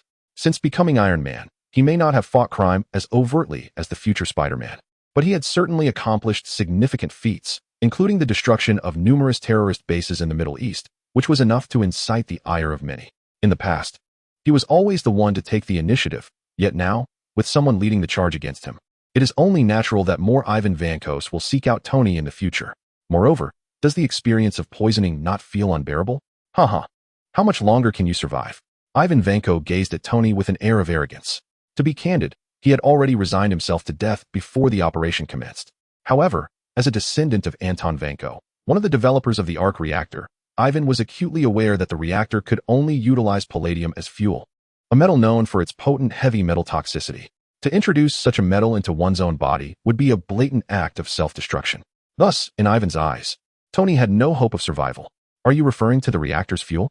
Tony shrugged, gesturing toward the Mark V armor that Happy was wearing. Regrettably, the fuel issue has long been resolved. My reactor does not utilize palladium at all, but rather a new element. Since Chun Mu provided the new element, Tony had effectively eliminated his palladium poisoning issue, rendering Ivan's words a mere source of curiosity. How did Ivan Vanko know about the reactor's limitations? Before encountering Chun Mu, Tony had believed that no alternative fuel could replace palladium. Impossible. The arc-reactor cannot possibly be powered by any other fuel. You are deceiving me. Upon hearing Tony's words, Ivan was momentarily taken aback. Then his facade of bravado faltered as he glared at Tony with eyes that seemed ready to ignite with fury. Did this imply that Tony would not die? Was he merely delivering himself to the slaughter? Chapter 113. A cup of tea with Ancient One. Ivan Vanko was taken away by the police, and Tony found himself without the authority to intervene. As he observed Ivan being escorted away, he pondered deeply. Boss, the Mark armor is absolutely fantastic. At that moment, Happy had removed the Mark V armor and approached Tony with an expression of exhilaration, still basking in the exhilarating sensation of wielding the suit. Though it was a bit snug, it felt rather cramped. After all, Happy's physique was considerably bulkier than Tony's, so the armor designed for Tony's build was a tight fit for him. This was precisely why, after defeating Ivan Vanko, Happy had promptly shed the armor. It was simply too constricting. Let us go, Happy. It's time to head back. Tony turned on his heel, intent on returning to the company to thoroughly investigate the details regarding Anton Vanko and the accusation that his family had become thieves. While it was true that the Stark family had once been arms dealers, and many had lost their lives due to Stark weapons, thus, Tony accepted the label of butcher. The notion of being called a thief was something he could not abide. Who is Tony Stark? To him, money is merely a meaningless digit. If something is lacking, he simply purchases it without a second thought. The term thief could never be associated with him. However, it is evident that he requires more armor. Fortunately, he had granted Happy the authority to don the Mark series armor not long ago. Otherwise, he might have met a dire fate. Observing the car that had been cleaved in two by Ivan Vanko's whip, Tony had no doubt that should that weapon strike him, his outcome would be far worse than that of the vehicle. While Tony found himself in a predicament on the opposite side of the earth, Chunmu was also encountering a situation. Thus, Master, what brings you to me? As he gazed at the smiling figure before him, a bald man with a polished head and a seemingly frail physique, Chunmu's tone grew somber as he squinted at her. The Ancient One had come to pay a visit. Greetings, I am the Ancient One. Throughout her visit, the Ancient One maintained her serene smile, nodding at Chunmu before taking a seat across from him. Care for a cup of tea? The Ancient One, still smiling, tilted her head as she scrutinized Chunmu. This script seems off. Shouldn't it be you offering me tea? Though internally grumbling, Chunmu obediently turned to brew her a pot. A delightful flavor. Authentic premium de Hong Pao. It appears your standing in Huagua is quite elevated. After savoring a sip of the tea, the Ancient One nodded in satisfaction, clearly pleased with its taste. So, may I inquire as to why you, Master Ancient One, have sought me out? Chunmu was not overly surprised by the Ancient One's visit. It was a matter of time before he would encounter a sorcerer, though he had not anticipated it would happen so soon. I should have approached you long ago, but I always felt it was not the right moment. The Ancient One, still wearing a smile, continued, just recently, after Hua tested the magical energy cannon aboard its aerospace carrier, I found it imperative to seek you out. As the leader of sorcerers on Earth, the Ancient One naturally felt compelled to investigate the magical fluctuations emanating from the energy cannon. Upon her arrival, she discovered that the magical waves were not conjured by sorcerers, but rather by a group of muggles manufacturing weapons, which left her quite astonished. It is hard to fathom how rapidly Huawei's technology has advanced with your assistance, and what astounds me even more is that you have begun to wield magic as well. By the way, could you enlighten me as to where the concept of the magical energy cannon originated? As the supreme sorcerer, the Ancient One was determined to ascertain this information. Certainly, that is no problem. Chun Mu felt a sense of relief. She was merely inquiring about the origins of magic, not seeking to cause him trouble, and there was little he could not divulge. The Eternals, surely the Ancient One is aware of them? As a being that has existed for millennia on this earth, the Ancient One was indeed aware of the existence of the Eternal Clan. Thus, upon hearing Chun Mu's words, he nodded in acknowledgement. It is quite serendipitous, for the representative of the Eternal Clan, King, is the spokesperson for our Xiaomu Technologies mobile phones in India.